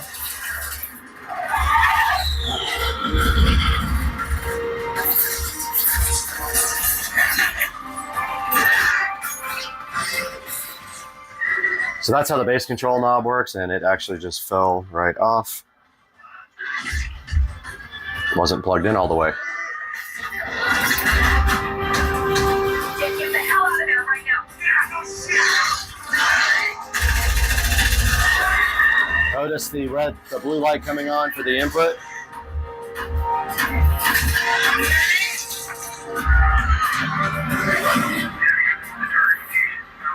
So that's quite a bit of a difference from the stock bass with the Blaupunk EP1600X. All right, guys, just a little final update on this video.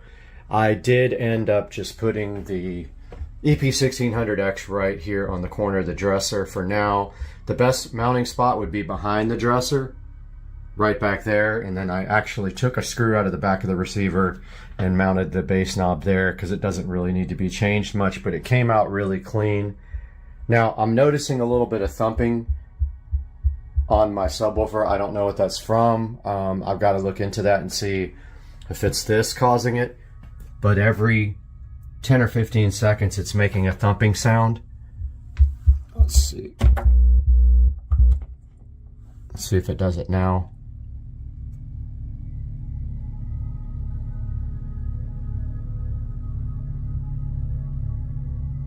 Okay, this is not doing it now.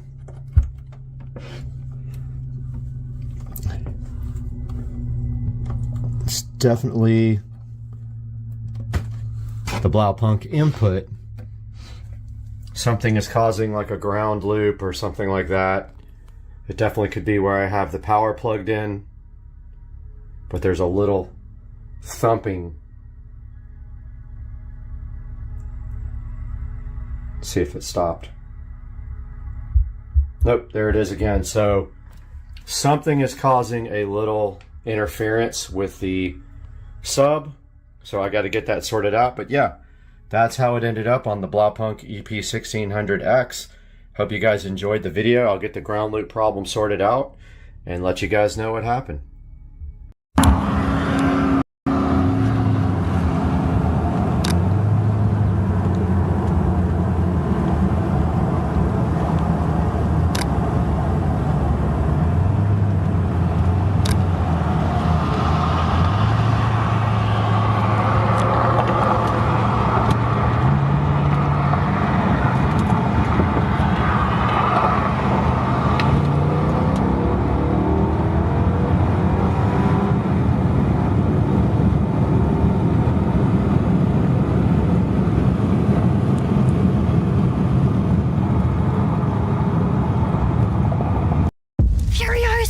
We've come too far.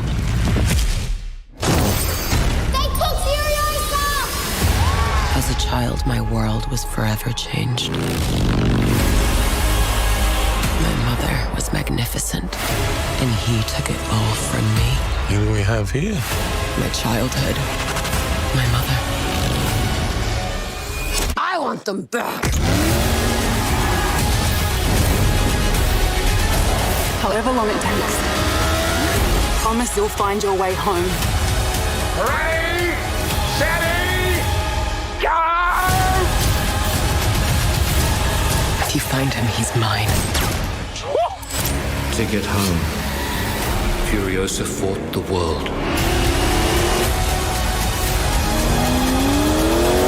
Remember me.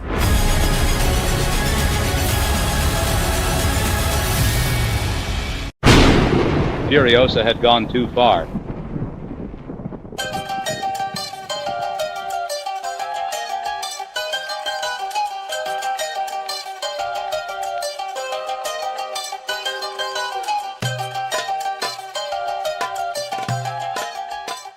As a child, someone changed her world forever.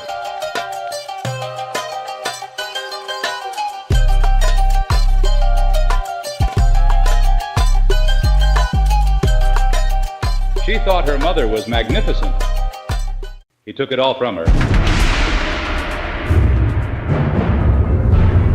He wondered exactly who she was.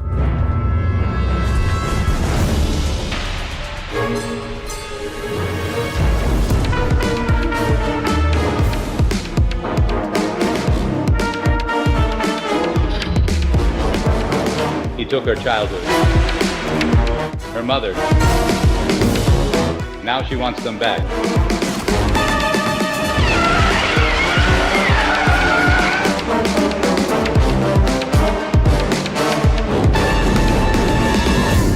Even if it takes forever. She makes a promise to find her way home.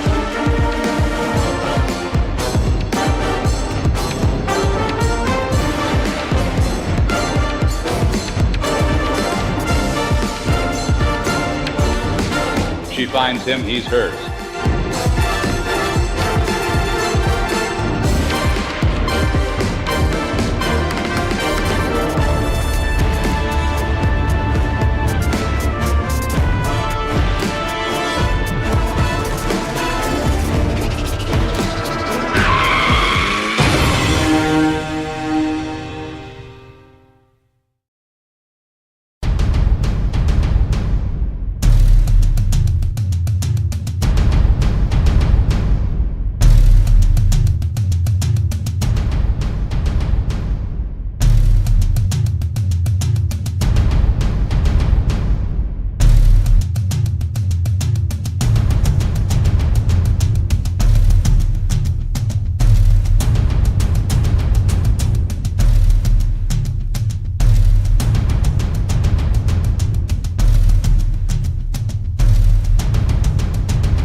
Supercar Street Racing. I was so excited to show you guys these carbon fiber seat rails, and then this happened.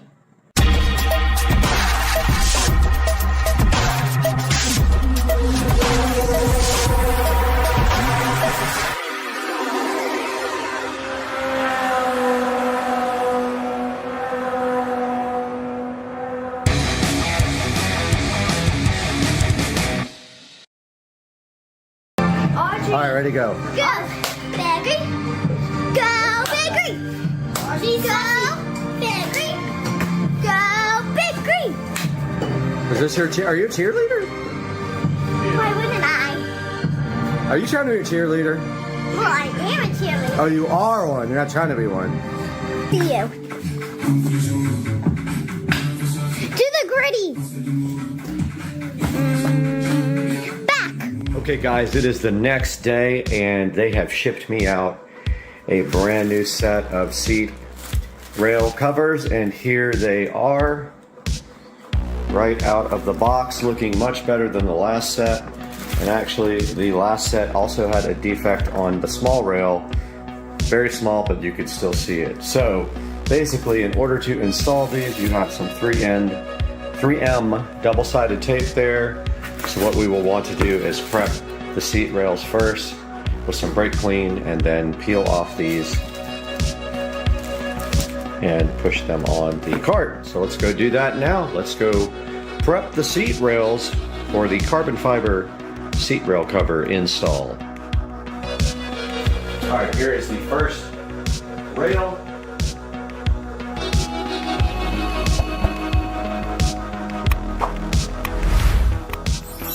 We got our brake cleaner right here.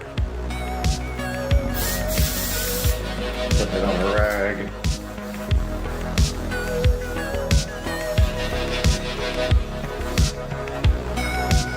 And just wiping off.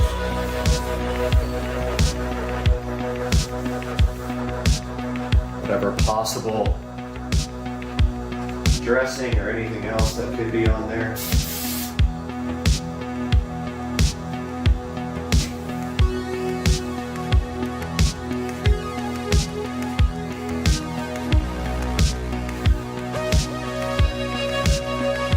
That's simple.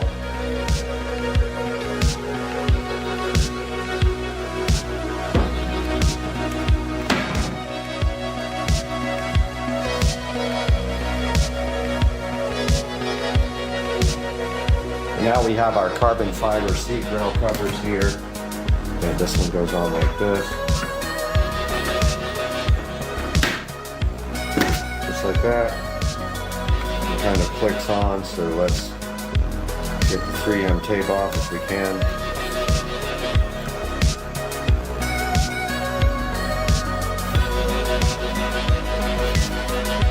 Kind of difficult.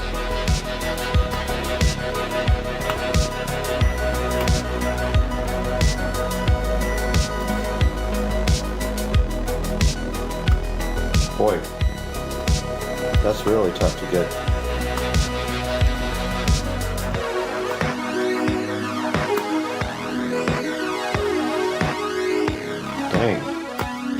That is really hard. That's what she said.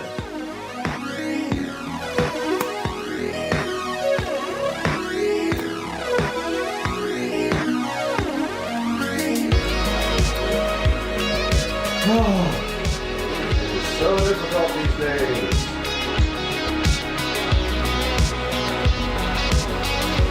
Okay, I'm going to use some needle nose pliers here because I can't reach in there.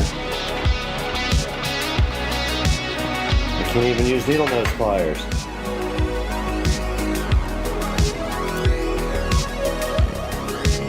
Oh, and the lights went.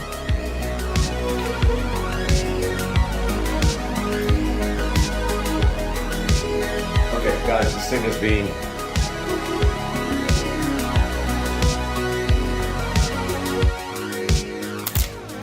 there we go. I'm not going to peel it all the way off.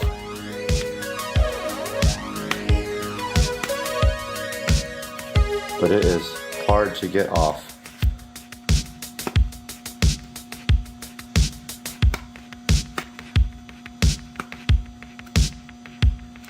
I mean, like, really hard. I have a little bit of fingernails.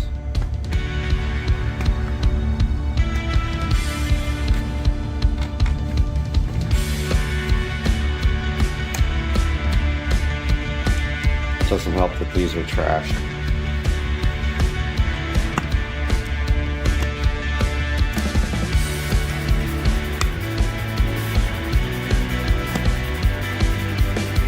This is absolutely ridiculous. One more.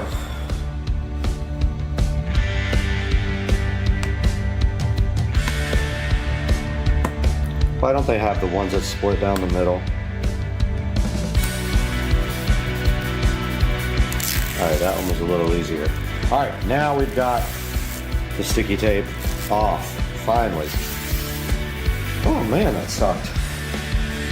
And so we are just going to pop this on there and push it.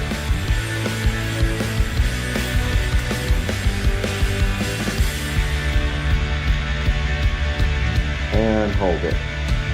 Keep some pressure on it for a minute.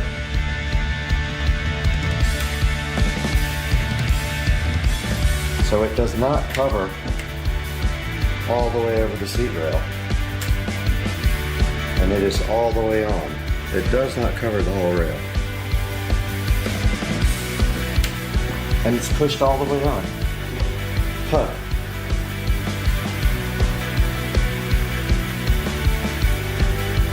This side is a little bit gnarled up too. So yeah, so that's what it looks like installed. It does not cover the whole plastic. So if you're expecting it to, too bad. It's not wide enough to cover the seat.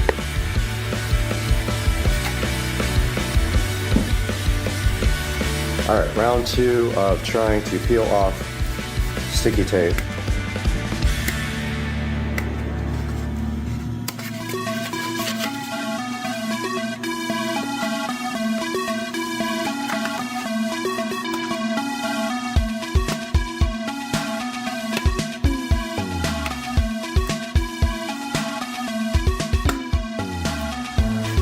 Oh man, this stuff is gonna drive me insane.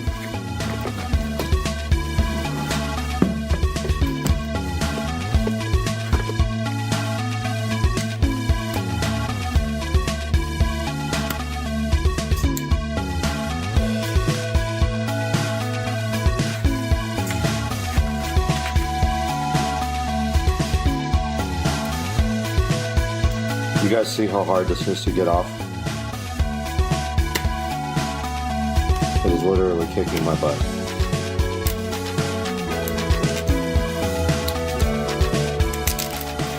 Okay, I got one edge up out of 3.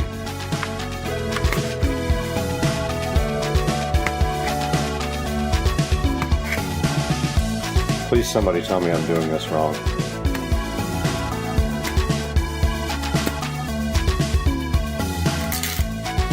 Alright, I got 2 out of 3 edges.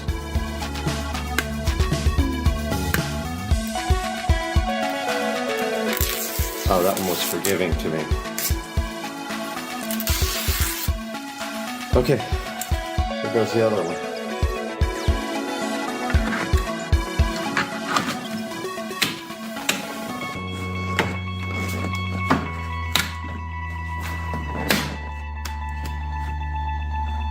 Again, it doesn't cover the whole seat rail. So you can see right here on the inside, it does not cover the whole rail, which is kind of disappointing. But they are there.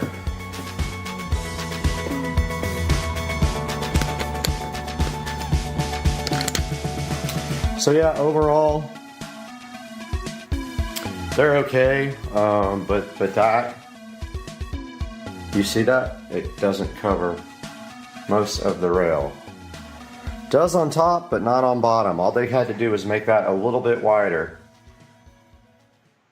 Hey guys, welcome back, and I wanted to just go over with you guys my Amazon shopping cart here for the upcoming audio install on the cart. And starting at the top of the list here in the shopping cart, we have the Invertec 500 watt power inverter. Now what this is going to do is going to allow me to actually hardwire a AC from DC to AC converter into the cart, and then have outlets available to plug in standard 110 volt items. And what I'll end up doing is probably mounting a actual house receptacle, like ones in the walls, on the actual cart, and run the power from these plugs here. So that is part of the list. Next up on the list, we have polyfill. Now this is actually for the inside of the speaker enclosure, and this dampens the speaker enclosure, and it's also going to go in the dash behind the 6.5-inch component speakers. Next we have some Velcro here for holding various things on, like the Bluetooth adapter I'm going to be using to feed the amplifier, and I will show you that Bluetooth adapter separately. I already own it, so it's not in my shopping cart at this point. Probably don't need this anymore because the inverter has a USB outlet on it, but this was going to be to power the Bluetooth adapter for receiving Bluetooth audio from the tablet in the cart.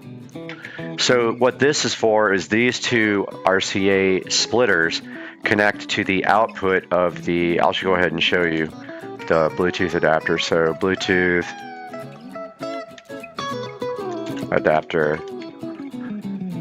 And it's actually this one. Now if you notice here, it's got RCA outputs. We're feeding both a front channel full range, and we're going to feed a subwoofer input as well. So we're going to come off of this Bluetooth adapter with these Y adapters here and feed the inputs to the amplifier, one set to the front channel, one set to the subwoofer channels.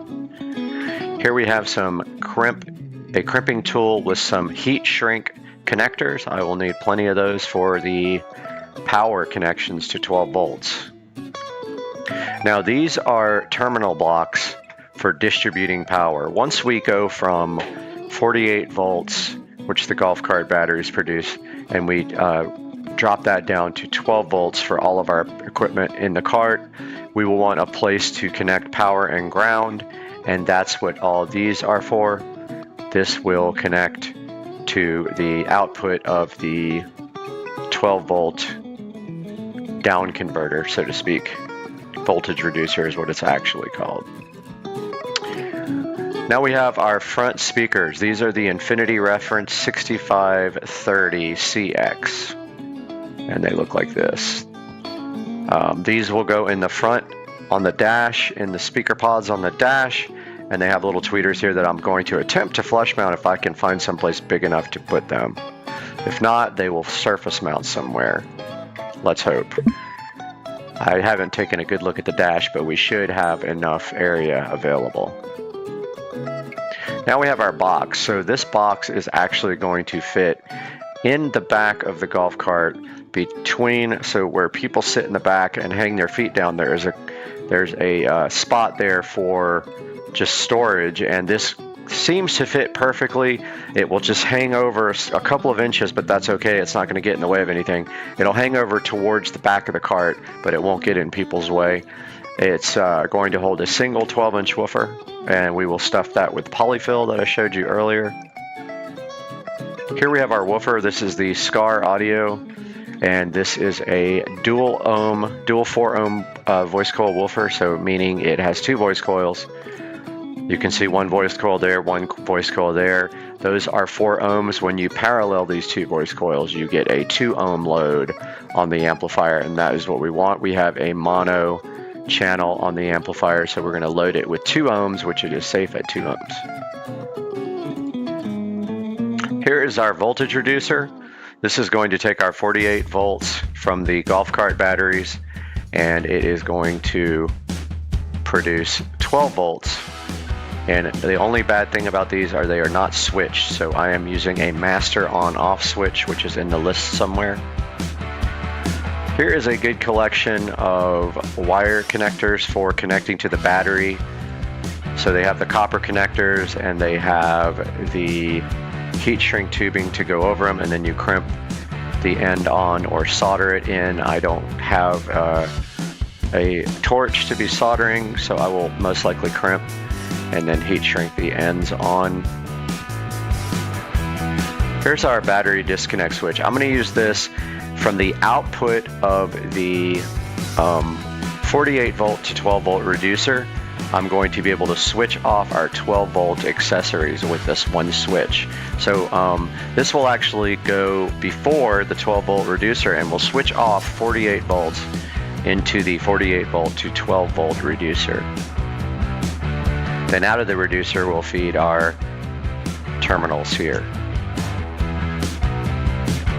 This is just cable loom, so this will dress up all the cabling and make it look really nice. So we have two sets of those here, one 1 inch wide and one 1/2 inch wide. I'm not sure if that will work, but that is what we have now. So that's a look at what is being ordered tomorrow, and then we will start on the audio part of the golf cart. I hope you guys enjoyed it, and I hope to see you next time. And if you enjoyed this, please like and subscribe to Supercar Street Racing.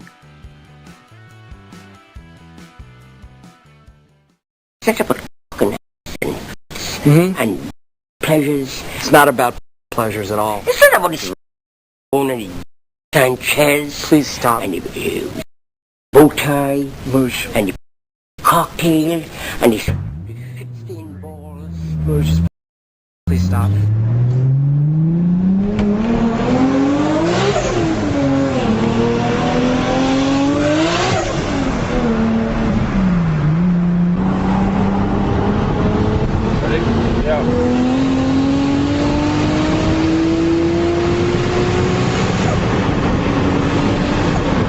God damn!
Look at you, dude. You're at 796, dude. You're a 3 horsepower away. We're done. What's up, everybody? Our day or whatever it's called. Phone tripod, because the last one broke because it was so crappy. The minute you tried to tighten up the little hinge that stops it from moving, it broke.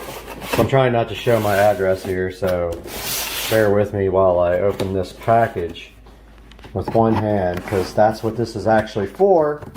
So I can do this stuff for you guys without having to use one hand. So let's take a look at this guy right out of the package.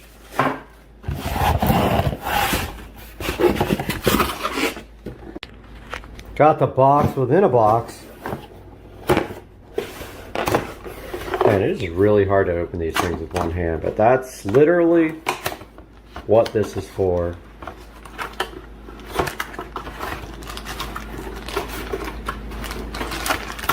Alright, so alright, well I guess that's going back now. So part of it fell on the floor right here. Looks like the part that you mount your phone to. Looks like we got a pretty hefty tripod, which a lot of people complain because this was heavy when you want to just do selfies and stuff. But like, dude, if you get a cheap one, it's not going to be light. I mean, you're going to have issues with that. I had it. Mine was like 3 ounces. It broke the second I tightened up that right there.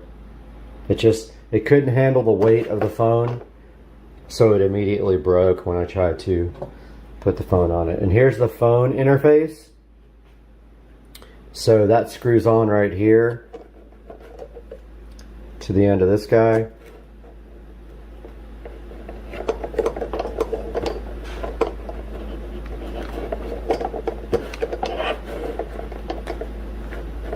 And then once that's tight, so I do mostly landscape stuff. So now the phone should be able to go, I'm just breaking everything today.